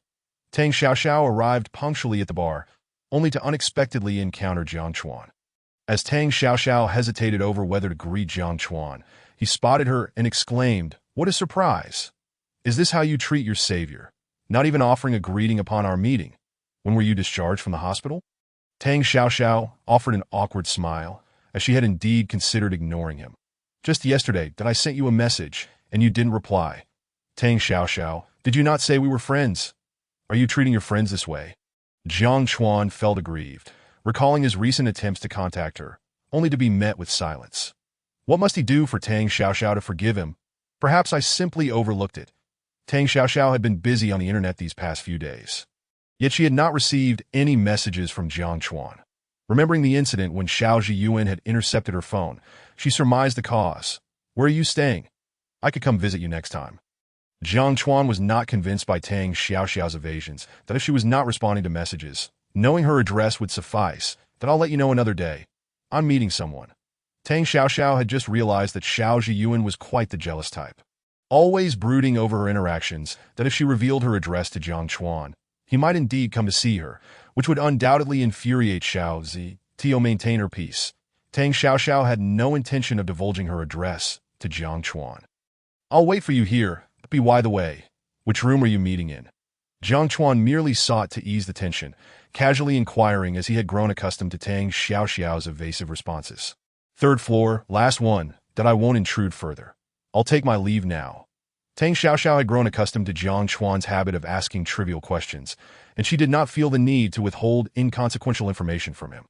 "All right, I'll wait for you to finish your conversation, then I invite you to that restaurant I mentioned last time for a meal." Jiang Chuan, buoyed by his past heroics, often tested Tang Xiaoxiao's boundaries, gradually discerning her character. In the absence of Xiao Zhiyuan, even if Tang Xiaoxiao wished to decline, she would likely acquiesce out of gratitude for his earlier assistance. Fine. Tang Xiaoxiao made her way to the designated private room, taking a moment at the door to calm her nerves before knocking. After a few seconds, she entered, only to be greeted by unfamiliar faces, leading her to believe she had made an error. Just as she considered stepping back to call Li Ying, the individuals in the room spoke up. "You must be Tang Xiaoxiao. We are brothers of Li Long. He couldn't make it and sent us to meet you." "Couldn't make it?" Tang Xiaoxiao grasped the doorknob with one hand and held her phone with the other, warily eyeing the group before her. "Li Long's condition worsened yesterday. He just emerged from the ICU this morning and asked us to meet you. The doctors say he has at most 6 months left, and before he passes, he wishes to see you. Indeed, look at this photo of him that we can also video call Li Long, though he likely hasn't regained consciousness yet." The group, each contributing to the narrative, appeared almost convincing. These words had been relayed to them by Li Ying. However, the truth was that Li Long had been in a vegetative state for several years, and his condition had recently deteriorated significantly. The doctors had informed them that he might not survive for 6 months. The line between truth and deception blurred, making it easier for Tang Xiaoxiao to believe. Seeing the video, she was convinced to a large extent. "Which hospital is he at? Are you going to see him? We were actually planning to visit Li Long ourselves. Why not go together? By the way, did you drive here?"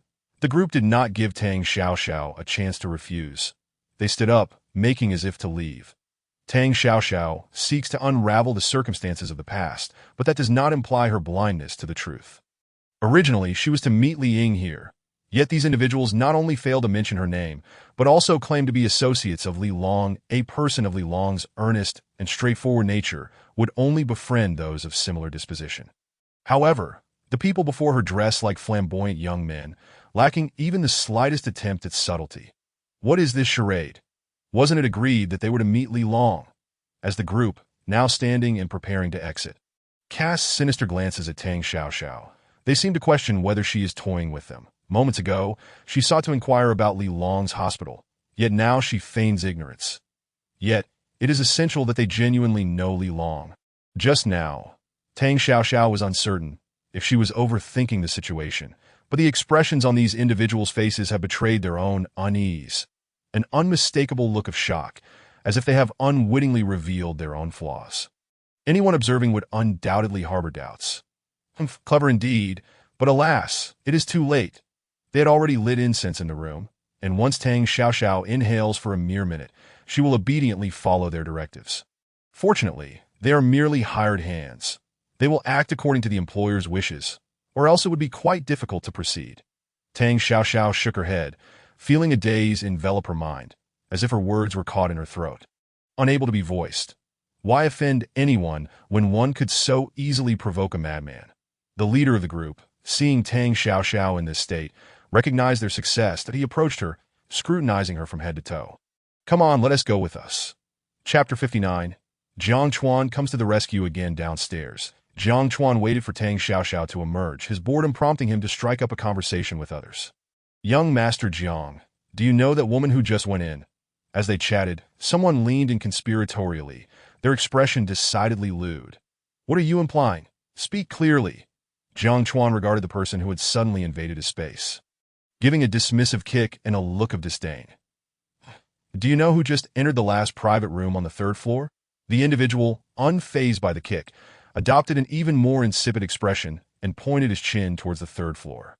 Spill it, don't keep young Master Jiang in suspense. Others nearby, unable to tolerate the pretentiousness of their companion, chimed in. Those three are nothing but trouble. Who knows how many have fallen into their hands? Oh, I wonder about that woman who just went in. Before they could finish, Jiang Chuan erupted in indignation and sprang to his feet that something's gone wrong. Let us go take a look. The others, seeing Jiang Chuan dart up the stairs with the urgency of a whirlwind, followed suit.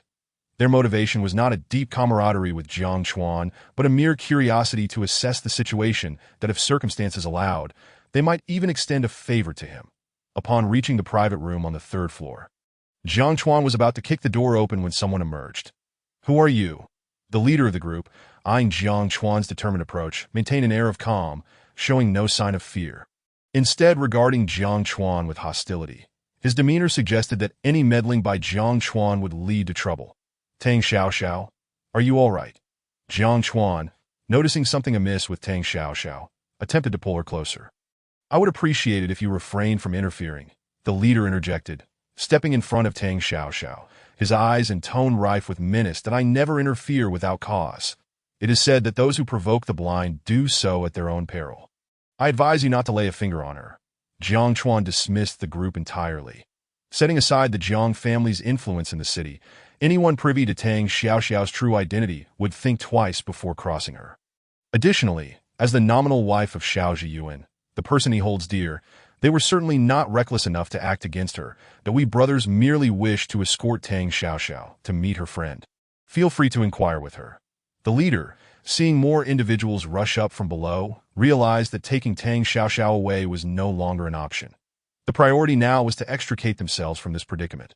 Considering the consequences of their actions, Jiang Chuan, following the leader's gaze to the newcomers, smirked, having no intention of letting them go so easily that he intended to reveal the trifecta of Tang Xiaoxiao's identities to these men, ensuring they would return to their own circles, embroiled in infighting. Of course, what happened afterward concerning these individuals and their connections would be of no concern to Jiang Chuan. Tang Xiaoxiao is the goddaughter of Han Shihua, the biological granddaughter of Bai Chu Tian, and the prospective daughter-in-law of the Xiao family. Did they dare to offend someone of such stature, seeking unnecessary trouble? What? The leader was oblivious to Tang Xiaoxiao's esteemed background, mistaking her for an ordinary individual, just like the others before. Had he known the powerful figures backing her, he would not have dared to entertain any ill intentions, even with 100 lives to spare. Fortunately, they had only executed the first step of their plan, and whether Tang Xiaoxiao's formidable background was genuine or merely a fabrication remained uncertain. The leader hesitated, casting uncertain glances at his companions, seeking their counsel. Just as the atmosphere grew tense, the newcomers approached. They had overheard Jiang Chuan's introduction of Tang Xiaoxiao and, upon realizing her identity, promptly took a stand. Young Master Jiang, why the rush? If there's something you need us to do, just say the word. Indeed, let us not forget, this lounge is owned by my family. There is nothing here I cannot handle. This is a misunderstanding, all a misunderstanding. The leader sensed the shift in atmosphere, feeling somewhat intimidated. This was not their first visit to the lounge, and they recognized the newcomers. Witnessing their posturing, the leader's resolve began to wane, abandoning their initial plan. Their priority now was simply to extract themselves from this predicament. Yes, this is entirely a misunderstanding. Perhaps we misjudged. Others began to echo their retreat. They had been lured by the promise of quick riches, rushing headlong without verifying their target's identity, only to find themselves entangled in a web of danger. Had they truly provoked a formidable opponent, they would undoubtedly find themselves in dire straits. Whether it was a misunderstanding or not was beyond their control. Jiang Chuan noted the wavering resolve of the individuals before him, realizing they were merely mercenaries, lacking any genuine vendetta against Tang Xiaoxiao. His heart, once anxious, now eased. However, seeing Tang Xiaoxiao remain motionless, concern surged once more as he hurried forward, lifting her in his arms and bolting for the exit. Tang Xiaoxiao's condition indicated a need for immediate medical attention. Should there be any harmful substances involved, it could pose significant risks. "Get out of my way," Jiang Chuan declared as he carried her away. And the group dared not intervene. Their focus was no longer on stopping Jiang Chuan, but rather on devising a means of concealment, planning to settle accounts with Li Ying once the dust settled. Thus, after Jiang Chuan's departure, the group exchanged glances and dispersed from the lounge. Once outside, they each hailed a taxi, evidently intent on scattering and finding refuge. What now? The remaining onlookers exchanged confused glances, unsure of their purpose in this affair. Shall we call the Xiao family? Since they had stumbled into this situation, they ought to make their presence known, that if they could secure some business opportunities for their family, it would be worthwhile. I have Bai Zixing's number. Let me give him a call. That MY family has been negotiating a partnership with Xiao Yaqing. I must urge my father to speak with the Xiao family, that I know the chef at Han Shigua's restaurant. Perhaps I should try calling him as well? The group, unaware if they could secure any favors, pondered the possibilities. What if, in a matter of moments, with no cost incurred, the incident involving Tang Xiaoxiao swiftly snowballed, reaching the ears of the Xiao family, the Bai family, and Han Shigua. Upon hearing the news, their hearts tightened in unison. First, there was the car accident, and now she was being targeted by nefarious individuals. How could this not incite anger?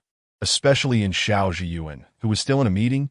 Typically, Xiao Zhiyuan refrained from answering calls during meetings. However, to prevent any emergencies concerning Tang Xiaoxiao, he kept his phone on silent rather than turning it off. When he received a call from Xiao Yaqing, he had no time to utter a word before he grabbed his phone and dashed out, hastily contacting Jiang Chuan while heading towards the hospital where Tang Xiaoxiao was being taken. Upon arriving at the hospital, he found that Tang Xiaoxiao had just entered for an examination, underscoring his urgency. Chapter 60. Jiang Chuan's offensive. Xiao Zhiyuan's guilt was the young master. Xiao usually this busy? If he cannot protect his own partner, I wouldn't mind stepping in. Jiang Chuan, who had been leaning against the emergency room door, felt a surge of anxiety upon seeing Xiao Zhiyuan rushing towards him. He disdainfully scoffed, "You have no chance." Noticing that Jiang Chuan had not left, Xiao Zhiyuan slowed his pace and took a deep breath. This was the second time Jiang Chuan had intervened to save Tang Xiaoxiao when she was in danger. As her partner, he could not forgive himself for being absent during both perilous moments. That moment, Jiang Chuan, waiting in the hospital for Tang Xiaoxiao to emerge, served as a painful reminder of his own inadequacy. That may not be the case. After all, the social circle of the young Master Xiao is not easily penetrable. Forcing oneself in would only lead to disaster. Jiang Chuan's comment subtly highlighted the disparity between Tang Xiaoxiao and Xiao Zhiyuan's worlds. While Tang Xiaoxiao may currently possess a formidable identity and background, her past was an immutable reality. The experiences they had traversed were completely divergent, akin to heaven and earth. Thus, the obstacles to their union were largely self-imposed. You need not worry. Without Jiang Chuan's prompting, Xiao Zhiyuan was already cognizant of the principal issue between him and Tang Xiaoxiao. However, now was not the time for such discussions. His foremost concern was Tang Xiaoxiao's well-being. But I must express my gratitude. Considering this and the last time, I owe you 2 favors and no need for that. This is between me and Tang Xiaoxiao. When you truly possess her, then we can discuss this matter. Jiang Chuan replied, casting a sidelong glance at Xiao Zhiyuan, dismissing the notion of favors owed. All his actions were voluntary. If anyone owed a debt of gratitude, it was Tang Xiaoxiao to him, with no connection to Xiao Zhiyuan. With the conversation having reached this point, Xiao Zhiyuan had no desire to continue. The two waited at the emergency room door for what felt like ages before a doctor finally emerged. The examination results indicated no significant issues. Relieved to learn that Tang Xiaoxiao was unharmed, Xiao Zhiyuan exhaled deeply, that moment. Tang Xiaoxiao had regained consciousness, which meant she could be discharged immediately without needing to stay for observation. Upon waking, Tang Xiaoxiao felt a twinge of embarrassment, especially upon realizing that Xiao Zhiyuan was at the hospital waiting for her. This feeling intensified as she grappled with how to face him. Knowing that avoidance was futile, with her head bowed, she slowly approached the door. Xiao Zhiyuan, have I troubled you again? Before she could finish her sentence, Xiao Zhiyuan enveloped her in his arms. That I'm sorry. I nearly let you come to harm again. It's not your fault. It's my own lack of vigilance. Tang Xiaoxiao could sense Xiao Zhiyuan's emotions, and she genuinely believed the issues were hers to bear, stemming from her overwhelming desire to uncover the truth behind past events that if not for that, she would not have sought out Li Ying, even though Li Ying ultimately did not show up. It seemed she had misspoken. Upon hearing this, Xiao Zhiyuan appeared even more unsettled. Humph, your savior is right here, and you don't plan to say anything? Jiang Chuan, who had intended to maintain a composed demeanor, was taken aback by Xiao Zhiyuan's vulnerability, prompting him to interject. Thank you. You've helped me once again. Tang Xiaoxiao, noticing Jiang Chuan's presence, felt somewhat awkward under the scrutiny of onlookers. She gently patted Xiao Zhiyuan's back, hoping he would release her. However, he tightened his embrace instead. With no choice, Tang Xiaoxiao maintained the embrace while responding to Jiang Chuan. No need for thanks, seeing that Xiao Zhiyuan was unwilling to let go. Jiang Chuan's perception of him shifted yet again. But upon witnessing Tang Xiaoxiao's mixed expression, a mischievous thought crossed his mind that if you truly wish to express gratitude, why not kick Xiao Zhiyuan to the curb and join me instead? I suggest you stay for a brain scan. Xiao and I will excuse ourselves and come by another day to express our thanks. The moment Jiang Chuan's words fell, Xiao Zhiyuan released Tang Xiaoxiao, taking her hand and leading her outside. Initially bewildered by Jiang Chuan's unexpected remarks, Tang Xiaoxiao was soon pulled along by Xiao Zi. By the time she comprehended what had transpired, she had already taken a couple of steps outside.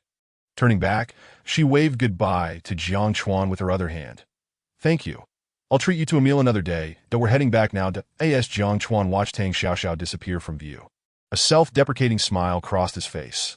Observing the dynamic between Tang Xiaoxiao and Xiao Zhiyuan, he suddenly realized that he might be too late. Xiao Zhiyuan had already carved out a place in Tang Xiaoxiao's heart. Yet, he was unwilling to concede so easily. This was the first time he genuinely cared for someone, and he found himself facing the prospect of heartbreak. Perhaps this was his punishment for his past recklessness. Tang Xiaoxiao stumbled along behind Xiao Zhiyuan, her lips nearly chapped from holding back words she dared not speak, fearing she might say the wrong thing. Finally, Xiao Zhiyuan let out a sigh, shifting from a pull to a gentle hold. Matching his pace with hers, they walked together until they reached where Xiao Zhiyuan had parked. He remained silent, thoughtfully fastening Tang Xiaoxiao's seatbelt. Tang Xiaoxiao, struggling to find the right words, was interrupted by her phone ringing. She discovered numerous missed calls and messages, realizing she had once again caused concern among her friends. Now that she was well, she felt compelled to reassure those who worried about her. Thus, she began to return calls one by one. By the time she finished, they had arrived at her home. Tang Xiaoxiao had bottled up her thoughts for so long, only to find herself stifled again. She wrestled with her feelings, but Xiao Zhiyuan continued to wear a stoic expression. Seeing that Xiao Zhiyuan was resolute in his silence, Tang Xiaoxiao's temper flared. With nowhere to vent her frustration, she exited the car as soon as it came to a halt, showing no inclination to wait for him. Xiao Zhiyuan observed her little display, managing a bittersweet smile when she was out of sight, that he too wished for a different dynamic, yet Jiang Chuan's words had compelled him to reflect deeply.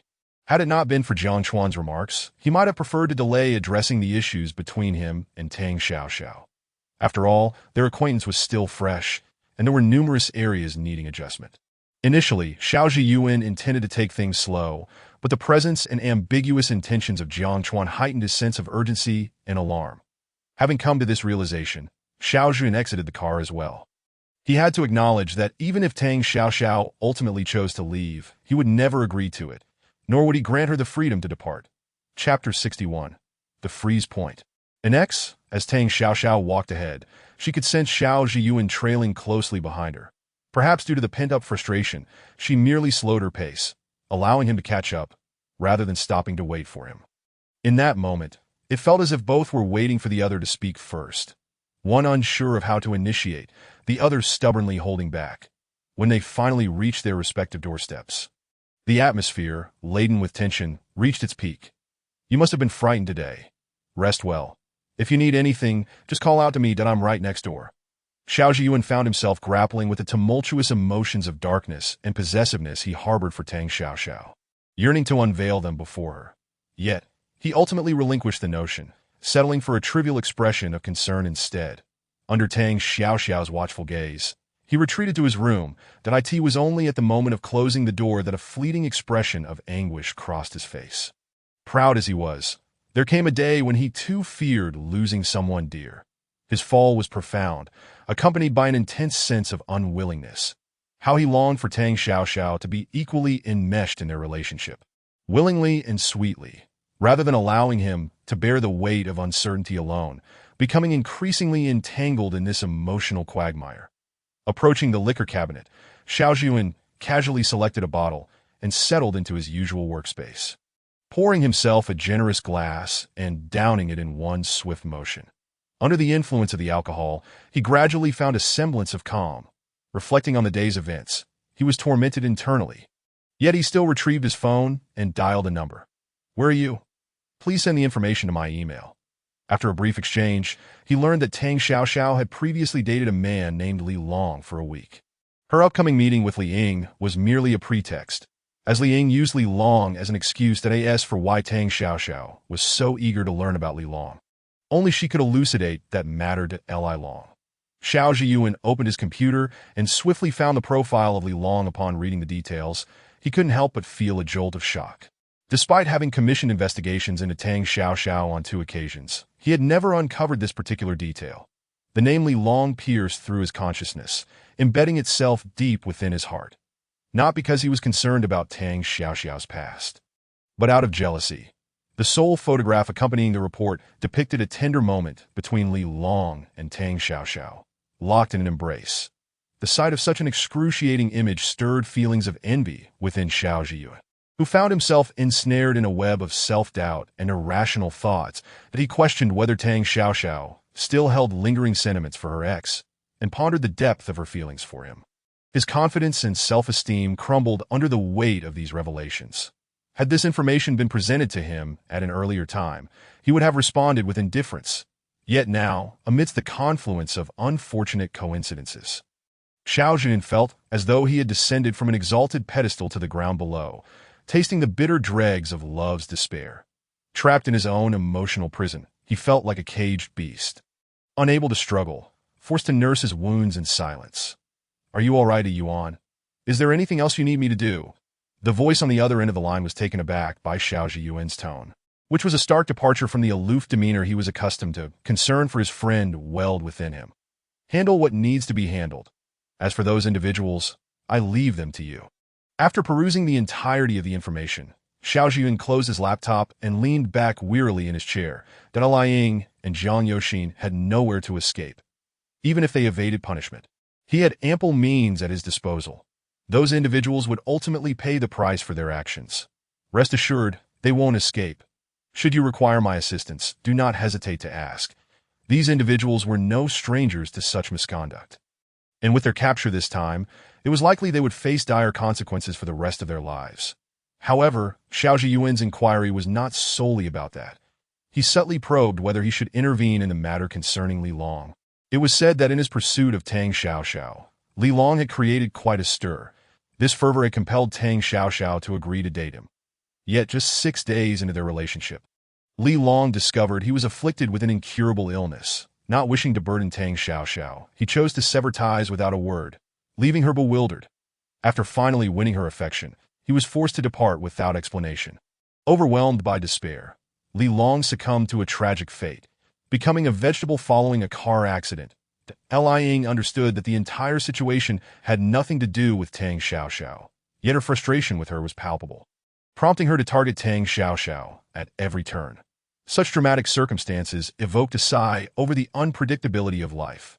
"Thank you," Xiao Zhiyuan replied, ending the call while maintaining the same posture, lost in thought until the late hours of the night. Finally, he opened his heavy eyelids, the earlier gloom having dissipated. Equally restless was Tang Xiaoxiao, who lay in her meticulously arranged bedroom, unable to find solace. Her mind was consumed by the events of the day. She wished to explain to Xiao Zhiyuan the reason for her visit to the bar, to reveal her past relationship. Yet she understood that he might already be aware, as he had once admitted to investigating her history, which undoubtedly included the details of Li Long. In other words, if Xiao Zhiyuan were to inquire, he could easily ascertain why she had been at the bar that night.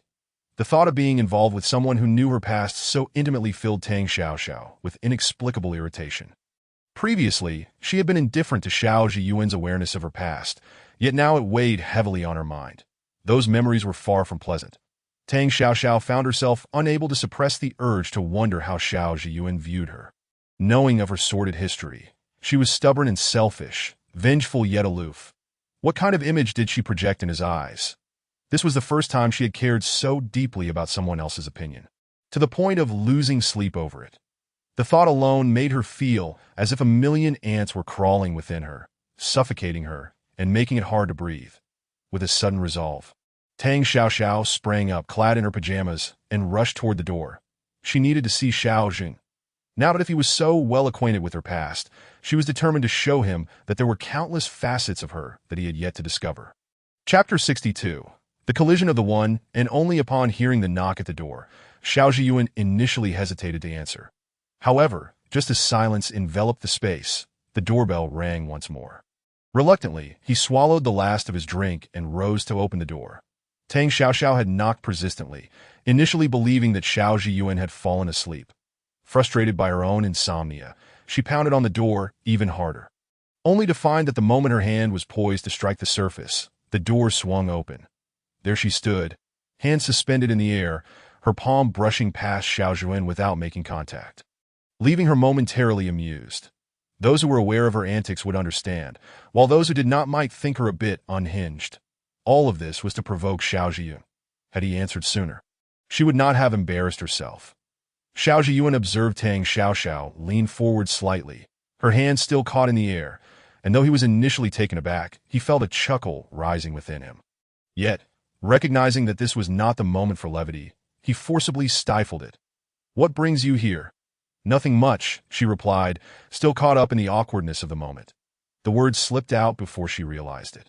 And upon the realization, she shot a fierce glare at Xiao Jing, retorting, "Is it a crime to visit you without a reason?"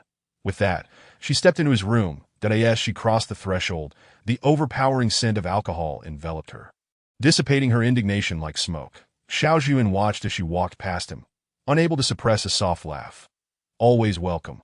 Bathed in the moonlight streaming through the window, Tang Xiaoxiao plopped down in the very spot Xiao Zhiyuan had just vacated. Twirling a wine glass in her fingers, after some time, she finally set the glass down. Facing away from Xiao Zhiyuan, she felt emboldened to speak her mind. "Xiao Zhiyuan, there's something I need to tell you. The reason I went to the bar today was for someone, or more specifically, to clarify a matter that in contrast to the mystery surrounding Li Long's disappearance." Tang Xiaoxiao was far more intrigued by why he had abruptly vanished after such fervent pursuit. "Yes, I understand," Xiao Zhiyuan responded, unfazed by her mention of Li Long. The fact that she was willing to come find him at such a late hour indicated to him that her feelings were far more complex than mere indifference. With a sense of relief, he moved closer to her, leaning against the table, and met her gaze. "May I ask you a question?" "Go ahead," she replied. Tang Xiaoxiao gazed intently at Xiao Zhiyuan, whose figure was obscured by the moonlight streaming in through the window. Consequently, she could only rely on her intuition to perceive him in the darkness, attempting to decipher his expression from his tone and gestures. "Does being with me make you uncomfortable?" she wondered. Conversely, Xiao Zhiyuan could vaguely detect the reactions on Tang Xiaoxiao's face, using the shadows to cast his thoughts and emotions before her like a figure standing on a distinctly marked boundary, awaiting her verdict. "Why do you ask that?" Though puzzled as to why Xiao Zhiyuan posed such a question, Tang Xiaoxiao instinctively shook her head. "That I fear that no matter how hard I try, I still cannot protect you. I fear that someone might take you away." Xiao Zhiyuan averted his gaze from Tang Xiaoxiao. Once those words left her lips, his choices dwindled to just two. Either he could gain more from Tang Xiaoxiao or suffer a crushing defeat, aware that he might face the most significant and devastating failure of his life. Upon seeing Tang Xiaoxiao seek him out, he nevertheless chose to speak that I'm not a porcelain doll. It should be me who worries. Tang Xiaoxiao rose, resting one hand beside Xiao Zhiyuan's on the table. Allowing herself to see his face more clearly in the dark, that it was undeniable that she harbored feelings for him. And because of this affection, she yearned to take a step further, to seek more. Have I ever mentioned, you need not hold back with me? What? Xiao Zhiyuan's gaze fell upon Tang Xiaoxiao's face, which, even in the dim light, captivated him. Yet, what moved him more was her candid words. Could her statement imply that he was free to act as he wished with her? It's nothing, just the literal meaning, she replied, pouting slightly. Though she had arrived in a furious state, she found herself devoid of any ire in Xiao Zhiyuan's presence. She couldn't help but admire her own composure. Straightening up to prepare for bed, that I've said my piece. You should rest early. Before she could finish, Xiao Zhiyuan suddenly wrapped his arm around her waist, pulling her closer and leaving no room for refusal or resistance. I'm serious. Stay tonight and don't leave. As he spoke, he gently pressed his hand against her head, tentatively brushing his lips against hers. Feeling the softness against her lips, Tang Xiaoxiao smiled. The restraint she referred to pertained to her thoughts, not her actions. However, she decided to let this misunderstanding linger, for she felt neither aversion nor discomfort, only a tinge of nervous anticipation. Thus, she leaned her weight against Xiao Zhiyuan, wrapping her arms around his neck. That's acceptable, but you must take full responsibility, becoming my first and only. With a slight exertion, Xiao Zhiyuan tightened his embrace, effortlessly switching positions with Tang Xiaoxiao, feeling honored. Lowering his head, he delicately brushed his lips against her forehead. Then with a firm grip, lifted her with one arm to a certain height, before pressing her fully against his shoulder. The entire sequence flowed seamlessly. Once Tang Xiaoxiao regained her composure from the surprise, she found herself placed gently on the bed in the blink of an eye. Xiao Zhiyuan descended upon her. She surrendered to his gentle advances. Whether passively or actively, Tang Xiaoxiao pondered how she had moved from the living room to this moment. However, she soon found herself too preoccupied to dwell on such thoughts. As the night stretched on, the evening was filled with fervor and exploration, and it wasn't until Tang Xiaoxiao was utterly exhausted, her arms too weary to lift, that Xiao Zhiyuan finally relented. Once Tang Xiaoxiao, her voice hoarse from pleading, was granted respite, her mind succumbed to slumber, resting her head on the pillow. Meanwhile, Xiao Zhiyuan, now free from the effects of alcohol, felt no fatigue as he lay beside her, absent-mindedly stroking her.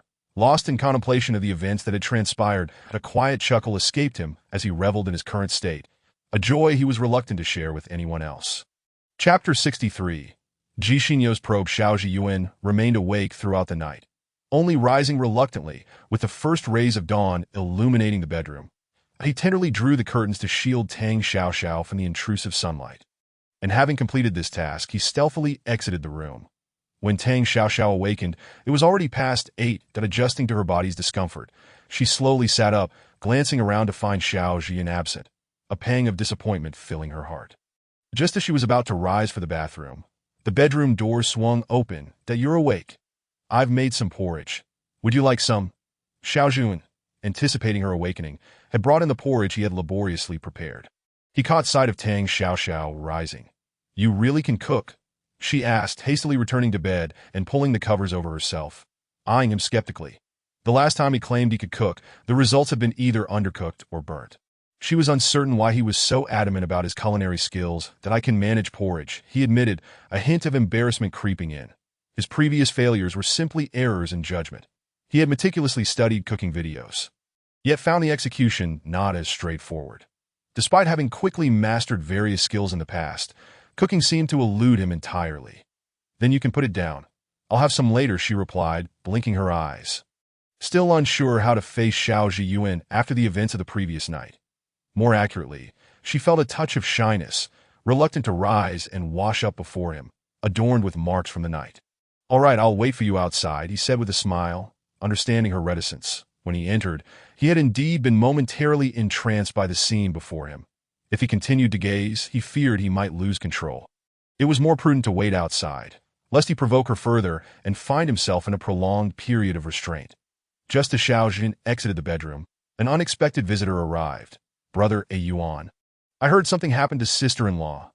I couldn't reach you by phone, and I was worried sick, Ji Xinyo exclaimed, her expression shifting to one of concern upon seeing him, that in truth, she had received word that Jiang Yoxin's plan had failed. Although only Li Ying and a few associates faced consequences, it did not mean that Xiao Zhiyuan was unaware of Jiang Yoxin's involvement. Discovering her connection was not the issue. The potential repercussions for Ji Xinyo were what concerned her. Thus, she sought to ascertain whether he had any knowledge of the situation. Everything is fine.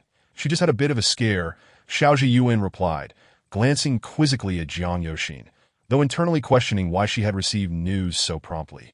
That's good to hear. Is sister-in-law still sleeping next door? Ji Xinyo asked, relieved that Xiao Zhiyuan had not uncovered her prior meeting with Jiang Yuexai. Do you need something from her? Having just tasted the sweetness of love. Xiao Zhiyuan was not inclined to share Tang Xiaoxiao with anyone. It's nothing. I just returned and have no friends to contact, so I thought I would get closer to sister-in-law. Ji Xinyo stammered awkwardly at the door. In recent days, she had reconsidered Jiang Yoxin's advice, realizing it held merit. She truly should not abandon her pursuits without effort. Once your sister-in-law recovers, I'll host a welcome dinner for you both. Xiao Zhiyuan's words implied that Tang Xiaoxiao would likely refuse Ji Xinyo's invitation. Given the stature and connections of the Ji family, even if Ji Xinyo had not been in touch with old friends for years, they would undoubtedly rush to reconnect upon hearing of her return. Lately, unexpected troubles have befallen Tang Xiaoxiao, and Xiao Zhiyuan felt compelled to be vigilant, even if the trouble came from a childhood friend. Brother A. Yuan, you are truly good to sister-in-law. Ji Xinyo remarked that Ji Xinyo could only mask her inner jealousy with a forced smile as she grappled with her feelings. How many years had she known Xiao Zhiyuan? It was the first time she had witnessed him show such concern for another person. From Jiang Yoxin, she had gleaned quite a bit about the relationship between Tang Xiaoxiao and Xiao Zhiyuan. The more she learned, the more her bitterness grew. After all, she was the one who had known Xiao Zhiyuan the longest. Why was it that Tang Xiaoxiao had managed to seize the opportunity first? Why did Xiao Zhiyuan treasure Tang Xiaoxiao so dearly while remaining indifferent to her? Why could Tang Xiaoxiao enjoy Xiao Zhiyuan's affections without a hint of guilt? Zhiyuan, what are you doing standing at the door? Tang Xiaoxiao, unprepared with any clothing at Xiao Zhiyuan's residence, had no desire to wear yesterday's outfit. Instead, she casually took a shirt from his wardrobe and donned it, emerging with a bowl of porridge. Good morning, sister-in-law. That I heard you had an incident, so I came to check on you. That I didn't expect to find you at a Yuan's house, Ji Xinyo said, her gaze drifting past Xiao Zhiyuan to the obviously ill-fitting shirt on Tang Xiaoxiao. Her jealousy reaching a boiling point. That wasn't Jiang Yoxin the one who claimed they weren't cohabiting. What was this situation now? Miss Ji, is it strange that I am in my husband's home? Tang Xiaoxiao did not need to look at Ji Xinyo's expression. The hostility in her tone was palpable. She had previously thought Ji Xinyo could genuinely let go, but it seemed that was merely a facade. That no, I thought sister-in-law was still in the hospital and was about to ask which hospital a Yuan's sister-in-law was in. Ji Xinyo stammered, caught off guard by Tang Xiaoxiao's inquiry. Clearly, she could not reveal that Jiang Yoxin had informed her they were not cohabiting. Thank you for your concern. Originally, Zhiyuan insisted I stay for a few more days. But I wanted to come back, Tang Xiaoxiao replied, placing the porridge on the coffee table. Just as she was about to sit down, she noticed Xiao Zhiyuan still blocking the doorway, and Ji Xinyo appearing hesitant to enter, which almost made her laugh. Zhiyuan, I have a craving for the buns from Uncle Zhang's nearby. Could you please pick some up for me? Sure, if there's anything else you desire, just give me a call. Typically, Tang Xiaoxiao would not ask him to buy things, but this time, her request indicated she wanted to create some space for herself and Xiao Zhiyuan away from GXINU.as the devoted husband he was. Xiao Zhiyuan promptly left without hesitation. Miss Ji, won't you stay and sit for a while? Zhiyuan is likely to be gone for a bit, Tang Xiaoxiao said with a smile, her gaze directed at the not-so-pleased Ji Xinyo. Feeling quite satisfied that Ji Xinyo had come early to express concern for her, that if anyone believed she was oblivious to the underlying tensions, who would take her seriously? Sister-in-law, isn't it a bit excessive to command a Yuan around like that? Ji Xinyo had never seen Xiao Zhiyuan act as a gopher. He was always the one being catered to by others. Yet here was Tang Xiaoxiao, ordering him around without a hint of politeness. Miss Ji, your words are rather bewildering. May I inquire from what standpoint you make such a statement? As a friend? A sister? Or perhaps as an admirer? Chapter 64. You are welcome to visit anytime, sister-in-law. Your remarks leave me somewhat perplexed. The Ji Xinyo took a seat opposite Tang Xiaoxiao. Faced with Tang Xiaoxiao's directness, Ji Xinyo regained her composure. Since Tang Xiaoxiao had discerned her intentions, there was no need for her to continue feigning innocence. Is it truly difficult to comprehend? Miss Ji, you are an intelligent person. There is no need for subterfuge. Tang Xiaoxiao replied with a professionally feigned smile, subtly communicating that she was aware of Ji Xinyo's hidden motives. Now, I am giving you an opportunity. Seize it wisely without any further pretense that, of course, if Ji Xinyo refused to acknowledge this, Tang Xiaoxiao would be powerless to change that sister-in-law. Are you quite confident? I wonder if a Yuan would still treat you so well if you were aware. Ji Xinyo retorted, unwilling to directly confront Tang Xiaoxiao's challenge. Tang Xiaoxiao recognized Ji Xinyo's evasiveness, that as long as Ji Xinyo refused to admit her feelings, Tang Xiaoxiao had no leverage. However, Ji Xinyo's words were laced with barbs, all underscoring her intentions. She was declaring war against Tang Xiaoxiao. Perhaps you should inquire with him later that, of course, if you feel too shy, I could gladly assist. Tang Xiaoxiao understood Xiao Zhiyuan well. If he truly harbored feelings for Ji Xinyo, he would not pretend to be oblivious to her affections while marrying Jiang Yoxin to evade familial pressure. His choice to remain indirect was a testament to their past connection. Thus, Tang Xiaoxiao secretly relished the idea of Ji Xinyo frequently coming by to assert her presence, allowing her to observe Xiao Zhiyuan in a different light. The Dou genuinely possessed such confidence. A Yuan is too proud to be easily manipulated by someone like you. Ji Xinyo could scarcely endure the sight of Tang Xiaoxiao flaunting her perceived superiority. Xiao Zhiyuan had undoubtedly been deceived by Tang Xiaoxiao's exterior, and Ji Xinyo was determined to help him see her true nature. With that thought, Ji Xinyo abruptly stood, her fury no longer concealed. Miss Ji, are you leaving? Well, take care. You are always welcome to visit. Tang Xiaoxiao remarked, a genuine smile appearing on her face as she observed Ji Xinyo's change in demeanor. She had initially thought Ji Xinyo was quite adept at masking her emotions, but this was all too transparent. With someone as childish as Ji Xinyo, Tang Xiaoxiao felt a sense of reassurance that, of course, I will come often. Just wait. I will ensure a Yuan sees your true colors. Ji Xinyo retorted with a cold snort. Her disdain for Tang Xiaoxiao's shamelessness evident. How could someone so brazenly enjoy the benefits bestowed by a Yuan while pretending that it was all his own volition? It infuriated her. Very well. You are welcome, Tang Xiaoxiao replied, her gaze drifting to the doorway, where Xiao Zhiyuan had just returned. Ji Xinyo could hardly contain her frustration at Tang Xiaoxiao's calm demeanor, her anger boiling over as she sought to uncover something to expose Tang Xiaoxiao's true nature. Seeing Tang Xiaoxiao's cheerful expression only intensified Ji Xinyo's belief that she was being mocked. That moment, Ji Xinyo could no longer bear to stay and turned to leave, just as she locked eyes with Xiao Zhiyuan, who was carrying a bag of buns that a Yuan. I'm back, Xiao Zhiyuan nodded, acknowledging Ji Xinyo before disregarding her departure entirely, that he bypassed her to place the buns on the table in front of Tang Xiaoxiao. Are you hungry? Is there anywhere you feel unwell? Why do you ask? If I said I wasn't hungry, would you start doubting your own abilities? Tang Xiaoxiao maintained her gaze on Xiao Zhiyuan as he approached her. Once he set the items down, she playfully squinted up at him, subtly teasing him that Ji Xinyo, unable to contain her jealousy, felt as if she might shatter her teeth from clenching them so tightly. She could hardly look away, and from this angle, she caught sight of the telltale marks on Tang Xiaoxiao's neck. The sight nearly made her furious enough to stomp her feet in frustration. What do you mean they aren't cohabiting? If this isn't cohabitation, then what is? After Ji Xinyo stormed off in anger, Tang Xiaoxiao finally burst into laughter. You won't believe this. Did you hear what Ji Xinyo just said? What did she say? Xiao Zhiyuan had caught a glimpse of the conversation at the door, but seeing Tang Xiaoxiao so amused intrigued him. She claimed, I'm taking advantage of you, merely enjoying your generosity without reciprocating. Tang Xiaoxiao chuckled, but then straightened, her eyes glimmering with mischief as she looked at him. Did I ask that so? Xiao Zhiyuan grinned as he settled beside her, opening the bag of buns. That I think it's quite the opposite. I wouldn't mind if you turned your attention a bit more towards me. Your expectations are rather low, Tang Xiaoxiao teased, reaching for a bun to feed him before taking one for herself. She then set the remaining buns and porridge in front of her. That I hope Mr. Xiao can endure a bit of hunger. The rest is all mine, that I'll prepare breakfast for you once I finish. Xiao Zhiyuan was momentarily lost in thought as he savored the bun in his mouth, But soon his heart raced at Tang Xiaoxiao's words. What should have been an ordinary exchange warmed his heart immensely. "All right, I'll be waiting for your delightful offerings," he replied.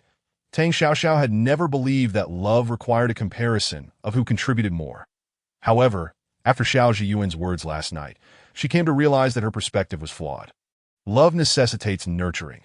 It is a sentiment that envelopes both individuals in warmth, that if one party feels anxious or insecure, it signifies that the other has not done enough. Although she may not love Xiao Zhiyuan to the same extent he loves her, one thing is certain. She cherishes every moment spent with him, whether filled with joy or tinged with sorrow. With a heart full of sweetness and gratitude, Tang Xiaoxiao finished the last spoonful of porridge, letting out a satisfied burp. Determined not to waste Xiao Zhiyuan's intentions, she successfully indulged herself to the point of fullness, that if you're too full to eat, then don't it if you like. I can cook for you in the future. Xiao Zhiyuan said with a helpless smile that he was genuinely pleased that Tang Xiaoxiao had finished her meal, yet her overindulgence left him both amused and exasperated. "That won't do. It's my turn now." Tang Xiaoxiao burped again and rose to prepare breakfast for Xiao Zhiyuan. With little else to do, he followed her into the kitchen, ostensibly to assist, though in reality, he was more of a distraction. Yet, amidst their playful bickering, neither felt that there was anything amiss. Chapter 65. Bidding farewell to the past, intensifying affections, is it delicious? Tang Xiaoxiao propped her elbows on the table, watching Xiao Zhi eat with keen interest. "Yes, it's very tasty," he replied, feeling somewhat uneasy under her gaze. "Hurry up. After you finish, we need to settle yesterday's score." Tang Xiaoxiao had not forgotten the unpleasantness of the previous day. Xiao Zhiyuan must have known something. She felt foolish for not asking him directly, and instead inquiring with Li Ying about Li Long yet. Perhaps it was a blessing in disguise. Had she confronted Xiao Zhiyuan directly, she might not have so swiftly recognized her own issues. Cough, cough. What? Xiao Zhiyuan nearly choked on his food upon hearing her words. Did he hear correctly? Was Tang Xiaoxiao truly planning to settle accounts afterward? "You must know about Li Long, right? I should have asked you directly to avoid being wronged." Tang Xiaoxiao exuded confidence. The expression Xiao Zhiyuan had shown her yesterday, aside from being influenced by alcohol, indicated he must have concocted some chaotic thoughts. Otherwise, how could someone as emotionally stable and impervious as Xiao Zhiyuan display such vulnerability that tugged at her heartstrings? The information is on my computer." Xiao Zhiyuan suddenly found his meal unappetizing and set down his bowl and chopsticks. He stood up, opened his computer, and retrieved the relevant documents for Tang Xiaoxiao to review. "Is this it?" She skimmed through the material but quickly lost interest, hardly recalling the exact reason she had agreed to date Li Long vaguely. She remembered wanting companionship, not wanting to continue living in solitude. And at the time, Li Long had been persistently pursuing her. Thus, she had consented to the relationship. Although the days spent with Li Long were marginally more enjoyable than solitude, she was not someone who easily opened her heart. It merely appeared that she was not so eccentric. After Li Long's abrupt departure, the impact on her was significant. She had initially thought it was due to his realization that she was out of sync with others or considered her peculiar, leading him to vanish without a word. The truth was that Li Long had been afflicted with a terminal illness. She had never contemplated such a scenario. "Do you wish to see him? I heard he has no more than 6 months left." Xiao Zhiyuan observed Tang Xiaoxiao's fluctuating emotions, confusion, relief, and entanglement, and felt a wave of anxiety wash over him if she could not let go of Li Long. Or if she still harbored feelings for him, Xiao Zhiyuan could not guarantee that jealousy would not lead him to act in a manner that would harm Tang Xiaoxiao. Of course, this harm would not be directed at her, but rather at Li Long. "Do you want me to go see him?" Tang Xiaoxiao, having just extricated herself from her thoughts, heard Xiao Zhiyuan's tentative inquiry. Did she wish to? Perhaps not. She merely wanted to understand why Li Long had left without a word. In truth, this question had become inconsequential since her relationship with Xiao Zhiyuan had begun. Her visit to see Li Ying was simply to satisfy her curiosity. "That I'm asking you." Xiao Zhiyuan snatched the computer away, slamming it shut in frustration, and began clearing the table. Tang Xiaoxiao's seemingly rhetorical question led him to believe she wanted to meet Li Long after all. Time was indeed of the essence for Li Long. Yet even if Li Long had less than 6 months to live, Xiao Zhiyuan was consumed with jealousy. "To go if you want. I won't accompany you." "Are you serious?" Tang Xiaoxiao, noting the unmistakable expression on Xiao Zhiyuan's face that suggested he would break her legs if she dared to go. felt irritated that in her anger, she sought to twist Xiao Zhiyuan's intentions. Well, that is your freedom. Xiao Zhiyuan gritted his teeth and spat out those words before heading toward the kitchen, not sparing her a glance. You are right. It is indeed my freedom, as long as you are not angry. Tang Xiaoxiao watched Xiao Zhiyuan's retreating figure, barely able to contain her amusement. Who could explain to her why Xiao Zhiyuan possessed such a petty side? It was infuriating yet amusing all at once. As she bid farewell to Xiao Zhiyuan, she raised her voice, as if to ensure he heard her. In any case, since you don't want to hear anything, I'll say whatever I please that I will go this afternoon. I intend to carefully long in the hospital for a few days, and if possible, I would like to accompany him to the end. You dare? Tang Xiaoxiao's loud declaration echoed in the small room, and it was impossible for Xiao Zhiyuan to ignore her. In a fit of anger, he tossed the dishes into the sink and stormed toward her. Yet, rather than feeling fear from his intimidating demeanor, Tang Xiaoxiao was utterly enchanted. However, Tang Xiaoxiao got carried away, emboldened by the knowledge that Xiao Zhiyuan would never truly harm her. She spoke provocatively, eager to provoke him. Yet as the conversation progressed, she found herself feeling aggrieved, almost as if the blame lay solely with Xiao Zhiyuan from the very beginning. She had completely forgotten her intention to tease him and provoke his irritation. What is there to fear? My husband is so generous. Not a hint of jealousy. If he is not jealous, it means he does not care. Since he does not care, why should I be afraid? Wait, when did I? Xiao Zhiyuan was taken aback by Tang Xiaoxiao's audacious and unreasonable assertions that he was nearly driven to madness. How could she tell such blatant lies with a straight face? He was the one seething with anger. Yet it was he who had to placate her. I am not generous. I am nearly driven mad with jealousy. Do you expect me to say, no, you cannot go? Would that satisfy you? Exactly, you ought to say, Tang Xiaoxiao. If you dare go, I will confine you. Tang Xiaoxiao cleared her throat and, hands on her hips, animatedly pointed at Xiao Zhiyuan. Or perhaps you should say, Tang Xiaoxiao, have I been too good to you? You better suppress such dangerous thoughts. Xiao Zhiyuan's previously simmering jealousy, which had threatened to boil over, transformed into a cascade of gentleness at that moment that he realized he had indeed erred. Despite fully understanding Tang Xiaoxiao's character, he had still misspoken. For someone as proud as Tang Xiaoxiao, if she did not love him, why would she willingly give herself to him? With this realization, Xiao Zhiyuan enveloped Tang Xiaoxiao in his embrace. A hint of guilt in his demeanor. I am sorry. I misspoke. Why do you have to be like this? Are you trying to break my heart? Tang Xiaoxiao felt her heart ache. Had she known this would make Xiao Zhiyuan so upset, she would have refrained from causing a scene. The sensation of being cradled in his hands was almost too much for her to bear. Perhaps, yes. Xiao Zhiyuan let out a low chuckle. He understood precisely how to make Tang Xiaoxiao love him even more than she had the day before, even if it required him to humbly lower himself. This is your reward. As Tang Xiaoxiao delicately rose on her tiptoes to present herself at Xiao Zhiyuan's lips, she realized that escape was no longer an option. Though, in truth, she had no desire to flee. Chapter 66. The grand opening of the studio after spending several leisurely days at home, Tang Xiaoxiao was finally poised to embrace the exhilarating moment of her studio's inauguration. The day before the grand opening, she took to her social media, symbolically inviting everyone to attend the ceremony for her jewelry design studio. However, Tang Xiaoxiao was not one to extend half-hearted invitations. For some esteemed elders, she privately sent messages and made phone calls. Given the limited number of individuals she reached out to, she assumed that not many would attend the opening day of her studio.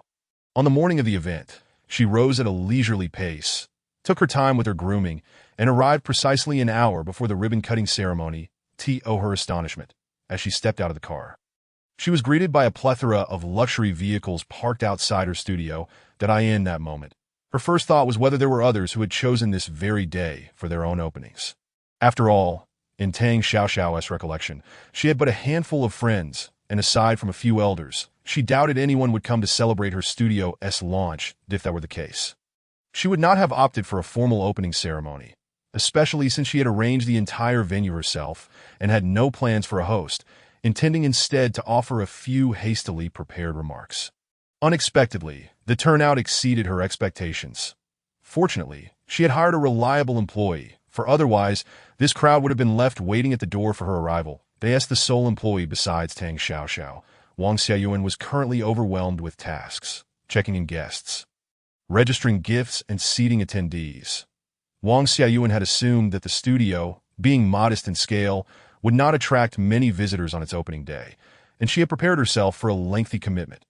However, from the moment she arrived, she had been busy without pause, and the fact that her boss had yet to appear only added to her concern. These guests were not only early, but also of remarkable status, far beyond her capacity to entertain. Just as she contemplated throwing in the towel, Tang Xiaoxiao finally made her entrance. To Tio the unknowing observer, she might be mistaken for a guest herself, as she was momentarily taken aback by the scene before her. Apologizing profusely, she began to greet the guests as the event approached the ribbon-cutting segment. A truck pulled up outside, from which two objects covered in red cloth were unloaded. Shortly thereafter, a stretched Cadillac arrived nearby, and from it emerged Bai Chu Tian and Bai Ping Feng, instantly becoming the center of attention. Such a commotion did not escape Tang Xiaoxiao's notice. "Xiao, come and see the wonderful gifts your grandfather has brought for you," Bai Chu Tian called out, his face beaming with delight as he spotted Tang Xiaoxiao approaching. This time, Bai Chu Tian had truly gone all out for the opening of her studio, in addition to the jade stone she had previously won.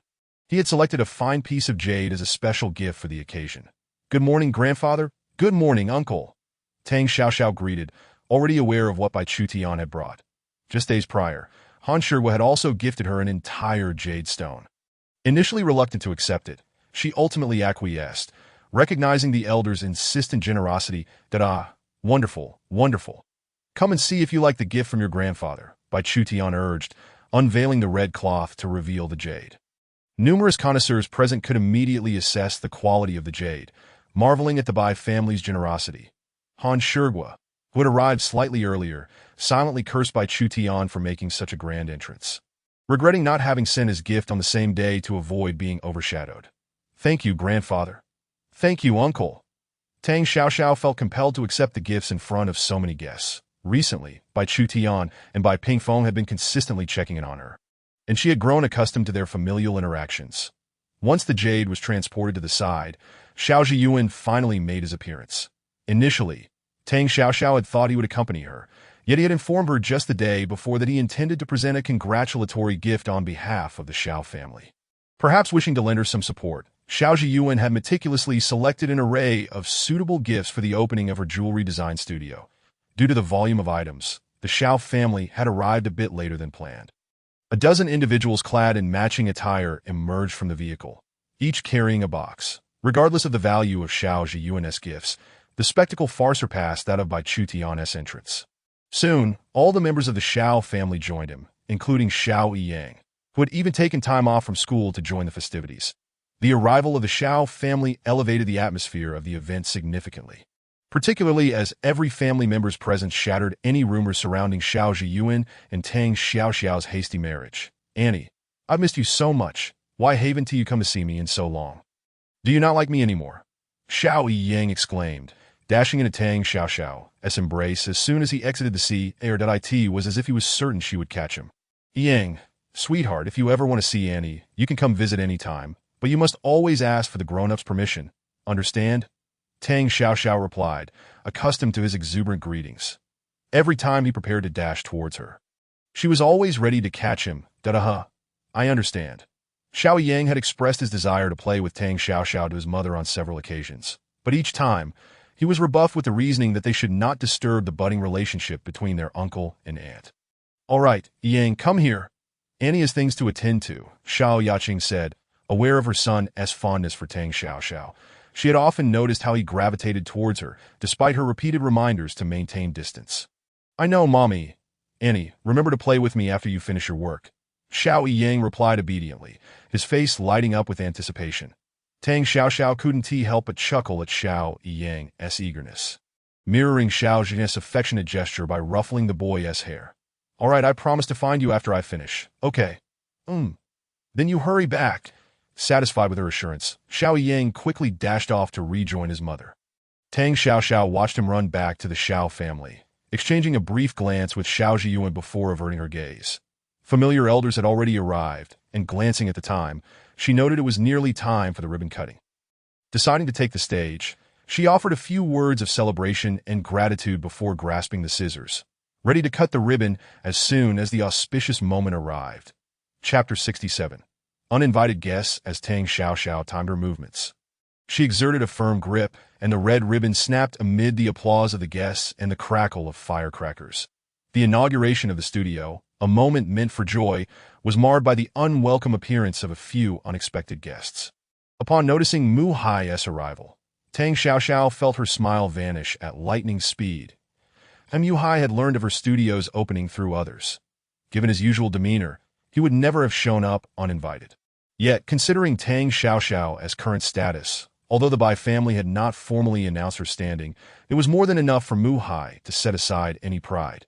However, because Tang Xiaoxiao had not directly invited him, Mu Hai had delayed his visit, that if he did not attend, it would surely spark rumors of discord between him and Tang Xiaoxiao, potentially affecting the Mu family's business. Furthermore, he wished to leverage Tang Xiaoxiao's identity to elevate the Mu family's standing, as she had once been under his care. "Grandfather, why did we have to come? This Tang Xiaoxiao is simply too much. She opens a studio without even informing us. We shouldn't have come," Qian Jia grumbled. Clearly displeased with the situation, to her, Tang Xiaoxiao was still the same unremarkable person she had always found irritating. "Let us keep our comments to ourselves. Remember, we are not here to give Tang Xiaoxiao face, but to uphold the Mu family's reputation." Mu Hai replied, casting a dispassionate glance at Qian Jia. Unfazed by her words in his eyes, the Mu family had not committed any offense against Tang Xiaoxiao, that I understand, grandfather. Qian Jia reluctantly replied with a dismissive tone. Expressing her grievances, with so many people present today, she certainly would not tarnish the reputations of the Mu and Qian families. Just knowing was sufficient. She would remind her cousin to temper her temper when they meet later. Mu Hai briefly surveyed the crowd attending the opening ceremony, quickly identifying a few targets. After greeting a few people, he leisurely made his way toward Tang Xiaoxiao, as if he were strolling in his own backyard, treating Tang Xiaoxiao's studio as if it were his own. This behavior incited discontent from Han Shiguo and Bai Chutian. Neither Han Shiguo nor Bai Chutian would so blatantly misplace their standing as Mu Hai did. Upon noticing Mu Hai's uninvited presence, Tang Xiaoxiao felt that his intentions were far from innocent, that in the past, Mu Hai prided himself on being aloof, only showing up after repeated invitations. This unusual behavior naturally led her to speculate. "What brings you here?" she inquired. "You should be grateful that grandfather could attend."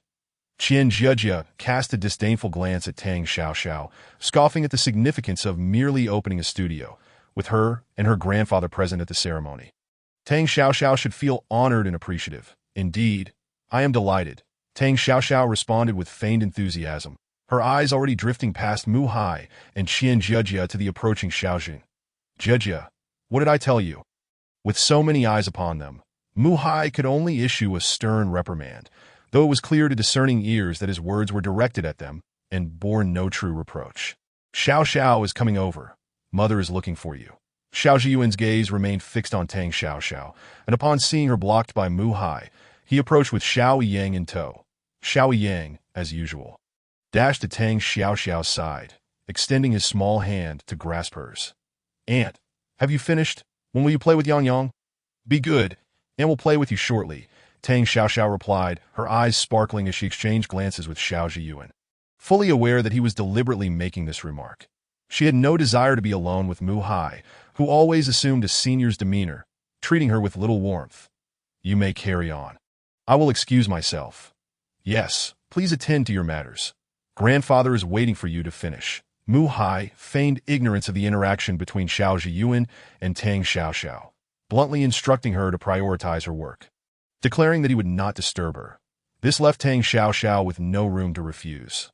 "All right, I shall try not to keep you waiting."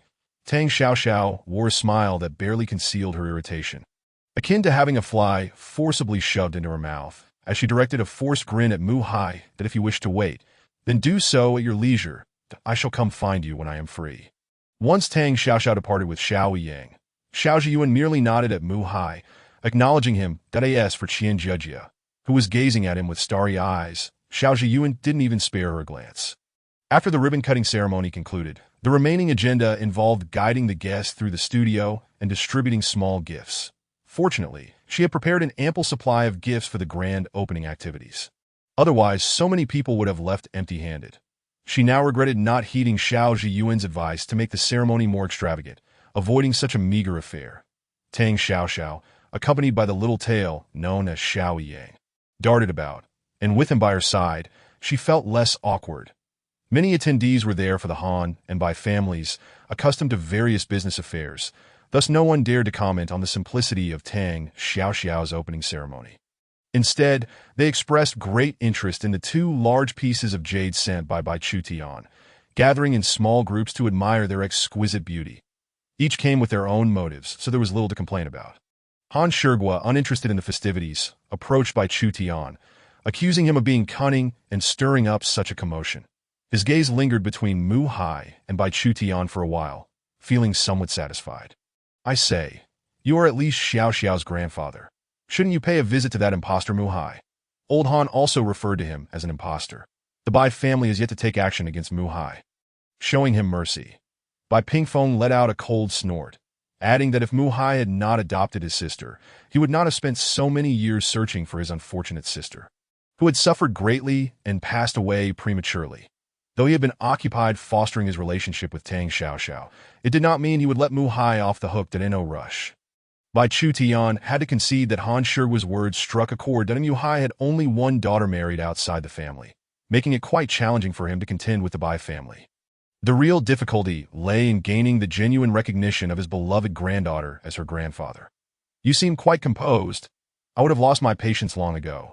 Bai Chutian was not indifferent.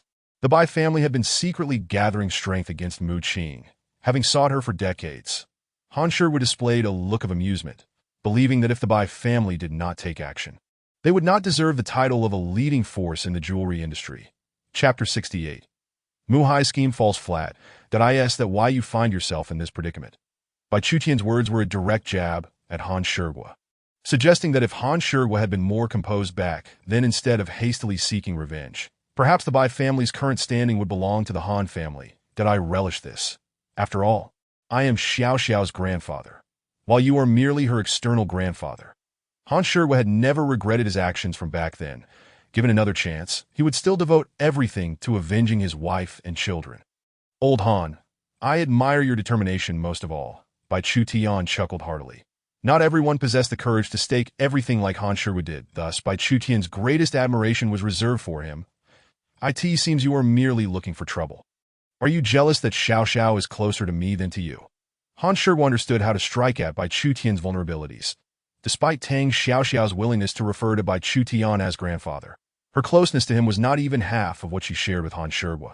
Han Shigua often flaunted this fact before Bai Chutian, and regrettably, this tactic never failed, always leaving Bai Chutian speechless. Bai Pingfeng stood silently by, watching the exchange without daring to interject. Unfortunately, an ill-timed voice intruded. Mu Hai. Convinced of his standing as Tang Xiaoxiao's grandfather, he believed that even if he were not biological, he had been called grandfather for over 20 years and thus held equal footing with Han Shigua and Bai Chutian. It is a pleasure to meet you both. I presume you are Xiao Xiao's elders. That I am Mu Hai, her grandfather. What sort of grandfather are you, who has shown no concern for my precious granddaughter? How dare you claim such a title? Bai Chutian, seeking an outlet for his frustration, found Mu Hai conveniently within reach. Though he could not confront Han Shigua, targeting Mu Hai was entirely permissible. These words should not be thrown around carelessly. The one standing beside you is your granddaughter, so do not mistake your identity. Han Shigua's disdain for Bai Chutian stemmed from the latter's inefficiency, which had caused Tang Xiaoxiao much suffering. As for Mu Hai, he simply found him insufferable. Arriving late to the opening ceremony without even a gift to present, Mu Hai had the audacity to boast about himself, leaving Han Shigua questioning whether he was shameless or simply putting on airs. You jest. Both Xiao Xiao and Jia have called me grandfather for over 20 years. Thus they are my granddaughters. Mu Hai was taken aback. He had not expected such a blatant lack of respect from these two. His face flushed with embarrassment, yet he dared not express his outrage. That's so. I have heard that you seem to have handed over your business to Mu Wan. Why have you not allocated even a portion to Xiao Xiao? Bai Pingfeng, unable to interject into the conversation between his father and Han Shigua, found it acceptable to interrupt Mu Hai. My cousin and I are still young and have much to learn. So Mu's affairs are currently overseen by my mother. Bai Pingfeng's remark left Mu Hai at a loss for words, as he had indeed entrusted his business to Mu Wan, who intended to bequeath it entirely to Qian Jejia. Consequently, Tang Xiaoxiao would receive nothing from the Mu family.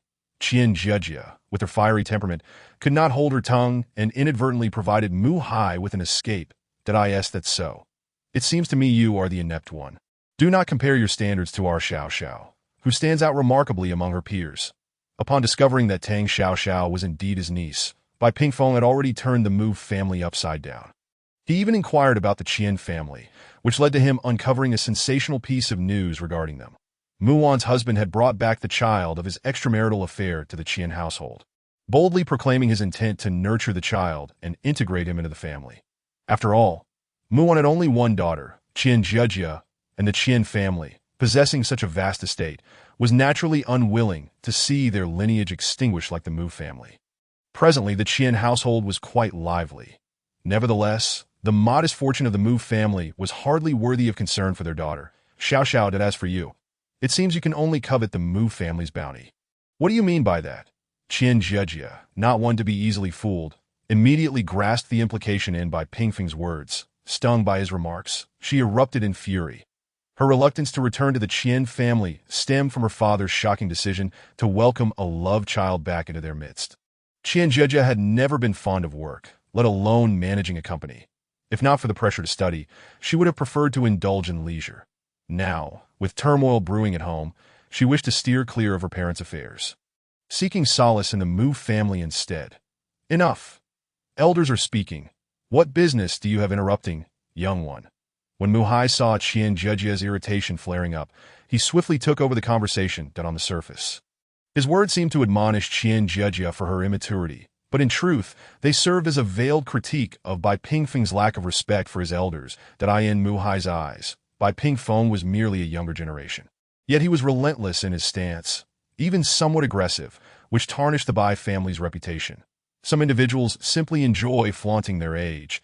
If they wish to discipline their granddaughter, they should do so behind closed doors, free to scold or reprimand as they please. Seeing that Tang Xiaoxiao was nearly finished with her tasks and guests were gradually leaving, Han Shihua had no desire to squander more time and words with Mu Hai, thus abruptly ending the discussion. That if you ask me, this is a perfect opportunity. Why not invite the Xiao family? The three families can dine together and become better acquainted. That's a splendid idea. We are indeed family. It's about time we gather to strengthen our bonds. Bai Chu Tian concurred with Han Shihua's suggestion. Tang Xiaoxiao was currently in a blossoming romance with Xiao Zhiyuan, and they had even obtained their marriage certificate early on. It was certainly time for the three families to unite. All right, I'll check with Xiao Zhiyuan and make the hotel arrangements. Bai Chu Tian and Han Shihua solidified their plans, with Bai Pingfeng tasked with execution. Naturally, the Xiao family was agreeable. The three spoke freely, arranging their plans in front of Mu Hai, treating him as nothing more than a backdrop. Though this dinner was ostensibly organized due to Tang Xiaoxiao, he was notably excluded that Mu Hai, witnessing the entire exchange, wore an exceedingly dark expression. Yet he found himself powerless to protest. Their gathering did not include him, and even if he wished to interject, he had to consider whether they would welcome his presence. After having endured enough humiliation, Mu Hai could only watch as Han Shihua and the others departed. Initially hoping to foster a closer relationship, he found himself frustrated and seething, ultimately storming off without even a word of farewell. As for Mu Hai's uninvited arrival and abrupt departure, Tang Xiaoxiao did not give it a second thought. Ever since Mu Hai had remained indifferent to Tang Zhongmin's proposal of a sea burial for Mu Qing's ashes, she had ceased to regard him as family to her. He was an inconsequential figure, and who would concern themselves with his thoughts? Chapter 69. Bai Chutian's request, both Han Shihua and Bai Chutian were prominent figures in the jewelry industry. One was a visible force to be reckoned with, while the other operated behind the scenes, orchestrating the entire landscape. The Xiao family, being a prominent commercial entity, occasionally intersected with them, yet despite their casual acquaintanceship, they had never contemplated a deep bond. However, on this occasion, they found themselves gathered, animatedly discussing the topic of Tang Xiaoxiao. As the center of attention, Tang Xiaoxiao appeared somewhat awkward, primarily focusing on her meal and opting to remain silent. From the outset, The conversation had revolved around her, and she had never experienced such unabashed praise before. Had she not been present at the table the entire time, she might have doubted whether the accolades heaped upon her truly pertained to her. Perhaps sensing her discomfort or realizing they had exhausted their topics of discussion, Bai Chutian suddenly proposed to escort Tang Xiaoxiao home. Tang Xiaoxiao, momentarily distracted, was unaware of the proceedings. Furthermore, she had driven herself and had not consumed any alcohol. Was it not appropriate for her to drive home? Just as she was about to voice her thoughts, Xiao Zhiyun, seated beside her, stood up. "Give me the keys. I'll drive." Tang Xiaoxiao, taken aback yet compliant, handed over the car keys to Xiao Zhiyun, suppressing her confusion. Xiao Zhiyuan's insistence on driving her car indicated his desire for her to return with Bai Chutian. Otherwise, why would he go out of his way to offer? Observing this, Bai Chutian promptly rose, exchanged cordial farewells, and led Tang Xiaoxiao away. Throughout the journey, Tang Xiaoxiao trailed behind Bai Chutian, wearing an expression of puzzlement. Bai Pingfeng, in the driver's seat, noticed Tang Xiaoxiao's discomfort through the rearview mirror. Although she did not resist their company, she was noticeably more reserved than she had been with others. "Xiaoxiao, your uncle and grandfather have crafted a bedroom in your honor at home, tailored to your preferences. Why don't you come back with me tonight to see if any modifications are needed?" "Thank you, uncle. Perhaps another time. I've just opened my studio and am quite swamped." Tang Xiaoxiao felt a wave of emotion at his words. Overwhelmed by a sense of unworthiness in receiving such kindness that in her heart, the Bai family had always been the source of her mother's tragedy. Despite their relentless search over the years, not all past grievances could be mended with time. The more the Bai family extended their goodwill, the more she felt ensnared in a moral quandary. "That's all right. You can visit whenever you find the time." Bai Chutian did not wish to pressure Tang Xiaoxiao, yet he was increasingly aware of his declining health at his age. One could not feign invincibility, that he feared that one day he might be unable to see Tang Xiaoxiao truly accept him as her grandfather. "Xiaoxiao, I have a request that I hope you can grant it." "What is it, grandfather?" Tang Xiaoxiao anticipated that they were about to delve into serious matters. Bai Chutian's insistence on her riding in this car likely indicated he had something significant to discuss privately, something that could not be aired in public, "that I wish to find a time to see your mother." Bai Chutian's mention of his unfortunate daughter stirred a wellspring of sorrow within him. Did he long to meet Mu Qing? It was a dream he had harbored. Yet, despite finding her, he had refrained from visiting, fearing it would only deepen Tang Xiaoxiao's resentment and further strain their relationship. If it were not for Bai Chutian's acute awareness of his deteriorating health, he would not have broached the topic before Tang Xiaoxiao had entirely accepted him. Tang Xiaoxiao had assumed Bai Chutian had already met her mother. She could sense his feelings, be it longing, guilt, or regret, that it was this understanding that led her to tacitly accept the closeness of the Bai family. Under Bai Chutian's perspective, Tang Xiaoxiao had believed he had previously visited her mother, only to realize that he had not yet done so. "Your mother undoubtedly wishes to see you as well. Would you accompany your grandfather when the time permits?" Tang Xiaoxiao expressed that Mu Qing wished to see Bai Chutian. Rather than saying anything else, to Bai Chutian, her words implied, "Go if you wish. I will not hinder you." Bai Chutian was acutely aware that Tang Xiaoxiao likely harbored resentment towards him, and he yearned to make amends. However, no matter how he endeavored, any act of kindness towards Tang Xiaoxiao seemed to elicit her avoidance. Thus, he had to tread carefully in every endeavor, even when his intentions were genuine. "Yes, there is a chance." Tang Xiaoxiao nodded slightly and thereafter fell silent. She was acutely aware that her mother undoubtedly wished to see Bai Chutian. Perhaps she ought not to continue rejecting the warmth that Bai Chutian offered. The fact that the Bai family had not given up over the years spoke volumes. Bai Chutian gazed at Tang Xiaoxiao as she turned her head to look out the window, and several times he opened his mouth to speak, yet found himself at a loss for words. Ultimately, he could only transform the myriad unsaid sentiments into a sigh of regret. Throughout his life, Bai Chutian had prided himself on never having wronged anyone aside from his own daughter, yet he found himself devoid of even a chance to make amends.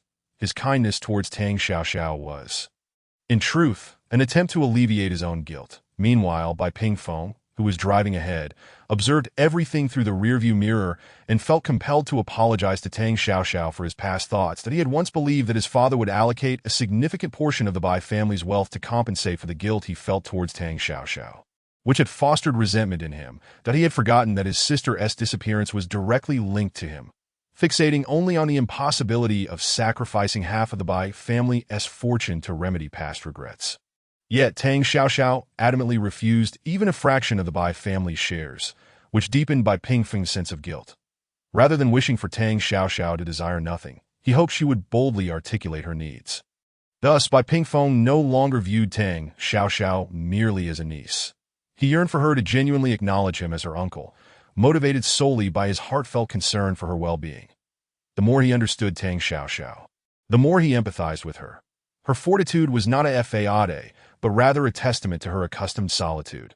Having grown accustomed to being alone, she had fortified herself against accepting the kindness of others. This resolute nature evoked both guilt and compassion within Bai Pingfeng, impelling him to strive for her rightful happiness by any means necessary. Chapter 70. Xiao Zhiyuan consoles Tang Xiaoxiao. Tang Xiaoxiao agreed to accompany the Bai family to visit her mother and began preparations upon returning home. Her compliance with Bai Chutian's request was, in fact, a reflection of Mu Qing's wishes during her lifetime that Tang Xiaoxiao articulated.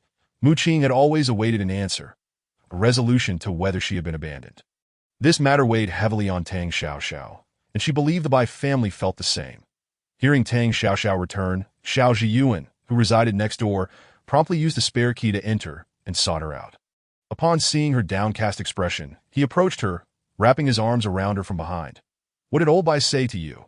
he inquired. "Grandfather wants to visit my mother, and I agreed," Tang Xiaoxiao responded, leaning quietly against Xiao Zhiyuan's chest.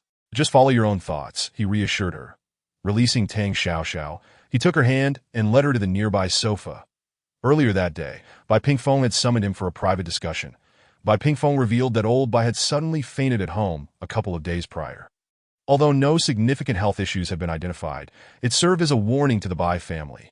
The absence of findings could be both a blessing and a curse. They feared that if Bai Chutian's health was indeed compromised but remained undetected, it might strike them unprepared at a critical moment. Bai Pingfeng relayed this information to Xiao Zhiyuan, hoping he could persuade Tang Xiaoxiao to reconsider her stance that in their eyes, Xiao Zhiyuan was an indispensable part of Tang Xiaoxiao's life. She might not agree with him, yet she would listen. Bai Pingfeng sought Xiao Zhiyuan's assistance for Bai Chutian's sake, while Xiao Zhiyuan agreed to act as an intermediary to ensure Tang Xiaoxiao would not have regrets in the future. "Today, Bai Pingfeng mentioned something to me that I believe you have the right to know," Xiao Zhiyuan began. What is so urgent that it requires you to convey it?" Tang Xiaoxiao queried, puzzled as to why Bai Pingfeng could not share this information himself. Bai Pingfeng mentioned that old Bai's health has declined compared to recent days, although the hospital has not identified any serious issues. Xiao Zhiyuan likely summarized Bai Pingfeng's words for Tang Xiaoxiao. He understood that Tang Xiaoxiao did not harbor animosity towards the Bai family. Rather, she was unable to dispel an inner turmoil, which rendered her somewhat aloof, that if this unresolved conflict prevented her from ever addressing Bai Chutian as grandfather again. How much sorrow would that bring her? "Jin, what should I do?" Tang Xiaoxiao lamented, her thoughts drifting to her mother's condition, which cast a shadow over her mood. Bai Pingfeng refrained from telling you directly to prevent you from overthinking. "I share this with you, so that my precious one does not harbor regrets in the future," Xiao Zhiyuan replied, embracing Tang Xiaoxiao and gently caressing her back.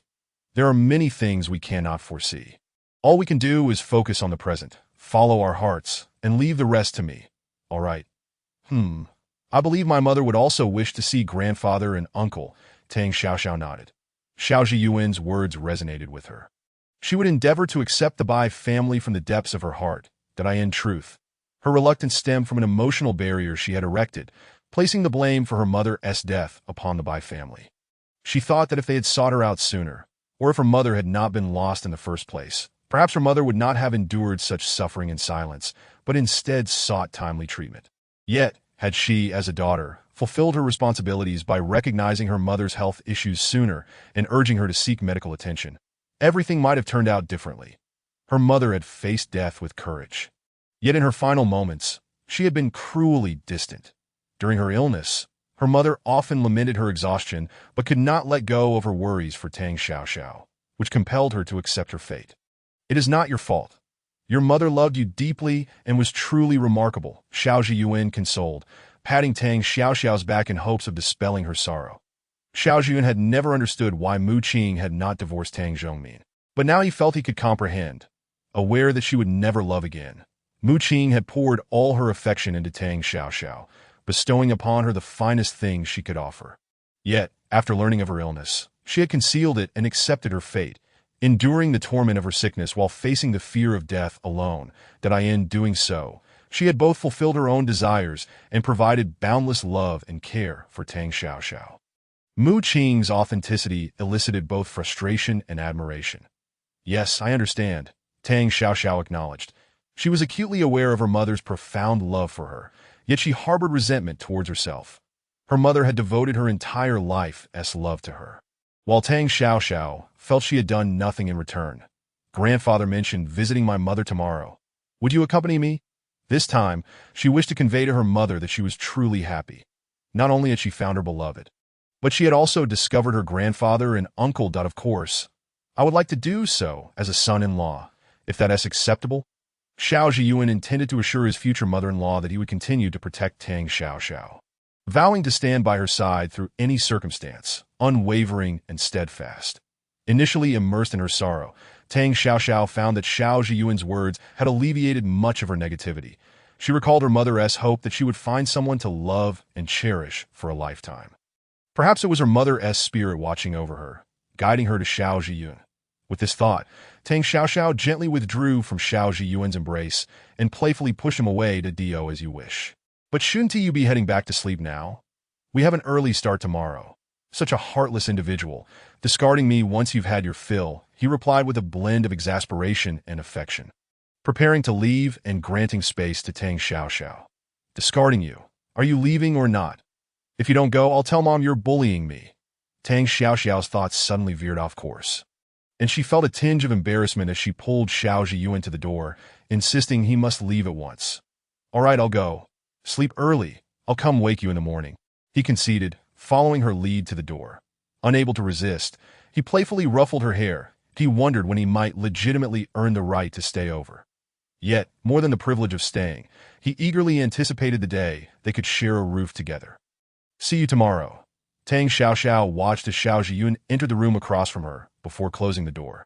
The interruption by Xiao Zhiyun had significantly lifted her spirits. Life, indeed, is fraught with regrets. And Tang Xiaoxiao understood why Xiao Zhiyun encouraged her to engage more with the Bai family. If anything were to happen to Bai Chutian, she would undoubtedly regret not having done so in the future. Fortunately, all of this remained mere speculation, and there was still ample time to address it. Chapter 71. All is well. Letting go at some unknown point, the sky had darkened, and a gentle drizzle began to fall. Tang Xiaoxiao and Xiao Zhiyun had arrived early at the cemetery to await Bai Chutian and Bai Pingfeng. It was only 10 minutes after their arrival that the Bai family's vehicle appeared. Bai Chutian and Bai Pingfeng stepped out, each holding a bouquet of flowers that Mu Qing had cherished during her lifetime. Following them, Bai Zihong and his family also emerged from the car, all dressed formally, underscoring the gravity with which the Bai family approached this occasion. The group walked solemnly through the misty rain, none paying heed to their dampening coats. As they drew closer, Bai Chutian's figure trembled increasingly. Upon reaching Mu Qing's gravestone, his face became wet, though it was uncertain if it was merely the pesky rain. "Xiao Qing, your father has come late, and I have made you suffer," Bai Pingfeng said. Placing the bouquet before Mu Qing's gravestone, his mood equally somber. Years had passed, during which he had longed to find his sister, never having slept soundly. Now that she had been found, she existed only in the realm of the departed, forever out of reach in this life. "Little sister, your brother has come. It is I who has wronged you. Whether you resent me or hate me, could you grant me a dream, so I might see you once more? Aunt, your nephew has brought his wife and children to visit you. May you find peace in the afterlife," Bai Zihong added, his own spirits low. After returning home yesterday, his grandfather and father had only instructed him to visit his aunt today, remaining silent thereafter. They had come without having consumed a single drop of water. Bai Zihong had previously complained about why his family treated Tang Xiaoxiao so well, but he now began to understand. Tang Xiaoxiao was not merely a medium for their atonement. She embodied a bond etched in blood. Tang Xiaoxiao stood quietly to the side, listening and observing. She imagined her mother must long to see her family well. This moment was a chance for her mother to reunite with her long-lost relatives, to converse and reconnect. Standing beside Tang Xiaoxiao, Xiao Zhiyuan was overwhelmed with emotions. The only thing he could do was offer his shoulder to Tang Xiaoxiao. The light rain continued to fall, accompanied by a gentle breeze, as Bai Chutian stood in the rain for half an hour, swaying slightly until he was steadied by Bai Pingfeng. "Father, let us return. Your daughter would surely wish for you to take care of yourself." Bai Pingfeng urged. "That I want to stay with Xiaoqing a little longer," Bai Chutian insisted, waving Bai Pingfeng's arm away, forcing himself to remain composed. Seeing the situation, Bai Pingfeng could only step back, allowing Bai Zihong to fetch an umbrella from the car. They could endure a little rain. At worst, they might catch a cold. However, Bai Chutian's health was already precarious, and the combination of emotional strain and prolonged exposure to the rain was too much for him to bear. Bai Zihong's wife had often heard her husband lament about this aunt. Only recently emerging from a dark place, as a supportive spouse, she naturally hoped for harmony between her husband and his family. Thus, upon noticing Bai Zihong's distress, she offered to fetch the umbrella from the car and check on their two young children. The children, still small, were soon brought back into the car by the nanny due to the rain. Tang Xiaoxiao also noticed Bai Chutian's mental state and, recalling Xiao Zhiyuan's words, felt compelled to assist him. However, as she took a step forward, she hesitated. Xiao Zhiyuan, who had been attentively observing Tang Xiaoxiao, sighed inwardly. Her strength and aloofness were merely a protective facade. Beneath it lay a genuinely tender heart, though few had ever penetrated its defenses. Understanding Tang Xiaoxiao's concern for Bai Chutian, Xiao Zhiyuan gently nudged her forward, but go on. Tang Xiaoxiao glanced back at Xiao Zhiyuan and, bolstered by his support and encouragement, made her decision. She turned resolutely and approached Bai Chutian. When she reached his side, she did not immediately extend her hand for support. Rather, she engaged in a moment of psychological preparation before finally reaching out. The instant their bodies made contact, Tang Xiaoxiao felt how much weight Bai Chutian had lost since their last encounter. She could distinctly feel the bones beneath his skin. It was at that moment she truly comprehended the toll of time on Bai Chutian. "Grandfather, let us return, that I believe mother in spirit would not wish for you to be overly sorrowful or weary," she said gently. "Good child, I am fine, that I am well," Bai Chutian replied, though his words belied the truth as he quietly relinquished his strength. Typically unwilling to concede, Bai Chutian at this moment displayed a vulnerability before his granddaughter. This was a reflection of Tang Xiaoxiao's care, and he recognized that his health could no longer withstand his stubbornness. "Father, please listen to Xiaoxiao. She is worried about you, that if you miss your sister. I am always here to accompany you," Bai Pingfeng added, relieved to see his father relent. He had genuinely feared his father would persist in his stubbornness, but thankfully, Tang Xiaoxiao was there to keep him in check. Understanding his father's temperament, Bai Pingfeng knew he could not force him to rest. Grateful for Tang Xiaoxiao's willingness to persuade, Bai Pingfeng felt a renewed appreciation for her. "Very well, we shall heed my dear granddaughter's words and return," Bai Chutian conceded, though he wished to linger a while longer. However, his body was no longer able to endure the strain. Bai Chutian understood Tang Xiaoxiao's inner turmoil. He recognized that if something were to happen to him now, it would undoubtedly cast a shadow over her experience and emotions. Thus, he acquiesced to her wishes without hesitation. Bai Pingfeng felt relieved seeing his father willing to listen to Tang Xiaoxiao, allowing his worries to settle. Remembering that he had instructed someone to prepare a meal for Tang Xiaoxiao and Xiao Zhiyuan earlier that morning, he broached the topic of the recognition banquet. Only by formally introducing Tang Xiaoxiao to the outside world could others truly appreciate her worth. "Xiaoxiao and Zhiyuan, please join us for lunch today. Your grandfather specifically requested the chef to prepare your favorite dishes," Bai Pingfeng invited. Just as Tang Xiaoxiao was about to decline, Xiao Zhiyuan approached. "Then it would be my pleasure."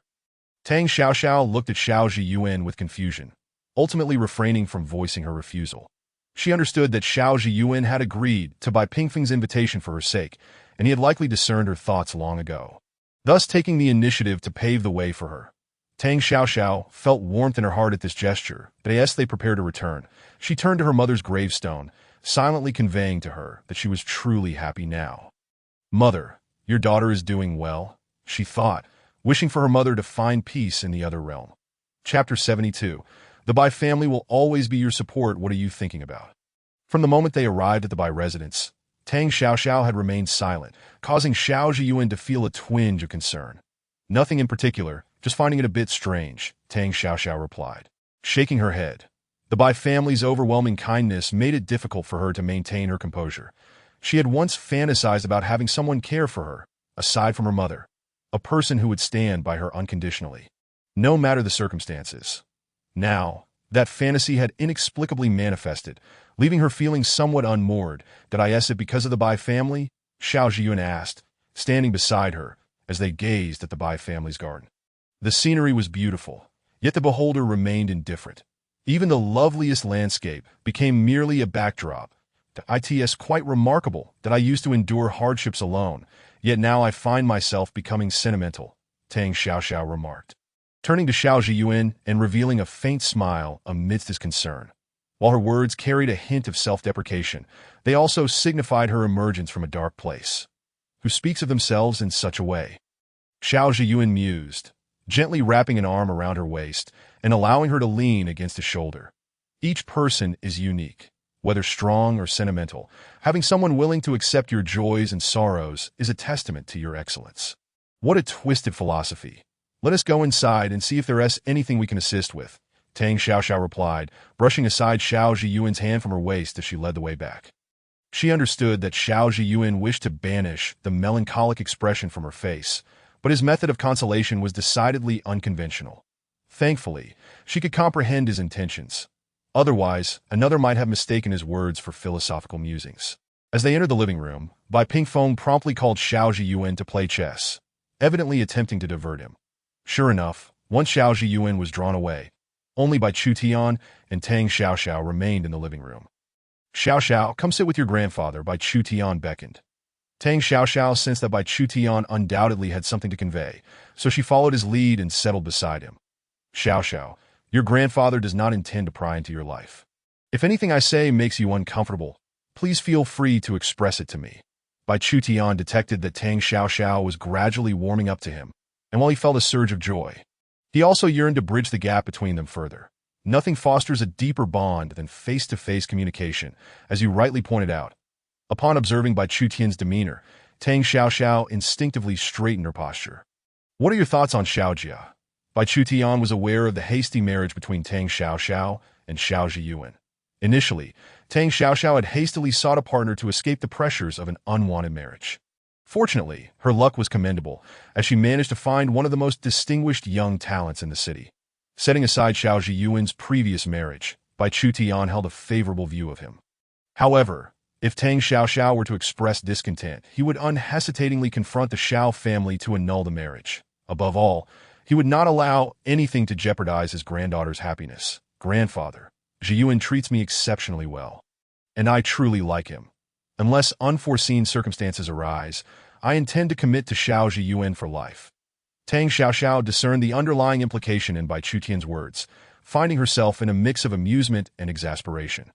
If she were to declare her desire to end things with Xiao Zhiyuan, would her grandfather actually consider orchestrating a divorce? Well then, I have great faith in Zhiyuan. Should he mistreat you, do not hesitate to inform me, and I shall advocate on your behalf. Bai Chutian recalled his daughter's unfortunate marriage, which had led to a lifetime of sorrow, but he was resolute in ensuring that his granddaughter would not endure a similarly unfulfilled union. Thank you, grandfather. Zhiyuan is genuinely wonderful to me. Truly exceptional. It seemed unlikely that anyone would ever treat her with the same unwavering kindness as Xiao Zhiyuan. Oh, my dear child, we are also your family. In the future, you will not only have the Xiao family but also the Bai family, who will always stand as your unwavering support. Bai Chutian took Tang Xiaoxiao's hand, gently patting the back of her hand. Regardless of the circumstances, the Bai family was a prominent lineage in the city, and with their protection, few would dare to offend Tang Xiaoxiao. That I understand, grandfather, that I know you and uncle care for me deeply, and I am truly grateful.